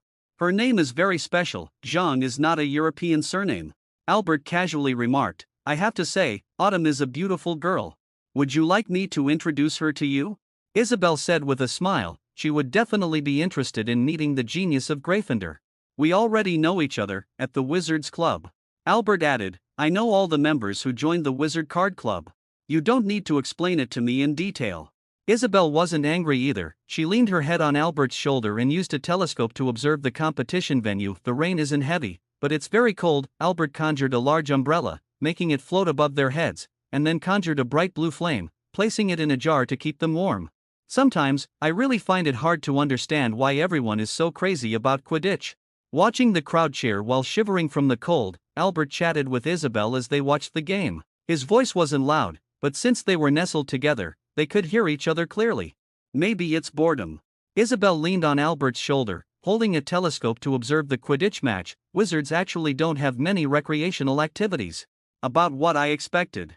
Albert looked at the players shivering from the cold and actually felt a bit sorry for them. This was one of the reasons he didn't want to join the Quidditch team. Albert's passion for Quidditch cannot support him to this extent. Being a spectator in the audience is just fine. There's no need to go up and suffer. Before coming to watch the game, Albert even prepared a hot drink for himself, sharing it with Isabel. He didn't feel cold at all, especially since he was hugging someone, leaning against the heater, and had cast a spell on himself. In his words, watching the game is for interest and enjoyment, not for making oneself suffer. He absolutely didn't want to watch the game while shivering in the cold wind like others. That would be suffering. The wizard cards will be a hit. That card game is quite good, but you need to add something novel to it. Isabel suggested. Wizards don't really like overly dull card games. I mean, you should add some magical effects to the wizard cards. I have thought about it too. Albert caught a glimpse of a familiar figure out of the corner of his eye and couldn't help but turn his head to look. What's wrong? Nothing. Albert continued. When everyone uses the wizard cards, those cards will automatically call out the names on the cards or some special words, but these require a lot of time and effort to do. I can help you design it together, Isabel said. Actually, she didn't think she could be of much help to Albert either. After all, Albert is indeed very skilled in many areas, his mind is quite agile, and he probably has his own plans for the wizard cards. He just doesn't have the time to do it at the moment. However, she still helped Albert with some things within her capabilities. He was too busy, and while they were watching the game, they were also busy with their own tasks in the wish-granting room. In the end, Ravenclaw won the match. Despite Hufflepuff already having an excellent seeker, Autumn still decisively defeated her future boyfriend, Diggory. By the way, will they end up together? Albert suddenly became a bit curious. After all, with himself as the troublemaker, Diego still had a good chance of surviving. By 7th grade, there was nothing much going on with Harry anymore, just a one-sided crush on the savior. Just thinking about it feels quite amusing. What are you laughing at? Isabel noticed a faint, almost imperceptible smile at the corner of Albert's mouth and curiously asked. I thought of an interesting thing. Albert suddenly stopped in his tracks, looked at Isabel, and asked, do you think the future can be changed? Very difficult. I know it's difficult too, but maybe some interesting changes will happen, Albert said mysteriously. Aren't you supposed to be able to predict the future? Of course. Then you should know that the future is actually very difficult to change, Isabel said. Yeah, that's true, Albert said with a smile. However, as long as it hasn't happened yet, it's hard to say what the future will be like. That makes some sense. Isabel suddenly said, by the way, can you really read crystal balls? I just rarely use it. Albert, with his audacity, took advantage of Isabel. Just like I have already predicted that you will eventually marry me. What will she do? Isabel suddenly asked. What should she do? Albert was instantly a bit confused. Who the hell was she? He quickly realized that he had been teased by Isabel. Especially when he noticed Isabel observing the bewildered expression on his face with interest, he started to think and replied seriously, I don't know what she should do either. However, if you don't mind, then I certainly don't mind playing both sides. Playing both sides. Isabel initially didn't understand what this meant, but she quickly came to her senses and figured out what it really meant. Are you already playing both sides? No, just your boat. Chapter 410 The Alchemist. Be a good person. Genius remembers the site address in a second. Fastest updates. No ads. People are all forgetful beings. When Flint discovered that no one was specifically targeting him anymore, the constant vigilance against ambushes and sneak attacks finally eased. Last time, the large sum of gallons lost in the gambling den was almost an insurmountable debt for him, unless Flint was willing to take money from his own home. Otherwise, he could never repay this debt. Flint completely didn't want to ask his family for money to repay the other students who had bet and won. He thinks he and several of his friends have all been played. That gamble was a conspiracy against them from the very beginning. If it weren't for Kenneth Tolley's provocation, how could they possibly offer such completely unreasonable odds? These statements were actually meant for others to hear. At that time, everyone was completely furious and overly confident, thinking they could make a fortune, which is why they offered such odds. Of course, Flint definitely won't admit to this. He has never forgotten the various humiliations he suffered, nor does he plan to let it go just like that. In fact, he is already preparing to take revenge on the other bastards who caused him trouble, of the Weasley brothers who led the raid on his own galleons, Truman who ambushed him and even stripped his pants, and 2 senior students from Ravenclaw and Hufflepuff who always led the raids on him. The thing that angers Flint the most is Kenneth Toller. How did he ever fall for his provocation? This Slytherin Quidditch captain has fully embraced the fine tradition of blaming others. He believes that he ended up in this situation entirely because of Kenneth Toller and is already looking for a chance to strip him and hang that bastard in the school entrance for everyone to see. However, Albert Anderson, the mastermind behind all this, was completely overlooked by Flint's instincts. Actually, it's not hard to understand why Flint would overlook Albert. As the person owed the most money, he basically hasn't caused them any trouble. Moreover, not many people would want to provoke Albert. Previous cases have shown that anyone who messes with Albert doesn't end up well. That guy is not only smart and incredibly powerful, but also particularly cunning and treacherous. He's inherently a tough nut to crack. Flint, however, was unaware that the guy he instinctively ignored was discussing with his friends how to deal with these Slytherin students who hadn't repaid their debts, because Flint and his partner had an attitude of never paying back the money. Fred, George, and all the other students who were owed money were very annoyed. However, this matter ultimately was just a private bet,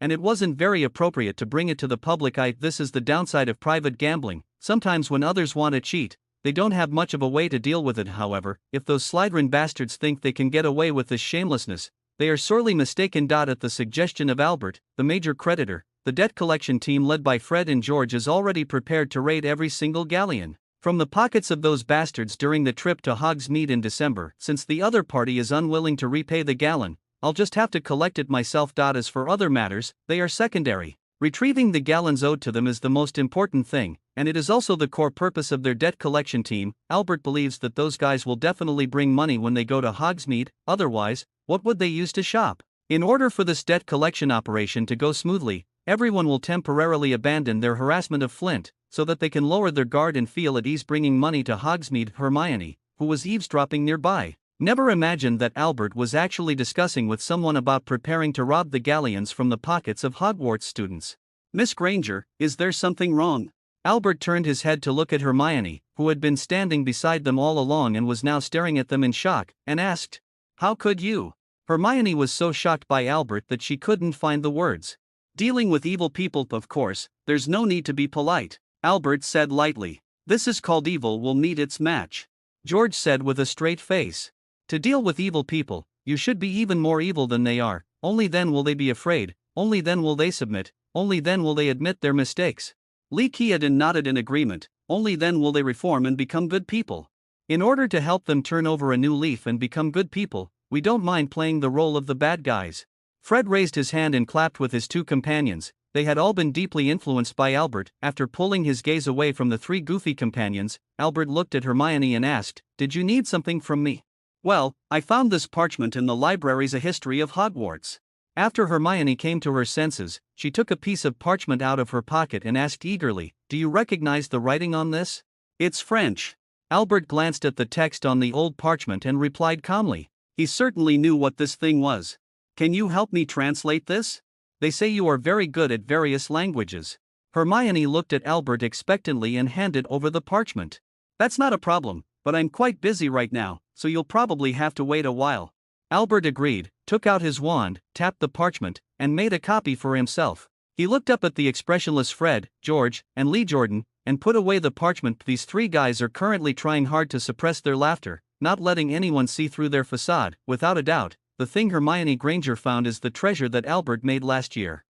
Yes, this parchment records the recipe for the Philosopher's Stone. It's just that this is the French version now. When Harry Potter discovers that the treasure in the Forbidden Corridor on the 4th floor is the Philosopher's Stone, and that he actually has the recipe for the Philosopher's Stone in his hands, I can't imagine how happy he would be. Albert decided to postpone this matter until after the Christmas holiday. By the way, we should also give a copy to Kiro, so Professor Kiro can be happy too. Who knows, after getting the formula, he might even try to make a magic stone himself. After Hermione left, Fred quietly remarked, "I didn't expect the things we hid to be found so quickly.